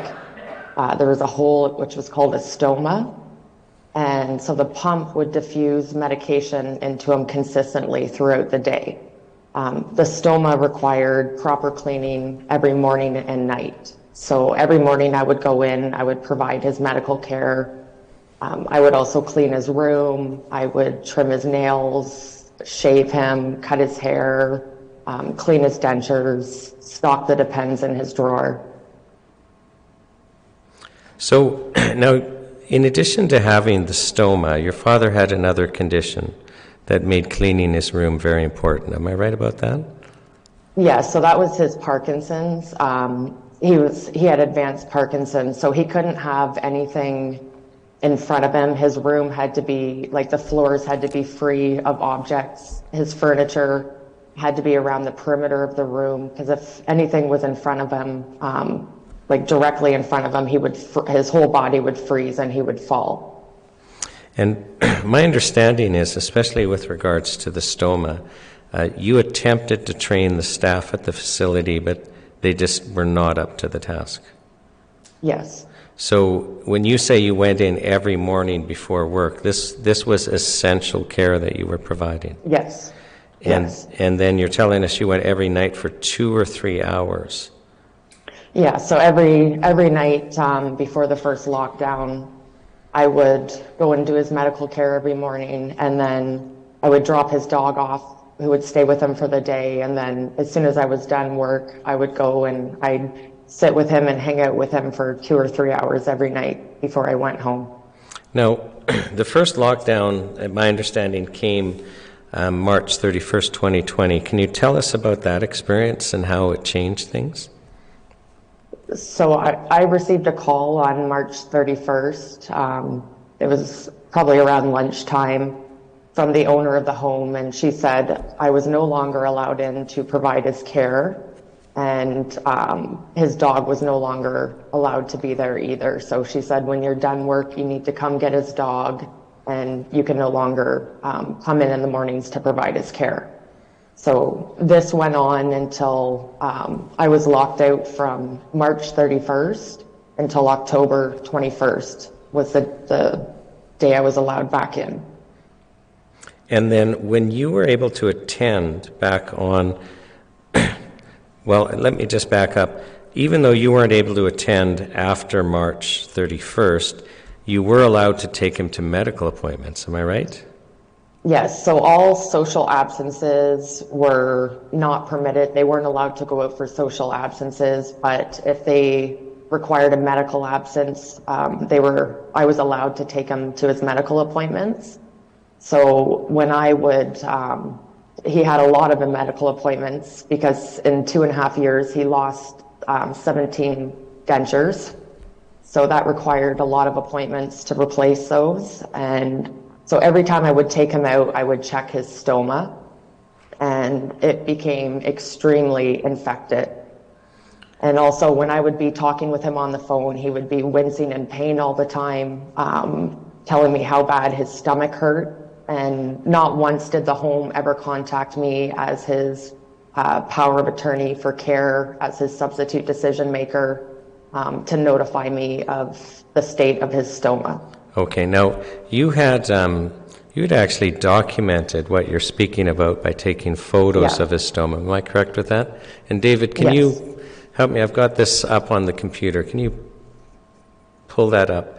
So, Leanne, my understanding is these are all photos that you've taken, and I'll scroll down, but I'll scroll up. You had typed in there, this is how the stoma always looks in my care, and that's the top picture. Yeah, so that's how his stoma is supposed to look. So when you describe that there's literally a tube going into his belly, there is a tube going into his belly here. Yeah. And that doesn't look inflamed or it doesn't look dirty at all. No, and that's how it always looked when I was doing his care every morning. Okay, I'm going to scroll down to some other pictures you've taken, and you've typed into this document, these are pictures taken of his stoma during the first lockdown. I took these pictures when I took him out to medical appointments. Yes. So we will enter this as an exhibit so that the commissioners will be able to refer to this whenever they want. But how would you describe the difference in these pictures, just for the record? So his stoma was just oozing all this discharge and pus. You can see what they call it a skin tag, which developed right around the hole that was very inflamed and large. And I'll also say, once I was allowed back in October 21st, within 1 month, I pretty much had his stoma looking back to normal. But it was like this during the entire first wave lockdown.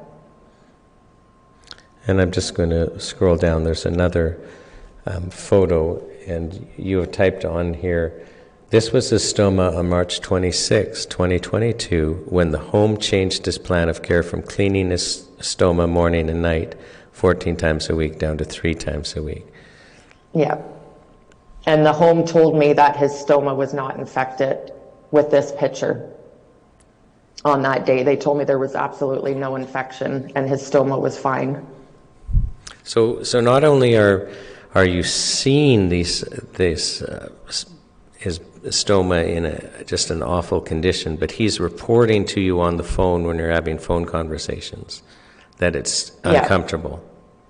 He wouldn't say it was directly related to his stoma. He kind of lost that capacity. You'd be talking with him and he would just start wincing in pain. Like it was just like, oh, like he'd constantly be making those sounds when I was talking to him on the phone. And I'd ask him what was wrong, and he said it was stomach pains. Okay.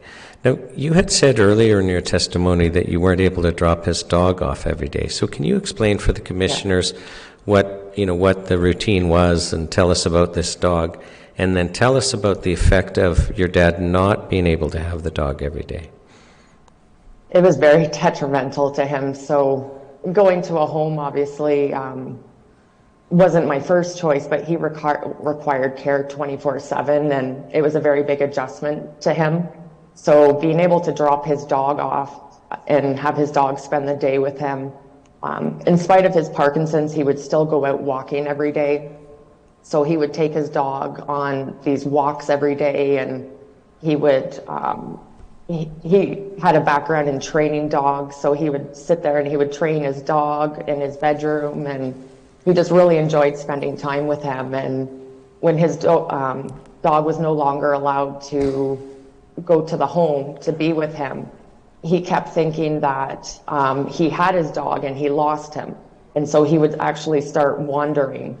There was a time, one night, it was around midnight, I got a call from the home that my dad had went out and he was looking for his dog at midnight, because he kept forgetting that his dog wasn't allowed there, and he kept thinking he lost him.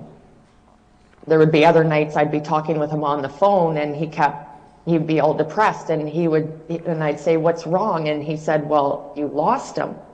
And I would say, "I lost who?" And he'd say, well, you lost Ozzy, his dog. And I would say, "No, I didn't lose him. He's here with me." But he couldn't comprehend, because he wasn't seeing his dog every day, and he became extremely, extremely depressed. Okay, and my understanding is your dad had basically a walkout unit with his own door to the outside. So even though he had his own door to the outside, they wouldn't let you drop his dog off for the day? No. Now, when you were able to come back in October 2020, that was because they made an exemption for essential caregivers? Yeah, so it was in September of 2020, I believe. The government classified essential caregivers and said they had to be, they could no longer be restricted from providing care. So I was allowed, the home finally let me back in October to start providing his care again. So when I was allowed back in to provide his care, they said, "You can just come in your dad's patio door in the morning."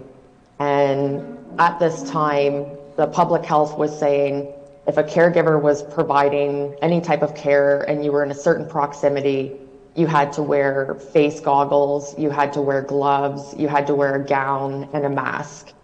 And there was also all the screening questions you had to do. And I can say not once during that time that I was coming in his patio door did the home ever screen me.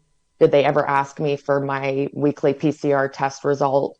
And they were also the ones that were supposed to provide the gown, the gloves, and the eyewear. And not once did I ever wear anything like that while he was at the retirement home. I would just wear a mask and do his medical care every day. So this home that wouldn't even allow you to drop his dog off at his door, when you were allowed to return back, didn't comply in any way with the testing, screening, and PPE requirements at the time. Exactly. Now, your dad eventually got moved to long-term care. Can you tell us about that? Yes, so his dementia was getting worse, and the retirement home was quite negligent. So on September 1st, 2021, he got a bed in a long-term care home. So before he went to the long-term care home, I had told them I'm not vaccinated. The director of care said, oh, that's not going to be a problem. You're still going to be allowed in. And so from September until December, I would go in every single night. I guess, well, actually, in the first month that my dad was there, I was going in every morning, every night after work, and then I'd go back in at 10 o'clock to train the nurses on his care. So they took over his stoma care. And then, so come October, I was just coming in every day after work and I was taking him out walking. He had a high incidence of falls, so they confined him to a wheelchair. So he wasn't allowed to walk anymore. And I was very worried that he would quickly lose all his muscle mass. So every single night after work, I would come in and I would walk him in the parking lot. So I'd come in and I'd say 90% of the time when I would get there, he'd be sitting in wet briefs. So I would have to change him and clean him up, put new pants on him, and then we'd go out walking in the parking lot every day.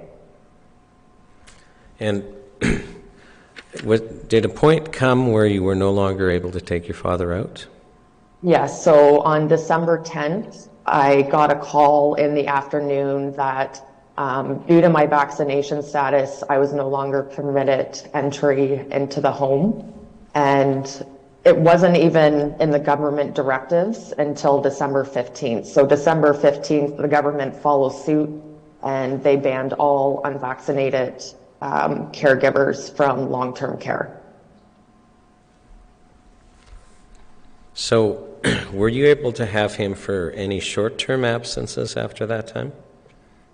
From December 10th until December, it was 29th or 30th, the home and the directives allowed social absences at that time.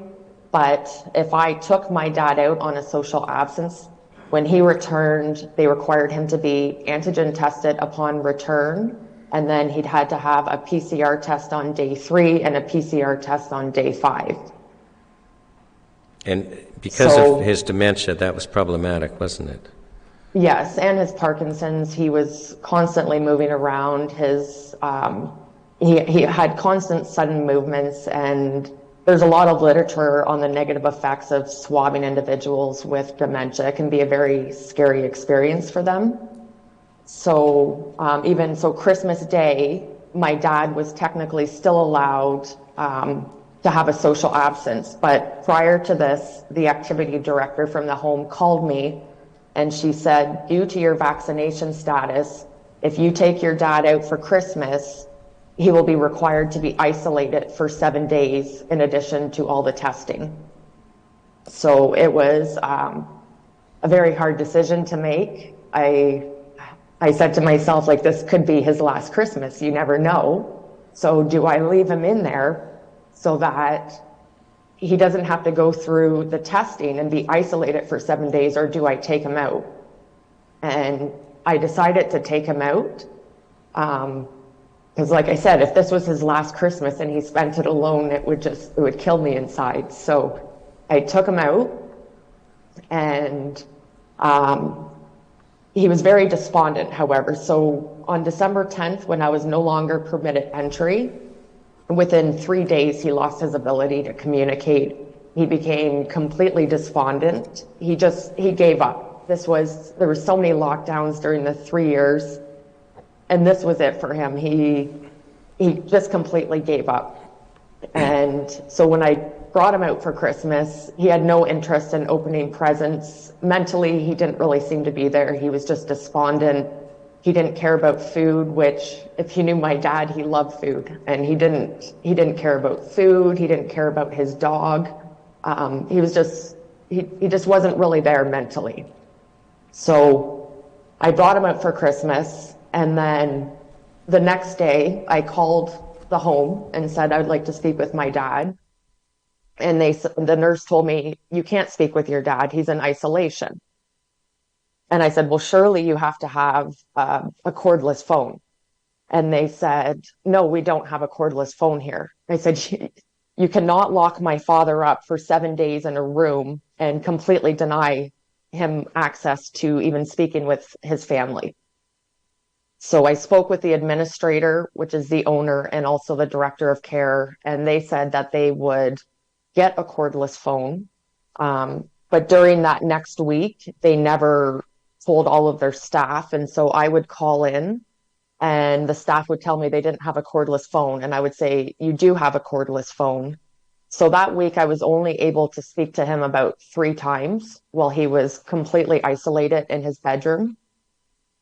And also on the Saturday, I was telling him, you have one more day, you're going to get out of isolation, you have one more day. And on the Sunday, I called him and the nurse said to me, I'll bring the phone to him. And I said to her, what do you mean you'll bring the phone to him? He's supposed to be out of isolation. And the nurse said, well, didn't you hear the entire home's in lockdown? My dad ended up spending a month straight locked in his bedroom all by himself. So the effects of that mentally, he wasn't there anymore. Right, he wasn't able to recover from the isolation. No, like I said, he lost his ability to communicate.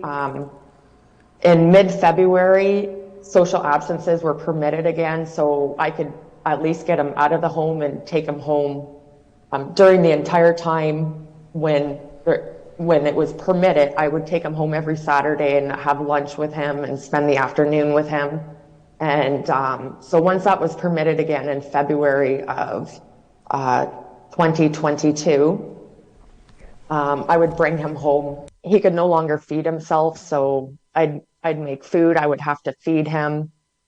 He couldn't communicate. He just completely gave up. I couldn't walk him anymore. He had completely lost all of his muscle mass because the home would tell me that for them to have somebody walk him, they needed, due to health and safety reasons, they needed 2 people. But they were short-staffed all the time, so they didn't have 2 people to take the time to walk him. So during the time I wasn't coming in, he completely lost his ability to walk, to communicate, to feed himself, everything. So he's a completely different man. Now, yeah. you weren't, my understanding is, so you're able to take him out for short-term absences, but from December 10th, 2021, you were not allowed in, but then you were allowed in after he died. Yes, so he suddenly passed away on September 17th, 2022. So I had not been allowed in the home from December 10th until September 17th. And it was very difficult. How do you fulfill your power of attorney duties when you cannot see what's going on inside the home? The day after he passed away, I called the home and I said, I need to come collect his belongings. And so the home said, yes, you can come in to get his things. So my mom, my friend, and myself, we went there on September 18th, and the home let all of us in. None of us were screened. None of us were tested.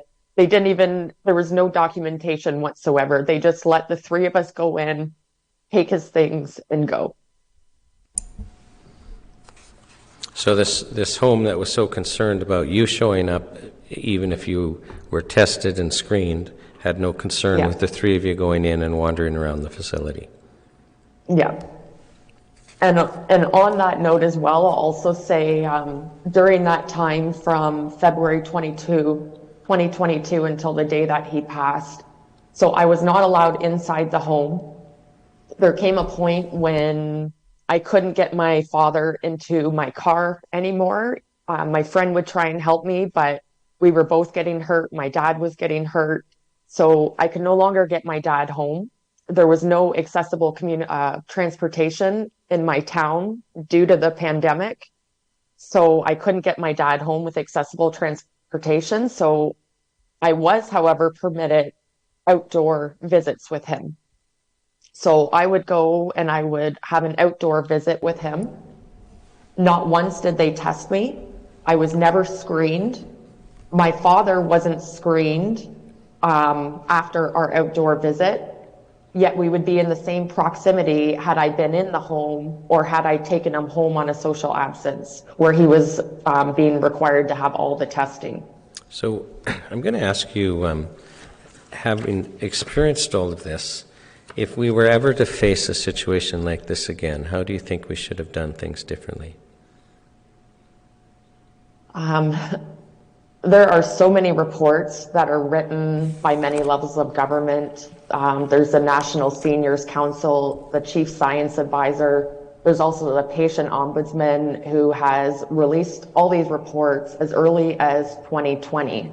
And in these reports, they stated the importance of continued access to caregivers, to the effects of the lockdown. The government has not listened to any of the scientific evidence that came from these reports that talk about the detrimental effects on our seniors. There's the Long-Term Care Act, and I do have to stop you just because we're about 9 minutes over, and like yourself, we've had another witness that's been waiting for a couple of hours.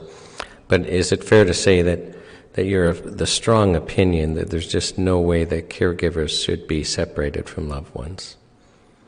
There's not, and it's a time when they're in a long-term care home is when they need their family the most.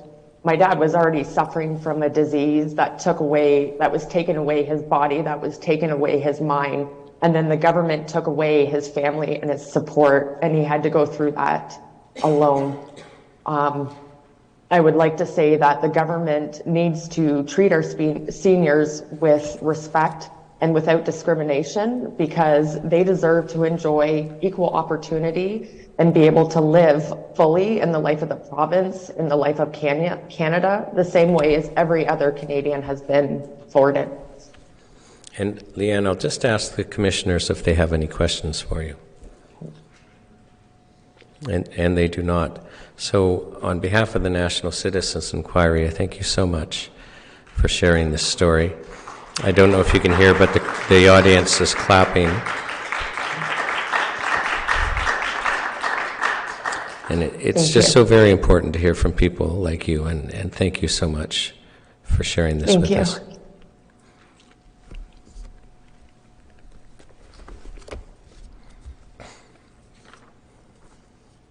So we would have then just one more online witness, Jamie Paquin.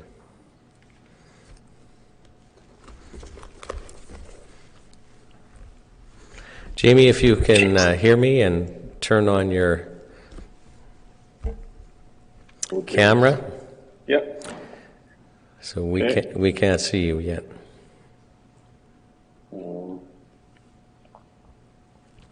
How's that? There we go. And my understanding is you are in Japan today. That's right. Tokyo. It's bright and early. So I'm going to ask you to start by stating your full name and then spelling your first and last name for the record. Okay. James Robert Paquin. Jamespaquin. And Jamie, do you promise to tell the truth, the whole truth, and nothing but the truth? Yes, I do. Now, you were in Japan when COVID hit. That's right. And you're there because you run an old Canadian wine business in Japan. Yep. Now, can you tell us how the Canadian COVID measures impacted your business? For our business, we had a lot of logistics problems. So that's the first major hurdle. So shipping containers were extremely expensive.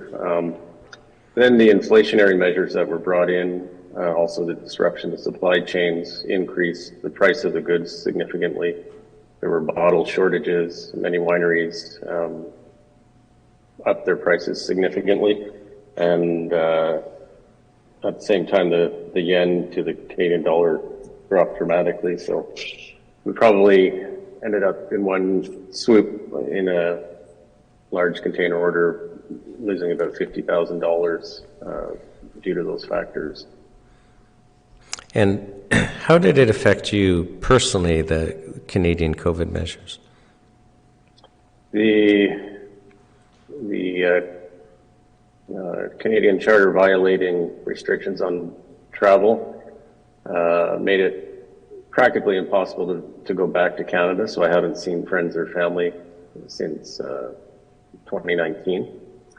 And as you know, none of this was based on science or previous measures to deal with a virus. So facing fines of up to $1 million or 3 years in prison for violating an absurd 2-week quarantine while people with vaccines who are positive for COVID could stroll into the country made it really treacherous to think to go home, and even the financial costs of spending weeks doing that before you could even start a visit made it impractical. So these measures have robbed me of 3 years of friends and family, and they've also caused huge rifts in family relationships because of the propaganda on the Canadian side that has really damaged a lot of people. Can you share some details about that? Yeah, very early on, I have an academic background, and I also saw that what they were saying didn't make very much sense. So I started following a lot of the academics who were producing the data, like the infection fatality rate being lower than influenza. I knew the games they were playing with classifying COVID deaths based on PCR tests. And I looked at the all-cause mortality rates that weren't increasing in most places. Japan had the lowest death rate in 11 years in 2020, actually. And then the Japan side, we weren't subjected to things like bubbles, mandates, travel restrictions, and all of that. So we were living, they did implement some sort of disruptions to the restaurant trade, trying to get restaurants not to serve alcohol in the evenings, but these were largely violated. I could go to restaurants packed with people. They closed gyms for about 6 weeks, but after that, we were all able to go back. So can I just probe you a little more, just to make sure I understand the differences with Japan? So are you saying they didn't do a general lockdown in Japan? Yep. So for about 6 weeks in March, they did things like put tape on, play devices at parks, but you could still use the parks. People were just largely ignoring that. They got people to work from home quite a bit, but stores and everything were still open. Like I said, the gym was closed for about 6 weeks and then reopened. And my wife and I just traveled domestically. We'd go down to Okinawa, the Southern Islands, multiple times. Various smaller jurisdictions would get worked up and they'd try to get people not to visit, but these things were all largely voluntary. And so we were living in a very different sort of world. People weren't being yanked out of other people's homes for gatherings and these sorts of insane things.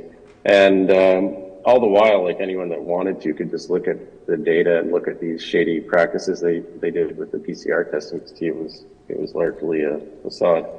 And but I was communicating all the data to friends and family in Canada, but when you're on a 24/7 psychological operation with the media doing the government's bidding, they were basically impervious to facts, just like we've seen with the arguments about mass formation, psychosis, and this sort of thing. That I could show them the data, but it just bounced right off. And eventually, you have people the cognitive dissonance that they face when you present them with this, they just want to shut down and they refuse to discuss it. So there's a lot of family members I know I'm going to have trouble with when I go back. So basically, there's some family relationships that right now are broken. Yeah, either in that zone of where I know if I bring up the topic of COVID, we're going to have issues and they're going to want to retreat from it. And, and you can tell there's a silence on that side because they suspect that if they do talk with me that it's going to be brought up. Right. So there were no mandates in Japan?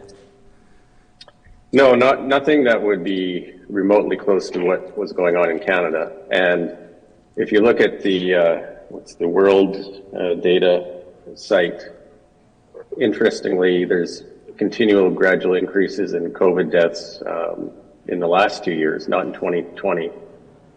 With after each booster round, you see these continual increases in the daily death rates.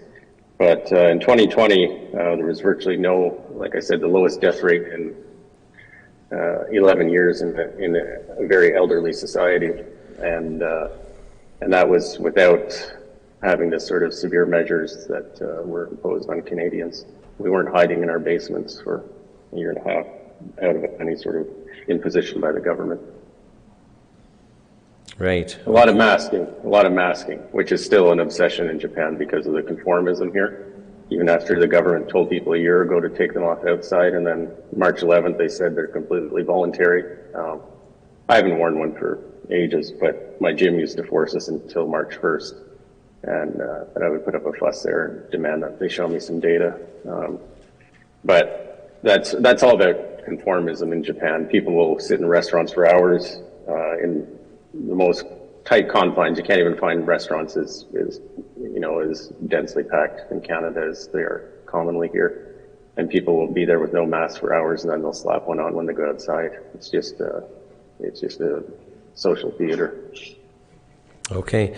I have no further questions for you, but I'll ask if the commissioners have any questions for you. Okay, thanks. And they do not. So, Jamie, we'll let you go on behalf of the National Citizens Inquiry. Thank you so much for sharing with us today.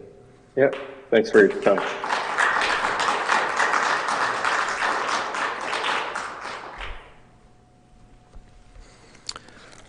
So, Commissioners, that is our last witness for the day. So we will adjourn until tomorrow at 9 a.m.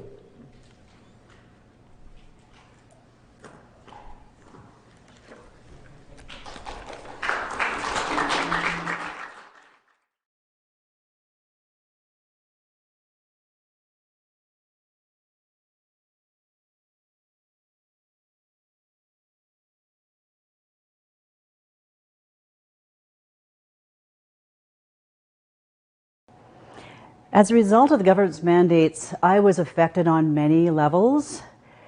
Financially, I lost 2 streams of income immediately. I'm a musician, a performing musician, and that went away immediately. I would perform in seniors' homes that closed down. I would perform in public places that ended abruptly. And I'm also a yoga teacher. And once the mandates hit, I was unable to enter the studio to continue to teach. So those are immediate impacts that I felt financially. Personally, emotionally, it was devastating. From the beginning of the pandemic, it was devastating for all of us. Once the narrative began about vaccinated versus unvaccinated, then it got really dark for me because I chose to remain unvaccinated. And from September of 2021, when the mandates came down that the vaccine passports, all those requirements, it became suddenly a very dark time for me. I was ostracized at work. I was shamed and blamed by colleagues, by family, by friends. And there was a point in my darkest days, I actually considered taking my own life. I was in so much personal pain. It was the most difficult pain I'd ever endured. I had been through a divorce, but I suddenly felt like I was being divorced from my family. My siblings, 3 out of 4 of them would have nothing more to do with me. They called me names. They called me selfish. They told me I most definitely had made people sick and I probably killed people. And I was in a very, very dark place. And it was so exacerbated going out to see those signs on cafes and stores, food fairs and malls, where suddenly we were the damned.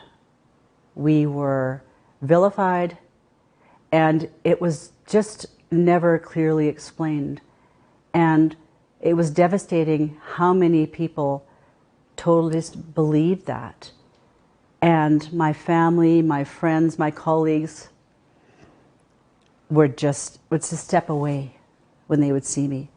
Like suddenly I was this dark, contagious, nasty person. So it was emotionally a very dark time. So it hit me financially, it hit me emotionally, and I certainly noticed that I'm a different person now. I view the world through a different lens. I'm no longer as optimistic. I struggle sometimes just to see the overall good. I'm different. And I don't like the way that I am different. I struggle to see things as positively as I used to. So it had a huge impact.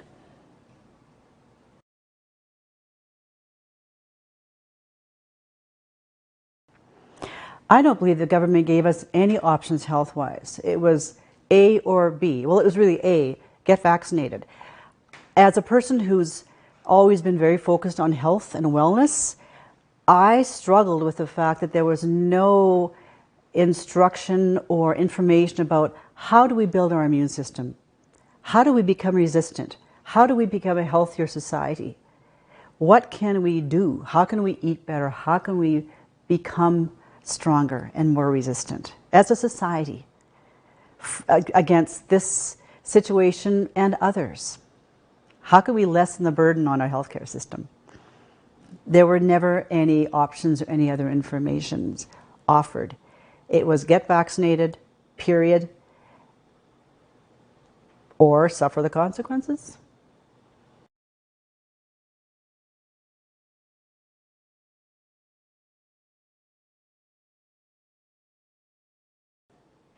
Well, this all hit in March of 2020, and it was all new for everybody. Everybody was taken aback, and everybody was asking questions, what do we do now?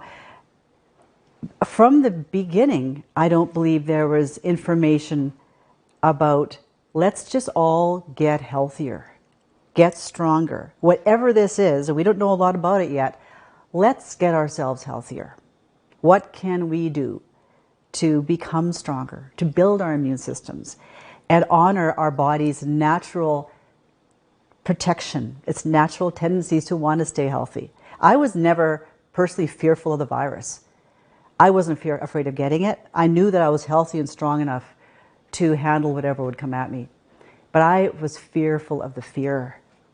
It was the fear that was breaking down immune systems and making people less healthy.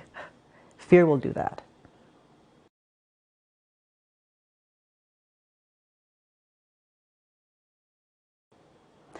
Initially, when it all came down in 2020, I wasn't afraid, I was confused and in disbelief. When we heard the schools were closing, I was like, no, that can't happen. And then I work in a school. We said goodbye to our students that Monday, I believe it was a Monday. They went out the door. We fully expected to see them again. We never saw them again. The grade 9s were out the door. We never saw them again. And I was never scared. I was just so confused and baffled. And as time went by, when I saw how things were being handled, how it almost turned into like living in a police state. It was dystopian. It was like a dystopian novel that sits on the shelves of our library at school. It was unbelievable. And then the measures that were taken as it all progressed into the fall of 2021 and even into the spring of 2022, it was horrifying. And that was frightening. I was never frightened of the virus. I was frightened of the behaviors that I was seeing around me, frightened of the government's actions, frightened of the police state, frightened of what we had become as a society and where we might be going.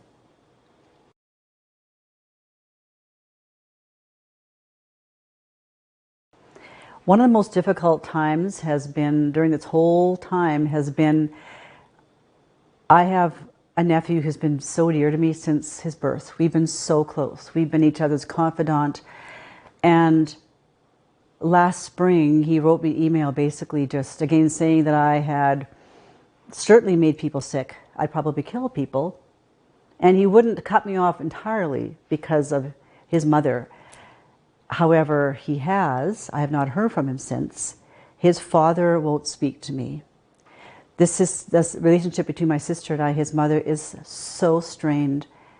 And the barbs that have been just shot at me, they're still in the air and it's still not healed. So it is just always just a stone in my heart that this relationship has it ended? I hope not, but it's certainly on hold, and I don't know how to heal it until they are willing to look at things through a different lens and perhaps consider that there are maybe different layers of truth here. And because I made a decision doesn't mean that I'm a bad person. And as opposed to what Prime Minister Trudeau said, I'm not a racist, I'm not a woman hater, and I'm not one of those people. But that's the narrative that was presented, and sadly some of the people dearest to me believe that. And seemingly they still do. That's very painful and continues to be painful.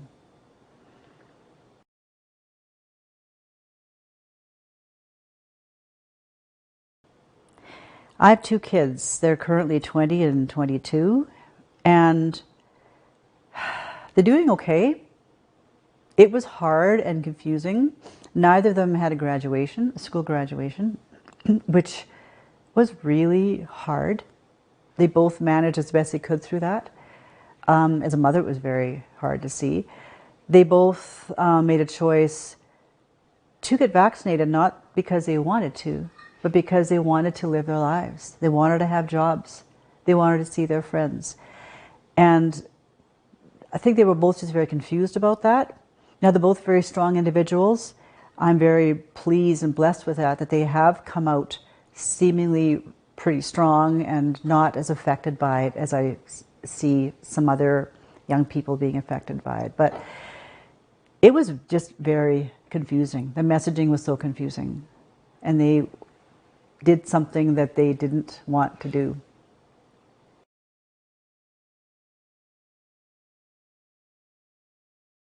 Healing. How are we going to heal as a society? I think as a society we just need truth. We need honest truth. And the government admitting that, hey, mistakes were made, decisions were made without perhaps a lot of thought or research or data or evidence. Healing happens when people say they're sorry, when people admit that maybe they made mistakes, when they ask for forgiveness. And I think as a society, within families, with our government, if we can just be honest and have open hearts, ask for truth, ask for forgiveness, not being afraid of having a fierce conversation, asking hard questions, and being open to whatever the answers might be. I think that's the road to healing, is honesty and truth and transparency.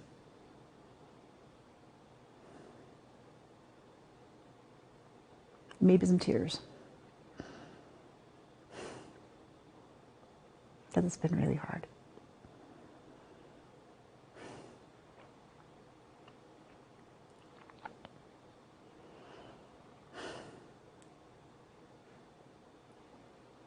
It's still really hard.